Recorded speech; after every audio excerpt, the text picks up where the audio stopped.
Chapter 45:01 Distorted Equity. Hatahoha. Crack. Hatatahoha. Crack. Hatatahoha. Crack, crack, crack. Vess had beaten the game. He opened his arms and welcomed the bolt of lightning raining down from the skies. The bolt struck his cyborg cat first and immediately lost much of its strength. Then it passed through Blinky's intangible body. Despite his immaterial nature, the cat managed to swallow and digest much of the weakened lightning bolt. Whatever was left, after passing through these two cat-shaped filters, struck Vess' body with the force of a heavy wind. Though his body could definitely feel the shocks coursing through his mind, body, and spirituality, the destructive energy trying to inflict ruination on him failed in their purpose.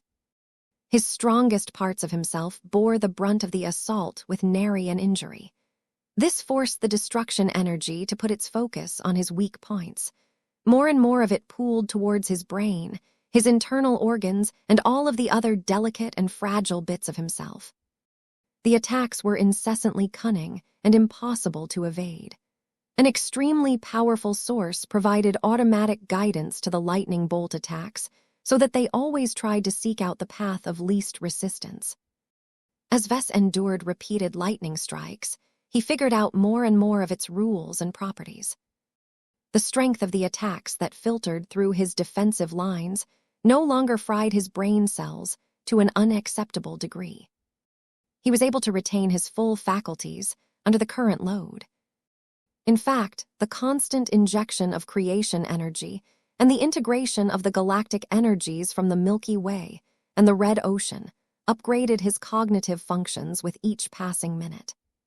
He could maintain more parallel trains of thought. He could memorize a lot more data points than before. He could accelerate his thinking speed with effort.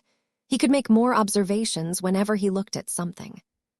His ability to think and process information was constantly moving further and further away from the human baseline. It was rather scary how comprehensively he was improving. Not just his brain, but even his modified Archimedes Rubel bioimplant was undergoing a qualitative transformation after getting injected with creation energy. Vess became increasingly more fascinated with the existence and the wondrous properties of creation energy. He had a feeling that calling it creation energy was a disservice to its true nature. Vess simply did not have the theory and the observation ability to analyze it on a deeper level. He could only behold its surface appearance and deduce its workings by looking at all of the changes it had brought in its wake. It's so familiar, though. It was definitely related to the spiritual energy attributes he was familiar with.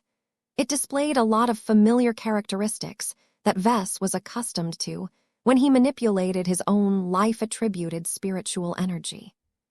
At the same time, it also showcased characteristics that Vess associated with universal life energy. This became most evident when he looked at how the creation energy handled his self-inflicted injuries. As his open wound on his chest started to course with unnatural lightning and other energies, the power of creation not only mended what was broken, but conjured matter without repurposing it from the other parts of his body. Vess could see how it only took a relatively small quantity of creation energy to produce brand new organic cells.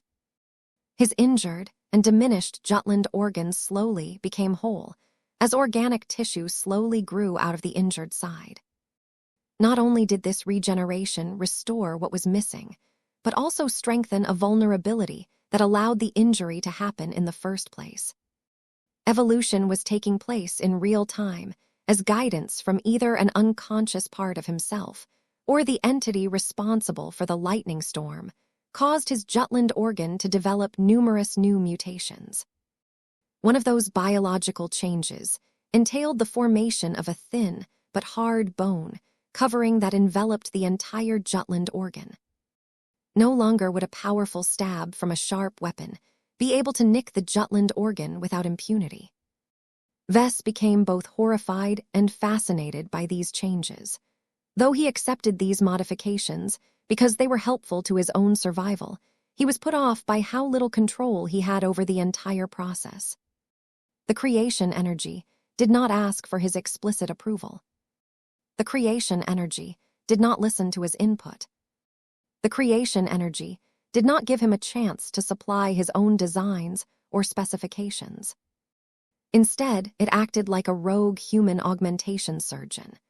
Just like Dr. Jutland, the creation energy, or its guiding intelligence, implemented far-reaching operations that radically changed his body, as well as the more intangible parts of himself. The only reason he didn't freak out and try to resist the intrusive changes with all of his might was because he recognized that this was ultimately a benign process. An upgrade is an upgrade. Whether it comes from me or another developer is not too important at the moment. Ideally, he would like to exert precise control over every augmentation of himself. He was tired of letting others change him against his will. The current circumstances left him with no other choice, though. If the creation energy did not do its job, then his body, mind, and spirituality wouldn't be able to grow strong enough to keep pace with the gradually improving strength of the ongoing lightning punishment. How come you are still ramping up after all of this time? Aren't you tired of raining down so many lightning bolts? How much energy are you willing to waste on poor little me? Vess asked the dark and stormy clouds. Kryak, can you communicate in a way that is different from striking me with your energy? Kryak, Urg. The more lightning bolts rained down on him, the more he could understand the possibilities and limitations of creation energy. Vess found it odd that it did not appear from the beginning, but only came into existence after the incoming destruction energy had done its job and inexplicably transformed into its polar opposite. This phenomenon reminded him of the theory of yin and yang that his eldest sister Helena had once talked about. According to her, opposite elements shared an intricate relationship. They were two sides of the same coin, and were therefore able to cooperate with each other in ways that sounded counterintuitive. I don't have the theoretical background to explain why all of this is happening. This frustrated him, as he was a curious Mech designer by nature. Fortunately, this wasn't the first time he was stumped by a phenomenon that far exceeded his level of understanding. Since he couldn't decipher what was taking place, he shifted his priorities. How can I take advantage of this situation? He thought about the duality of the lightning storm, sent by an influence that was greater and more powerful than anything he could imagine. Destruction and creation, death and life, decay and rebirth. On and on the repetitive cycle continued. The lightning storm became less of a punishment mechanism and more like a reward mechanism now that Vess had found a way to cope with the more harmful elements of the incoming lightning strikes. Vess found that to be an odd idea, but the stronger he became, the more he embraced this strange idea. It's as if the justice enforced by the lightning storm only applies to the weak, he uttered. He gained a frightening glimpse of the ideology of the source of his lightning baptism. Those who succumbed to the power of destruction were undeserving of any mercy or sympathy. They were the dregs who toyed with powers beyond their comprehension and suffered the consequences of overreaching. If they died over the course of their punishment, they were guilty. As for those like me, according to the increasingly more detailed impressions he was able to glean from the storm clouds, people like him didn't suddenly turn innocent if they happened to survive the lightning strikes. A mass murderer was still a mass murderer. However, there was a sense of respect towards those who could endure the lightning baptism. As long as Vess was able to pull himself through this inescapable judgment, the authority behind the lightning storm would absolve him from any guilt. The underlying message was fairly clear. The rules no longer apply to the strong. It was a profoundly flawed and primitive stance to his modern sensibilities, but a part of him resonated with this idea. Besides, the fact that the lightning storm adhered to this ideology was an advantage to him at the moment. Vess just had to make sure that he remained strong and competent enough to take whatever this lightning storm could throw at him in order to earn his absolvment. While he was a lot more confident than before in his ability to survive this ordeal, he was not satisfied with sitting back and letting the lightning strikes shock his body as if he was submitting himself to a particularly unorthodox electric massage technique. "I can do more with this," he frowned. When Vess replaced the mindset of an unjust victim with the mentality of a Mech designer, he began to view the current processes from a different perspective. "The lightning storm is acting like an engine of evolution," Vess affirmed. "The destruction component of the lightning bolt is like a force that weakens my entire being, with a special emphasis on my weak points. The creation component of the lightning bolt is a force that repairs and improves upon all of the damage that I have suffered earlier, allowing me to resist the next attacks with greater ease." That wasn't all. Increasing his resilience was only one of the effects of the lightning strikes. The creation energy was capable of inducing more complex changes, such as improving his cognitive functions and dramatically expanding the technical specifications of his cranial implant. The best part about all of this was that Vess did not even need to know any complicated theories and design any of the improvements in advance. A higher authority already took care of all of the difficult work. This suggested to him that as long as he could direct creation energy in a more purposeful manner, he could make use of it as an exceptionally powerful resource to realize powerful augmentations that were normally impossible for him to make. He looked at his transforming cyborg cat that had seamlessly grown a copy of his Jutland organ. Vess could have never imagined that his living divine artifact could possess its own Jutland organ. He had thought about doing this before, but he did not possess the technical expertise, resources, and advanced medical equipment to produce this result. However, the lightning storm doesn't care about any of these limitations. It is so powerful and so mutable that it can produce anything it needs on the spot. To the weak, it is the most terrible engine of destruction. To the strong, it is the most wonderful engine of creation. Vess became fixated on the latter as he made a powerful realization, one that shocked him more than all of the lightning strikes he endured. "This is the closest manifestation of the legendary Mech touch that I have ever experienced." Each lightning bolt that struck him from above was like a celestial tap from a giant and unnaturally long finger. Each moment of contact was like a brief workshop session. Each shocking experience made him stronger and more capable. A grin appeared on his face.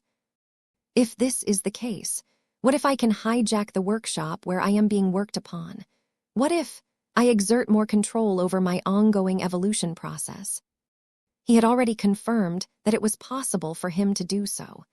Since he was able to upgrade his cyborg cat by granting it a miniature Jutland organ, what else could he do if he let his imagination go wild? He looked at his incarnations and his own body. When he analyzed himself through Gloriana's perspective, he spotted countless different shortcomings and suboptimal implementations. The lightning storm didn't seem to be interested in addressing all of these issues. It was capable of doing so much, but its lack of greater intent meant that it was squandering far too much of its potential. "No more.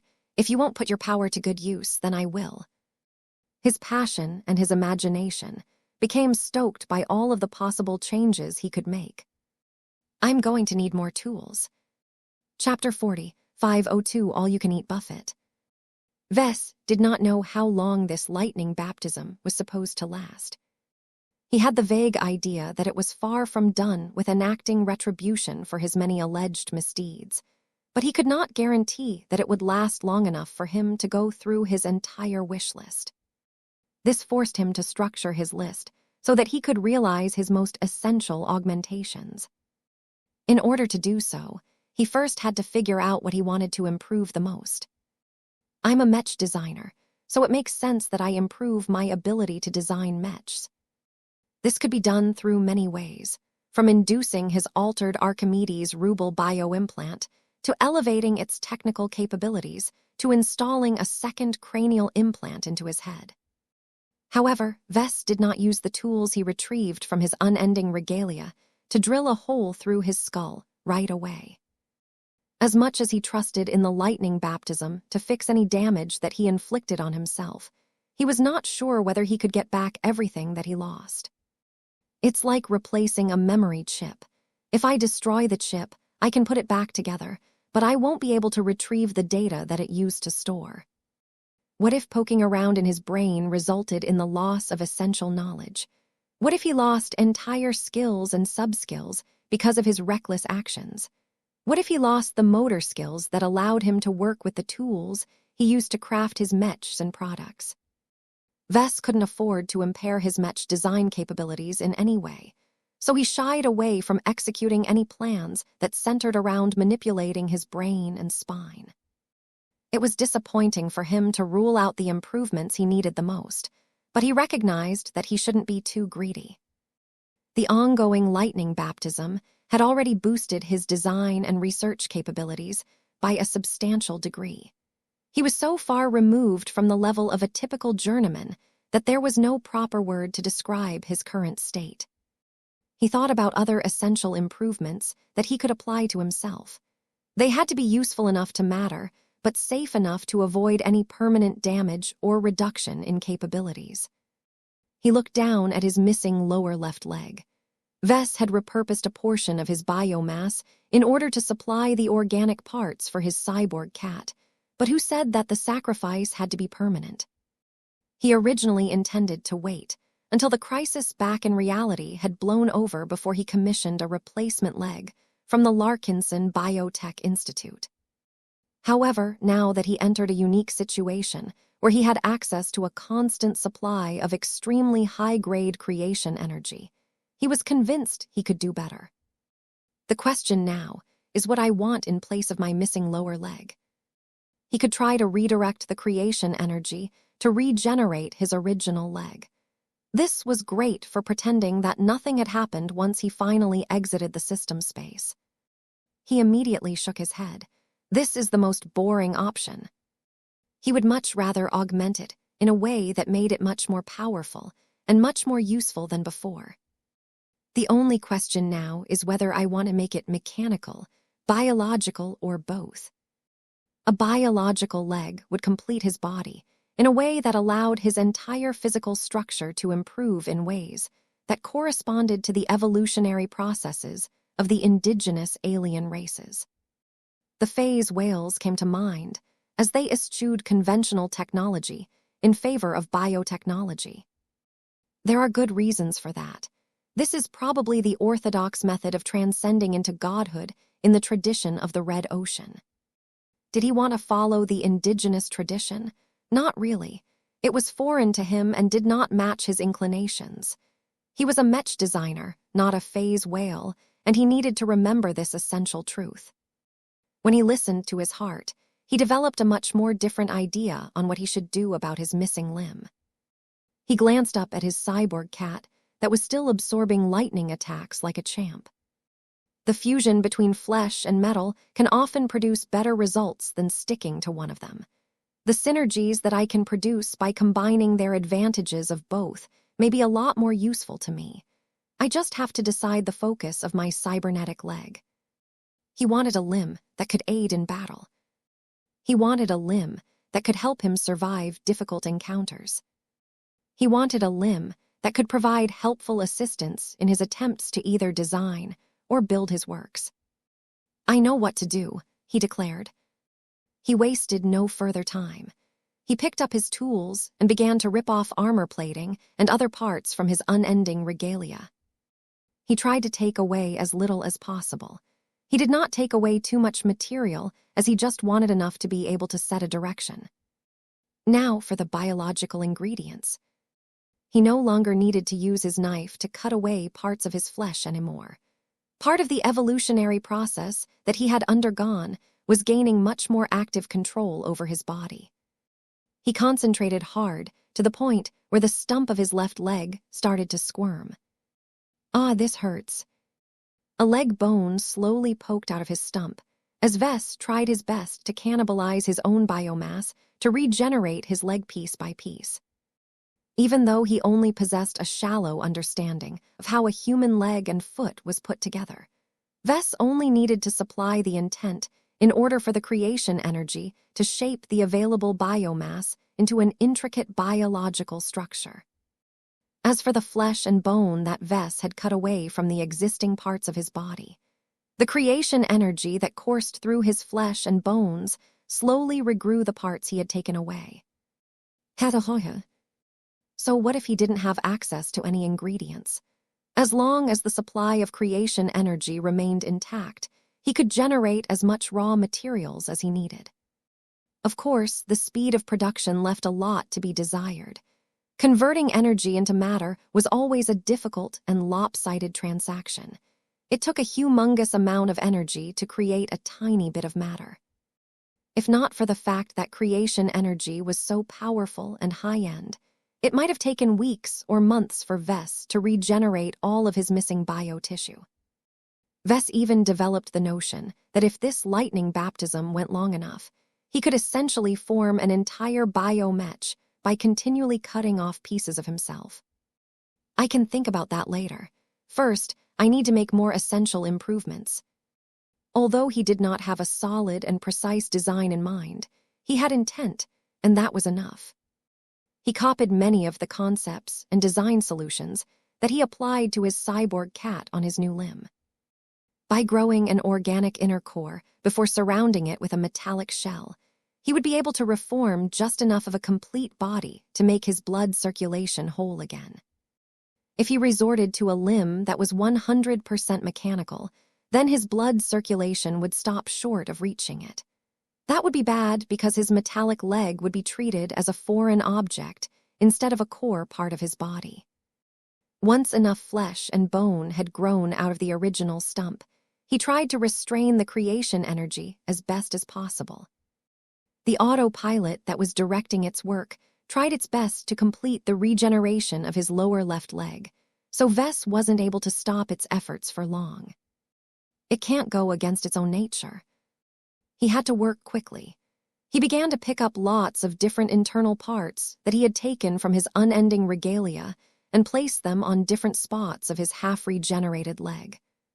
The creation energy smoothly attached them to his naked flesh, just as he expected. Not only that, but the parts themselves also changed and expanded as he continued to direct his intent towards the process. Although he had no certainty that his attempt to construct a working cybernetic leg was proceeding correctly, he just had to trust in the process and have faith that the creation energy would fill all of the gaps that he was missing. Ugh, this is definitely the most haphazard design project that I have ever embarked upon. I still don't have a good idea what I will get at the end. Vess had to think on the fly and come up with new ideas and design applications on the spot.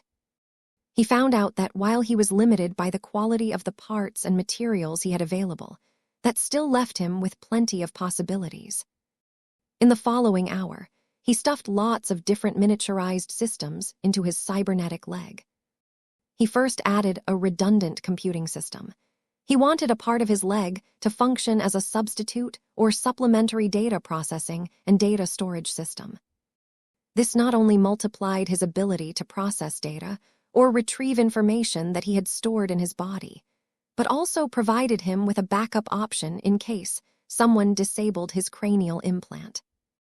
It should be a lot harder for outside influences to disconnect him from his Archimedes ruble bioimplant now that the creation energy had upgraded it and deepened its integration into his brain. However, Vess could not rule out every possibility. What if an assassin planted a Gauss round in his head one day? Wait, why leave it there? Why not create a backup of my brain while I am at it? It's a genius idea.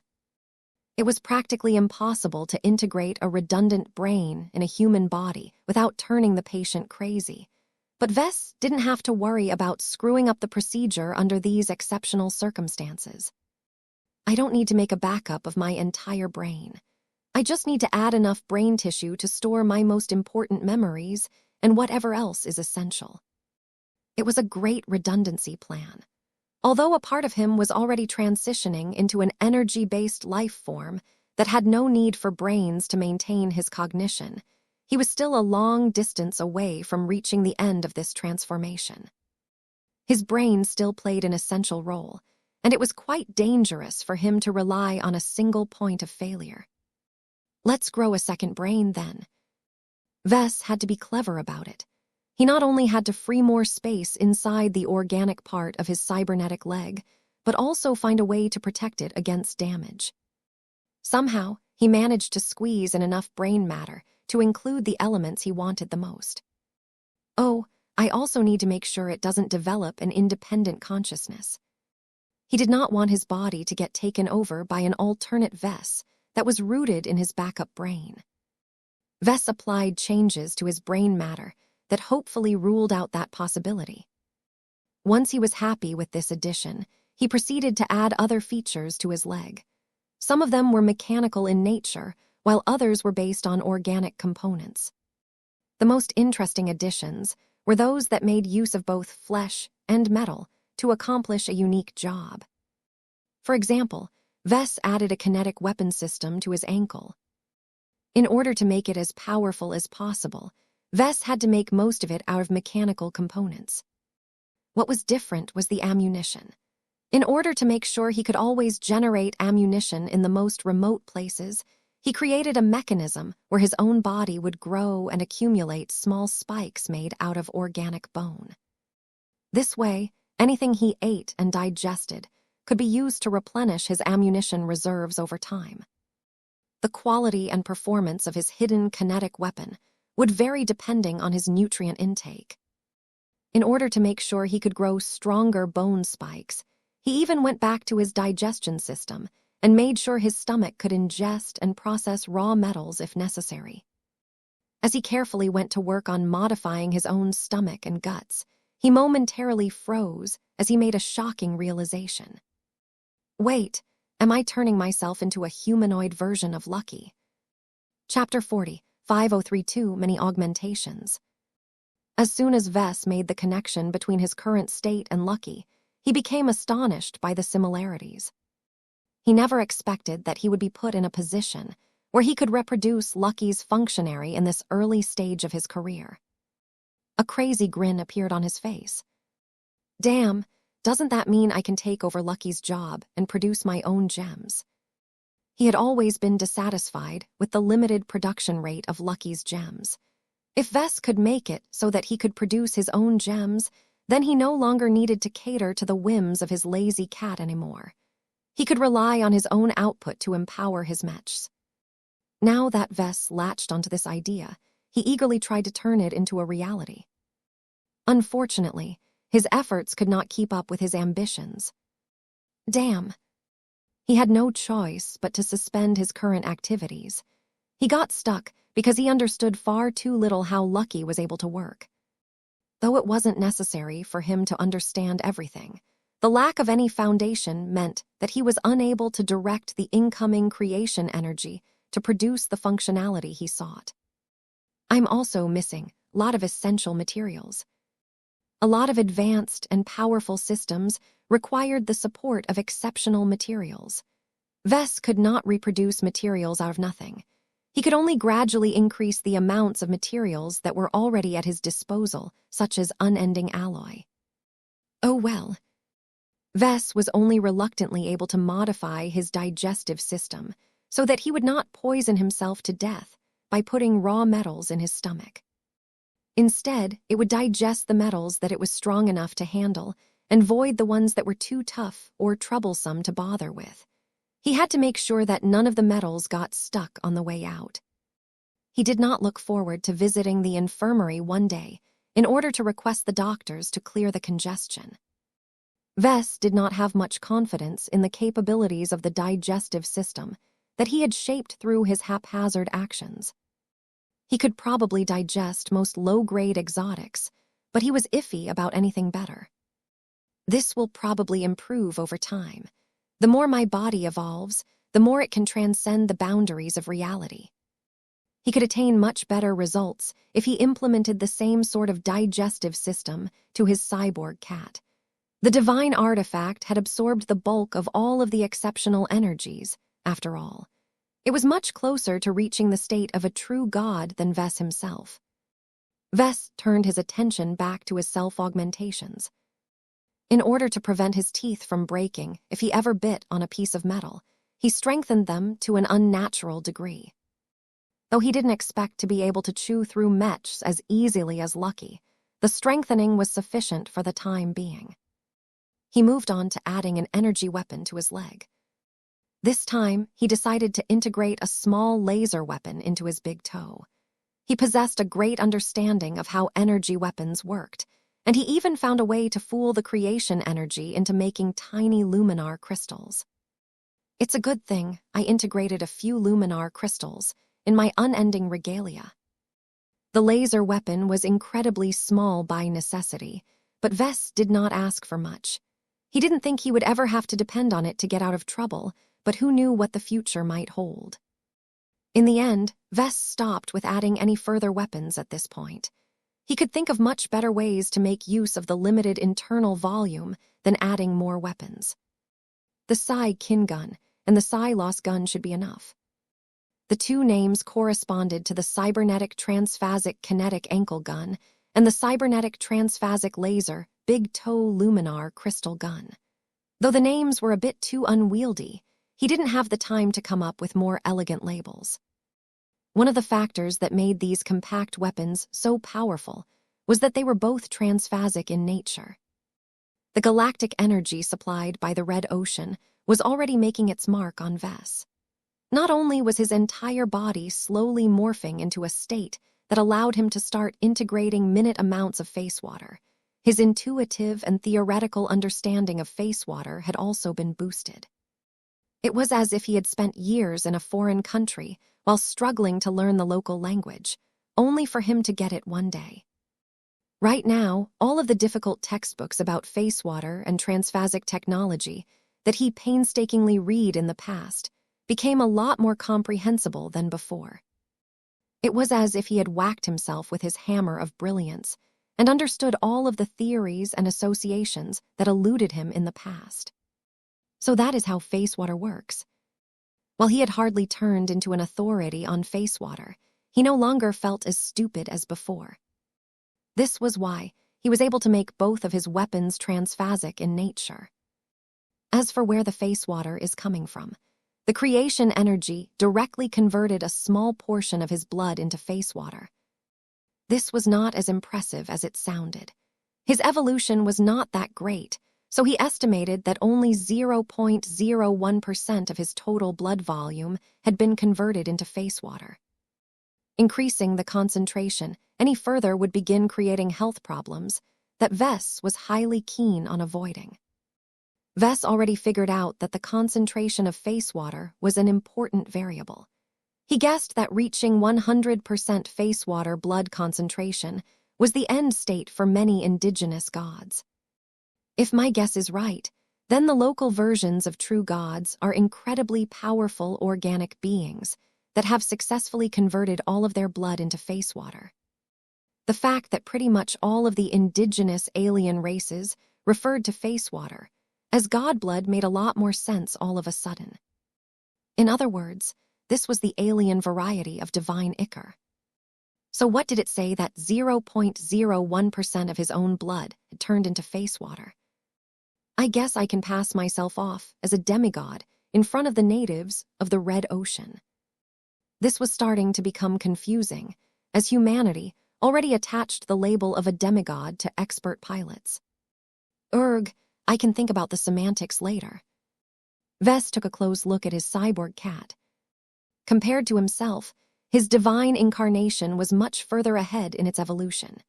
He estimated that approximately 5.3% of his cyborg cat's total blood volume had transformed into face water, and this proportion was slowly rising over time. I knew it was a great idea to add blood circulation to my divine artifact. In any case, the large disparity between himself and his cyborg cat showed how much weaker he was compared to his divine artifact. Vess had to show a lot more constraint as he continued to work on himself. Let's finish the remaining features. He proceeded to add a lot of systems that might be handy one day. For example, he added a mineral scanner that would allow him to prospect for ores and metals from the environment. He also concentrated a lot on life support systems. He added a life support suite that consisted of many small systems that could help keep him alive if he ever got stranded on an untamed planet. The oxygen extractor could pull out oxygen from both water and air. The moisture extractor could prevent him from dying from thirst. The heat generator could keep him warm in a frozen environment. The refrigeration module could vent a lot of excess heat when it was too hot. While these features were all useful, they took up a lot of leg real estate. Vess did not have much room left, so he needed to be careful about his remaining choices. Let's add a few mobility systems next. He worked to integrate a miniature antigrav module that could allow him to float and support his entire weight under standard gravity conditions. He also added small maneuvering thrusters that allowed him to change his trajectory if he ever ended up in deep space. Now that he had filled up the interior, he proceeded to surround his limb with an exterior that largely consisted of unending alloy armor plating. It will be difficult to hide how powerful it is if I leave it be. It's a good thing I thought about it in advance. He integrated active and passive ECM systems inside his leg that largely served to hide and obscure its powerful functions. Vess even extended his original skin over his cybernetic lower leg to camouflage it as a normal leg. Shem, this isn't enough to hide all of my new changes. Though he did not expect to hide his radical transformation from everyone once he returned home, he hoped to avoid attracting as much attention as possible. He at least needed to ensure that the MTA did not sniff out his extraordinary changes before he grew powerful enough to get away with it. Who knew what they might do to him once they discovered that he had gone native? Now that he had finished creating a new cybernetic leg for himself, he devoted his remaining time to tweaking the rest of his body. He glanced upwards. The storm clouds had grown more active and violent than ever, but his defensive lines were holding just as well as before. The storm is beginning to run its course. He had a hunch that his punishment had gone past the halfway point and was well into its second half. Damn, I need to hurry up before this buffet comes to an end. Vess proceeded to poke his own body in many different places to direct the creation energy to augment himself in different ways. For example, he reinforced his bones with different biometals. He especially paid great attention to reinforcing his skull and his spine as they contained and supported his central nervous system. He enhanced his flesh to make them stronger, denser, and more efficient. He also paid extra care in making his arms more dexterous and precise. He augmented his senses so that they could switch over to a high sensitivity mode, where they functioned similar to organic sensor systems. His eyes, ears, nose, and even his skin could gather and interpret a lot more data than before. He made sure to keep their sensitivity at normal levels if he did not need all of the extra input.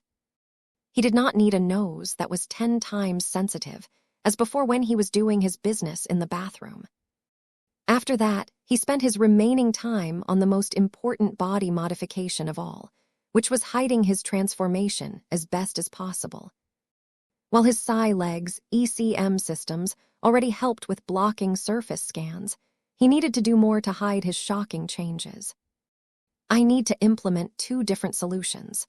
First, I need to be able to block any scanning that can reveal what is really going on inside my body. Second, I need to apply a camouflage layer on my exterior that can fool most observation devices into thinking that I am just an ordinary baseline human. Neither of these changes were easy to implement, but Vess possessed enough of an understanding in this field to be able to manipulate the creation energy into growing the necessary organic components. Vess added the 2 aforementioned systems to his body with great effort and a bit more time than he originally thought. By the time he was done, he used his unending regalia's intact sensor and scanning systems to sweep his own body. the combat armor failed to decipher his true nature. Granted, his unending regalia was not dedicated towards scouting, but Vess had made sure to integrate it with the best possible miniaturized observation systems that he could obtain at the time. Was it enough to block the high-powered scans of the MTA? Vess seriously doubted it, but he hoped that as long as he continued to evolve and increase his face water blood concentration, his camouflage systems would eventually become good enough. After implementing these essential changes, Vess wanted to spend his remaining time on adding exterior protection to his body. Unfortunately, the lightning storm finally had enough of Vess. As the storm clouds had reached their most oppressive level, a humongous lightning bolt that was twice as powerful as the last one overwhelmed the defensive line and struck Vess' body with plenty of power to spare. Ouch, that hurts. A part of his body had grown crispy again, though the ensuing creation energy already healed much of his overburdened flesh and organs.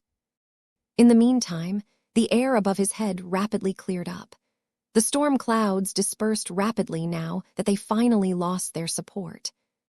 Vess grew incredibly disappointed as his free source of creation energy had disappeared.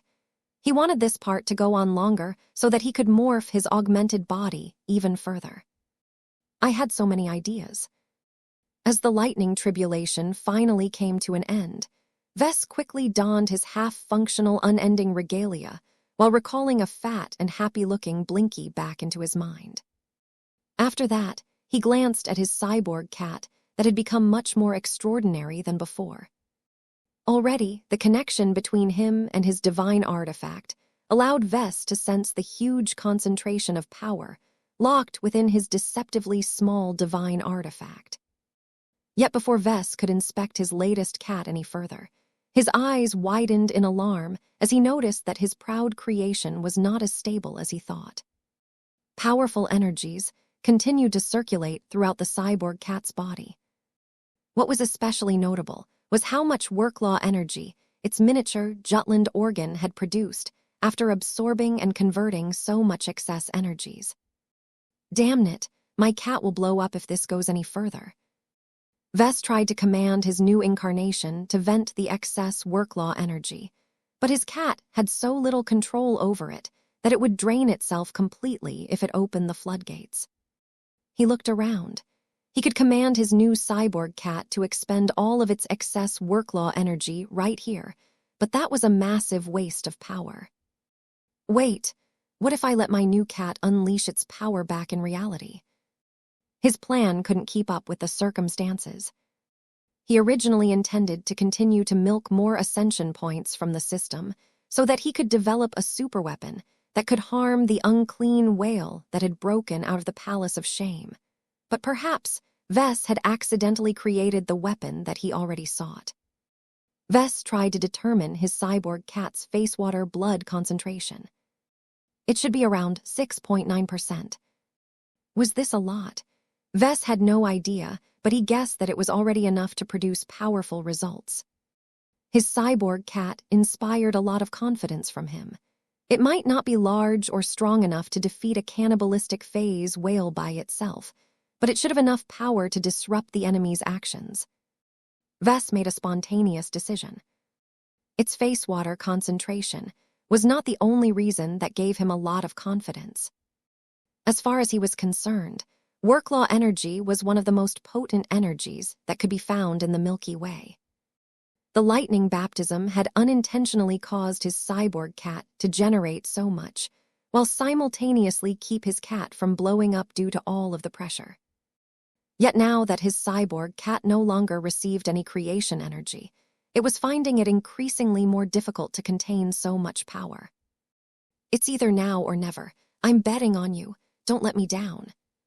He did not dare to waste any more time. He reached up and grabbed his new cat and issued a command that would seal his fate. Take me back to reality. It's time to end this crisis.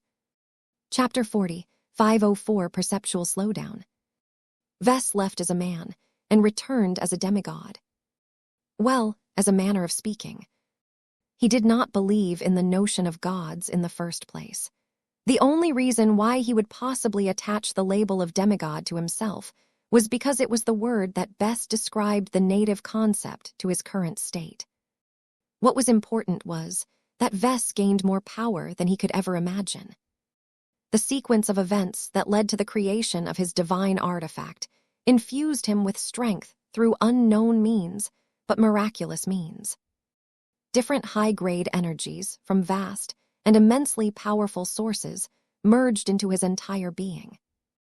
Though Vulcan had sadly been left out, as he was an external incarnation that remained frozen in time during the entire ordeal, Ves, Blinky, and the new cyborg cat became powerhouses in their own right. The cyborg cat that Ves hadn't even gotten around to naming, yet was the most powerful part of Ves. It had exceeded the strength level of its principal due to how well it was able to progress in this manner. The fundamental purpose of a divine artifact was to assist Ves into ascending to godhood by clearing the way ahead. Though its form still resembled its original design, massive influences had elevated its quality, design, and material composition to a ridiculous degree.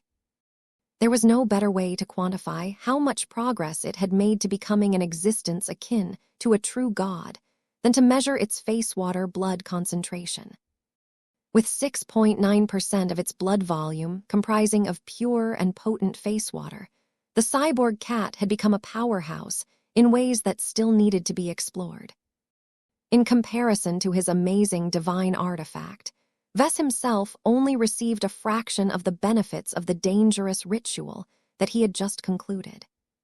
With the knowledge and experience that he possessed at this time, he recognized with greater clarity how reckless and foolish he had been to undergo a messed-up ascension ritual at his level of strength.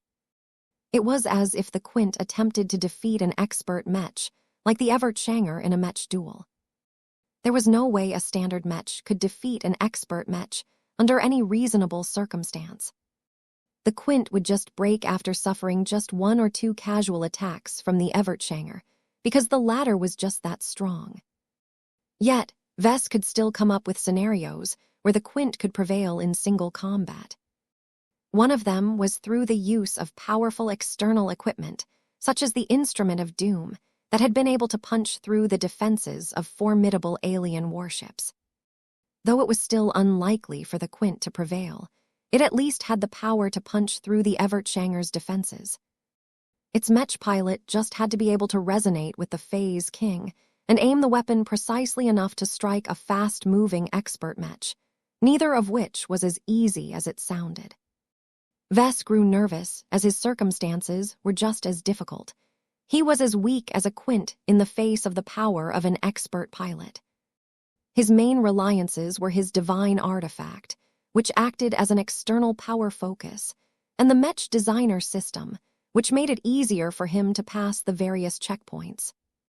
Somehow, those conveniences were enough for him to make a leap that countless alien individuals in the Red Ocean had dreamed about. He honestly did not know how he measured up in the strength hierarchy of the Mech community at the moment.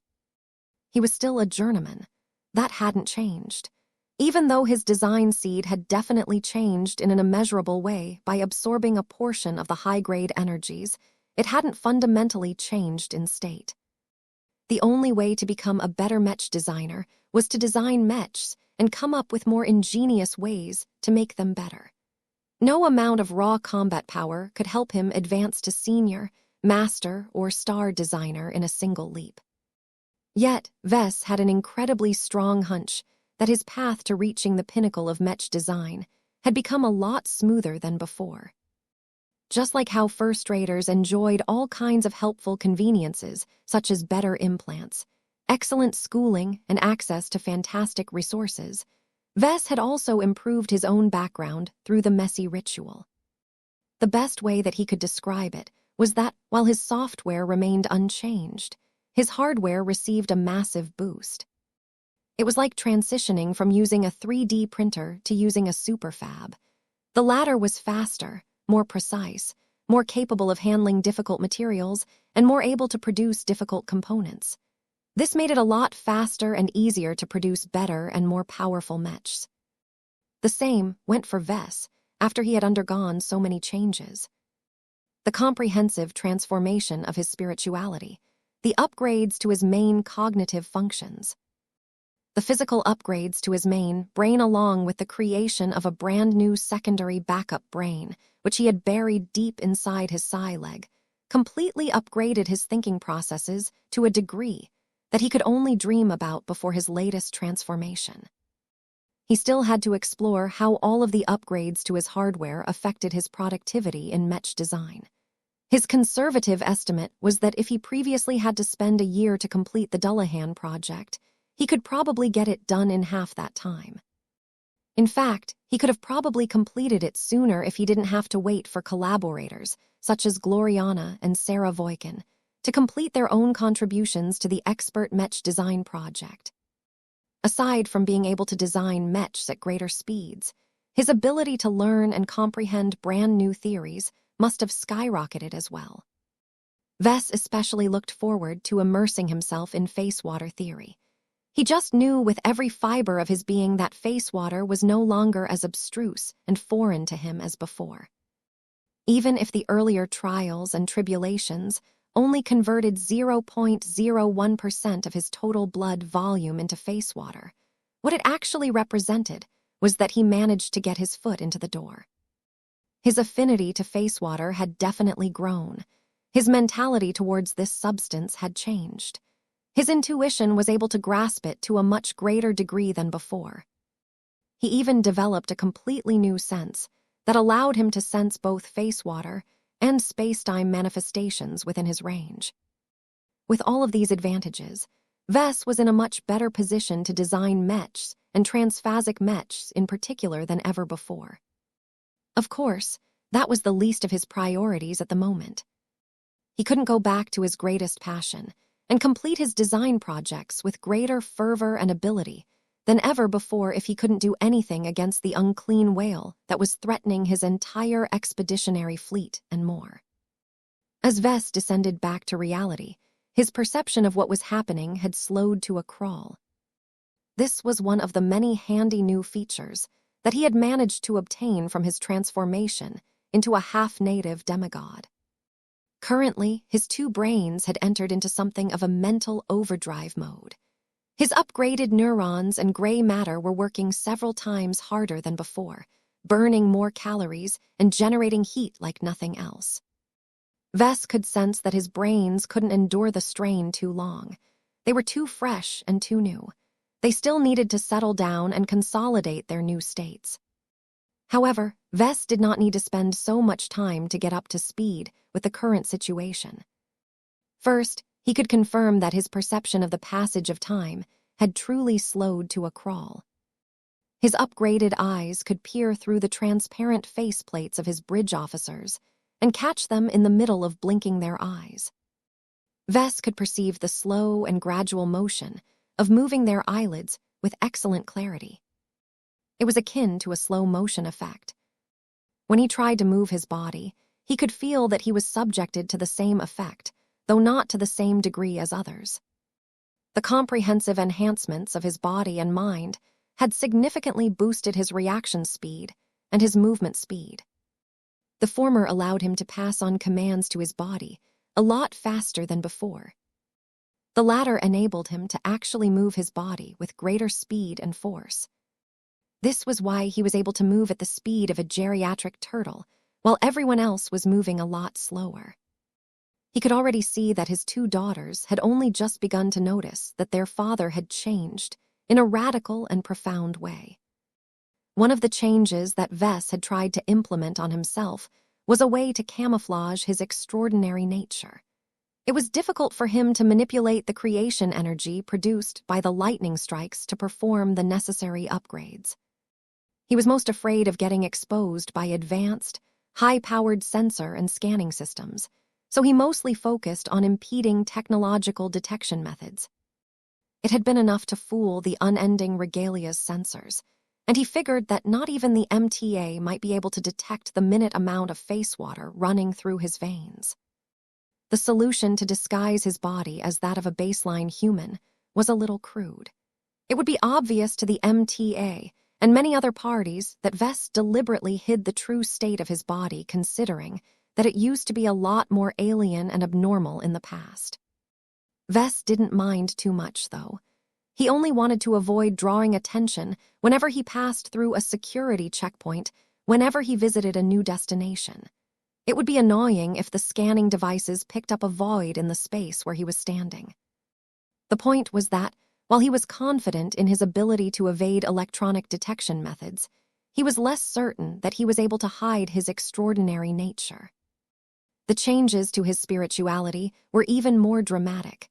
Just like expert pilots, an invisible part of Vess had grown too powerful for people to ignore. Hiding his true nature as a demigod was an exercise in futility. Just like how all of his design spirits openly radiated their own presence and domains in the form of glows that ordinary people could perceive, Vess had gained his own glow. He immediately attributed this change to the galactic energy bestowed by the Milky Way. It had primarily fused with his spirituality, strengthening it and changing it to a form that resembled that of other familiar entities such as Kalanxo and the Superior Mother.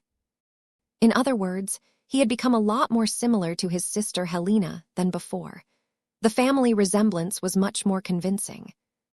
While Vess still had to explore the full implications and additions of this dramatic change, for now Vess could immediately tell that everyone on the bridge had come under the open influence of his glow. That was bad. The abrupt appearance of a brand new glow had interrupted the work of his bridge officers and evoked considerable surprise and vigilance from his honor guard. Meanwhile, his two daughters had sensed his changes much more clearly than anyone else in the vicinity. They would have started to panic if not for the fact that they were incredibly familiar with his spiritual signature, but as it was, Vess did not have the time to explain his dramatic transformation. Time was of the essence. The unclean whale that was in the middle of weaving the fabric of spacetime in the distance had to be stopped before he could address people's doubts. He sent a brief glance of apology to his two children before he returned his gaze towards the cyborg cat in his arms. His new divine artifact was saturated with so much work-law energy that it would probably explode if it didn't find a way to vent all of its excess power. Guru. The cat only needed an instant to lock onto its target. The unclean whale's presence was unmistakable and was also the source of all of the surrounding spatial fluctuations. The silver-plated cat released a blindingly bright flash of light before his body propelled forward at a blazing speed, while phasing through the entire hull of the Spirit of Bentheim at an astounding speed. Vess had launched his payload. Chapter 40, 505 Identity Check. As Vess exited his mental overdrive mode and granted his two overstrained brains a much-needed respite, a lot of changes happened in a short amount of time.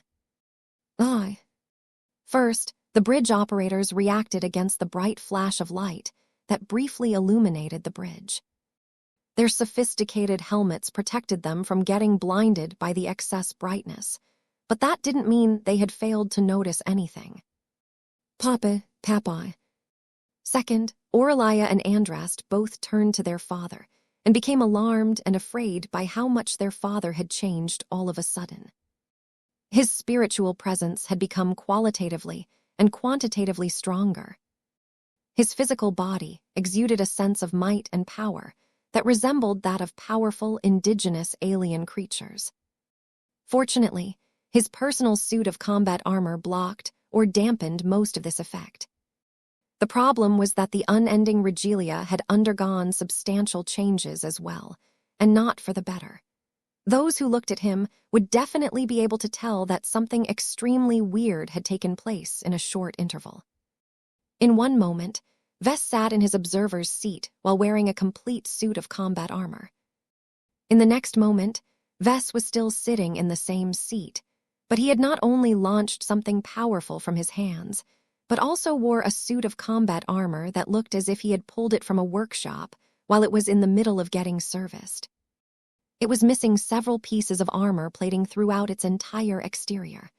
There were many areas where those gaps either exposed other armor layers or exposed circuitry. Even the latter looked a bit wrong, as there were numerous places where it looked as if they used to contain electronic components, but looked a lot emptier than they should. Of all of the people who reacted adversely towards the dramatic changes, the honor guard were the most horrified of all. They were literally honor-bound to protect and guard the patriarch of the Larkinson clan. To see their charge look as if he had been teleported away only to be replaced by a bad and incomplete copy was one of their worst nightmares. "Subdue," one of the heavily armored honor guard troopers roared. The elite bodyguards hailing from the battle criers didn't need to be reminded of their duties. They had studied and practiced so many different contingency plans that they could execute their drills without conscious thought. Most of the honor guards began to rush towards his seat, while the remainder lifted up their heavy assault rifles and kept an eye on the surroundings. A few of the ones that drew closer lifted their bulky arms and launched thick projectiles that quickly unfolded into nets that quickly engulfed Vess and locked him down in his seat. This kept him in place long enough for the closest two honor guards to reach his sides and grasp his arms and hands, preventing him from drawing any weapons or grabbing anything dangerous. The next two honor guards knelt and grabbed onto his two legs and tried to lock the limbs down with all of their considerable might. The remaining guards that came last performed other duties. A few turned outwards and watched out for any enemies that might possibly target the patriarch. A few had armed their weapons, but did not point them straight towards the figure that looked like Vess. They were ready to fire, but would only do so if there was an immediate threat. They kept their muzzles pointed towards the deck for the time being. Another bunch firmly grabbed hold of the suited forms of Aurelia and Andrast and tried to pull him away from a potential danger zone. "No, that's our papa." Only a single honor guard confronted Vess up front.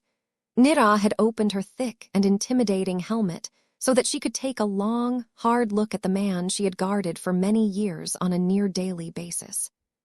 I know you guys are doing your jobs, but it's me," Vess sheepishly said in a tone that completely contradicted the power flowing through his entire being. "I may have changed a bit, but there is no reason to overreact. If you are not a clone of our patriarch, then you should understand our protocol. We cannot allow you to remain in command until we can thoroughly verify your identity." Vess had written some of those protocols himself, so he knew that this process could take days. Many different people would come and talk about old times to see how much he knew. This was not a problem for him, but numerous doctors and other specialists would also examine his body and undoubtedly notice that it had completely changed beyond recognition. The entire clan would freak out, and everyone would continue to suspect his identity until a long time had passed. Vess couldn't waste so much time. He not only had to stay in command to ensure the unclean whale suffered the defeat he deserved, but also had to handle the aftermath, including the vital looting process. Blinky. Emro. His companion's spirit immediately left his head. Though the purple star cat had become a lot stronger than before, his appearance remained virtually unchanged. Though the honor guards around him grew tense for a moment, the sight of his companion's spirit also reassured them to an extent. They knew that no matter how much others tried to clone Vess, it was probably impossible to copy his unique companion's spirit, especially since no one else possessed the capability to make them in the first place. Of course, that did not rule out the possibility that powerful or obscure cults could have copied the method, so Nira and the other honor guards weren't completely convinced. This was why Vess proposed another verification method. "Nira, we don't have time for this. Goldie, come out and tell them who I am," he demanded. Nayega. A second glow engulfed the bridge as the manifestation of the golden cat dove out of the Larkinson mandate that was attached to Nira's heavy combat armor. The warm and reassuring ancestral spirit happily floated towards Blinky and greeted the competition spirit with a head bob.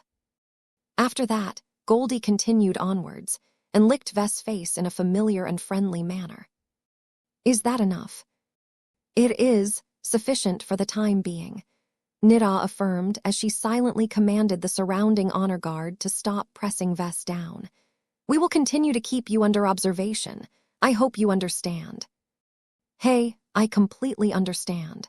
It is better to be safe than sorry when it comes to matters like these." It was his own fault for being so paranoid and encouraging his honor guard to think in the same way. While Vest tried to reassure his guards and the people around him, the situation outside of the Spirit of Bentheim hadn't remained static. Pretty much every Mech with the power to attack from a distance were continuing to bombard the unclean whale that had exposed himself from his position in the depths of the Palace of Shame. The large and messy asteroid base had taken ruinous damage as countless attacks, converging from multiple directions, callously drilled through its rocky structure.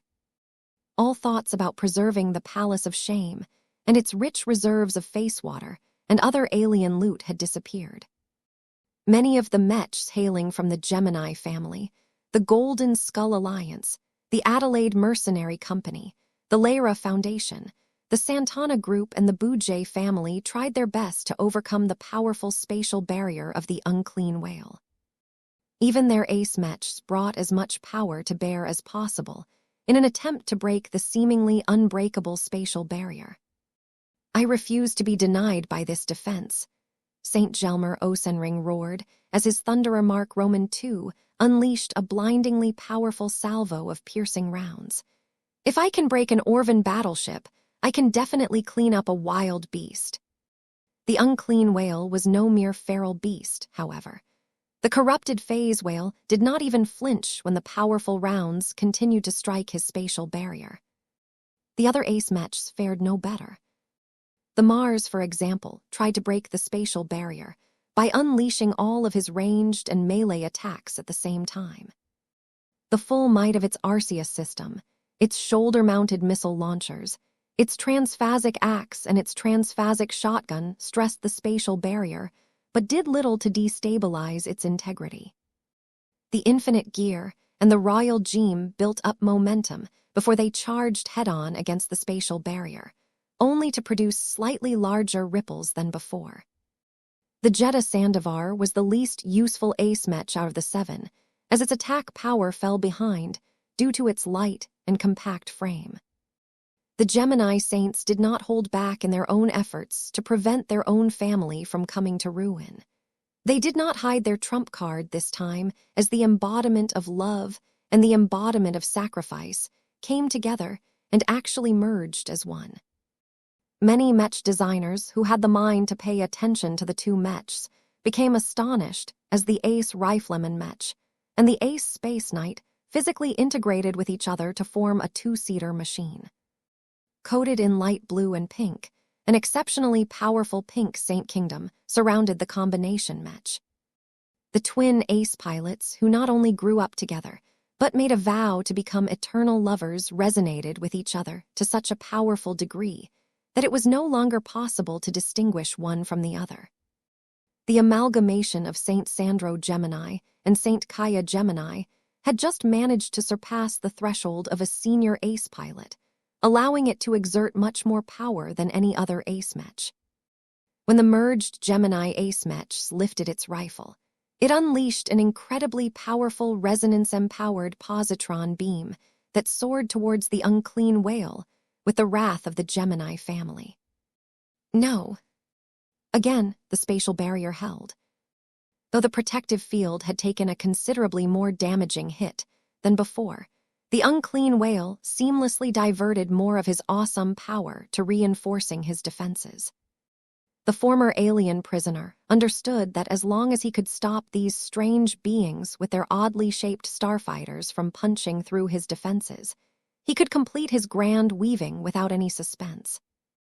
Just as the unclean whale thought that his current adversaries had no way of stopping him from leaving the site of his captivity, he abruptly detected an acutely powerful threat heading straight in his direction.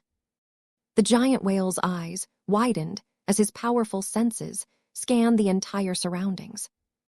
By the time his face water senses detected the powerful but tiny projectile, the unclean whale could barely strengthen his spatial barrier in the right direction. All of the Mech pilots in the vicinity, including the strongest among them, recoiled as several powerful spatial shockwaves coursed through the surrounding space.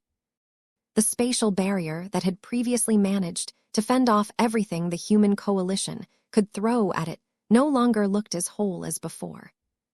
There's a hole in the barrier. Though the humans were disappointed that the unclean whale hadn't lost all of his defenses, it did not change the fact that the monster's defenses had been breached.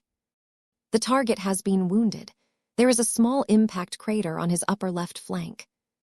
The unclean whale unleashed a silent roar as his tentacled body roiled and squirmed, as if he had received an injury that was much greater than was obvious.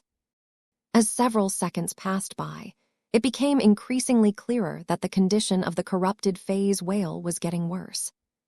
The spatial barrier is weakening. The enemy creature's body is exhibiting more signs of stress and pain. Our expert pilots are reporting that the aura of the enemy beast is growing weaker and less stable. The latest attack has interrupted the phase whale's technique. The spatial fluctuations are already fading. We are not at risk of getting displaced anymore. Cheers erupted once the scientists confirmed the news. The tables had turned. Slaughter that whale. Chapter 40, 506 Inside and Out. The great enemy that was on the cusp of swinging down the sword of Damocles had sustained a powerful injury that forced him to drop his weapon to the floor. From the moment an unknown but exceedingly powerful projectile had punched through the spatial barrier and struck the unclean whale, the massive beast's concentration had shattered. The alien creature could no longer pay any attention to completing his great displacement technique when a much more immediate threat was coursing through his massive body. Unseen by all except for Vess, who maintained an active and unbreakable connection to his divine artifact, a cyborg cat found that it had punched deep inside the body of its target. Its passage had created a tunnel of wounded and torn flesh that only stopped when the cyborg cat had collided against an enormous whale bone. Already, the unclean whale attempted to remedy his serious injuries by accelerating the regeneration of his injured body. Dark and sickly flesh squirmed and expanded as the massive beast urgently tapped his prodigious fat reserves to provide the biomass to undo all of the damage. At the same time, humongous flesh walls were about to press against the invading cyborg cat from all sides. Already, the walls were beginning to grow tougher and more impenetrable in an attempt to stop the cat from escaping this organic cage. The living divine artifact did not exhibit any concern. This was strange, as the cyborg cat was much smaller and much weaker than the unclean whale. Regardless of their face water concentration, the stupendous volume and mass of the latter meant that the corrupted phase whale had a lot more power at his disposal. Once the alien beast regained his wits, he gathered as much concentration as possible and began to launch a powerful spatial attack before his hard flesh walls pressed the intruder flat. The spatial attack failed to land on its intended target. The unclean whale grew confused.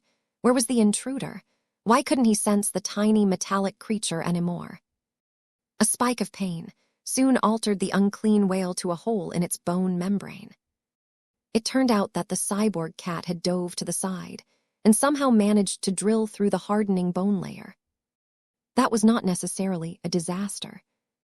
Even though the unclean whale possessed much less control over his own body than a more proper phase whale, the powerful aquatic beast could still command the surrounding flesh to squeeze and crush any foreign elements that were hiding in their midst. The gigantic flesh contracted several times, yet nothing had been crushed. The unclean whale grew confused as he lost track of the intruder. How could the cyborg cat hide its presence when it should have been drilling through his body? Did the intruder employ a phasing ability? The giant creature grew suspicious enough to apply a wide-area spatial technique in his body that inhibited phasing. Nothing changed. The intruder did not reappear.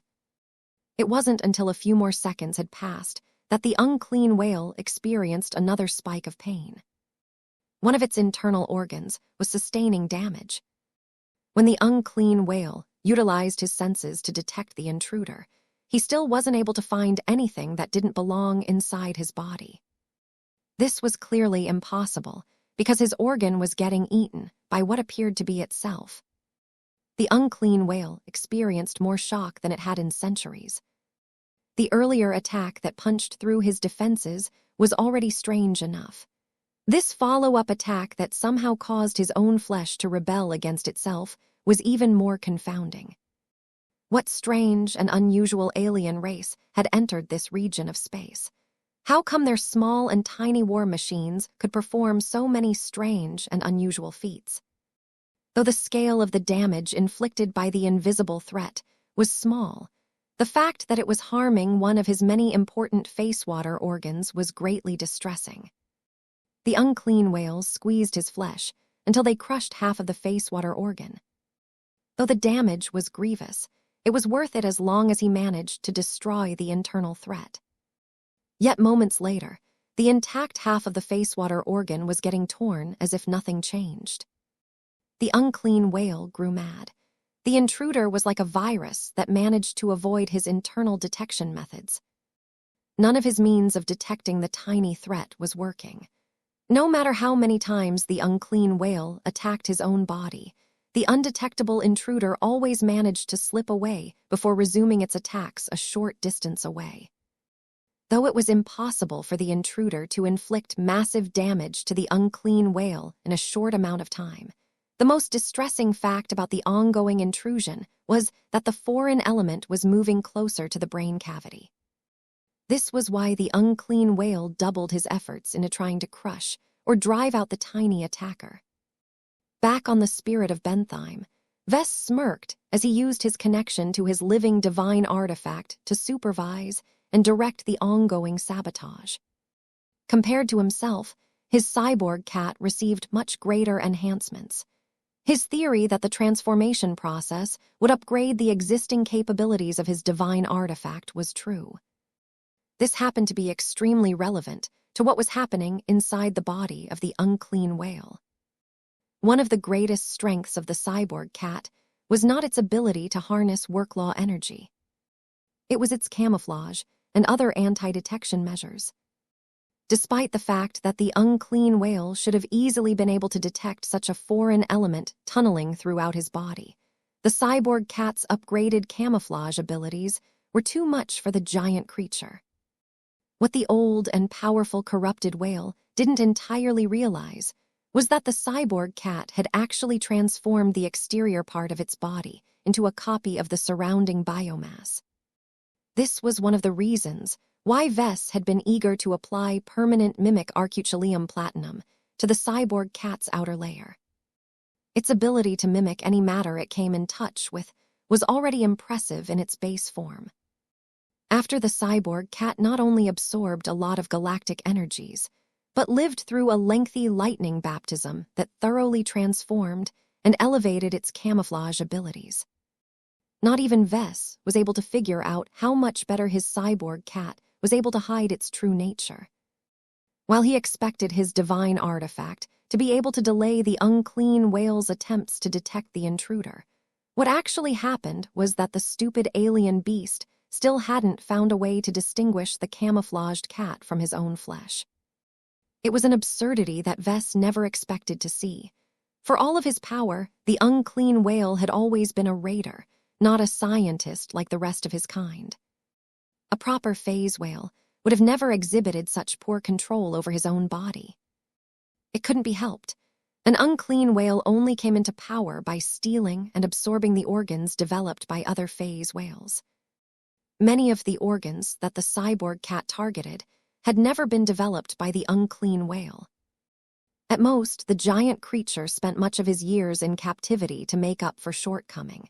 Yet his scientific foundation was far too poor for him to understand more than 10% of the theory behind all of his foreign organs. As a result, the cyborg cat found great success whenever it attempted to hide inside the many stolen internal organs of the giant phase whale. Ha ha ha, this unclean whale is not as strong as I thought. He's all brawn but no brain. Vess was the opposite as far as he was concerned. Though there was a part of him that wished that he had opted for a larger and more powerful divine artifact, discretion was the better part of valor at his current stage. Meanwhile, Vess still had to pay attention to his situation back inside the bridge of his flagship.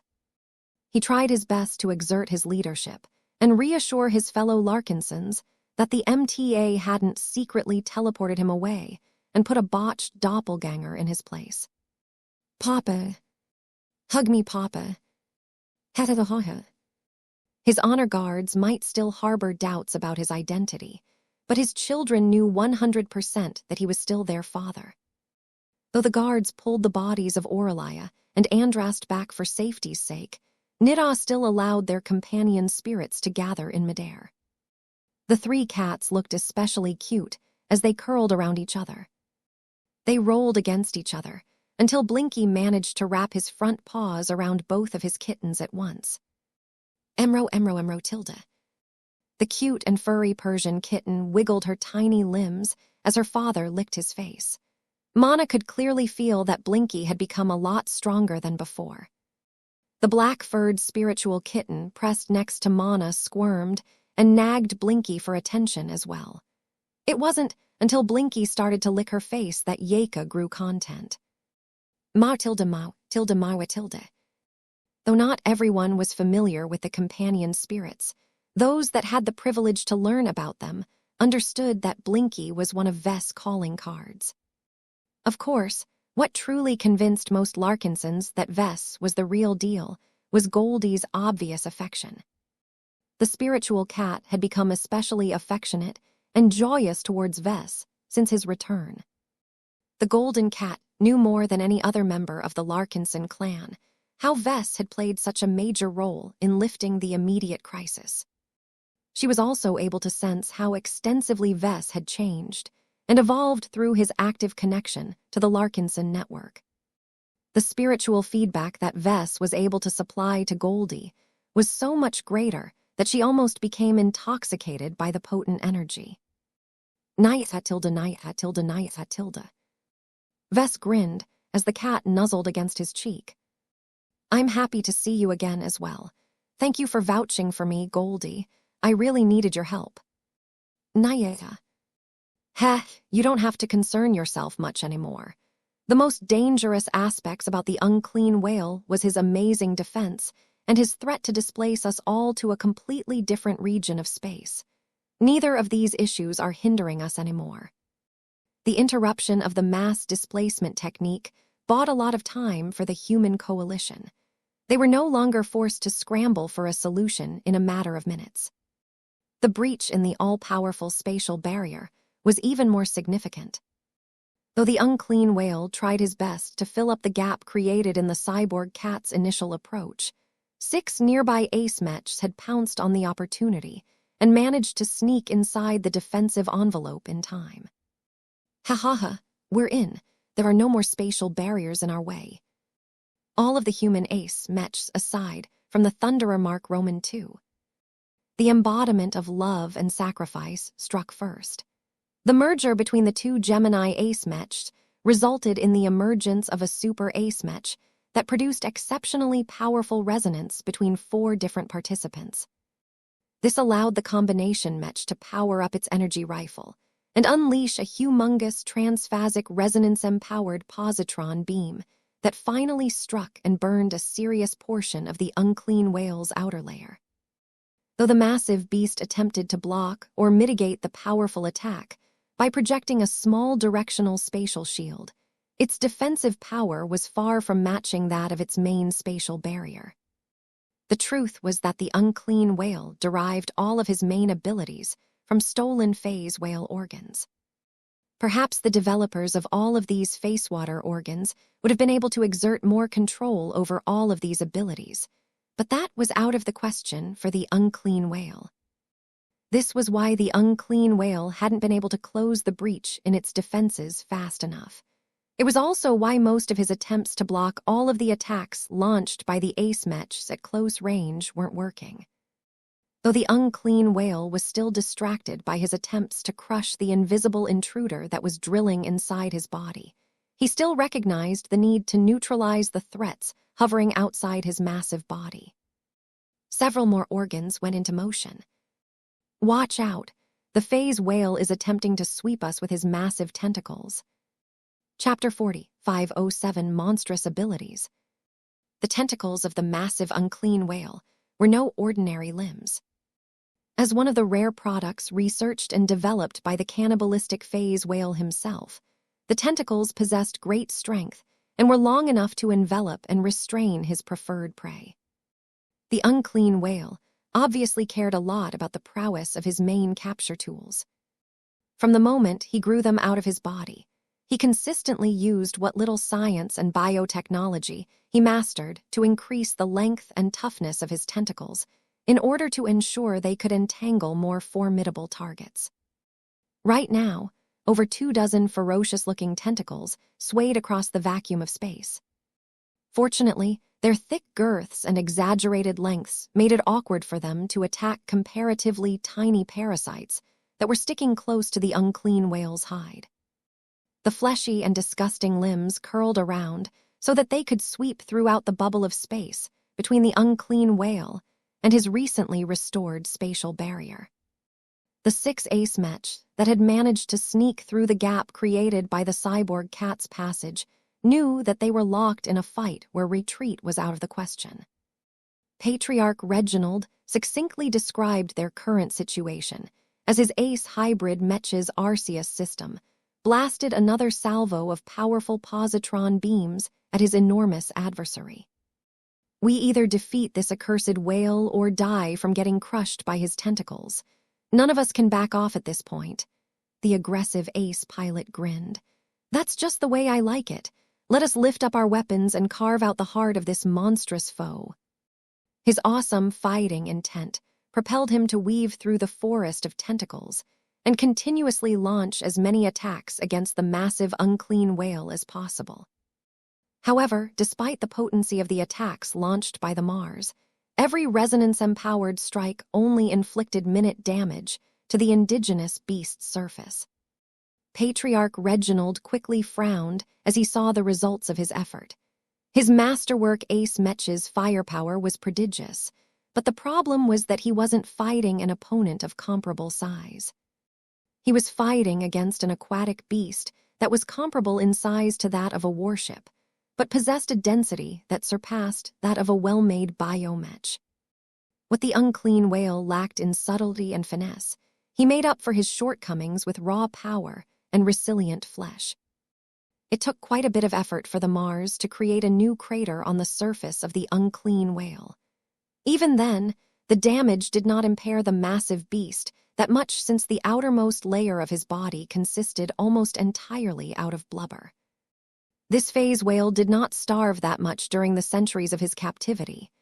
Saint Calisandra Boujay keenly observed as her royal Jeem maintained a respectful distance while shooting at the target with a powerful plasma pistol.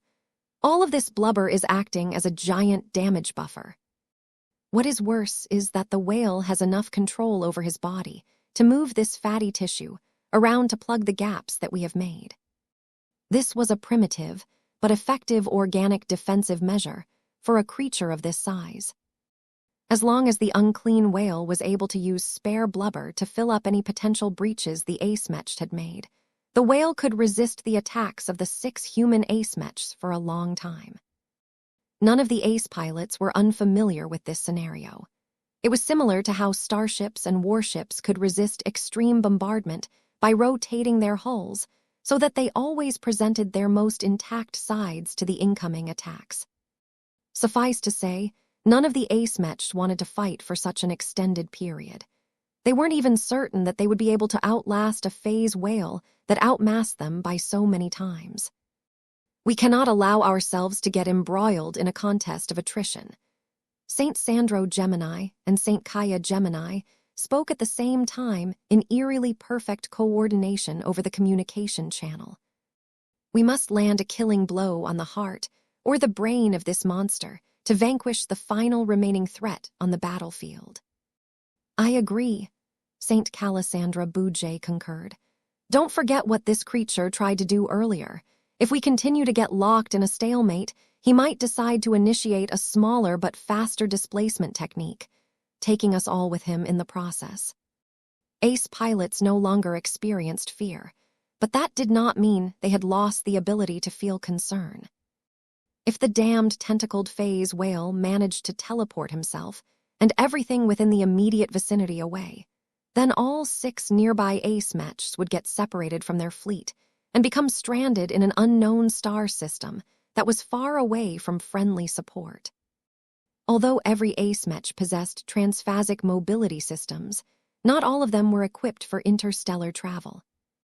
There was a large chance that they would all remain stuck in an isolated star system and die after running out of food and having their machines fall apart from lack of long-term maintenance. Avoid those tentacles. Don't get hit by them. They may be slow, but they are covered in weird slime that can inflict serious damage against our mechs. When one of the ace mechs experimentally tossed an object at a tentacle, the ace pilots all saw that the acidic slime dissolved the metal in a matter of seconds. Though none of the ace mechs were as fragile as they looked, they could not afford to remain within contact with this powerful transphasic slime. As the ace mechs continued to circle around while trying to avoid getting hit by the slow but numerous tentacles, the ace pilots found that the unclean whale was not entirely unaccustomed to fighting off small enemies that were close to his body. Most of these tentacles are placed at the front half of the body, Saint Calasandra Bouget remarked as her royal gem continually tried and failed to get past the forest of tentacles. They're all placed in an array that makes it dangerous for us to get close to the cranium of the beast. That is not all. Patriarch Reginald Cross spoke as his Mars continually struck the tentacles that were doing a good job at blocking its attacks. These tentacles are forming makeshift flesh shields that are hindering my attempts to attack the skull. None of the ace mechs had the firepower pierce through all of this raw flesh. Any wound they inflicted on a tentacle or a piece of blubber soon filled up, as the unclean whale's remarkable body control allowed him to sacrifice other flesh to remedy his injuries. This is 10 times worse than fighting a biomech, St. Marissa Lewandowski complained, as her Jetta Sandovar was reduced to blinding the unclean whale's massive eyes with its smoky domain field. We need to find a way to stop this whale from regenerating its wounds. Ordinary attacks won't cut it anymore.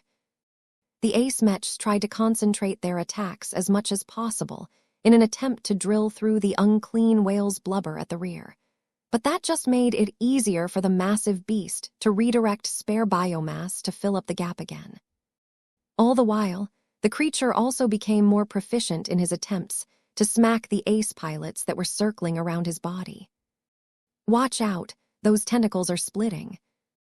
The amount of tentacles swinging around suddenly doubled as the unclean whale made a costly but effective modification to his own body. By splitting up the tentacles, they not only became a lot lighter and more agile, but also made it possible to form fleshy nets that were much more difficult to avoid. At one point, the royal gem found itself in a situation where it was surrounded by tentacles from every direction. As soon as one of the tentacle nets entered the ace spearman mech's Saint Kingdom, the fleshy trap slowed to an extent as Saint Calasandra Bouget exerted a portion of her massive willpower and strength. I decree that you are slow. Though the tentacles within range had slowed, they soon sped up again as the unclean whale's extremely resilient flesh resisted the extraordinary effect. Saint Calasandra Bouget almost miscalculated due to this. Her royal gem had sped up and just managed to squeeze through a gap between the tentacles before the closest fleshy tendrils abruptly began to spawn a row of giant bony teeth. The royal gem's Saint Kingdom was hardly able to stop these teeth from crunching against the ace mech's armor. Uff. The older ace pilot repressed a painful grunt as her royal Jeem finally managed to escape the net of tentacles with a noticeable dent in its armor. "Watch out for those teeth," the ace pilot of the Bujay family warned as she analyzed her earlier experience. "The tip of those teeth are infused with a surprising concentration of face water. They can cut through your transphasic armor systems as if they are made of mundane metals. It's likely that these teeth are used to ensure that this cannibal whale can keep hold of his prey." St. Marissa Lewandowski added her own observations. "That's not all. This phase whale is barely getting affected by my Saint Kingdom. I can feel that my influence is getting blocked shortly after sinking below the surface. This guy's mind is too vast for us to manipulate, while his body is like an impenetrable fortress that resists every foreign incursion. Our Saint Kingdoms cannot shake this beast." From the standards of the indigenous alien community, the unclean whale was a god, or at least a being that was transitioning into a god. The light but noticeable concentration of face water, along with the corrupted whale's immense mass, had turned it into a formidable foe that could put up a decent against any other godlike entities. That included ace mechs, piloted by the saints of the human race. Patriarch Reginald and all of the other ace pilots took in these revelations and continued their efforts.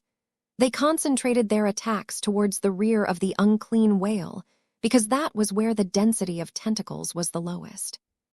They had little chance of damaging any vital organs in this area, but few of them thought it was wise to fight around the front half of the unclean whale.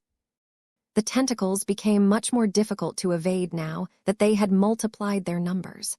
It also didn't help that they all spawned teeth that could crush an ace mech should they be able to envelop one of the machines. The Jeddah Sandovar was the only light mech that dared to pressure the front of the unclean whale. It was the only light mech among them and possessed the greatest chance of evading the forest of tentacles that were concentrated around the massive head of the creature. Though the ace light skirmisher was doing a good job of keeping many of the tentacles busy, it was tempting fate as the unclean whale became increasingly better at anticipating the elusive machine's evasion patterns. Fortunately, the Jeddah Sandovar's distraction paid off, as the remaining ace mechs concentrated their attacks on the base of one of the tentacles at the rear. After launching successive attacks in an extremely short interval like they did with their attempts to punch through the segmented energy shield layers of the Orvan battleship, the powerful machines managed to sever one of the disgusting fleshy limbs, only for them to unleash a new monster. "Watch out, that severed tentacle is coming to life." That's ridiculous. It's no wonder the phase whales tried to lock this monster in a place called the Palace of Shame. The severed tentacle parted into several sections before each of them morphed into smaller versions of phase whales. Each of them began to chase after the ace mechs as if they were eager to please their progenitor. Chapter 45:08 Resilient Adversary. Though the unclean whale was far from his prime, his ability to resist the aggression of the nearby ace mechs was surprising for a beast that had remained in slumber and captivity for many years. This was not a pariah that had been drained of strength and face water. Vess would have expected such a dangerous and murderous alien to be stripped of his ability to threaten his captors. In fact, his crimes should have merited the death penalty. Few species tolerated cannibals among their own kind. Their continued existence among their own kind was a sign that the society of a race had become depraved. Though the phase whales had taken the trouble to isolate the unclean whale in an obscure asteroid prison that was situated far from the center of the dwarf galaxy, for the creature to retain so much health and combat strength was perplexing. Many different minds worked to analyze the context of the unclean whale and the Palace of Shame in an attempt to figure out a way to fell this powerful foe. Although the unclean whale had clearly suffered a setback after he failed to complete his mass displacement technique, he was already starting to show greater and greater strength. This was despite the fact that a camouflaged cyborg cat was ravaging his insides, while a bunch of ace mechs were attacking his exterior. The unclean whale is too massive of an opponent. Director Rania Wadden's projection reported the most pertinent findings and conclusions of her research teams. That is not bad in itself, but what makes this enemy different from that of the Vigant Cesny is that the whale has high control over his own biological structure. The ability to rapidly redirect biomass effectively increases our opponent's ability to resist damage by over 100 times. General Verl's protection frowned. The most direct method of defeating a regenerating defensive system is to launch an attack with single, overwhelming attacks such as the strike that briefly broke open the whale's defenses. Vess awkwardly coughed as he settled on his observer's seat.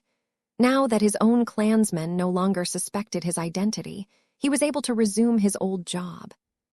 "Don't expect a repeat of that earlier show," he told his advisors. "That was a single-use trump card. I would have never resorted to this option if our situation wasn't dire. The only good news that I can tell you is that the projectile that I have launched is still wreaking havoc inside the unclean whale's body." Both Director Rania and General Verl looked interested. "How much damage are we talking about, sir?" "I can tell you that my projectile is tearing through the unclean whale's internal organs. It has been doing so for a while." Director Rania's hopeful expression dropped. "Oh, we have not noticed a significant reduction in the face water abilities of our adversary. Whatever damage your surprise weapon is doing is not great enough to cripple his ability to project a powerful spatial barrier, at least for the time being." The difference in scale was too great. No matter how well the cyborg cat was able to hide its presence and deal damage without interruption, there was no getting around the fact that he was like an ant to the unclean whale. "My payload is attempting to get closer to the cranium of the unclean whale, but it is not moving as fast as I would have liked," Vess continued. "There is simply too much biomass in the way."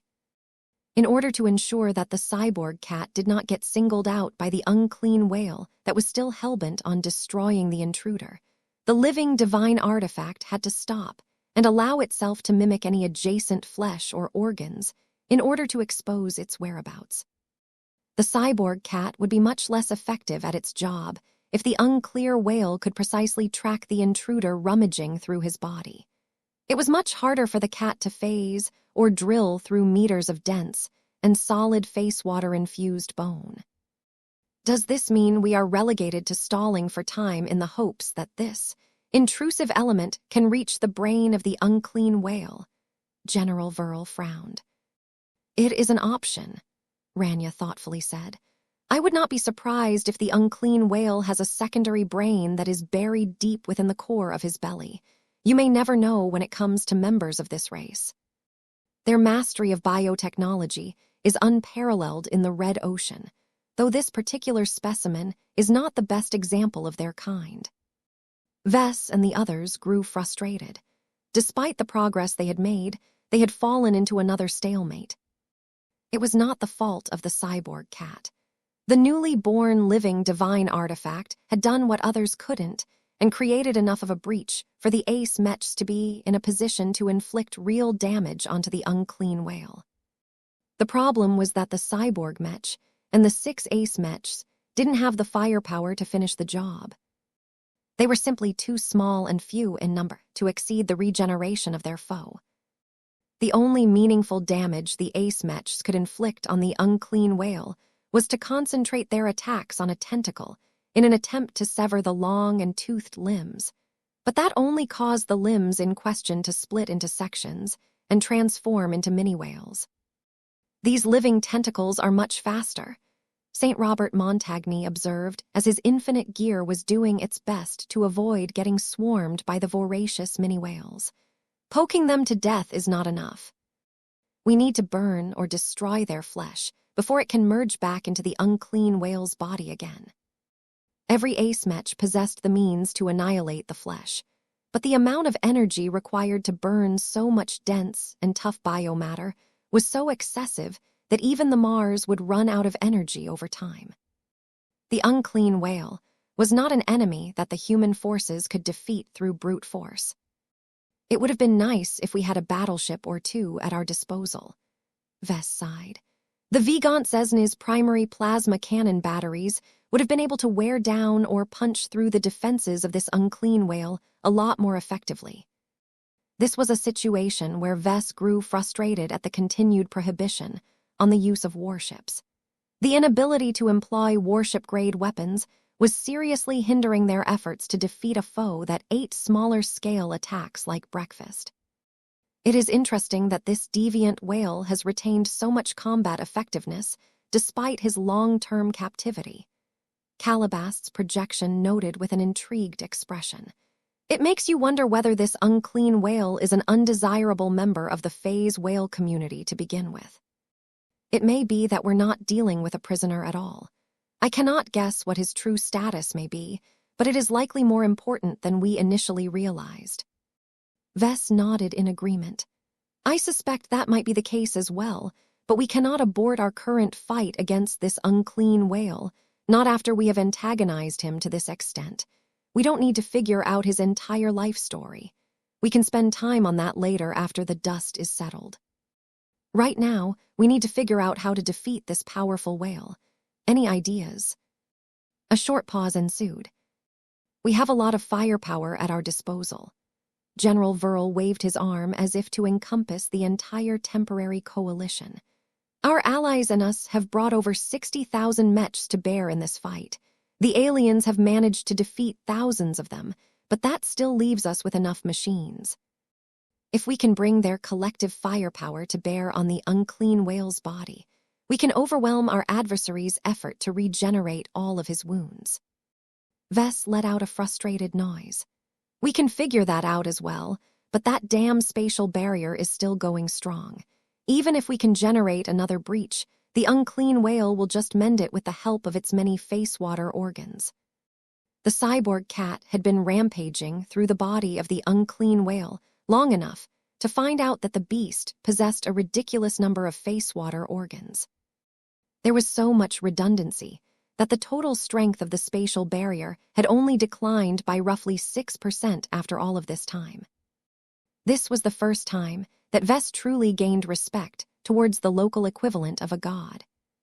The large amount of face-water organs, as well as the small but respectable face-water concentration, allowed the unclean whale to succeed where the Vigant Zesny failed. The considerably larger and more massive Orvan battleship might be an absolute powerhouse in ranged firefights, but she had proven to be completely incompetent in trying to stop a bunch of ace mechs and dismantle her many powerful weapon batteries and other ship systems at close range. The unclean whale, on the other hand, took advantage of his superior biological advantages to keep the ace mechs at bay. It was so bad that the melee mechs such as the Jeddah Sandovar and the Royal Jeem didn't even dare to drill into the body of the unclean whale so that they could deal crippling damage to the monster's internal organs. Their ace pilots could clearly feel that this was a suicidal act. Calabast, have you discovered any advice or tips that can help us out? Vess asked.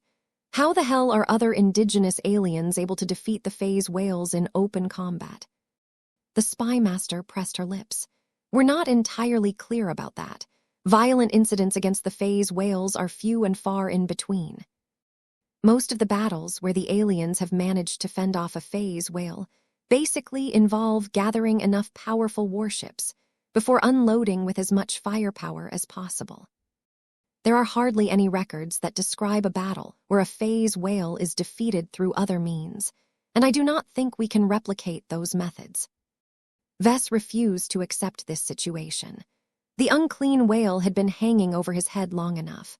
The longer it stayed alive and active, the greater the chance it would pull off a powerful move that either destroyed a lot of human forces or teleported them all elsewhere. As he continued to observe the unclean whale resist the might of 6 human ace mechs that were attacking at close range, he noticed that the Thunderer Mark Roman II remained conspicuously out of the fight. The powerful ace heavy artillery mech had remained at a safe distance and had been unable to slip through the breach created by the cyborg cat. This left St. Gelmer Osenring with little choice but to direct the potent firepower of his Thunderer Mark Roman II against the unclean whale's spatial barrier. Vess bet that if the Thunderer Mark Roman II could land its attacks against the unclean whale's naked flesh, St. Osenring's powerful shockwaves would definitely shake a lot of flesh apart. The problem was getting the Thunderer Mark Roman II to break or bypass the all-powerful spatial barrier. Not even its best shield bypassing rounds were potent enough to slip through this defensive layer. What if I can do something about this? Vess wondered. Normally, it was impossible for him to upgrade an ace mech in active use, especially one designed by a completely different team of mech designers. Though Vess was tempted to dismiss this idea, he suddenly recalled that he was not the same mech designer as before. He had gained a lot of power and new abilities after he exited the system's space. Perhaps there was a way for him to intervene. It had to be quick, though. Vess did not have the time to run to the hangar bay in order to board a shuttle that flew all the way to the Thunderer Mark Roman II so that he could modify it on the spot. His eyes lit up when he came up with another solution. There is no need for me to get close anymore. Chapter 40, 509, An Unprecedented Feat. Pardon me, sir, but are you sure this will work? Venerable Joshua asked over the private communication channel. We have never tried this before. What if we end up wasting our time? What if the Santana group rejects your proposal? Vess tiredly sighed. Don't underestimate my power, Joshua. I always make it a habit to have a few tricks at my disposal. Besides, there is little harm in trying. I am sure the executives of the Santana group are just as desperate to neutralize the threat as us. Who knows whether the unclean whale can regain enough strength to destroy all of our ships in a space-time anomaly. He did not bother to contact the Santana group directly, but left the job to his subordinates. A communications officer soon passed on the good news. The Santanas have agreed to allow us to execute our plan, provided that we do not direct any malicious intent towards their ace mech and ace pilot. The Thunderer Mark Roman II will retaliate with lethal force if St. Osenring thinks we are harming him and his machine. Vess grimaced a bit. That meant that the Larkinson clan had to put a lot of trust in the foreign ace pilot. Tell the Santana group that we agree to its terms, but that we reserve the right to abort our own plan at any time if there is a lack of sincerity. Both sides needed to trust each other in order for this initiative to succeed. As Vess refined his initial plan, the Evertshanger stopped firing its rifle at the distant unclean whale's spatial barrier and flew towards the Thunderer Mark Roman II as fast as possible. The expert hero mech even chose to activate its combat drive to speed up its passage and reach its destination faster now that the spatial environment had stabilized. Soon enough, the Evertshanger slowed down as it approached the edge of the Thunderer Mark Roman II Saint Kingdom. It was considered to be a great taboo to intrude in an ace mech's domain field without permission. Getting closer not only put units at the mercy of the ace pilot, but also exposed the ace mech to potential danger. However, ace pilots weren't ordinary people. They were potent transhuman warriors who possessed extremely keen senses. From the moment the Evertshanger came close, St. Osenring had already begun to scrutinize the newcomer. Much to his surprise, the ace pilot did not sense one individual inside the Larkinson expert mech, but 3 different traces of life. I see now what these Larkinsons mean by living mechs, the artillery mech specialist remarked. Venerable Joshua and his battle partner tried their best to remain on their best behavior. They tried their best to lower their guard and showcase their goodwill as the Santana group's ace pilot thoroughly scanned their intent. You may proceed, Jelmer Osenring announced. While I do not fear your attacks, please keep your weapons powered down and out of the way. We cannot afford to create any misunderstandings. Understood, sir. The Evertshanger respectfully flew forward. Both Joshua and his living mech immediately felt oppressed to the point where their true resonance began to wobble. They had entered the domain of a completely foreign ace pilot, one that rippled with shockwaves. This was a considerably new experience for Joshua. He compared St. Gelmer Osenring's domain to that of Patriarch Reginald Cross and figured out that there were many differences between the two ace pilots. This was not the time for him to contemplate the strengths of Mech pilots who were a step ahead of him. He had a job to do, and he couldn't afford to waste any further time. "Do I have your permission to proceed with our plans, sir?" Venerable Joshua politely asked as his Evertshanger stopped a short distance away from the large and massive ace heavy artillery Mech. "I have been told that we will be attempting to execute an invasive procedure onto your Thunderer Mark Roman II. This will result in permanent changes that we may or may not be able to reverse." A ripple of unease spread throughout the Saint Kingdom. "I would not agree to this desperation measure under ordinary circumstances," St. Osenring said after a short pause. "My ace Mech is my steed, and I have always entrusted its development to the Mech designers that I have known and trusted for decades.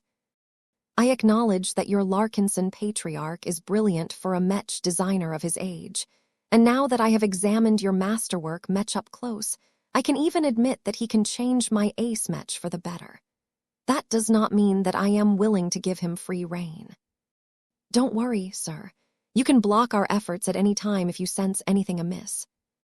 After gaining the ace pilot's agreement, Venerable Joshua took a deep breath before starting the strange and unusual plan that his patriarch had proposed. "Evertshanger, switch your glow to that of your maker." "With pleasure, partner. This will be fun." Joshua expected his expert Mech to take a bit of time to connect to a design spirit that it hadn't connected to before. In fact, the young man still wasn't entirely convinced that the plan could even work. It went against everything he thought was possible, but oh well. He would just give it a try and see whether the patriarch wasn't being delusional. "Wait, this is different.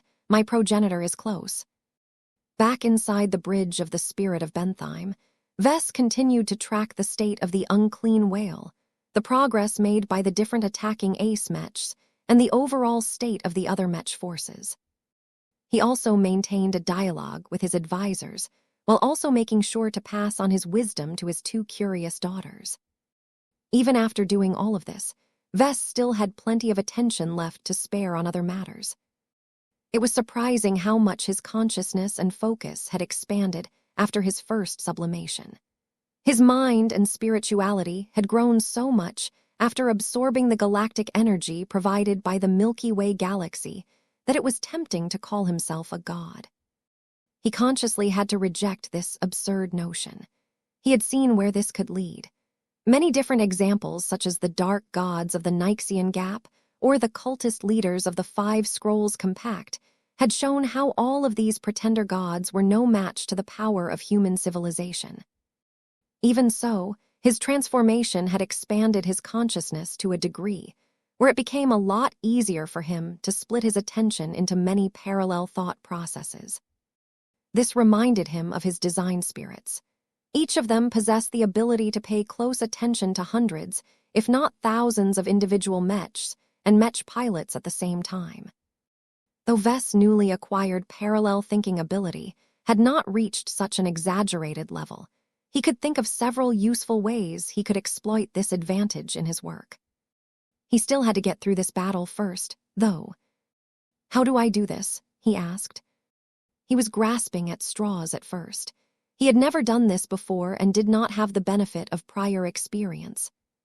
It was only after he concentrated on Venerable Joshua's expert Mech that he felt his own work actively trying to reach out to its maker. "I'm here, Evertshanger. Accept my embrace." From the moment the Evertshanger cycled its glow, it assumed a substantially different air. Both the expert Mech and expert pilot became reverent as a familiar, but also different presence descended upon them both. "Patriarch, it's really you. I can feel you, sir," Venerable Joshua gasped. "I can even resonate with you. We've never been able to resonate with each other to this extent." As Vess became used to serving as the Evertshanger's current design spirit, he began to experience many new sensations. It was as if he had started an entirely different job in an entirely different sector. So many new possibilities had opened up to him that he could spend a lot of time on exploring what he could do in this new capacity. Unfortunately, he didn't have the time to explore what it was like to mess around with Mechs in this fashion. He needed to work on another machine this time. Joshua. Vess spoke over the communication channel, though he didn't need to bother with it considering that he had also formed a more direct connection to the expert pilot. Pay attention to my actions and intentions and follow my lead. I can only do this if I can leverage your power. All of them tried something completely new. Though Vess had come up with the plan, he had no idea whether it would work. He just guessed that it was viable based on what he knew about Venerable Joshua, the Evertshanger, and his boosted strength. The Evertshanger's vibrant green corona began to shake before increasing in brightness. The sense of life and vitality exuding from the expert Mech became stronger, so much so that the machine was spontaneously beginning to reverse the minor damage and the wear and tear it had incurred over the course of the battle. While the Evertshanger did most of the work, it did so at Vest's deliberate direction. His deepening connection with his own work allowed him to understand the state of the Mech frame to a surprising degree. He wasn't satisfied with gaining greater awareness over his own work, though. "Give me more control," Vess requested. "Allow yourselves to turn into my vessel." It was hard for both Joshua and his battle partner to do so. They trusted Vess on an unconditional basis, but it was still hard to go against their instincts to guard their sense of self. The more the new design spirit intruded into their territories, the more strain they experienced. "Okay, this is enough," Vess happily smiled. "Good job, you two. Try to maintain this state as best as possible and do not resist." "Roger that, sir." When the glowing Evertshanger began to move, it moved as a Mech designer rather than a combat machine. St. Osenring couldn't believe how the Evertshanger's entire personality and demeanor had changed all of a sudden. Everything that belonged to Venerable Joshua and his expert Mech had been pushed to the background in order to make way for this brand new presence. When the abnormal expert Mech continued to move closer, the ace pilot had the feeling that he was being approached by a giant-sized Mech designer. It took a lot of effort for the ace pilot to suppress his reflex of lashing out. This was completely unknown to him, and he did not like it when mysterious factors drew close to his machine. Heavy artillery Mech were extremely vulnerable to enemies that got close, and St. Osenring had always trained himself to be sensitive towards these kinds of approaches. "I can feel your discomfort," Vess spoke over both the communication channel and through his own glow. "Please be assured that I do not mean any harm. Do I have permission to touch your ace Mech?" "Just get it over with, Mech designer." From the moment the Evertshanger's two palms pressed against the thick armor plating of the Thunderer Mark Roman II, a completely foreign influence accompanied by a foreign energy attempted to intrude inside the ace Mech. It was impossible for Vess to spread his awareness inside the Thunderer Mark Roman II, but St. Osenring tried his best to lead this powerful stranger into his inner sanctum. As the mysterious resonance-empowered energy began to course through the ace Mech, it began to make its mark. St. Osenring became increasingly more astonished, and even a bit alarmed as his trusty Thunderer Mark Roman II changed in a fundamental way. What are you doing to my ace Mech?" "It's a bit complicated," Vess replied as he invested more and more concentration into this wondrous effort. "I'm infusing your ace Mech with the spark of life. This won't do much since I have never worked on your ace Mech, but that is what my current actions are about. I am effecting changes to the intangible parts of your machine that will allow me to gain just enough ownership of your ace Mech to apply two specific design solutions." "And those are?" Vess grinned. "Good question. First, I am granting your ace heavy artillery Mech a design spirit. Second, I am turning your transphasic heavy Gauss cannons into blessed weapons. As long as I can pull it off, your problems will probably be solved." What he was doing at the moment was absolutely unprecedented. He did not believe that any Mech designer below the rank of star designer had ever managed to empower a Mech in the field to this extent. This was probably the first time that Vess could ever claim to wield the legendary Mech touch on an active battlefield. If Vess succeeded in this attempt, he would probably be adding a new entry to the history of the Mech industry. The only downside was that Vess did not look forward to subjecting himself to the inevitable investigation from the MTA. He already pulled out several new rabbits out of his hat during this battle. A part of his mind was already starting to come up with plausible excuses for all of his amazing feats. Chapter 40, 510 Tired Vess. Vess was tired. Vess was tired of this battle. Vess was tired of fighting through multiple hordes of alien warships.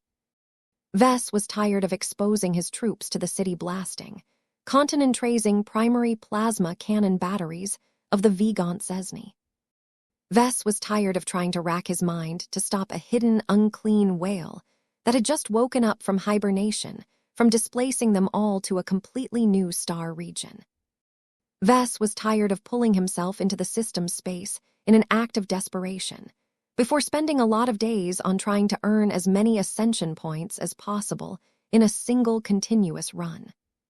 Vess was tired of undergoing a strange and exhausting ascension ritual where he had been forced to confront the demons in his heart. Vess was tired of getting exposed to greater truths about gods, divine artifacts, divine cores, the nature of so-called true gods, and how entire galaxies were involved. Vess was tired of undergoing a surprise lightning baptism that went on so long that he even had to squeeze his design skills once again to take maximum advantage of the free opportunity to modify and upgrade his body even further. Vess was tired of putting all of his hope of solving the remaining threat once and for all by returning to reality and unleashing his powerful new cyborg cat against the target, only for his massive strike to fail to live up to his expectations. Vess was tired of seeing the 6 out of 7 human ace Mech slip past the powerful spatial barrier of the unclean whale, only for them to get stumped as their opponent's thick face-water-infused flesh blunted all of their formidable attack power. Vess was tired of worrying about the unclean whale recovering from his earlier blows and pulling off another technique that could screw over the entire human coalition that was trying and failing to put him down. "I am so goddamn tired," he burst out as he gritted his teeth while remaining seated on the bridge of his flagship. "I am going to put you down once, and for all so that I can finally enjoy a good night's sleep." His crew and his children did not expect their leader to lose control over himself like this at all. Their leader had changed too much all of a sudden, and there was no way to hide the fact that his presence had somehow become greater and more substantial than ever. No matter how much Vess relied on his camouflage measures and his diminished, unending regalia to hide his presence, there was little he could do to prevent other people from detecting that he had become a lot more special. It was the nature of the weak to fear and respect the strong. The entire basis of Glows was based around this fundamental spiritual interaction, and now that Vess had gained a lot of spiritual power that hadn't been squirreled away by his design seed, he had become an entity akin to some of his more powerful design spirits. Yet for all his newfound strength and capabilities, his mental state had suffered after all of this time. He had never enjoyed a decent rest after starting this battle. He hadn't even dared to sleep after he had taken an initial break because he was too stingy to waste too many ascension points on rest when he could have spent his time on more productive pursuits. Perhaps he had managed to save a few extra ascension points due to his frugality, but this did not leave him in the best of moods after seeing that the unclean whale was still going strong after getting struck by his new divine artifact. "I am ending you once and for all," Vess hissed towards the distant, unclean whale. "If you just focused on escaping the palace of shame by yourself, then I would have let you go without a fuss. Trying to take us all with you was a grave mistake. I am not going to let you get away with threatening me. Our Mechs may be weak against an opponent like you, but don't underestimate the power of synergy and teamwork." His plan to deal with the unclean whale once and for all was radical and unorthodox, but Vess might just have the right mix of abilities to make it work. So far, his attempt to augment the Thunderer Mark Roman II by applying his unique design solutions on the Ace Mech was working, if only tentatively. Venerable Joshua and the Evertshanger played indispensable roles in this plan. The former strengthened the connection and generated the true resonance that was necessary to induce real changes in the Thunderer Mark Roman II. The latter's malleability and versatility allowed Vess to turn the machine into his avatar for this operation. Vess had only theorized that this was possible. It astonished him to see that he could actually pull it off and turn the Evertshanger into a substitute of himself of sorts. By taking advantage of the unique strengths and properties of his favorite expert pilot and his favorite expert Mech, gained the potential to participate in battles more directly than before. There was nothing wrong with sitting back and letting the professionals he hired and trained at great cost do their jobs. It just frustrated him to be unable to use his power to destroy his enemies more directly like he had done in the past. A part of him still missed the good old days where he wasn't surrounded by so many guards and mechs. He still had to fight and kill his way out of many crises and conflict zones by blazing a path through his enemies with the scorching laser beams of his Amistandira. It no longer made sense for him to fight in the trenches like before. He had become too successful as of late. He not only became an indispensable part of the economic engine of the Larkinson clan, but also put a lot of effort into elevating his status as clan patriarch. All of this meant that he was too important to risk on the front lines. While there were times where he fantasized about hopping into the cockpit of a Mech so that he could ride alongside one of his expert pilots into battle, his honor guards would tackle him before he could pull off his crazy scheme. The fact that his own guards were right to stop him from engaging in high-risk behavior didn't make it any better. "It will be different from now on," he whispered. "Now that I know that this is possible, I will definitely exploit the hell out of this ability in the future." It was too much of a waste to possess the Evertshanger. The powerful expert hero Mech was made for combat. Its job should be to fight powerful champions and to support other friendly Mechs. Vess would be depriving Joshua and his battle partner of valuable growth opportunities if he kept commandeering them to act as a field mechanic. This time, it was okay. There were no more meaningful alien enemies left on the battlefield. The expert Mech along with the regular Mech forces had already swept most alien forces aside. Aside from remnant starfighter squadrons that had opted to flee and blend into the denser asteroid clusters, there weren't any threats worth guarding against. This allowed Vess to possess the Evertshanger without any concerns. It's strange. Vess had never done this before, but he already knew how to do it on an instinctual level. It helped that he was working with a familiar expert pilot and a Mech that he had passionately designed. It also helped that he had been working with design spirits for years. He observed them at work, and he even made a fair amount of them himself. Together with all of his new senses and abilities, he quickly acclimatized to this new mode of working. Already, the part of himself that was possessing the Evertshanger had effected a lot of changes to the Thunderer Mark Roman II. Though it wasn't possible for his expert Mech to apply physical changes to the Ace heavy artillery Mech of the Santana group, Vess focused on the one area that he excelled at, which was improving the spiritual design of the powerful machine. Suffice to say, he encountered a lot of resistance.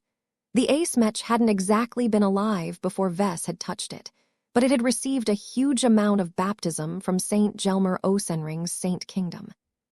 The Ace pilot's strong willpower not only strengthened the spiritual foundation of the Thunderer Mark Roman II, but also shaped and altered it in a way that reminded Vess of earthquakes. From a spiritual perspective, Saint Osenring unconsciously molded the Thunderer Mark Roman II to channel and embody his characteristic shockwaves. The powerful machine became more attuned to his domain and was able to propagate any true resonance abilities centered around his specialty to a much greater degree than before. Many Mech designers mistakenly attributed the relatively quick boost of strength after an ace pilot interfaced with a new ace Mech to the former's accelerated growth. The reality was that the latter also deserved a lot of credit for allowing itself to get molded into a more suitable vessel for its principal user. All of these insights were extremely fascinating to Vess. Ace Mech became increasingly less magical and obscure to him. Understanding how they worked and why they were so much more powerful not only gave him the confidence of designing a suitable ace Mech for the Larkinson clan in the future, but also encouraged him to make his mark on the Thunderer Mark Roman II. What he was doing to the Thunderer Mark Roman II was not proper Mech design. The professional side of him felt as if he was intruding on another design team's masterpiece. It was rude for him to vandalize the work of other colleagues without asking for their opinions, but the situation was too dire to wait that long. Vess could only make do with obtaining the emergency approval of the leading Santanas who commanded the local fleet.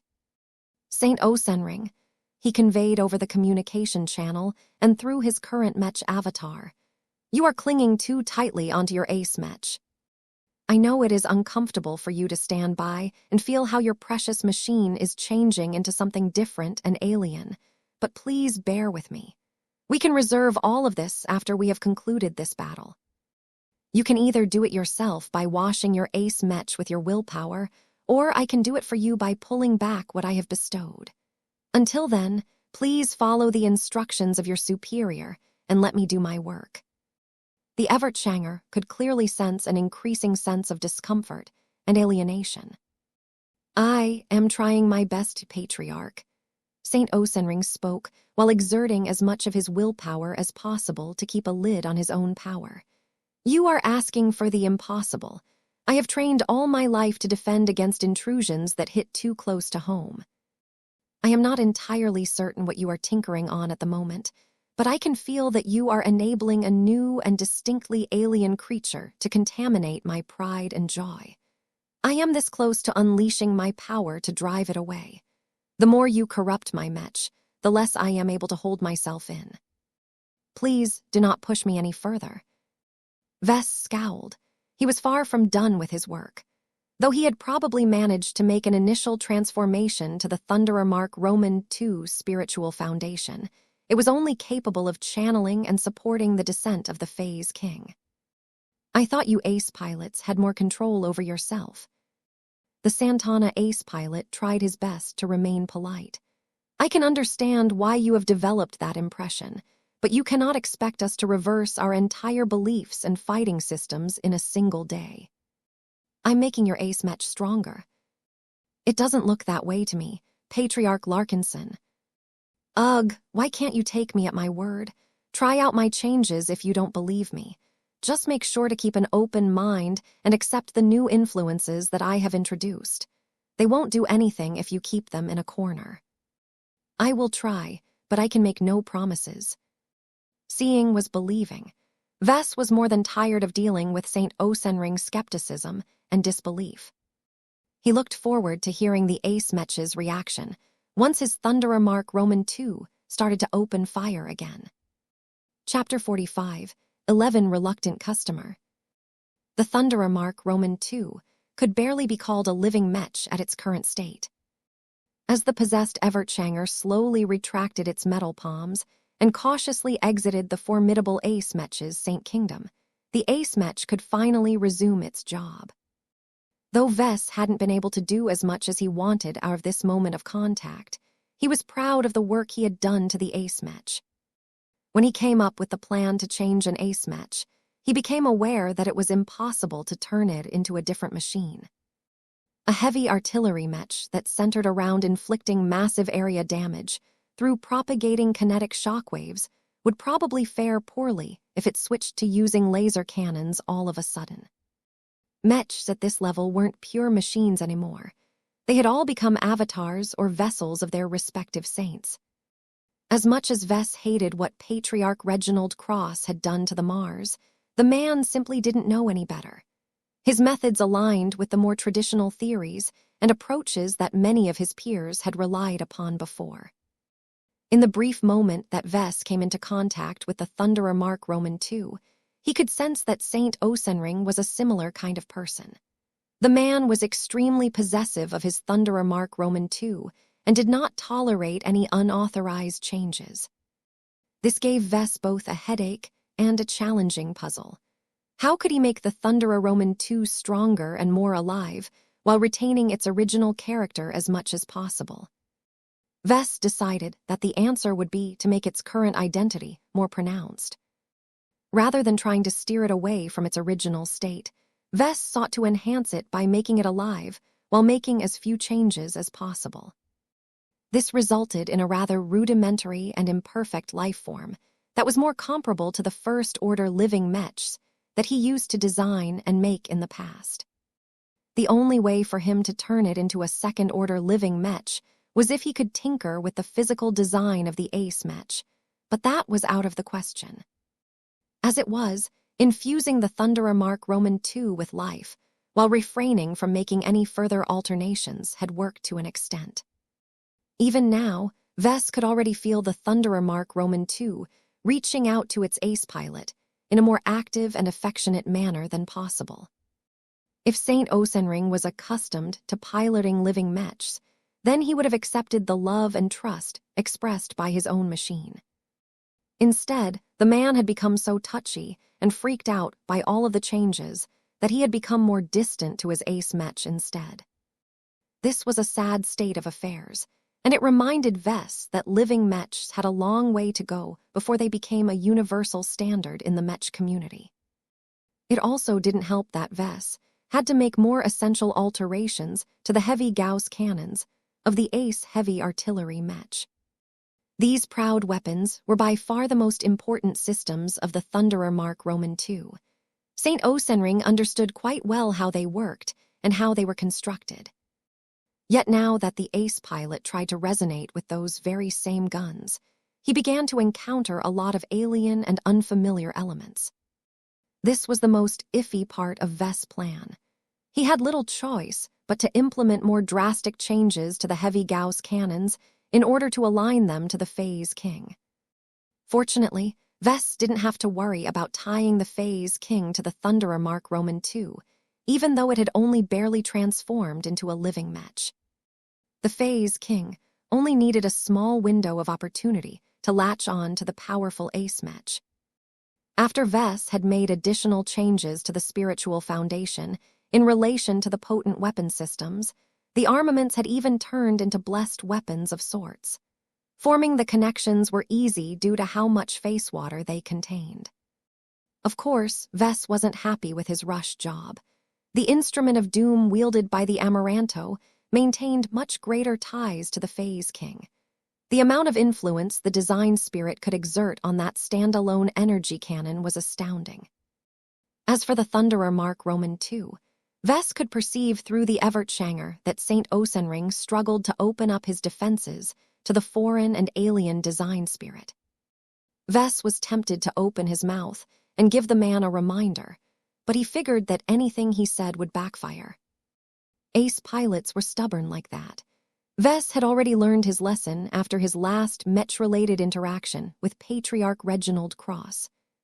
Right now, the Thunderer Mark Roman II was taking a lot more time to open fire.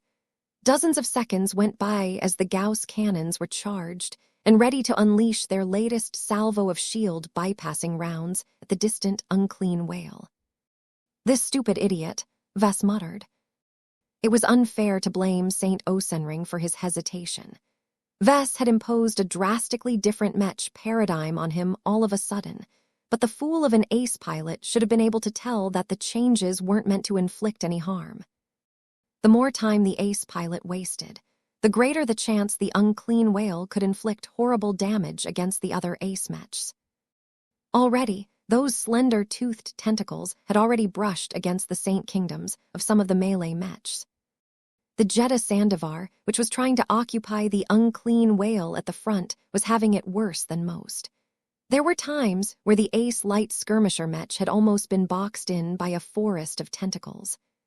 Fortunately, the Adelaide Mercenary Company did not skimp on the armor of the Jeddah Sandivar, so the face-water-infused teeth only managed to graze and scratch the upper layer of the ace Mech's armor.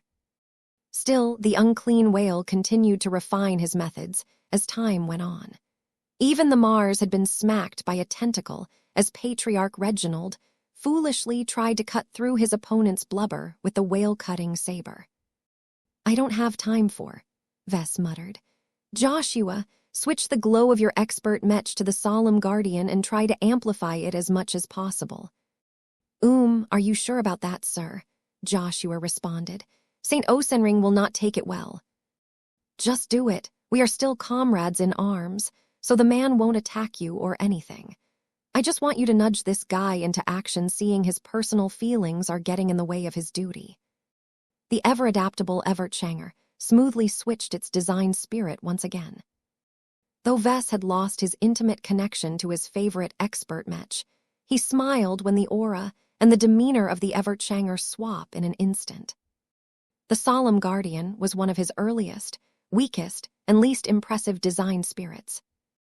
Vess had thought many times about butchering before putting his early work back together in a stronger and more improved form.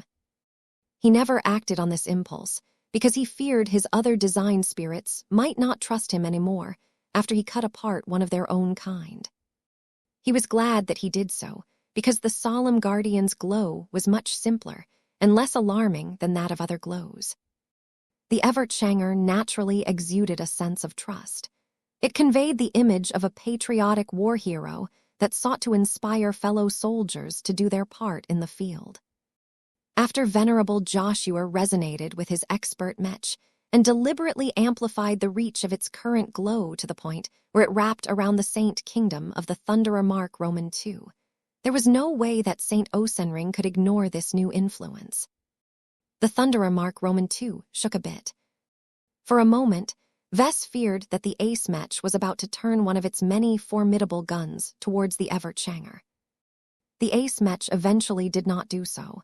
It instead kept its guns aimed squarely at the true enemy.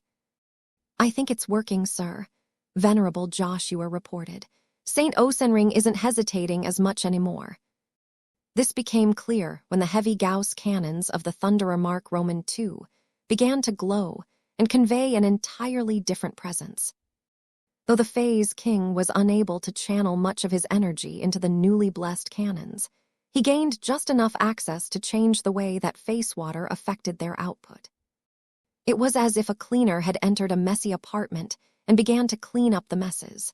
Nothing had been added or removed, but the simple act of rearranging the crude transphasic design application was starting to produce measurable changes. Soon they fired. 10 powerful Gauss cannons boomed at once, propelling potent resonance-empowered transphasic rounds at blazing speeds. When they finally crossed the distance and impacted the spatial barrier of the distracted unclean whale, the rounds initially shattered into pieces like before. Many observers who paid close attention to this attack salvo became disappointed, but their mood quickly surged when they saw that a small portion of the Gauss rounds had actually succeeded in phasing through the powerful defensive barrier. "Impacts registered. We have detected 9 individual impacts onto the hide of the unclean whale. The Thunderer Mark Roman II latest attack salvo has successfully managed to pass through the target's energy defenses for the first time." Cheers already erupted at a few places, though their celebrations were still premature. Vess furrowed his brows as he zoomed in on the image of the impact sites. Only small shards of solid alloy managed to phase through the spatial barrier. There was so little left of the original Gauss rounds that the unclean whale didn't even feel the attacks. However, this was just the start. When St. Osenring saw that the odd changes to his ace Mech enabled his last attacks to inflict real damage to his adversary's flesh, he became a lot less wary and suspicious about the alterations. As he became hungry for more, he slightly lowered his vigilance towards the alien creature that had connected his machine. Though the ace pilot still didn't trust this Phase whale-like presence too much, his desire for greater firepower pushed him to embrace the changes. When the Thunderer Mark Roman II opened fire once again, the Phase King had been able to exert even more influence on its Gauss cannons. The next rounds slammed against the spatial barrier once again, but as the powerful projectiles shattered into pieces, the shards that successfully phased through this obstacle had become larger than before. This time, the unclean whale slightly shook as his hide began to get struck by the remnants of the Thunderer Mark Roman II firepower. When the third salvo struck the corrupted phase whale's flesh, the creature actually began to experience pain as the shards not only pierced deeper through the blubber, but also unleashed noticeable shockwaves that tore a lot of nearby biomatter. By the time the Thunderer Mark Roman II fired its fourth salvo, the unclean whale noticed that the shockwaves coursing through the side of his massive body was killing or damaging an even larger portion of his flesh. The target is visibly showing pain reactions. The Thunderer Mark Roman II is inflicting more harm on the unclean whale than any other ace Mech. The beast isn't able to heal the damage inflicted by the Thunderer Mark Roman II as fast as other injuries. Too much biomass has to be shaken apart at once for the unclean whale to regenerate in a timely manner. We recommend the other ace Mechs concentrate their firepower on the body sections softened up by the Thunderer Mark Roman II in advance. This is our chance to get past the blubber and land our attacks on the internal organs of our adversary. Pass on this suggestion to the other ace Mechs. We cannot afford to squander the openings generated by the Thunderer Mark Roman II. Chapter 45, 12 Wounded Whale. As the others began to adapt to the latest turn of events, St. Osenring's attitude towards his ace Mech was beginning to shift. With each pull of the trigger, his ace Mech inflicted a bit more damage than before. With each pull of the trigger, St. Osenring allowed this so-called Phase King to affect his ace Mech in an intrusive way. With each pull of the trigger, St. Osenring became more and more addicted to the increased penetration power of his ace Mech. The ace pilot had utilized the heavy Gauss cannons so many times that he knew exactly what they were capable of. He understood what sort of defenses they could penetrate. This was why he had become frustrated with his current opponent. The unclean whale that had burst out of the Palace of Shame hardly weakened his defenses after all of this time. To see that his ace heavy artillery Mech was finally able to inflict actual damage on this powerful foe for once was a powerful motivator. By the time his Thunderer Mark Roman II unleashed its 12th salvo, St. Osenring's conversion had reached an advanced stage. While he could never look up to a completely foreign entity, he appreciated the help provided by the Phase King. The whale-like creature's comprehension of face water was so great that St. Osenring couldn't even begin to understand what was going on. All the ace pilot knew was that this alien could pull off a lot of tricks and was firmly on his side. The ace pilot even took the initiative to communicate with the alien spirit. "So you're called the Phase King." "I see, it's close enough. How is my Mech? Do you like it? Are my guns good enough?" The ace pilot and the design spirit knew nothing about each other. They could only figure out what they could sense from each other. But when St. Osenring earnestly tried to learn more about the Phase King, their compatibility began to rise, much to the detriment of their shared opponent. The unclean whale began to suffer more and more serious injuries after the Thunderer Mark Roman II truly got to work. Though the shield bypassing rounds still wasted a lot of their power after passing through the powerful spatial barrier, what was left still struck the surface of the unclean whale with thundering force. Entire craters of flesh collapsed and turned to mush as the impacts spread expanding shockwaves. Blood and face water sprayed into open space as torn flesh and veins could no longer contain the powerful life fluids. St. Osenring constantly tweaked and changed the shockwaves generated by his true resonance after every pull of the trigger. Some of the effects inflicted greater damage than others, so the ace pilot constantly optimized his power expression in the hopes of maximizing the damage with every hit. The other ace pilots gleefully took advantage of the massive weak points opened up by the Thunderer Mark Roman II. "Burn!" Patriarch Reginald Cross roared as he vented his frustration and repressed fury through his mechanical incarnation.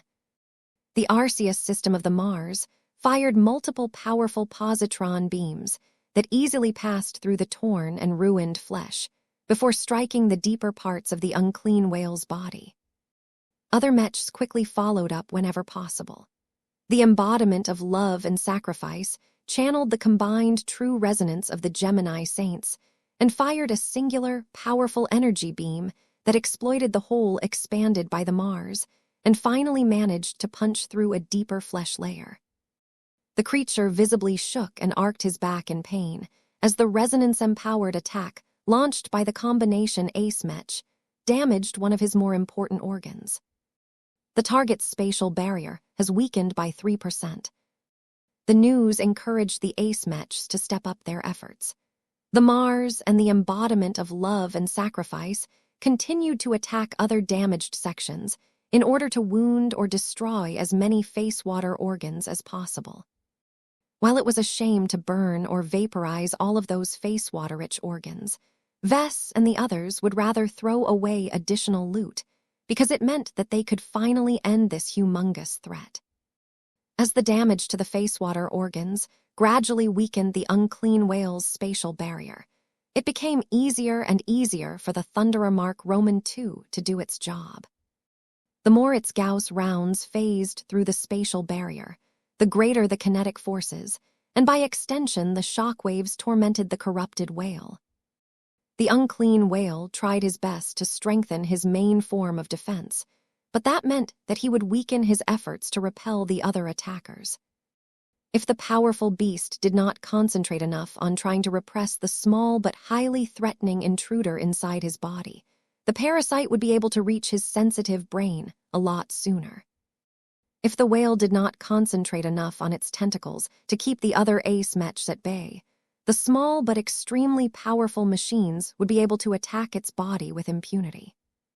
Given time, the cannibal whale would have been able to defeat any of his current opponents in isolation, but the problem was that the enemy did not hesitate to rely on the power of teamwork to assail his body. Though the monstrous creature was able to keep going for a long amount of time by virtue of his massive body, sooner or later, his enormous buffer would bottom out. Once there was no more fat or flesh to absorb the incoming attacks, the whale would suffer the ignominy of getting killed by these mechanical vorybugs. No matter what, the unclean whale had no choice but to break the status quo and fight for his survival. "Watch out! The target has decided to go on the attack," St. Marissa Lewandowski warned as she sensed a lot of aggression from the massive creature. Intact flesh transformed into strange organs that resembled organic weapon batteries. Even the tips of all of the tentacles began to grow similar organs.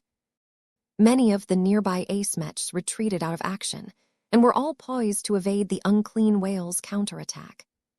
Soon enough, the powerful organic weapon batteries fired over 100 powerful gamma laser beams. Many of them focused on whatever Ace Mech was nearby, but the small and nimble machines easily evaded the telegraphed attacks, much to the unclean whale's dismay. The only Ace Mech that got struck by these powerful Gracer beams was the Thunderer Mark Roman II. The Ace Heavy Artillery Mech had utilized its thick, spider-like legs to anchor itself to an asteroid. This made it difficult to evade the numerous powerful Gracer beams that were all powerful enough to irradiate the crews of notable capital ships. Yet as soon as the volley of beams struck the Saint Kingdom of the Thunderer Mark Roman II, they rapidly lost their strength until just a quarter of the power of those attacks struck the Ace Mech. Even then, the Gracer beams failed to do more than scorch and melt a shallow layer of the Ace Mech's heavy armor plating. Seeing that the Thunderer Mark Roman II was much easier to hit than the other Ace Mechs, the unclean whale redoubled his efforts to take down this powerful artillery machine. The monster grew more organic weapon batteries and did not hold back on expending his dwindling energy reserves to slay the Thunderer Mark Roman II. Though venerable Joshua wanted to help block the damage with his Evertshanger, He knew that he was not strong enough to contribute anything useful. Just one of those powerful warship-grade Gracer beams would definitely be able to blast half of the frontal armor of his expert Mech. The old shield of Samur would have been able to block at least a dozen more attacks, but even it had limits despite its thicker and more generous buffer. "Relax, kid," Saint Osenring told Venerable Joshua the overall direct communication channel. The Santana Ace pilot developed a much more favorable impression of the Larkinson clan in the last few minutes. "I don't need your help. It might not look like it, but my Thunderer Mark Roman II is almost just as tough as a Space Knight. It has been my experience that it is always best if my machine can take as much damage as it can dish it with its guns." Although the repeated powerful Gracer beam attacks continued to melt more and more armor plating, the Thunderer Mark Roman II hardly let up on the pressure. "We shall help you, Osenring," Saint Sandro Gemini shouted. The embodiment of love and sacrifice focused most of its power on launching attacks on the increasingly more exposed internal organs of the unclean whale. However, the strange combination Mech also carried a tower shield, which it used to good effect by positioning itself in the way of several gamma laser attacks. It didn't even matter if the powerful gamma laser beams bypassed the Ace combination Mech. As long as the beams passed through a portion of the combined Saint Kingdom of the Gemini Saints, they lost so much power that Saint Osenring could easily crush whatever was left.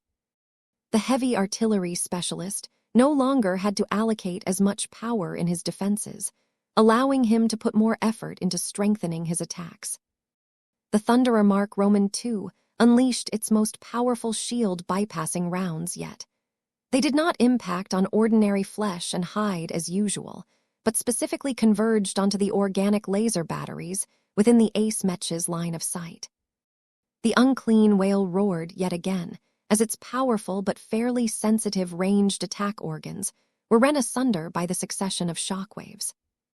As the unclean whale increasingly lost his ability to retaliate against his foes, the human Ace Mech grew bolder. The Mars dove forward and tried to cut the tentacles with its whale-cutting saber again. This time, Patriarch Reginald Cross managed to keep his Ace Mech safe by employing Hitandrun tactics. The Jeddah Sandovar continued to utilize its Saint Kingdom to blind and confuse the unclean whale's perception as much as possible, but the machine had also attempted to poke the creature's giant eyeballs. The corrupted whale might have a vast reserve of flesh and blood, but its supply was not unlimited. As the minutes passed by, the unclean whale continued to lose more strength. Half of his tentacles were gone, while more of his surface layers were damaged than untouched. The target is growing lethargic. There are signs that the whale is suffering from massive trauma to his internal organs. The remaining tentacles are no longer attacking as vigorously as before. The target is generating less localized spatial phenomena than before. The strength of his spatial barrier has dropped below 50% of its previously recorded peak. The unclean whale's average body temperature is dropping. Vess and many other humans began to breathe lighter and lighter. They grew more relieved when they saw that their final adversary was slowly getting ground to death. Though it was a pity that the human Mech forces could not vanquish their monstrous foe with a single, dramatic combination attack, they would take what they could get. Everyone just wanted to put an end to this tiresome and stressful battle. Just as Vess was thinking about how his clan should approach the rest of the coalition in order to demand a greater share of the spoils, he received an unexpected message. "Sir, the Gemini family has just sent an emergency proposal to us. The Geminis urgently requests your input." "What do those incestuous bastards want now?" Vess frowned in irritation. "The Geminis are no longer in favor of slaying our current target. They want to capture the whale alive." "What?" Vess jerked his exhausted body.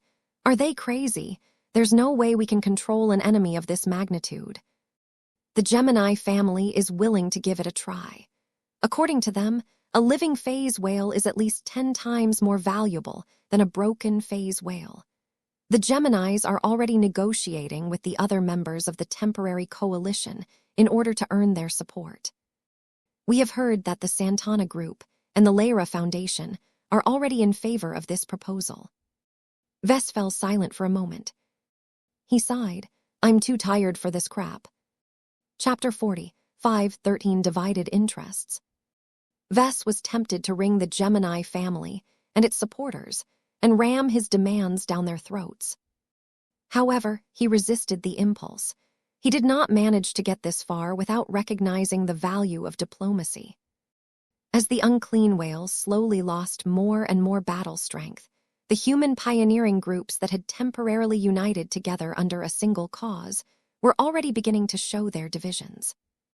Vess had read many stories in the regional publications about allies and coalition partners falling out due to disputes concerning safety and loot.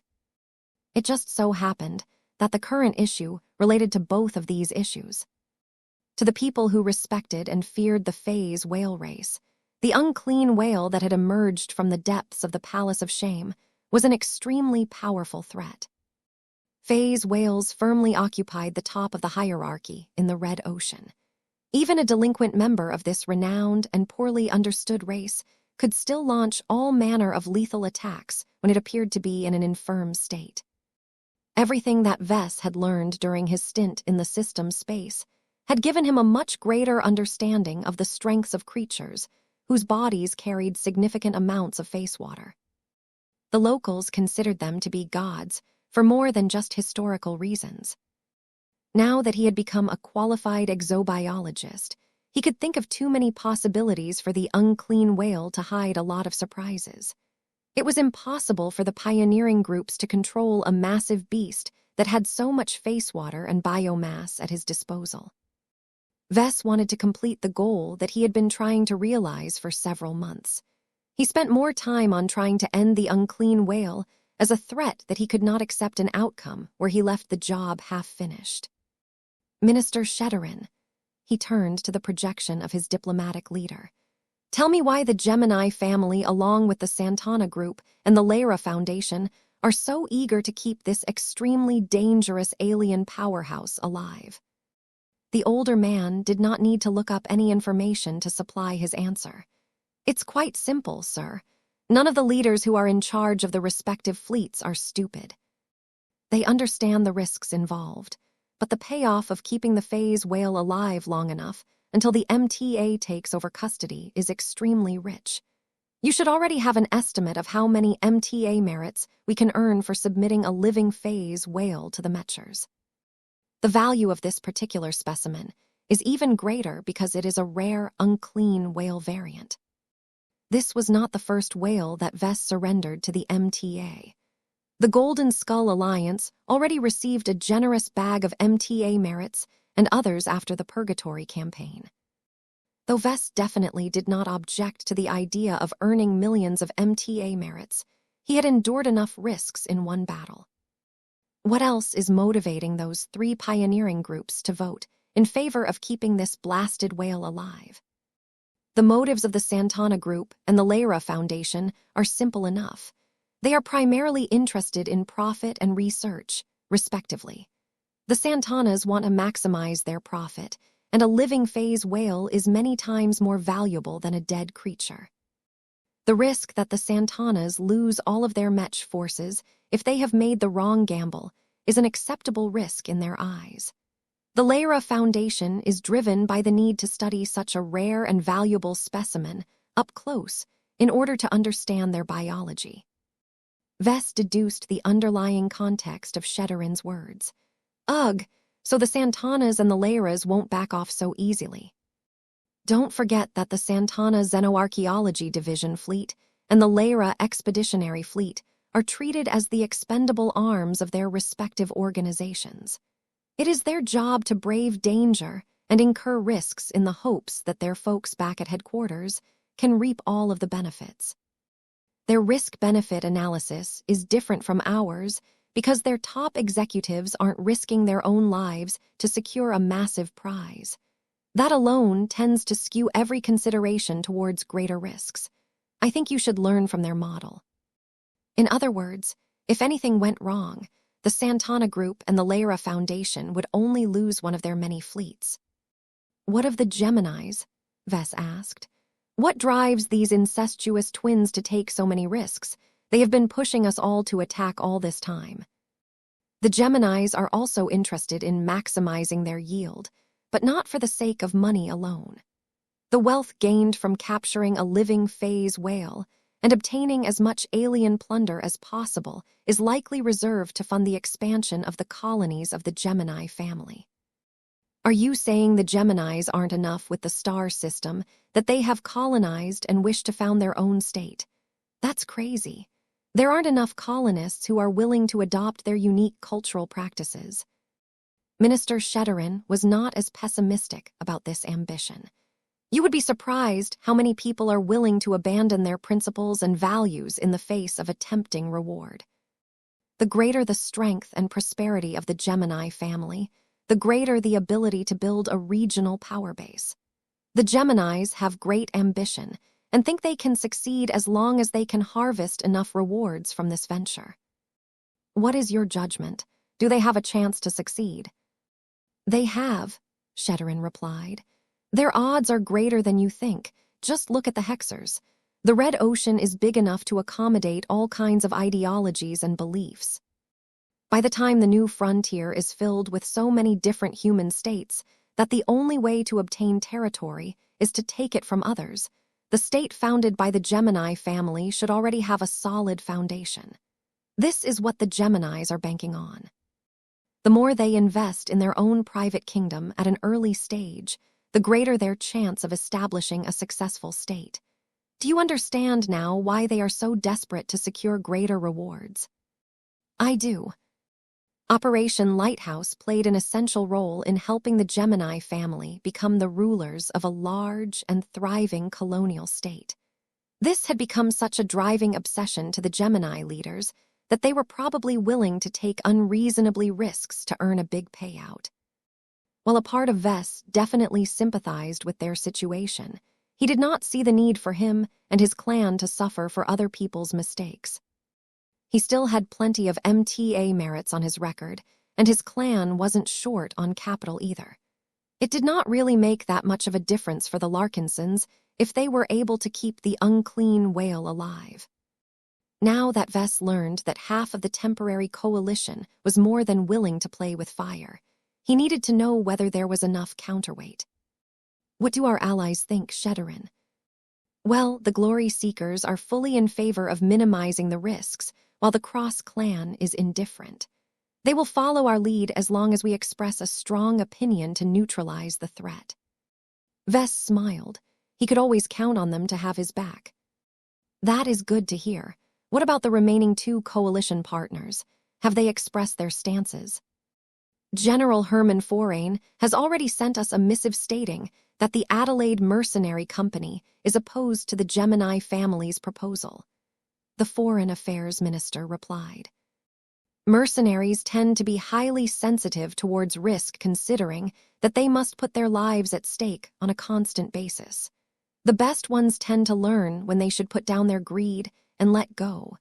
They wouldn't be able to last that long if they blindly pushed to do more. It is good to hear that the Adelaides have regained their senses. What of the Boujay family? The Boujays have yet to formulate an official answer to us, which is telling in itself. We can still make inferences. The Boujays have yet to colonize their own planets. They are currently nomads just like us. They have even concentrated most of their assets in a single fleet. This tells us that the Boujays should not be enthusiastic about keeping the whale alive. Better follow up on that, Shedderin. It is best to obtain a strong commitment from their corner. In any case, if all of what you have said is true, then both sides will enter a deadlock where neither of us can get our way. Minister Shedderin grimaced. Not quite, sir. The balance of power is skewed towards the side of the Geminis. They not only have one more ace mech at their disposal than us, but they also have the best whale and ship-killing ace mech on their side. You cannot deny that the Thunderer Mark Roman II has played the leading role in defeating the massive beast. If the talks between the two sides ever deteriorate past a critical point, the opposing side can exert much greater leverage than us. They will keep the whale alive by force if necessary. Those were indeed good points. While it was doubtful whether the two sides would come to blows, the Golden Skull Alliance, along with the Adelaide Mercenary Company and the Boujay family, simply didn't have the strength or numbers to push their stance. Perhaps he was being a bit paranoid about worrying about all of the tricks that the unclean whale had up his sleeve, but Vess simply felt it was bad news to keep such a hostile beast alive. Perhaps he could go behind everyone's back. He could discreetly instruct his new cyborg cat to destroy the alien brain of the massive unclean whale, but doing so would definitely get traced back to the Larkinson clan. I do not think it is as difficult as you think to persuade the coalition into slaying the unclean whale, Minister Shetterin said in an encouraging tone. We merely need to take a closer look at the different parties and their motives. When the man outlined his analysis and action plan, Vess felt that it all made sense. He became eager enough to try out the foreign minister's proposal. Let's do it your way, then, Vess grinned. Do I need to talk to any of the leaders in person? You do. Not all of their representatives will take me seriously, especially under battlefield conditions. Only you can speak for our entire alliance. Understood. I guess I will have to pull out my old devil tongue again. Vess sighed. Time was of essence, so he did not delay any further. He opened a private communication channel to the Thunderer Mark Roman II, which had slowed down its rate of fire by this time. Its potential of destruction was great enough to topple over the unclean whale's defenses. But now, that capacity for mass destruction had become a costly liability at this stage of the battle. St. Osenring no longer had to devote as much attention towards attacking the final remaining foe, so he readily accepted the communication request. Thank you for altering my ace Mech, Patriarch. The ace pilot charitably began. I had my doubts about the changes that you have enacted through that little expert Mech of yours, but the results do not lie. Your actions may have saved us today. Vess smiled at the grateful saint. Are you enjoying the new enhancements to your ace Mech? I do. I have only scratched the surface of what you have done to my Thunderer Mark Roman II, but if I can retain this level of penetration power, no ace Mech or warship will be able to resist attacks for long. Are these changes permanent? That depends. The ace pilot narrowed his intense and steely eyes. On what exactly? On whether the suits in charge of your fleet are willing to make a transaction with our clan. Vess smirked. Chapter 45, 14 Allure of Effective Firepower. Vess wanted to play no part in the schemes hatched by the Gemini family.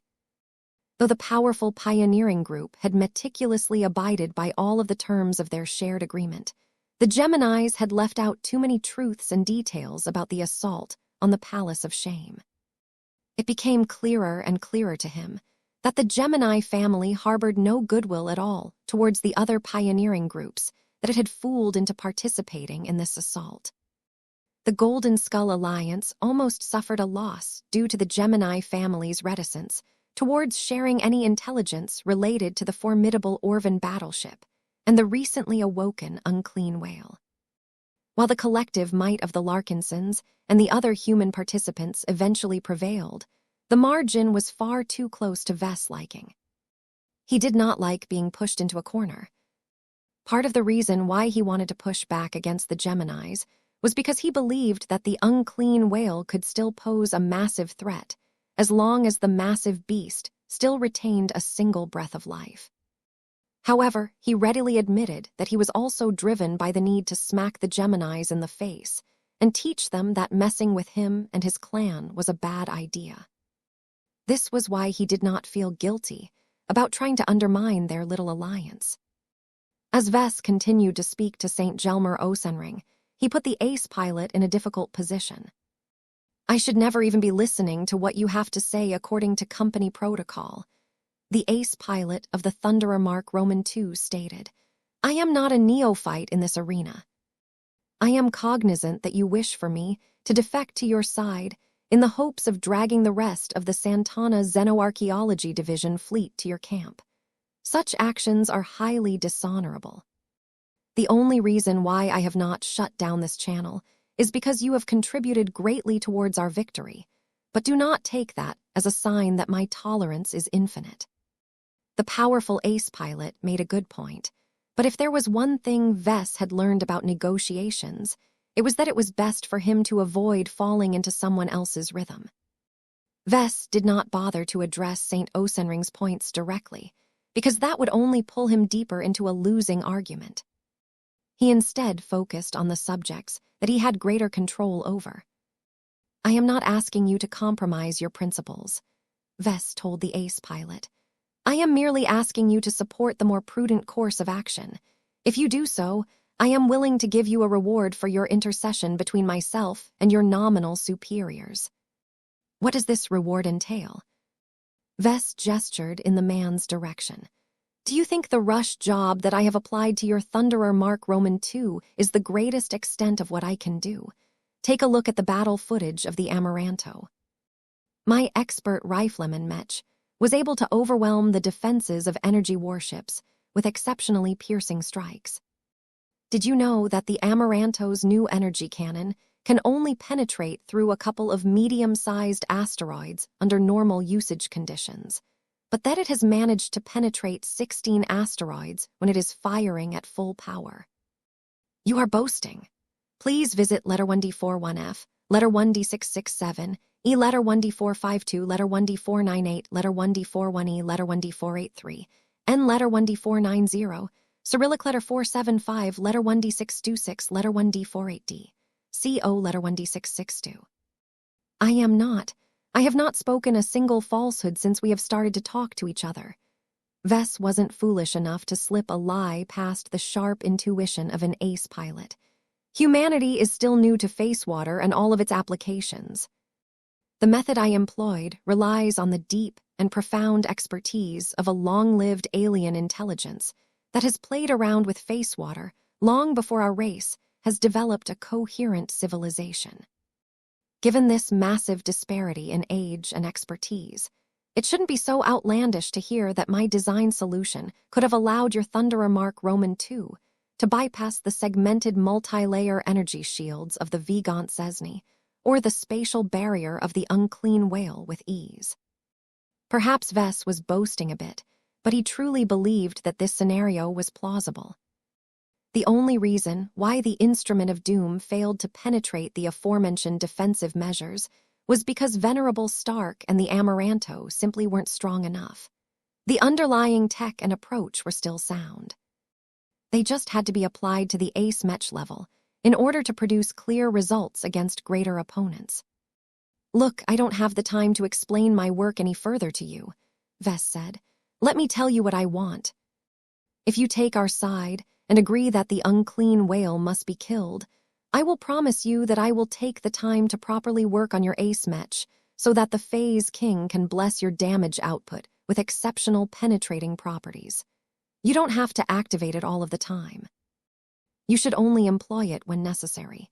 That already provides your ace heavy artillery Mech with a massive edge compared to other ace Mechs.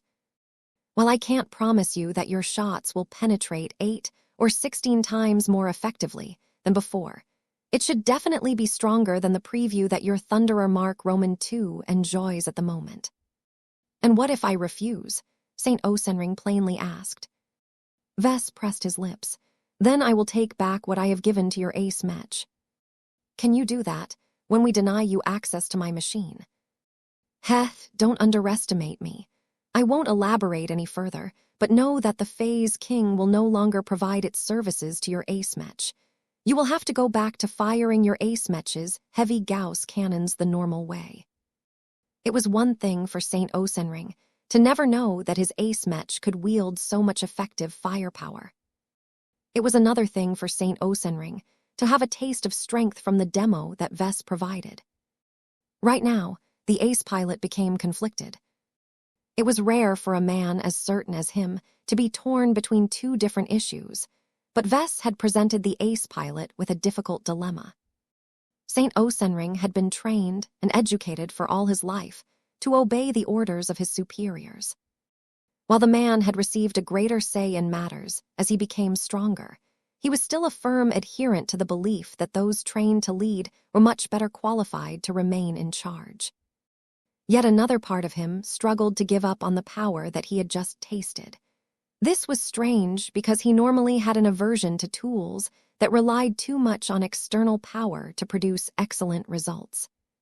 Yet despite the fact that the converted heavy Gauss cannons fell into this category, seeing his rounds bypass the strong spatial barrier of the unclean whale had given him a massive boost in confidence. The ace pilot knew extremely well that every human in the Red Ocean needed as much power as they could get in order to survive the trials and tribulations of the coming century. Saint Osenring couldn't care about how relying too much on an external influence for power might stunt his growth.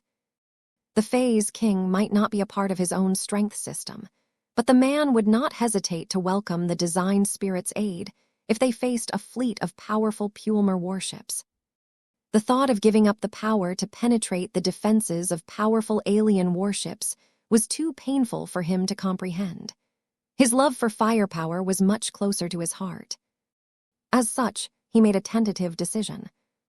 "I will make my voice heard, Patriarch Larkinson. Is that what you wanted to hear?" "Yes," Vess grinned. "Please do your best to persuade your buddies in the Santana group that whatever profit they expect to gain is nothing compared to the gifts that I can provide to you. Even if your co-workers can salvage something useful from the remains of the different warships and the Palace of Shame, do you really think they can make your ace mech stronger? Rather than putting your hopes on unknown alien technology, you might as well enjoy my services as my work is fully attuned to human tech. Tell your executives that our clan will always be open for further cooperation if they support my initiative." "I shall pass that on," the ace pilot affirmed. When Vess closed this channel, he soon opened up another one. St. Robert Montagne was still making sure that the unclean whale remained under control. His adaptable infinite gear had switched over to a striker mech configuration that burned a lot of tentacles. "What is it, Patriarch Larkinson?" the ace pilot snapped. "I want to make a deal with you and the organization that is behind you," Vess succinctly stated, as he knew better than to withhold his intentions in front of an ace pilot. "The Gemini family has persuaded your Lyra Foundation that the unclean whale is better off alive than dead. I happen to hold the opposite opinion. I hope that you can help your fellow Lyras see sense." The ace pilot shook his head. "You should contact our leaders through the appropriate channels. I am only a soldier." "You are one of the Lyra Foundation's few ace pilots. You can absolutely sway the opinions of the technocrats in charge of the Lyra Expeditionary Fleet. You only need to raise your voice in front of your fellow comrades." St. Maudagne's expression grew ugly. "What you suggest goes against our mission and our Foundation's directives. I work for a research institution that can decipher and reverse engineer a lot of tech from studying the unclean whale's body. If the beast expires, our researchers can no longer study its organs and the workings of his body. Our research and development projects will fall behind to the point where our competitors will overtake our Foundation. We will not compromise our future because we are afraid of a subdued whale." Vess could already see that this was going to be a challenge. "Your ace mech is weak. Be very careful with what you say, Patriarch Larkinson," the ace pilot warned. "I don't mean your ace mech is useless. It's just weak," Vess continued as if he heard nothing. "Just look at its performance and compare it with the feats of the Jetta Sandovar and the Thunderer Mark Roman II. While the latter two mechs are extremely specialized, they also gained strong advantages that had allowed them to prevail against the last two big opponents. Compared to the aforementioned ace mechs, what has your infinite gear accomplished? My ace mech is a modular platform that has always maintained its combat effectiveness in every situation." Vess snorted. "It's a jack of all trades, and not a particularly intimidating one at that. Look, I know what I'm talking about. I've designed multiple versatile mechs, so I understand how difficult it is to make them stronger and more competitive against more specialized ace mechs. What if I can remedy this problem of yours? What if I can bestow your infinite gear and all of the weapon systems that are currently at your disposal a permanent offensive boost comparable to the one that I had bestowed to the Thunderer Mark Roman II? The Lyra ace pilot subsided his anger all of a sudden. What do you mean by that, Larkinson? Imagine all of your attacks punching through the energy shields and armor of an ace mech, a warship, and/or giant organic monster. That is what I am talking about. Look, I get why it is important for your foundation to obtain new research materials to develop their future products, but that is a matter for the distant future. What is your point, mech designer? It will probably take a decade or more for your Lyra Foundation to convert these gains into profit. In the meantime, your Santana Xenoarchaeology Division fleet could really use a more immediate boost of strength. We are still stuck in dangerous space. What if you encounter a strong competitor in the border region that is hellbent on wiping your fleet off the board? We will vanquish or evade our competitors, St. Montagny declared. You can't run from every enemy. Some of them will seek to corner your fleet. What will you do then? The weapon systems of your infinite gear are all decent, but they do not have any pronounced strengths. Let me change that by applying the same design solutions that I have applied to the Thunderer Mark Roman II onto your modular machine. This way, you can serve as a powerful guardian of your own fleet and foundation that won't get stumped by powerful defenses like you did during this battle. You failed, St. Montagny. Let me make it so that you won't lose again. You just have to complete a single favor for me in return. Doesn't that sound like a good deal? Think about what you can do if your infinite gear is able to strike almost as hard as the Thunderer Mark Roman II. Vess encouragingly said. You won't have to form a coalition and split the loot with several powerful pioneering groups anymore. Your ace mech will have the power to slay any isolated phase whale by itself. Won't that solve the problem of securing additional research materials to your foundation? That is a compelling idea. Chapter 45, 15 Change of Heart. By the time Vess ended his talk with St. Robert Montage, he became surprised at how easy it had been to gain the agreement of two foreign ace pilots.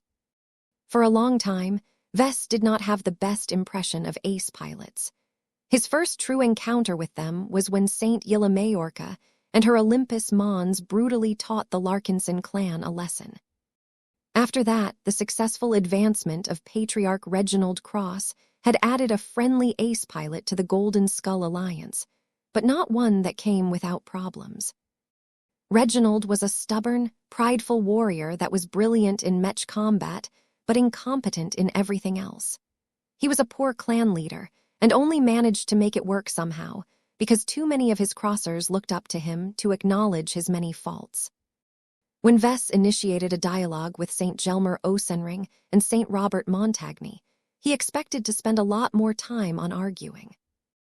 Yet instead of being met with the stubbornness that he was accustomed to encountering during every difficult talk with Patriarch Reginald Cross, he instead managed to persuade the other two ace pilots without too much time or effort. Vess didn't even have to resort to the more tricky arguments that he had held in reserve. He also didn't need to make additional concessions in order to make his case. He did not have to contact any further people at this stage. If everything went as planned, then persuading the earlier two ace pilots should be enough to get the ball rolling. Minister Shedderin certainly liked his performance. You did well, Vess. Your persuasion skills have undergone a drastic improvement. You have a core of strength and a degree of authenticity that makes you sound much more authentic than you actually are. That makes you extremely suited to communicate with high-ranking mech pilots. It helps to have a lot of practice. That is true. I have spent a lot of time collecting the feedback of my customers and attuning my work to their demands. Some mech pilots are especially difficult to deal with due to their inconsistent and uncertain demands. It takes a lot of effort to interpret all of their requests. While it is true that practice makes perfect, You have a talent for whispering in the ears of Mech pilots. Vess understood what Minister Shedderin was alluding to. Ever since he had completed his first sublimation, he not only turned into a human design spirit and gained his own glow, but also passed through a mental journey. Though his tests were probably not as challenging and ruthless as the tests that Mech pilots had to go through, the fact that these processes were similar was undeniable. This unexpectedly brought him closer to the expert pilots and ace pilots that he increasingly interacted with. People who had gone through these mental journeys were relatively easy to recognize by those who had confronted the demons of the heart. "It will not take long for us to notice changes," the old purnacer predicted. The ace pilots wield great influence in their respective organizations. Their official ranks may not be the best, but their influence over their groups is massive. No matter how much the Santana Group and the Layer Foundations indoctrinated their Mech pilots, those who had elevated beyond the limits of mortality came in touch with greater truths, ones that were much more difficult to color with different biases. At least, Vess hoped that was the case. "Do you think we should talk to the Geminis?" Vess asked. "No, not yet. Let us refrain from tipping our hand," the older man replied. "The Geminis will become justifiably angry at us for tipping their hand and preventing them from realizing their dream to the fullest. We may be saving our lives through this move, but it will also spoil our relationship with the Gemini family. Are you prepared to accept the consequences of this move?" Vess dismissively waved his hand. "The Geminis screwed us over first. They deserve what is coming for them. It would have been better if they treated us with greater sincerity, but since they didn't, we have no obligation to show any consideration for their demands. The Santana Group and the Lyra Foundation won't be happy with us after they find out that you have managed to manipulate their ace pilots. Their leadership may defer to the demands of their war heroes, but that doesn't mean that they will embrace their new stance." That was more problematic, but still manageable to Vess. "We're not going to stick around this region any longer than necessary, Shedderin. If everything goes well, we won't be meeting the Santanas and the Lyras again. They are just two of many pioneering groups in the Red Ocean. There is enough space in the new frontier for us to go our separate ways." While there were definitely benefits to befriending the pioneering groups that the Golden Skull Alliance had fought alongside with, Vess did not want to complicate this situation any further. "Sir, several ace Mech are showing renewed activity." It appeared that his efforts paid off. Vess grinned wider and wider as he saw several ace Mech up the pace and intensity of their attacks. Previously, the powerful machines fought as if they were half on standby. They only inflicted enough damage to keep the heavily wounded unclean whale's regeneration ability busy without restoring the massive creature to full health. This time, powerful Mech such as the Thunderer Mark Roman II and the Mars disregarded their previous instructions and flooded the unclean whale with unrelenting firepower. "Stop it, you are destroying our wealth," St. Sandro Gemini desperately urged.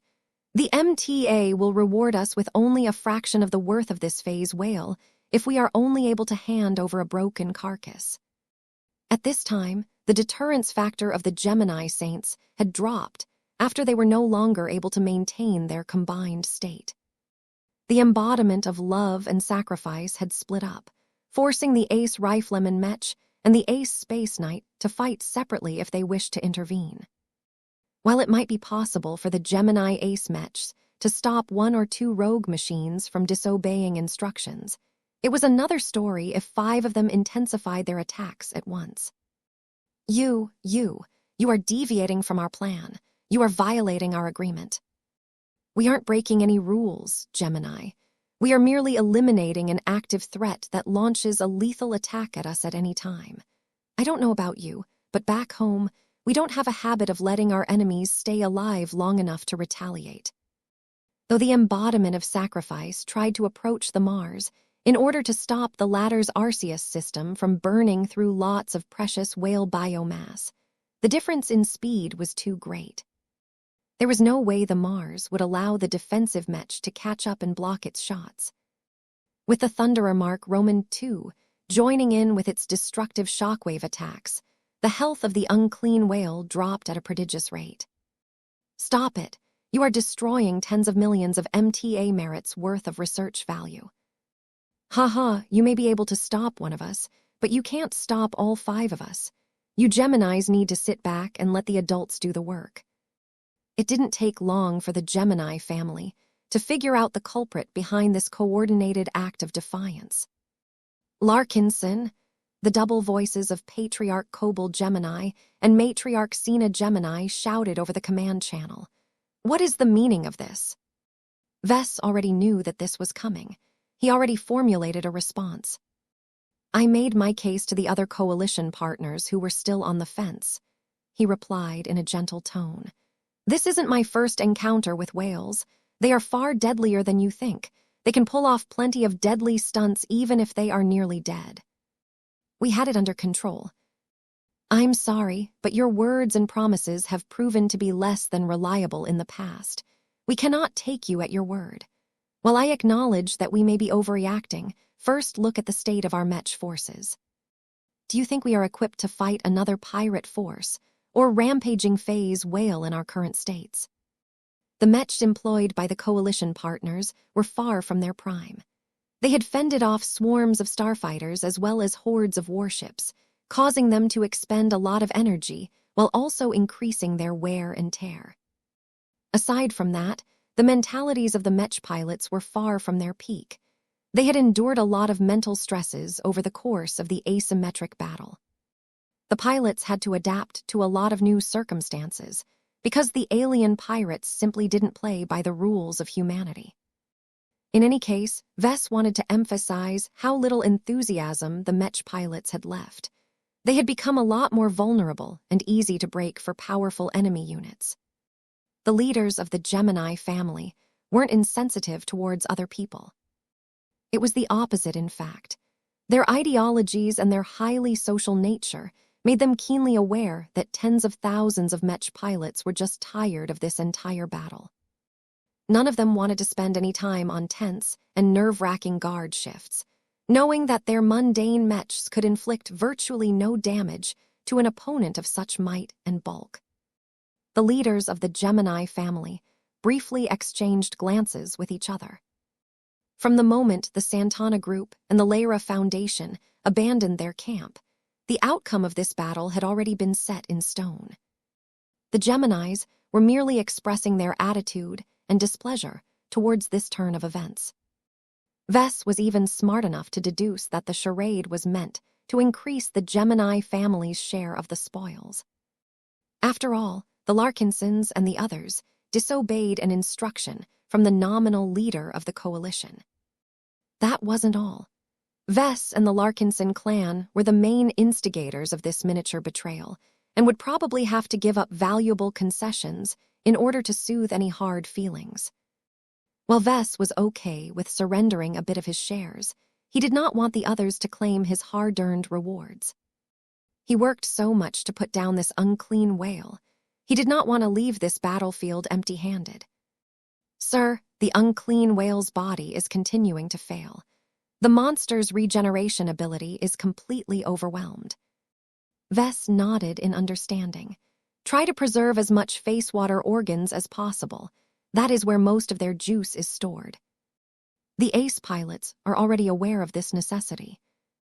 As the ace Mechs continued to launch their attacks at their adversary, the unclean whale began to resemble a collapsing flesh palace. It was eerily uncomfortable to see such a powerful whale getting utterly humiliated by a bunch of tiny war machines. Vess leaned forward as the phase whale gradually weakened.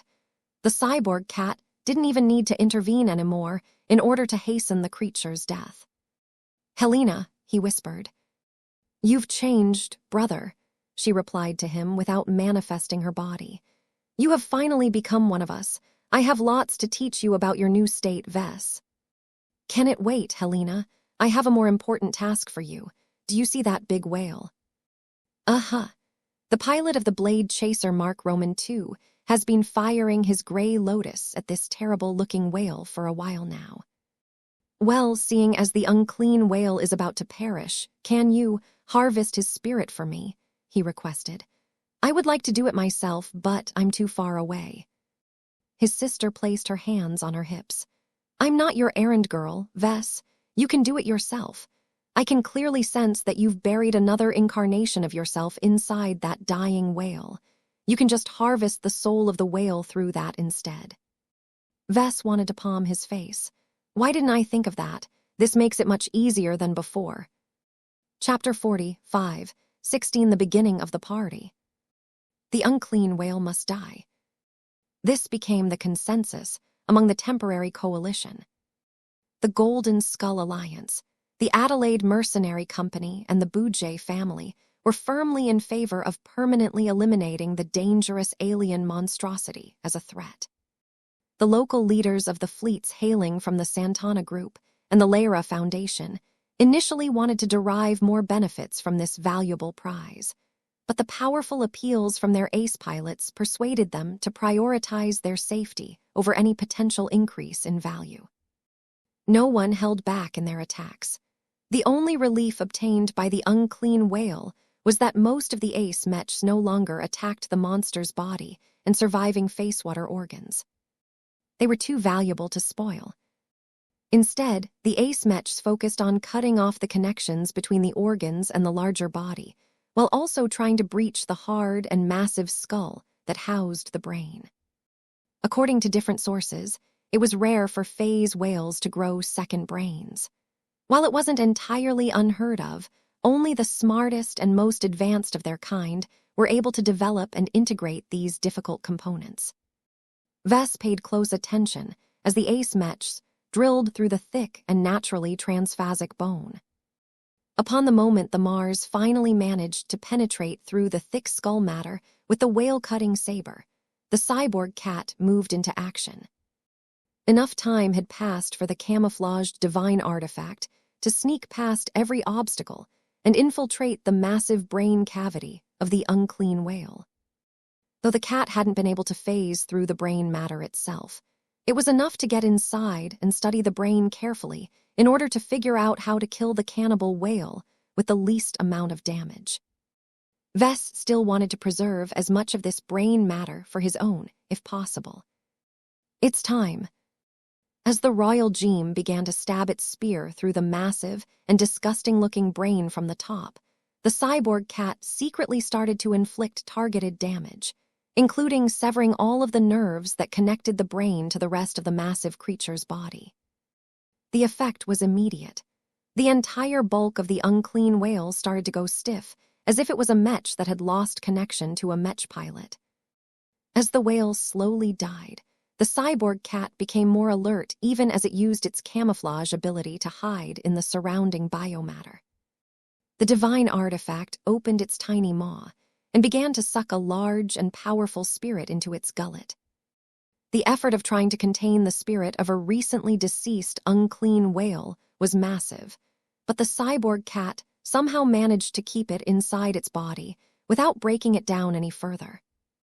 This was one of the many new abilities that Vess had bestowed on his divine artifact. Though the cat was clearly struggling to contain the powerful whale spirit, it was not a problem to keep the traumatized entity contained for the time being. The cyborg cat discreetly phased away while keeping its camouflage abilities active. Though a couple of nearby ace pilots such as Patriarch Reginald and Saint Calisandra Boujay noticed a few oddities, they were mainly concerned with the state of the unclean whale. The beast is dead, Reginald stated as he could clearly feel the spread of death throughout the carcass. Let us make sure that is the case. Once the ace pilots tentatively confirmed that the whale had perished, the battle was finally and truly over. That didn't mean that every possible threat had been neutralized, but the human coalition had gained extensive control over the battlefield. Even if there were still plenty of aliens alive, they could no longer muster the mechs or warships to threaten the invading human forces. Search and rescue operations finally commenced as the fleets of the temporary coalition converged upon the broken asteroid base from 6 different directions. Many Mechs had returned to their respective motherships in order to resupply the machines or put them out of the way for the time being. However, the human forces did not completely stand down their Mech forces. They had all agreed to keep at least half of their remaining combat troops in the field. Many Mech pilots remained on guard in case the remnant alien pirates were planning to launch a counterattack. There was also a significant chance that enemy reinforcements might drop in. Everyone's greatest fear was the possibility that a phase whale might enter the star system to check up on the Palace of Shame and its prisoner. If that happened, the human Mech forces would definitely be in for a difficult fight. Still, for all of their preparations, many other people no longer put any thought on attacks and instead directed attention to more relevant matters. For example, the battle produced an extensive amount of alien loot and debris. Broken starfighters littered the battlefield, with many of the disabled machines steadily soaring away on a ballistic course until they collided against the many asteroids in the surrounding environment. Few people were interested in the starfighters, though. The better ones might possess interesting alien tech, but what truly fascinated the salvage parties were the broken but intact warships. Hundreds of warships littered the battlefield. Though many of them were rather small and unimpressive, there were also numerous more that were large and powerful enough to contend against high-ranking Mechs, if only barely. The 3.2 kilometers wide battleship, known as the Vigant Cesny, was the grand prize. Despite the extensive amount of damage she had incurred, the Orvan warship still retained enough structural integrity to preserve a lot of alien tech and valuables. Already, every coalition partner had dispatched large and heavily armed boarding troops to the damaged battleship. The Vigant Cesny still boasted plenty of surviving Ovran crew members, and they had already begun to arm themselves to repel the intruders. What was even more serious was that the crazier Orvans had even begun to sabotage their own ship, as they wished to deny anything useful to the hateful humans. This was why it became important for the human boarding troops to wipe out the alien opposition and stabilize the damaged battleship before she deteriorated any further. With all of the fuss that happened with Vess and everything else, few people noticed that a certain Larkinson Mech designer had already left the spirit of Bentheim. Out of the way, the boarding team that attempted to breach an armored hatch hastily stepped out of the way as soon as they heard the command. The female voice exuded so much steel and power that they automatically did as instructed. A squad of elite sword maidens in heavy armor stomped through the corridor. Each of the foot soldiers wore black and menacing suits of medium combat armor that provided a good balance between defense and mobility. Their characteristic alloy greatswords all looked hungry to carve through enemies. Normally, the squad of sword maidens should have attracted a lot of attention, but this time they were all overshadowed by the singular powerful armored warrior that wore a contrasting red suit of combat armor. The bloody greatsword held by this leading warrior actually started glowing as it began to exude the overwhelming need to cut. With a wordless cry, the female sword wielder chopped at the thick hatch that was covered by a strong and protective energy shield. The blade not only managed to slice straight through the energy shield as if it was a piece of paper, but also hacked through the thick alloy hatch itself. The powerful swordmaster hacked the wide and circular hatch several times before lifting her armored leg, so that she could launch a powerful kick. A large rectangular piece of metal fell onto the other side. "Watch out, Keddies." It turned out that the Orvans holed up on the other side of the hatch had already prepared an ambush. The dozen or so desperate alien crew members were unusually well armed. Not only did they acquire plasma weapons that could easily melt through the combat armor of a typical foot soldier, but they also had access to other powerful toys. First, a group of alien bots flew forward and began to hack at the intruding human forces with strange and deadly-looking electrified batons. Second, a pair of Orvan spacers had managed to deploy a crew-mounted plasma machine gun behind a sturdy work console. Several deployable gadgets erected strong energy shields around this emplacement, allowing the powerful plasma machine gun to fire straight through the barriers without worrying about getting hit in return. Third, the remaining Orvan spacers had spread across the compartment and hid behind different forms of cover, allowing them to fire their deadly plasma rifles at the humans that were pouring out of a single point of entry. The ambush should have been able to shred the first human troopers to enter the compartment. Armor or not, the arsenal of the defending Orvans were too powerful. It just so happened that the alien crew members were fighting against a greater enemy than they were accustomed to. From the moment the red-armored human entered the compartment, nothing was going according to plan.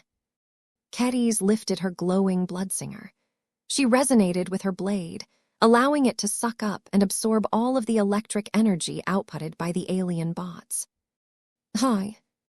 With a single sweep of her blade, she unloaded all of the electric energy her weapon had caught, frying the bots with their own attacks. Meanwhile, a torrent of plasma bolts rained down on her position from multiple directions. Kedis had already begun to sidestep the initial attacks and continued to stay on the move in order to frustrate the aim of the enemy crew members as best as possible. Though she wasn't able to dodge every attack, the plasma bolts that got too close were either blocked by a barrier produced by her willpower or an energy shield generated by the inbuilt defensive systems of her combat armor. Please visit. Ha, I've missed this so much. Kedis had become so immersed in this fight that she had even started to bat aside some of the plasma bolts that threatened to exhaust her defenses. She couldn't keep this up forever, though. The large machine gun alone could have shredded all of her accompanying sword maidens, so she rapidly sprinted closer until she was about to collide against the alien energy shields that protected the emplacement. Instead of slowing down, Kedis continued to sprint faster. Break! Before her armored form collided against the energy shield, her bloodsinger sang once again and cut straight across the barrier, causing it to fizzle out in an instant. The two Orvan crew members that wanted to shoot Kedis down with the machine gun suddenly found themselves vulnerable. The panicking aliens shouted alien words as they pulled out several weapons ranging from a plasma cutter and a grenade. Neither weapons saw any use as Kedis rushed up faster than what the inadequately trained Orvan crew members could pull off with their respective weapons. Swish! Only a single, smooth cut was all Kedis needed to slice her bloodsinger through the armored torsos of the hapless aliens. With the greatest threat down, the remaining Sword Maiden troopers easily dealt with the remaining opposition. Plasma bolts struck over half of the aggressive Sword Maidens, but their fast movements and sturdy armor protected them from actual injuries. Each of the great sword-wielding soldiers approached their respective targets and swung their weapons to put an end to the resisting aliens. Many of them found that one cut was already enough to eliminate their opposition. The few sword maidens who had to launch a second attack felt ashamed for needing to swing their weapons again. Kedis did not rush to compete for their kills. Instead, she looking down at her fresh alien kills so that she could savor this moment. Her bloodsinger shook as Kedis grew more and more excited at all of the surviving aliens that she could kill. She truly hoped that the Orvans wouldn't take the initiative to surrender. It would be a lot less excusable to cut down enemies when they had already expressed their willingness to admit defeat. She needed to hurry up and kill the diehards before the other troops put them down. Let us proceed to one of their data vaults and secure what is left, she commanded her troops. We cannot allow these Orvans to wipe their databases clean. For Lydia. For Lydia. The Sword Maidens recovered as best they could before following their champion further inwards. Chapter 45, 17 Share of the Loot. The party commenced. Shuttles and other craft ferried boarding party after boarding party to the many disabled but reasonably intact alien warships across the battlefield. Some of the large but irresponsible alien hulls had to be towed in order to stop them from drifting away and getting crushed by nearby asteroids. The attempts to secure the interior of all of the vessels did not always proceed smoothly. Different pirate groups tended to adopt all manner of defenses to protect their greatest assets. Some of the alien races and individuals were also much better armed and armored. Combined with the fact that certain species were much stronger infantry combatants than humans also produced a lot of human casualties. Yet no matter how many troopers got injured or died, the morale among the soldiers never dipped. Each of them were grateful for putting their long hours of training to good use. For once, the Mechs no longer stole the entire show. As the boarding parties steadily cleared the alien warships, more teams arrived. The combat engineers and other specialists began to tackle every hazard before they harmed the ships even further. The specialists also cataloged every valuable resource or piece of alien technology for future retrieval. Some of the teams dispatched by other pioneering groups didn't even wait for retrieval parties to pick up the loot. They already started to claim their trophies and grab anything that looked shiny and valuable enough. It didn't matter if they refrained from surrounding their shiny loot to their respective organizations. There was so much plunder that no one was able to swallow it all. Their fleets simply didn't offer enough cargo space to raid everything of value. This was why everyone prioritized the smallest and most portable valuables. Crates filled with high-tech gear and exotic alloys continued to fill the holds of various transports. Some of the pioneering groups even tried to secure as many alien prisoners as possible. This wasn't always easy, as there were plenty of hostile alien pirates that fought to the end rather than surrender themselves to the mercy of the humans. The Lyra Foundation happened to be especially enthusiastic about capturing live alien specimens. The greater the variety of species, the better. In the meantime, the assault on the Palace of Shame also attracted a lot of attention. The only complication was that much of the large asteroid had been sundered in order to attack the unclean whale that had been buried in the middle of its structure. Many halls and chambers either collapsed or had been wiped out entirely due to incurring a lot of damage.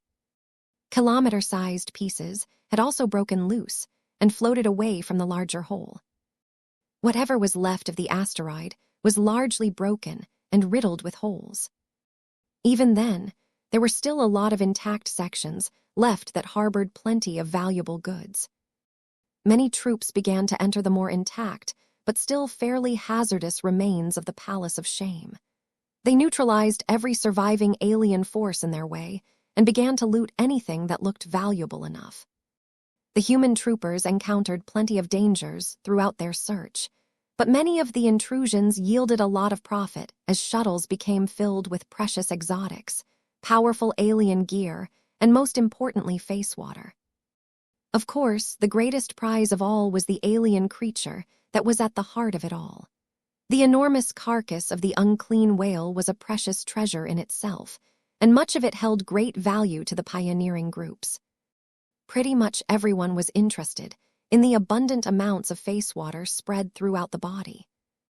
They were largely concentrated in specialized organs that were responsible for generating different face water abilities, but there were also trace amounts of face water concentrated in the massive creature's blood. If not for the fact that the concentration was awfully low, everyone would have scrambled to bleed and cut up the carcass in order to squeeze out every single drop. In any case, disputes immediately broke out about how to divide the loot. Though the pioneering groups had all signed an agreement that outlined the loot distribution beforehand, it was not so easy to determine everyone's exact contributions to the battle. The Gemini family, for all of its perceived faults, still deserved a double share for organizing Operation Lighthouse in the first place. None of the others would have been in a position to vanquish one of the rare cannibals of the phase whale race, if not for the solicitation from the Geminis. That said, none of their temporary allies had any desire to hand additional loot to them. The embodiment of love and the embodiment of sacrifice may have shown great strength in battle, but neither of them played a crucial role in overcoming the challenges they faced. The Santana Group and the Golden Skull Alliance had played substantially greater roles over the course of the battles. Without their help, the temporary coalition might have lost the battle. Although none of the pioneers denied this truth, there was still a lot of room to determine how much their contributions were worth. After a tense and heated round of negotiations, the pioneering groups came to a consensus on how to split the overall loot. The Gemini family earned 2 shares, just as previously agreed. The Santana Group earned 1.25 shares on account of the Thunderer Mark Roman II incredibly high damage contribution. Their ace heavy artillery Mech had been the most suitable war machine to fight against the natives of the Red Ocean. The Golden Skull Alliance was entitled to receive 1.5 shares due to its powerful interventions that either wiped out a lot of enemies at once or created crucial openings that led to the defeat of powerful opponents. The Adelaide Mercenary Company, the Lyra Foundation, and the Boudjay family all had to make do with 1 share each. Their forces had definitely pulled their own weight, but they did not perform greater than expected. They merely did their jobs, and that was enough. Only 1.5 shares. Vess furrowed his brows. Are those guys crazy? It's because of me that we managed to kill the unclean whale in the first place. None of our vaunted ace Mech had been able to punch through the defenses of that beast in the first place. I employed an incredibly powerful trump card to breach our final opponent's spatial barrier. Aren't we entitled to greater compensation after I expended this strategic resource? The projection of Minister Shedderin Purnus looked stoic. This is the best we can do, sir. The extra 0.5 share bestowed on us is the extent of the respect and gratitude that the remainder of the coalition is willing to give. It would be too shameless for the pioneers to deny us this much. After that, well, any further unity has to make way for naked self-interest. The greater our share, the less the others are able to claim for themselves. It is not in their interest to reduce their own benefits. This has been a costly battle for everyone involved, and do not forget that we have earned the ire of the Geminis. Their lack of support played a crucial role ruling out any further share increases. Vess grunted in disappointment. I get it. I truly wish that we could have secured more rewards, but that big whale was too dangerous to be left alive. Are there any signs that the coalition is falling apart? Vess was no longer inside the bridge of the spirit of Bentheim. As soon as the immediate crisis had passed, Nira and the rest of the honor guard insisted that Vess should pay a visit to the labs of the Dragon's Den in order to check up on his new condition.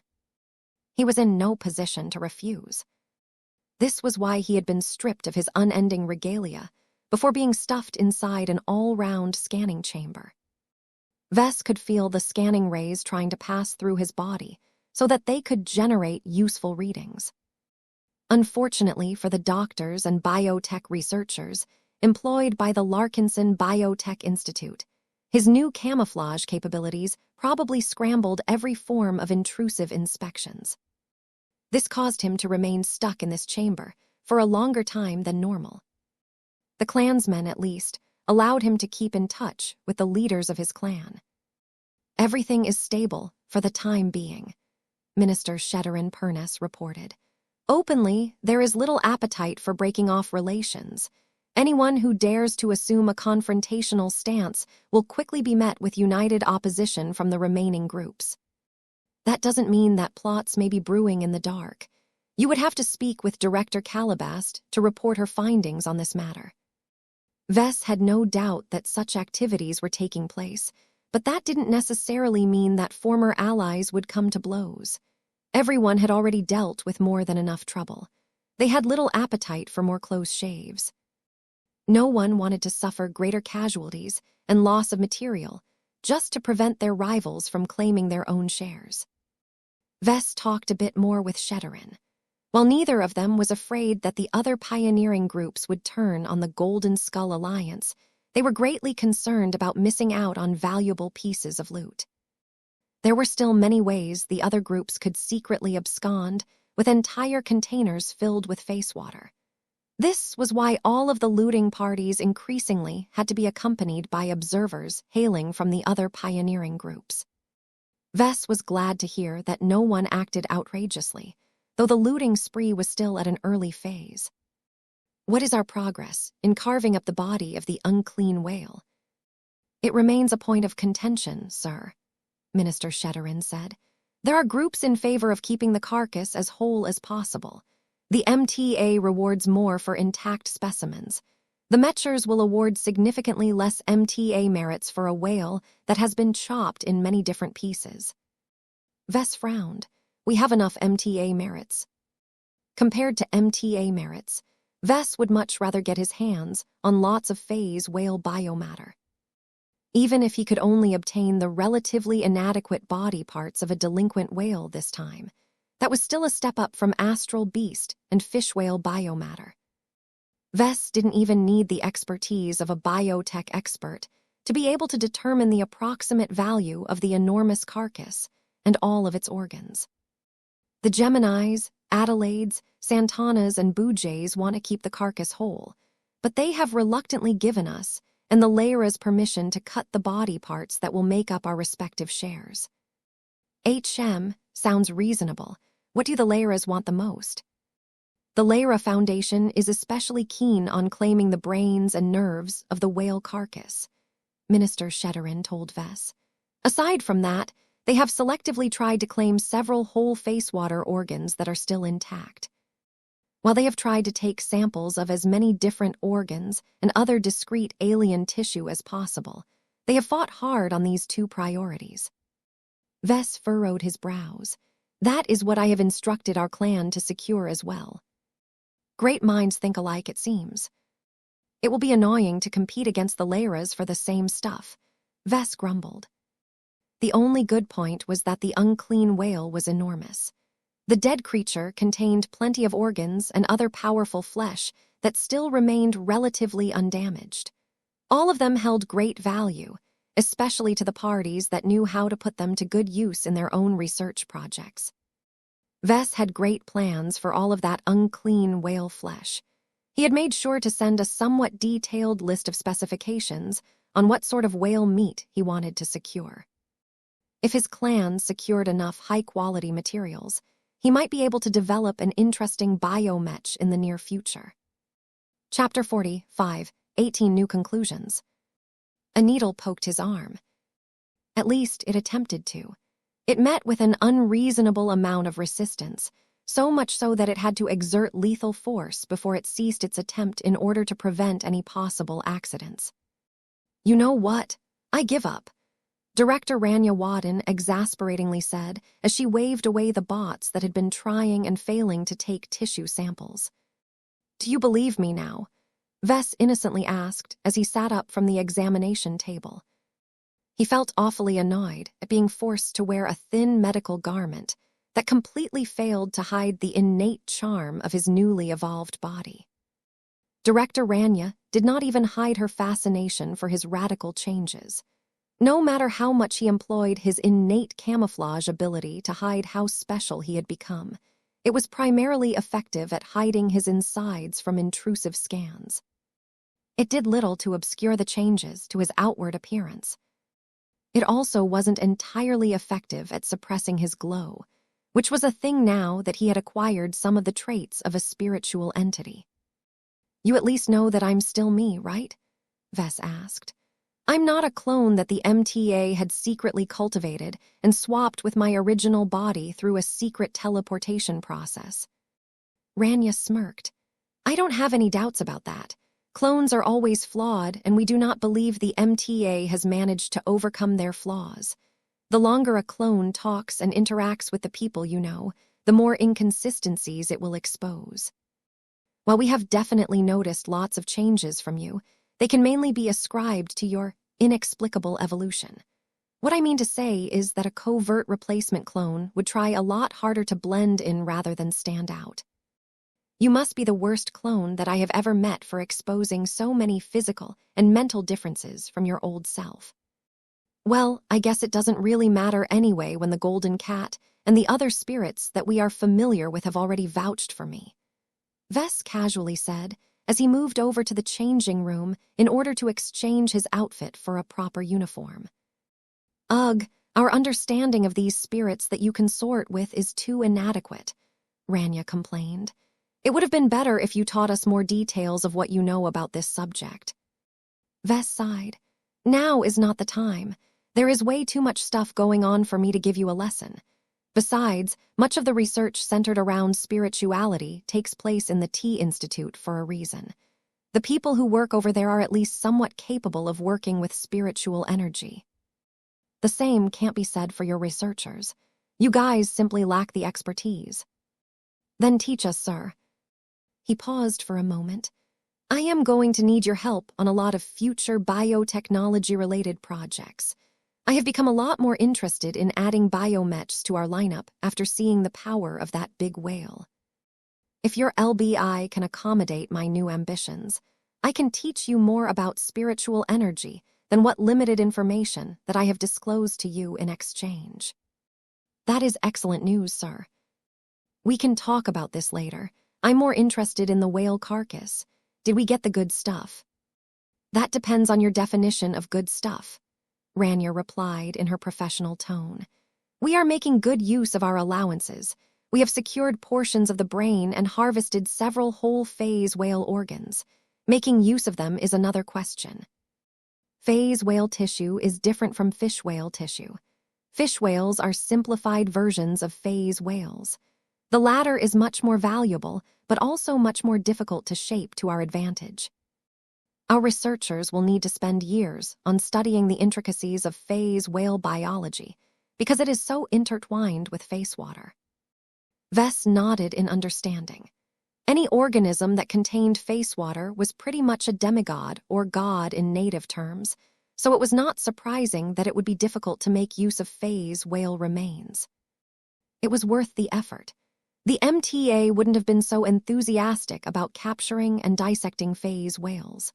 The high bounties they promised for any phase whale specimens was a clear sign that the Mechers had also grown interested in the extraordinary power of this powerful race.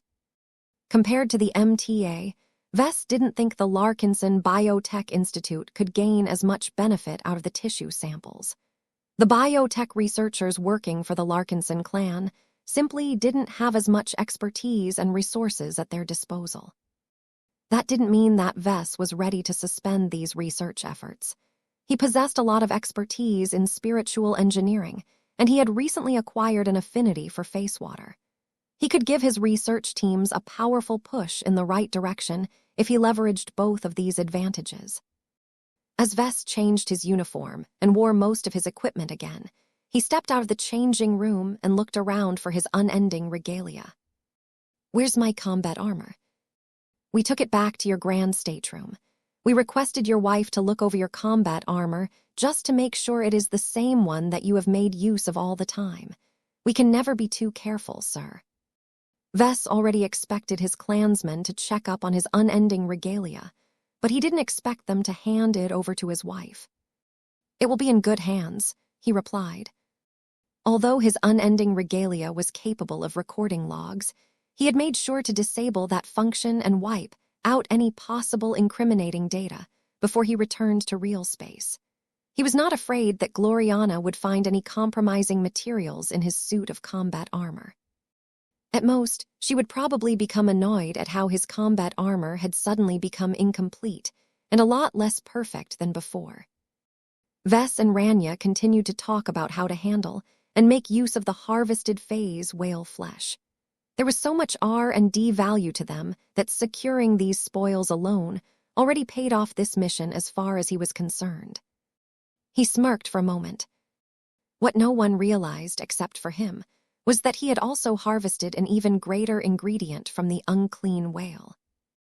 Though his cyborg cat was still away from him, the divine artifact successfully retrieved the unclean whale's rebellious spirit. Containing it for a longer period of time was a massive problem, but for now, his new pet was keeping it firmly contained. The cyborg cat even managed to hitch a ride back to the Larkinson clan's fleet. Vess just had to make an odd request for the Evertshanger to fly up to the carcass and pretend to do something while the cyborg cat sneakily jumped over. Vess actually felt tempted not to retrieve his divine artifact. One of the greatest advantages of his latest incarnation was that it didn't have to stay close to him. Unlike Blinky that could only go so far until hitting a range limit, his cyborg cat could go anywhere, and Vess would still be able to maintain an active connection. The reason for this was because the divine artifact contained a portion of his divine core, which was the more important essential part of himself. He wasn't really sure what it actually represented, but he roughly understood what he could do now that it was split off from the larger whole. His cyborg cat didn't have to travel in the same fleet as him. He could send it out to a completely different location and have it serve as a backup for his own life. If his fleet ever ran out of luck and got wiped out one day, most of his clansmen would probably die without a doubt. Not Vess. He knew that as long as his cyborg cat remained alive and far away from the battlefield, he could always make a comeback somehow. Of course, he didn't have to restore his original self. He could choose to stick to living like a cat and mooch off other people. It was quite nice to not carry around so many burdens anymore and use his second chance at life to relax and stop worrying about complicated human affairs. However, if Vess still retained the heart of a Mech designer, then he wouldn't be happy with living like a cat. There had to be some way of restoring his human body and perhaps the rest of himself. The journey might be long and arduous, but it should definitely be possible to climb back up again. He even theorized that his mother may be going through the same journey. It would explain a lot, actually. He knew that his mother possessed a special identity that was tied to the 5 Scrolls Compact. For some reason, she left all of that behind and became the wife of a rather ordinary Mech pilot hailing from a small and forgettable third-rate state. Vess couldn't imagine how a spiritual sorceress that used to wield so much power and knowledge could possibly be happy with living such an ordinary and unremarkable life. His mother's decisions made a lot more sense if Cynthia Larkinson wasn't her main personality, but rather her incarnation. An incarnation that was meant to serve as a lifeline for a spiritual sorceress on the run. Vess felt mixed when he entertained a number of unsettling possibilities. With the knowledge that he possessed today, he was pretty sure that much of his mother had died already. The only part of her that was left was probably an incomplete shard of her divine core. While she had successfully managed to cling to life, she would never be complete as long as her divine core had yet to restore. This explained why she couldn't raise Vess throughout his entire childhood. It also explained why she needed to harvest spiritual energy from Vess and other people. He silently sighed. From what he knew, it took a long time and a lot of resources to restore a heavily damaged divine core. Just preventing whatever remained from falling apart already took a great amount of effort. Vess understood a lot better how much it had cost for his mother to turn the superior mother into her incarnation. Cynthia had to split off a piece of her, already damaged remnant of her divine core, to ensure that the superior mother remained bound to herself. He could even guess that since Cynthia only split off the tiniest fraction that she could get away with, the connection between herself and the superior mother wasn't strong. It wouldn't be like the strong and vigorous bond between Vess and his cyborg cat. The two remained constantly connected to the point where Vess could experience what his living divine artifact was going through at any time. The connection between Cynthia and the superior mother should be inactive most of the time. It took too much effort from the former to activate her connection with the latter. He sighed. He truly wanted to help out her mother and try to fix all of her problems. He was getting closer to doing so, but he was still too far away from reaching her level. "Sir," Rania spoke up after a period of silence, "the first transports carrying the harvested tissue samples of the unclean whale have just docked with the dragon's den. The biomatter is already being brought to our storage chambers. Would you like to come and inspect the bounty?" Vess grinned. "Heck, yes. This is our greatest trophy from this battle as far as I am concerned." He wanted to touch and take a look at that phase whale meat himself. That way, He could make direct and more intuitive comparisons between himself and the unclean whale. How much did their bodies resemble each other? Chapter 40, 519 Folded Meat. It was one thing to see a great and terrible unclean whale fight and struggle many kilometers away. Despite the whale's ability to affect a massive area with his more wide-area facewater abilities, Vess never experienced the might of the unclean whale up close. His most recent experience with a member of the phase whale race was when Master Dervidian invited him to view the revived occupant of the royal tomb in the Garamal system, up close. Now that was a monstrosity beyond comparison. Though Vess had never figured out whether the super whale that had come to life was the mythical flesh conqueror or an evolution of the cerebral king, there was no doubt that a titanic 12-kilometer long phase whale possessed awesome power. It was the most powerful physical god that Vess had ever encountered.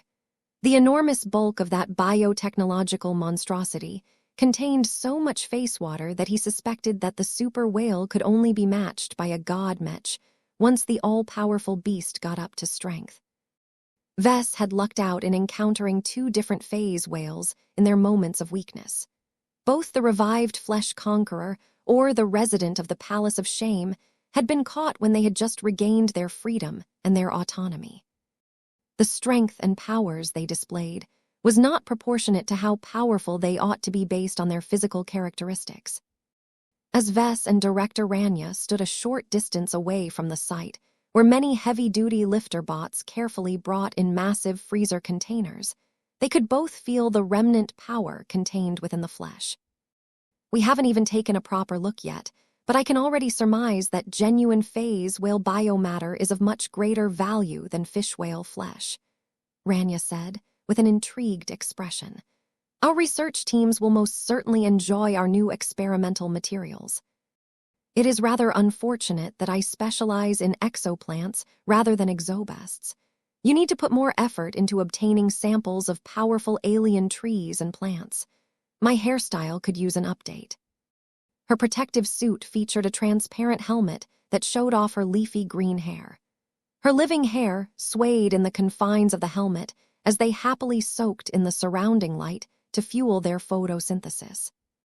Vess used to get weirded out by her plant modifications, but now that he had become a qualified exobiologist and made extensive modifications to his own body, he appreciated the design and ingenuity of her self-augmentations. Light was ubiquitous and provided a free source of energy in most locations. Even artificial light sources that did not convey much warmth due to their high efficiencies could be absorbed by Rania's body and ease her need for sustenance in the process.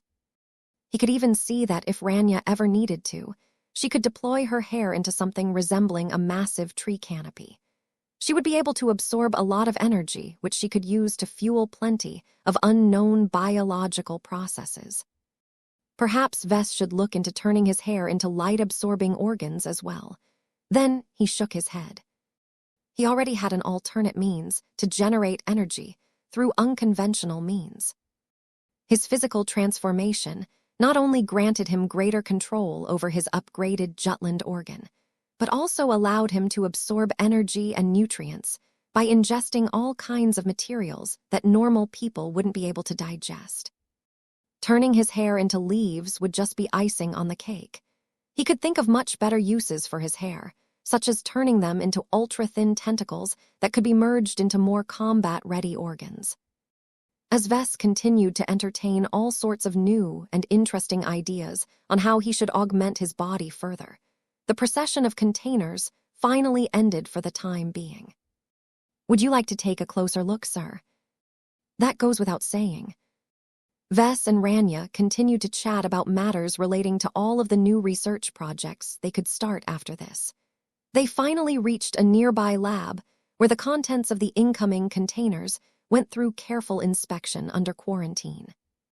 No one knew whether the phase whales possessed any super germs that could devour human bodies in a matter of minutes, so it was necessary to thoroughly inspect the whale matter even if it had already been frozen. When a squarish block of phase whale flesh became visible, Vess held in his breath. He could sense much more information about the dense and face-water-infused alien biomatter, now that he could lay his eyes on its powerful surface. He could sense that the flesh still contained a strong echo of the unclean whale. From a spiritual perspective, the flesh itself still contained a weak but highly intertwined spiritual imprint. It gave him the impression that he was truly looking at a piece of flesh harvested by an actual demigod. "Interesting," Rania said as she studied the initial scanning data. "The unclean whale is not as advanced in his physical metamorphosis as I thought." "What do you mean by that?" Vess asked. "Look at how much face water is infused in this block of flesh. If we do our best to squeeze every drop of face water from it, we will probably be able to extract 0.5 kilogram at most." That was quite low considering the immense bulk of this massive tissue sample. "You think it should be higher?" Vess asked. "All of the sources tell us that proper mature phase whales have greater concentrations of face water in their physical structures," Rania replied. "It is their badge of strength. The unclean whale that we have felled had grown large and old enough to infuse a lot more face water in his body. But strangely enough, the concentration is barely better than that of an adolescent phase whale." Vess did not look too surprised. Unclean whales are the scumbags and the delinquents of the phase whale race. They skip all of the hard work and resort to shortcuts instead. The creature we encountered today completely matches this description. That whale had neglected his studies in biotechnology so much that he had never been able to improve his face water concentration. The only organs that feature higher concentrations of face water are the ones that were clearly stolen from other phase whales, right? The director of the Larkinson Biotech Institute nodded. "That is correct. Those foreign face water organs are much more valuable than the other body parts of the unclean whale because they are all derived from more proper phase whales. It is quite interesting how the unclean whale is able to integrate them to his body without any apparent rejection or incompatibility. It is as if the phase whale race is particularly suited to engage in cannibalism. Maybe that is why they are so non-confrontational most of the time." Vess rubbed his smooth-shaven chin. "The only way for them to prevent themselves from pulling off an age conquest is to impose strong rules and maintain strong discipline over their impulses." Despite the passage of time, his face hadn't grown a stubble of hair. His control over his own body had skyrocketed so much after his first sublimation that he could essentially tell his hair cells to stop growing. Vess would never have to command his shaving bot to do its work anymore. He could take care of this problem himself and wake up with a face that was as smooth as a baby's bottom forever. Of course, he could also do the opposite. He just had to make sure that he was stocked with enough nutrients to command his face to grow a large and bushy beard. "The density of our tissue samples is good, but far from the best," Rania said in a disappointed tone. Vess understood what she was talking about. Something is better than nothing. No matter the quality, what we have managed to obtain is far superior to the biomatter that we have managed to harvest from the fish whales and the previous incarnation of Titania.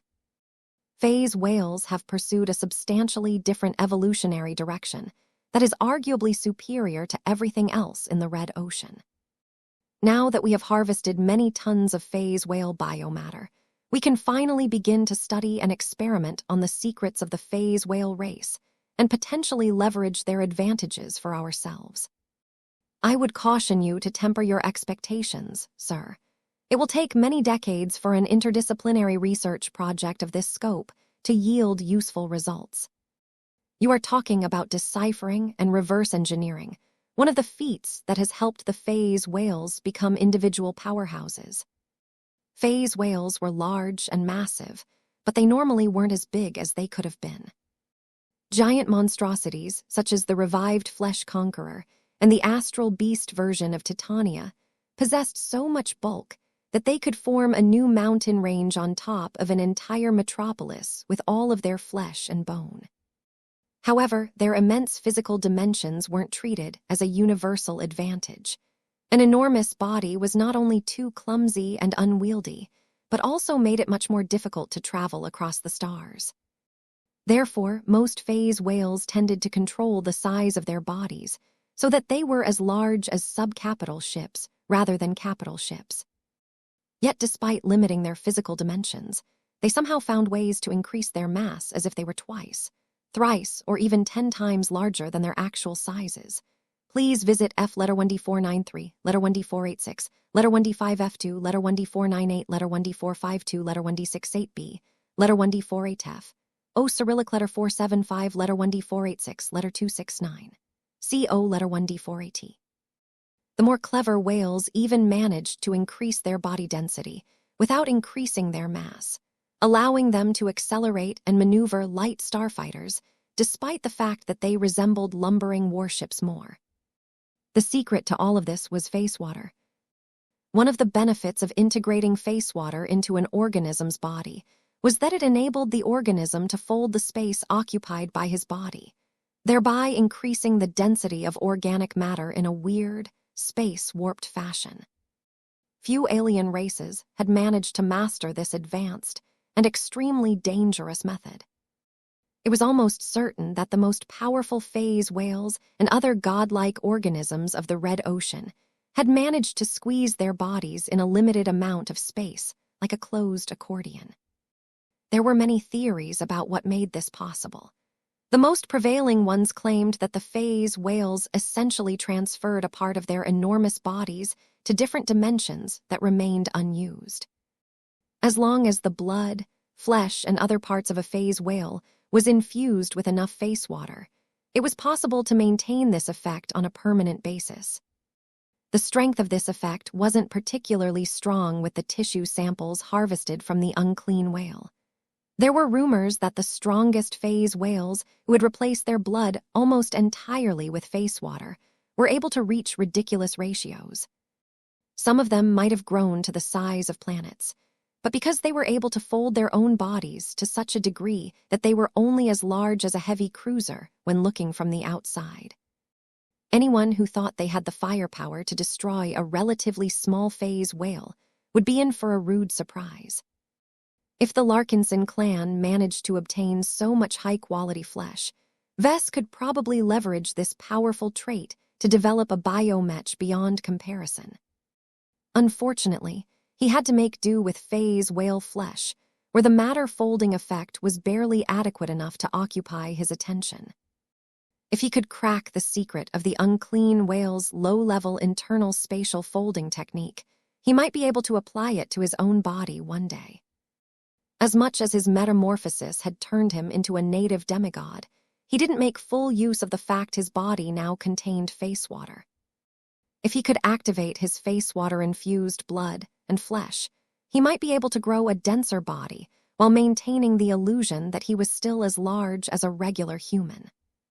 In other words, he had the potential to transform his body into the equivalent of a biomech without making it obvious. Chapter 45, 20 Knowing Wife.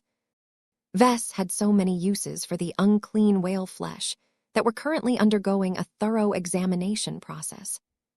From the face water organs to the neatly cut slices of alien brain matter, he could think of so many ways to repurpose them into biomechs. Technically speaking, it was extremely difficult to shape foreign biomatter into biomechs. The biomech designer needed to possess an extensive understanding of the source of the powerful flesh in order to transform it into variations that were more suitable for their new roles. The large amount of time, manpower, and resources needed to develop the Titan V project to its current iteration clearly taught Vess that he needed to invest a lot in such a project. Vess didn't think it would take that long to convert all of this phase whale biomatter into useful biomechs. Compared to other biomech designers, Vess possessed a lot of advantages after his transformation. He would have to start a new biomech project in order to be certain, but he might be able to cobble together a workable phase whale-derived biomech in 2 years rather than 2 decades. That reminded him of the Blood Knight project that he had designed when he was residing in the system space. He was tempted to show it off to Director Rania, but he refrained from doing so. He never invested any serious effort into learning biotechnology and biomech design, so he couldn't explain how he was able to design a complete biomech all of a sudden. Once Vess had his fill of staring at the harvested biomatter of the unclean whale, Director Rania brought up one more topic. Our boarding teams have already captured over 1,000 individual alien pirate crew members, she reported. They range from Orvans to intelligent alien horse-like beings that are too large to fit through normal man-sized corridors. They are currently held in the derelict vessels they were captured in, but that is not a long-term solution. If we want to hold them in the dragon's den over the long term, then we have to prepare different biomass that can provide a comfortable living environment for every unique alien race. That will impose a significant burden to our facilities, but we can do it as long as we limit their space. This was a good question. He was sure he could put all of those captured alien pirates to good use, but the question was whether it was worthwhile for him to spend his limited time and resources on experimenting with all of those random alien species. He eventually shrugged. I will leave this matter to your discretion, Rania. You can make your own judgment on preserving the captives that are derived from interesting alien races. The only aliens that I want you to put aside are the Orvans from the unspoken pirate fleet. They are incredibly interesting for the advanced knowledge that they possess and their potential for greatness. Try to capture as many of them as possible. Their lower caste members are interesting enough, but I am much more interested in their higher caste members. It will be difficult to capture any of the latter, Rania warned. The leaders and officers of the Unspoken will immediately try to commit suicide when it becomes clear that they have run out of options to resist. The only ones our men have managed to capture alive are those that have been taken by surprise. Tell our men to do their best. Contact the Black Cats to ask for help with capturing high-value Orvans alive. They are truly useful to me. If there are enough captives, you can go ahead and turn an entire biome into an internment camp like we did with the Packlatans. That is a major commitment, Vess, she frowned. I'm not sure what the point is of keeping all of those Packlatans on my ship. I am aware that the T-Institute has been experimenting with the alien captives for several years, but what do you gain out of those research projects? You'll find out soon enough, Vess smirked. Vess wanted to stick around longer, but he had many other responsibilities on his plate. He bid farewell to Director Rania and shuttled back to his flagship. Before he did any further work, he needed to update his loved ones on some of his recent changes. Well, I can't postpone this forever, he sighed. The sense of vigilance from his surrounding honor guard showed that his clan was still spooked by his massive transformation. From the way the suited clansmen reacted to him as he made his way through the corridors, they all took notice of his glow.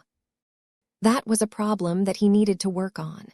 He did not want to travel around and catch people's attention all of the time because he couldn't stop himself from acting like a spiritual beacon. There had to be better ways for him to dial down his glow effects. He just needed to invest time on experimenting with his new powers. Perhaps Helena might have a few useful tips as well. She had learned a lot of theories and techniques from their mother. When stopped in front of the armored hatch that led into his grand stateroom, he hesitated for a moment. This would be the first time he properly presented himself to the people he loved the most. This was his family. Would they still accept him despite his massive changes? His mentality and perspective had gone through a major shift. He had climbed so high up the transhuman tree that it became a lot more difficult for him to sympathize with the common people. Then again, none of my wife and children are normal people. Please visit. Humanity was no longer a strong trait in his little family. Gloriana and their 3 children were all designer babies that were derived from mixing together a lot of artificial genes, while Vess had ascended into a higher life form. Each of them had become vastly more competent than most of their peers of their respective ages. Vess had become an even greater freak than before, but his children were practically freaks from conception. There was no reason for him to think that he had grown distant from his loved ones. No matter how much he changed, He had vowed to himself that he would never forget the intimacy he built up with his friends and family. Those contacts anchored him to reality and prevented him from drifting away too far from the standards of humanity. Once Vess regained his composure, he took a deep breath and entered his abode. His wife and children already awaited his return. Each of them still wore their thin, protective suits and didn't seem to have grown too worried about their absence.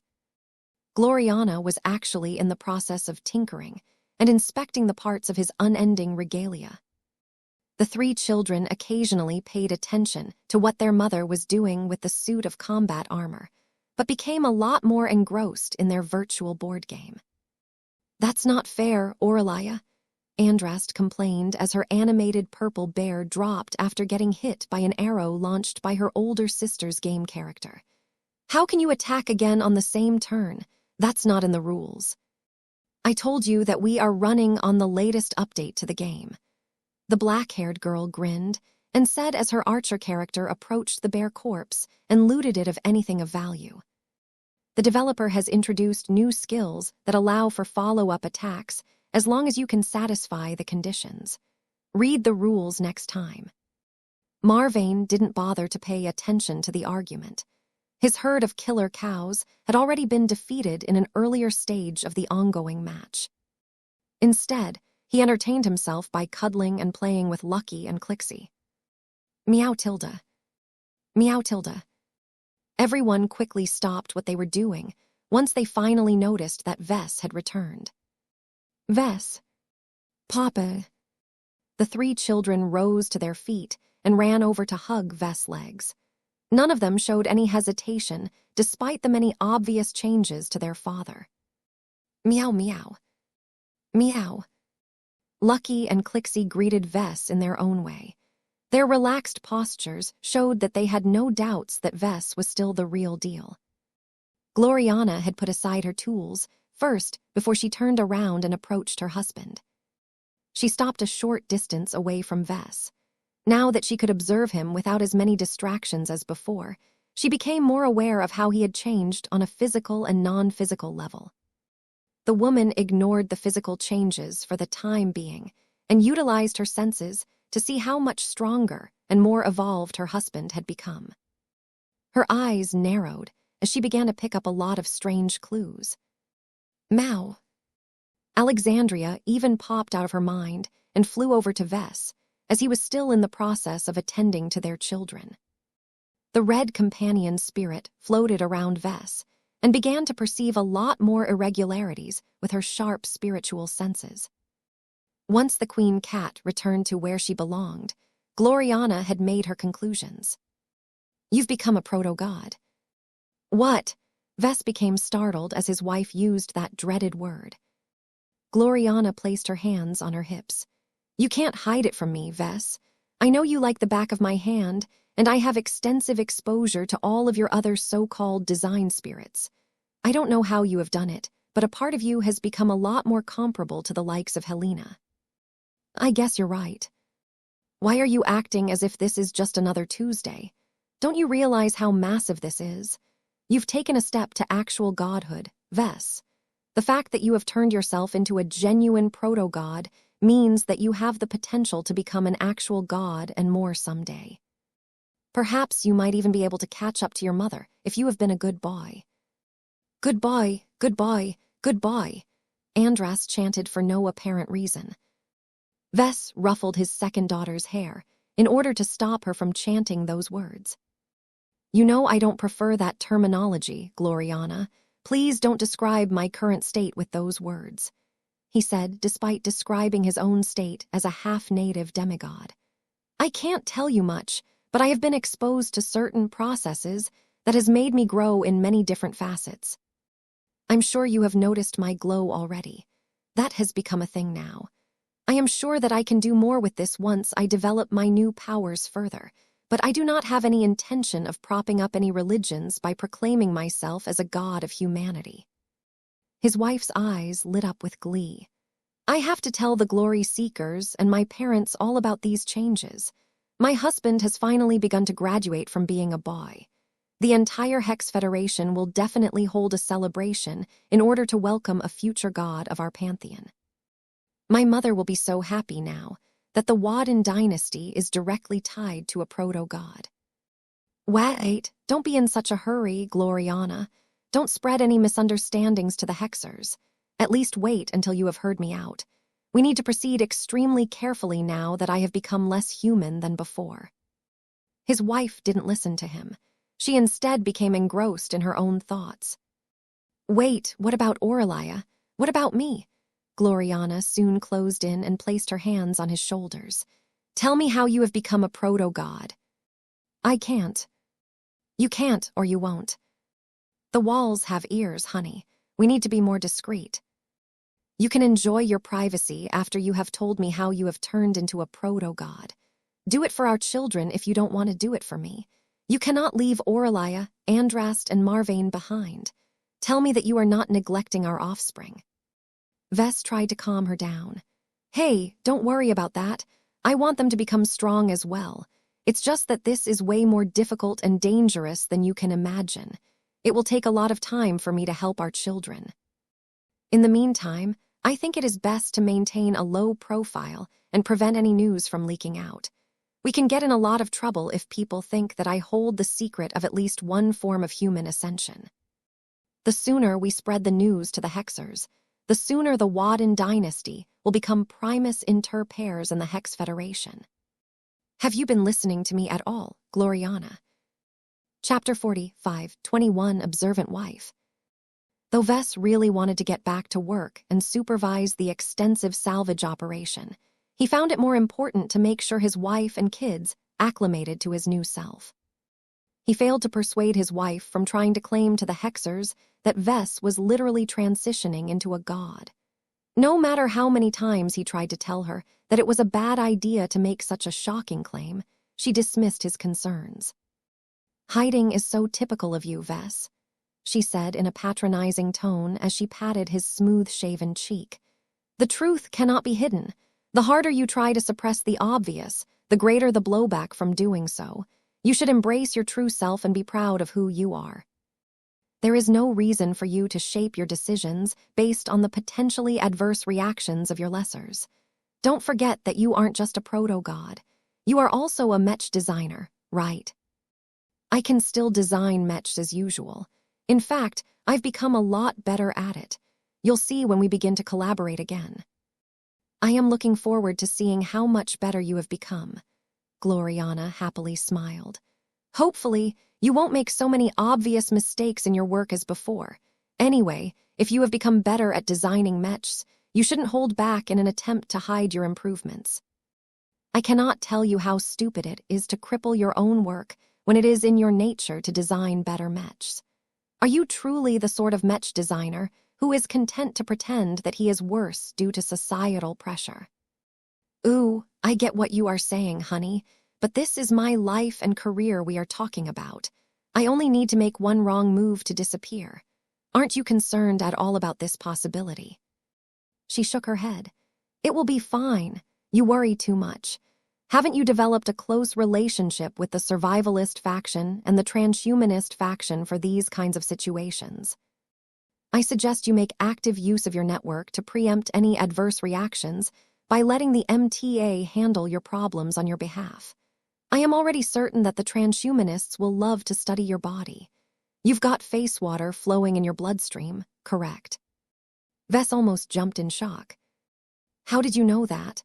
I never told you that, and my body should have done a good job at hiding this particular trait. I have invested an extensive amount of time on studying face water theory.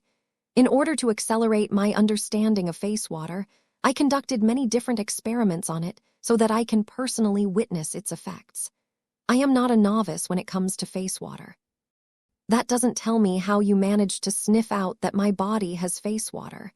He became more frustrated. Can you give me a straight answer on how you have come to your conclusion? She lifted her finger and tapped the side of her head. I have a piece of you inside of me, remember? I am connected to you all of the time, just as you are connected to me. The difference is that I have actively trained myself to become more attuned to what this connection can bring to my life.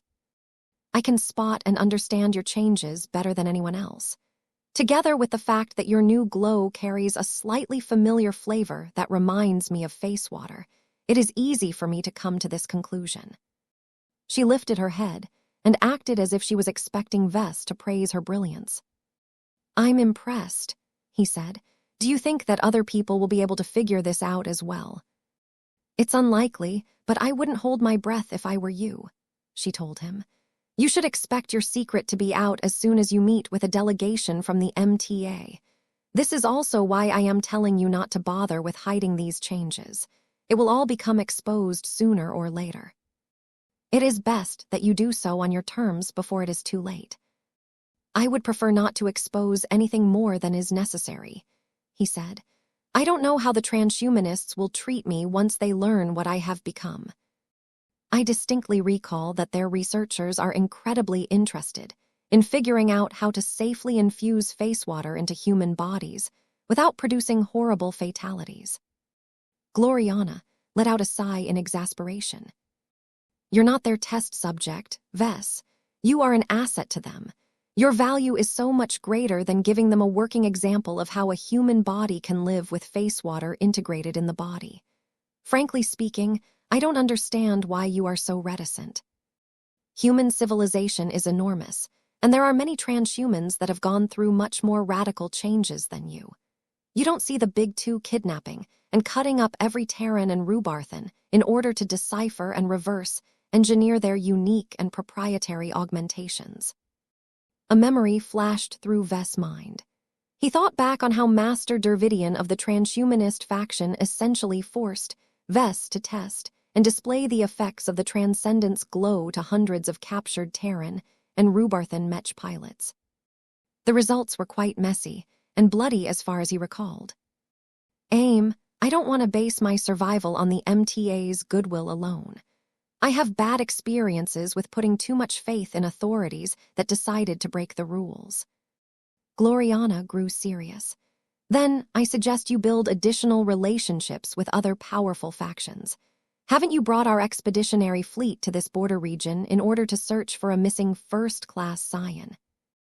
As long as we can find Lord Pyrian Yoral Tavik and return him to safety, we can gain an inroad into the Yoral Tavik clan of a genuine first-rate state. That should grant you an escape route in case you have become persona non grata to the MTA." With everything that happened as of late, Vess had genuinely forgotten about the search for Lord Pyrian. The rich rewards for finding the overconfident first-class pioneer was the entire reason why this particular region of space was crawling with pioneering groups like the Gemini family and the Adelaide Mercenary Company.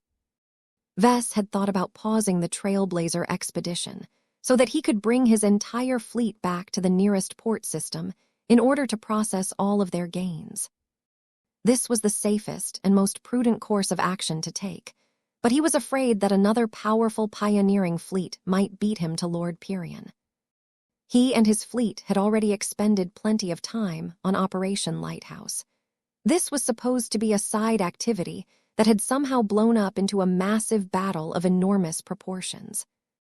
Though he had no complaints about the rewards for this operation, he was well aware that his fleet needed to head over to another pit stop. Yet, if Vess began to harbor greater fears towards the MTA, then it became a lot more important for him to befriend at least one group of first-raters. Now that he was thinking in this direction, he already remembered one of his encounters in his strange dream sequence. The Common Fleet Alliance was supposed to be unfriendly territory to Mech designers, but Captain Zonrad Rizet sounded a lot more open-minded than many of his fellow fleeters. The thought of cooperating with a CFA warship captain on anything sounded heretical and unholy to him, but practicality was more important than ideology. Besides, it was not as if he needed to defect to the CFA in order to make good use of this relationship. He merely had to show to the MTA that he was on friendly terms with an up-and-coming fleeter in order to improve his negotiating position. He was tired of the Mechers imposing their demands on him, while giving him only scraps of MTA merits in return. "I will think about it," he thoughtfully said to his wife. You have made a good point, though. We shouldn't build up a dependence on a single human faction. Our civilization is greater than that. I just need to find a way to build bridges with other major factions without alienating myself from the MTA. I don't think the Mechers will be happy if I start to grow chummy with the Terrans or the Rubarthans. We will deal with that issue once it becomes a problem. There is no need to think too far ahead, Gloriana advised. The two began to cuddle as they talked about other important matters. Gloriana alternated between asking intrusive questions and providing him with a second opinion on many important matters. It was times like these that Vess appreciated his wife. Her radically different background and perspective allowed her to analyze his circumstances in a different way. Her remarks always helped him gain a better understanding of his situation. Tell me about that secret superweapon that you have launched against the unclean whale, Gloriana demanded. Ew. She reached up with her suited hand and pinched his cheek. Don't you go silent on me again. You can't get away with pushing me away again. Tell me where you got that weapon. I have rewatched the log footage so many times, but somehow I still couldn't get a clear image of what you have done. The instant transition from your old self to your new self is too abrupt, and that powerful phased projectile that launched from your lap had already turned into a blur by the time it appeared. It was as if everyone but you had suddenly frozen in time, leaving you free to move around and do a lot of work on yourself and your unending regalia before you finally built a compact weapon that was powerful enough to pierce the spatial barrier of the unclean whale. Ew. Don't say anything more. Gloriana smirked and leaned in to kiss his cheek. I already obtained the clues I need. Your secret is safe with me. I won't bother you any further regarding this matter. I trust you to always do what is best for us and our children. You protected us all today, and that is commendable. I'm interested in how you managed to miniaturize so much powerful technology into a handheld weapons system. How did you do it? What alien tech did you resort to in order to develop a weapon that is powerful enough to break the defenses of an expert Mech? Do you have any spares that I can study? Sometimes, Vess wished he had married an airhead instead of a highly intelligent and observant woman. He quickly squashed that thought. How could he entertain such a horrible idea? An airhead wouldn't be able to collaborate with him on his Mech design projects. He at least maintained his confidence in Gloriana's ability to keep up with his growth. That was one of the strongest appeals to maintaining a relationship with her. No matter how far he got ahead, his competitive wife would find a way to close the gap. This way, they would always be able to cooperate with each other as equal partners and contributors. That was much more valuable to a Mech designer than the alternatives. Vess shook his head after hearing all of her questions. Stop, please. You know I can't tell you much about what I have done. Besides, I don't think it will be useful to explain all of my methods to you. You have your own specialty and research interests. I suggest you spend your time on them instead. I suppose you are correct. He knew his wife well enough that she was still interested in figuring out his methods. It was the nature of a Mech designer to be curious about other people's successful implementations. Vess needed to pay close attention to his work going forward. His wife would most certainly study his designs in the hopes of acquiring useful inspiration. Chapter 40, 522 Loot Discussion. The extensive looting process lasted for a week and did not proceed without problems. The temporary coalition grew less united by the day, as the individual pioneering groups constantly argued against each other for the same pieces of loot. So much alien salvage and treasure had become available that greed became ubiquitous. The compulsion to claim the shiniest loot and the most interesting toys frequently provoked quarrels that often left every side dissatisfied with the compromises they made at the end. Negotiating teams from every pioneering group continually met with each other in order to make backroom deals and form temporary alliances in order to gain priority on certain types of loot. Time was of the essence. Of the 2 stars of the Borean system, one of them was a highly disruptive neutron star that continually bathed the entire star system with unstable magnetic fluctuations and other hazardous activity. Already, the derelict alien warships were beginning to degrade at an accelerated rate. Everyone sped up their salvaging efforts. They concentrated on looting priority goods such as starfighter energy shield generators, containers filled with valuable exotic materials, warp drives that needed a lot of overhauls in order to make them usable for human vessels, databanks, and other electronic storage devices. Distinctive alien artwork that appealed to collectors, live alien prisoners, and most importantly, face water. Different groups had different priorities.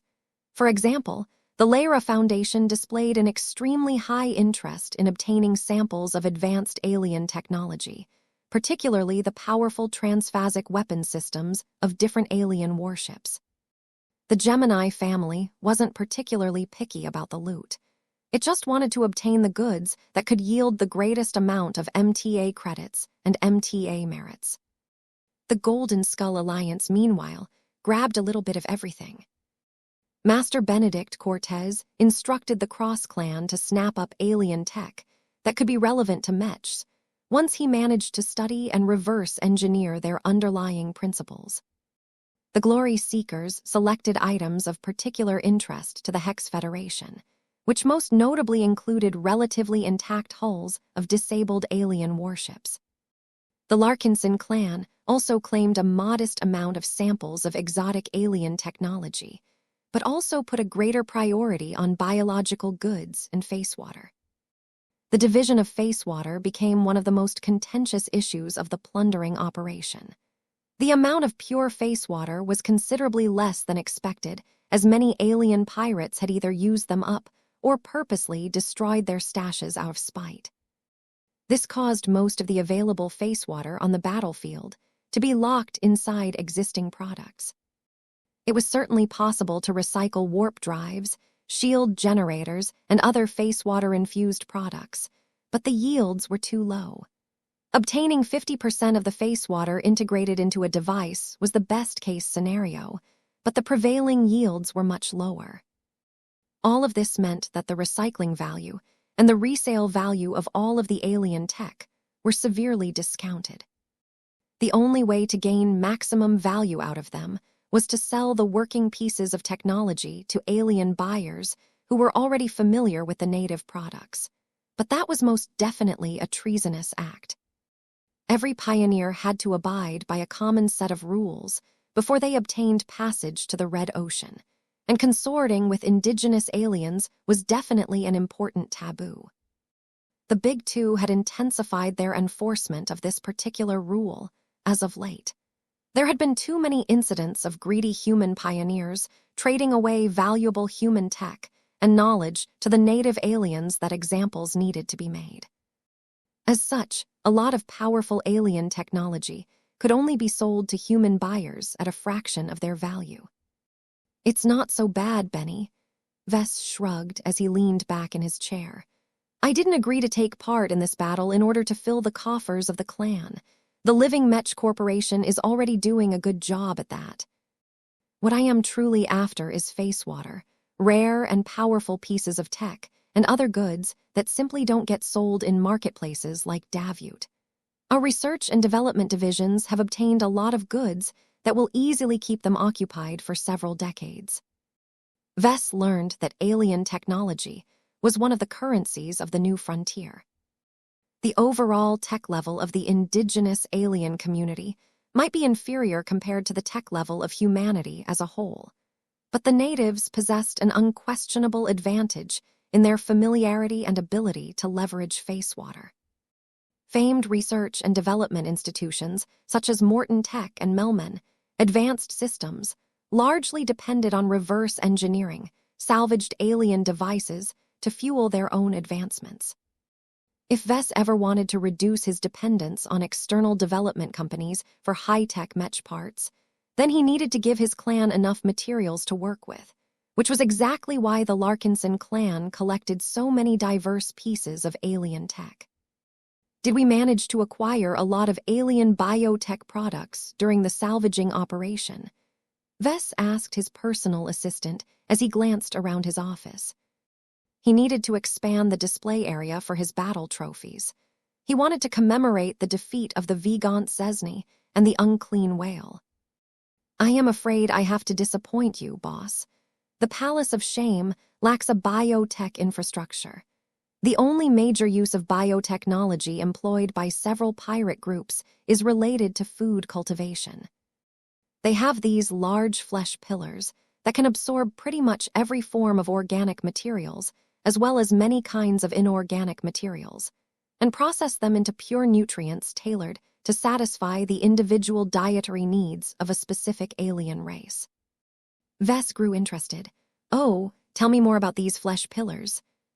According to numerous sources, these organic food producers are highly mature products that have long been in use by many different alien races. The tech has been around long enough for many alien races to develop their own racial variants that can efficiently keep them fed under circumstances where the supply of natural food products is unstable. They are particularly common in small outposts, isolated space stations, and pirate vessels. So what you're saying is that they are basically organic nutrient pack production machines. You could describe them like that, I suppose. Vess grinned. Well, be sure to grab a dozen of those flesh pillars. You never know whether they might come handy. How is our internal food production capacity, by the way? If the unclean whale succeeded in teleporting us to a location that is extremely far away from human-occupied space, will we be able to keep our own clansmen fed over the long term? You don't have to worry about starvation for at least a decade, Gavin confidently replied. We have stocked up on enough nutrient packs to keep our bellies filled. Almost every ship also contains hydroponics chambers that can at least ensure some form of renewable foodstuff production. Our capital ships can keep many more people fed, though their ability to do so is still not adequate enough to meet the needs of a growing population that comprises at least 500,000 people. The only way to attain a surplus of food is if we convert large internal spaces on ships like the Dragon's Den into specialized food production facilities. Vess rubbed his smooth-shaven chin. How much space does it take to maintain a bunch of those alien flesh pillars as opposed to more traditional food production facilities? Gavin took a few seconds to consult a couple of sources. Assuming that we can develop a variation of a flesh pillar that can generate human-compatible food, then we can reduce the allocation of space by at least 90%.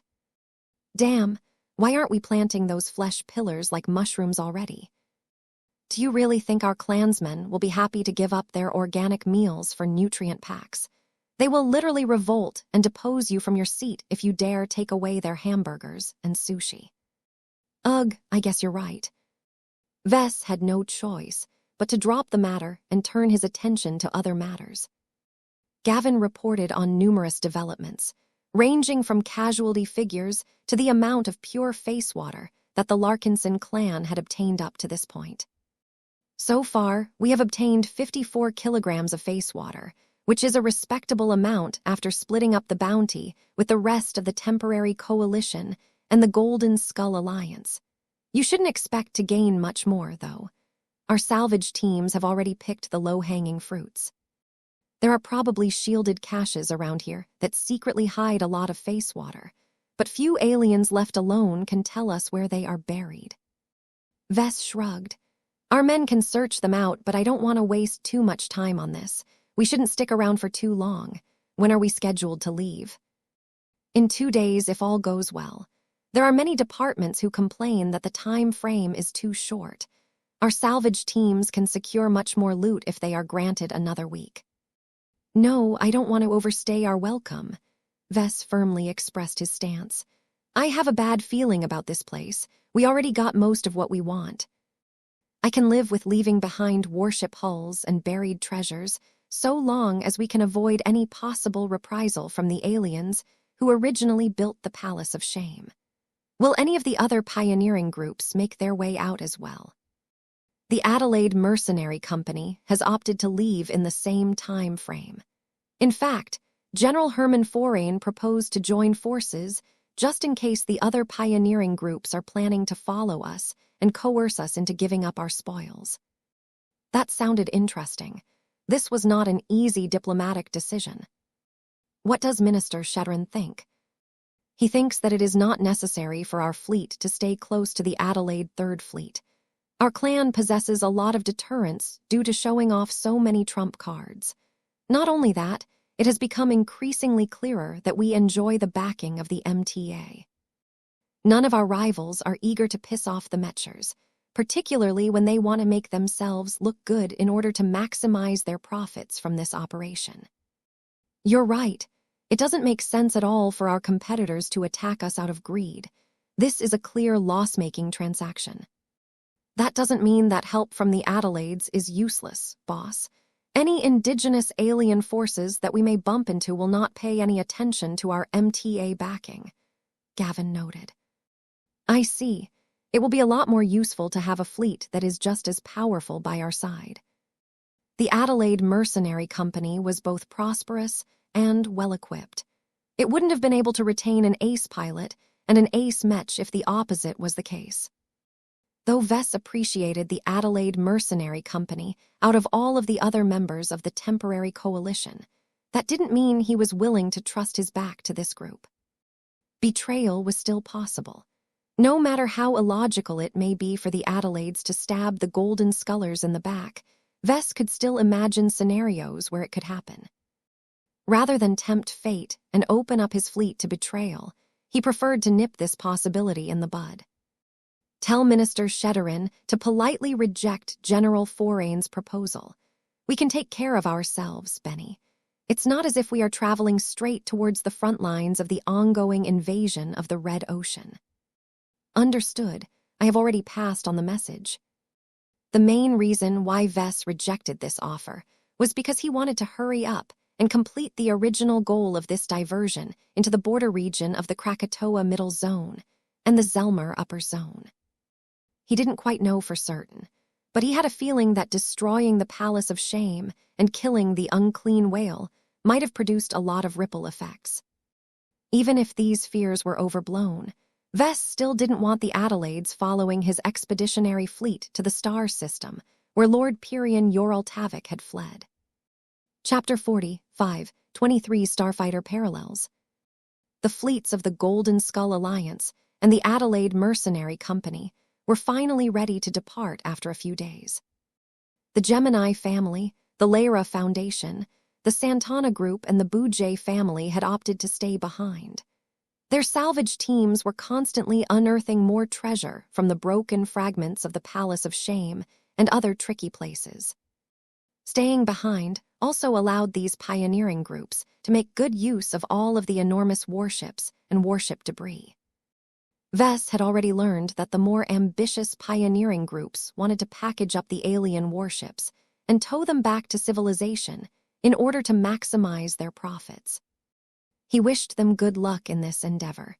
The profits would be massive if they managed to pull it off, but it would take many months to tow all of the high-value warships to safe harbor. The probability that they would get intercepted was small, but not completely unlikely. Vess did not wish to turn his fleet into an attractive target, so his clan declined to drag too many alien hulls away. The Larkinsons only grabbed the smaller and less valuable hulls and only intended to hold onto them long enough to study alien shipbuilding methods. At least Chief Shipwright Vivian Sai found a new way to occupy her time. Before the eve of departure, all of the leaders of the temporary coalition met in person once again. They distinctly did not choose to meet inside the flagship of the Gemini family, but instead opted to converge inside a relatively intact section of the Palace of Shame. The trip was risky and would expose every leader to a lot of potential danger, but sending a surrogate was seen as a sign of weakness and mistrust. Vess opted to go despite all of the warnings he received. There was no compelling reason for anyone to pull off any stunts.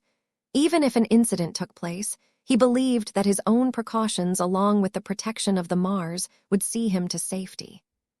He boarded the shuttle and came face to face with the two advisors that he decided to bring along for this meeting. Minister Sheddarin Purnus wore an elegant, if somewhat boring, gray vac-suit that offered decent environmental protection, but not much more. Director Calabast looked serious and ready for action, as she had opted to wear a flexible but armored suit that fell short of looking like actual combat armor. "This isn't the time for sneaking around," Calabast answered his unspoken question. "If an incident occurs, we have to confront it head-on. Besides, we already have a secret agent who is much better at infiltration." She lowered the gaze to a certain gem cat resting on his lap. "Meow," Lucky lazily yawned.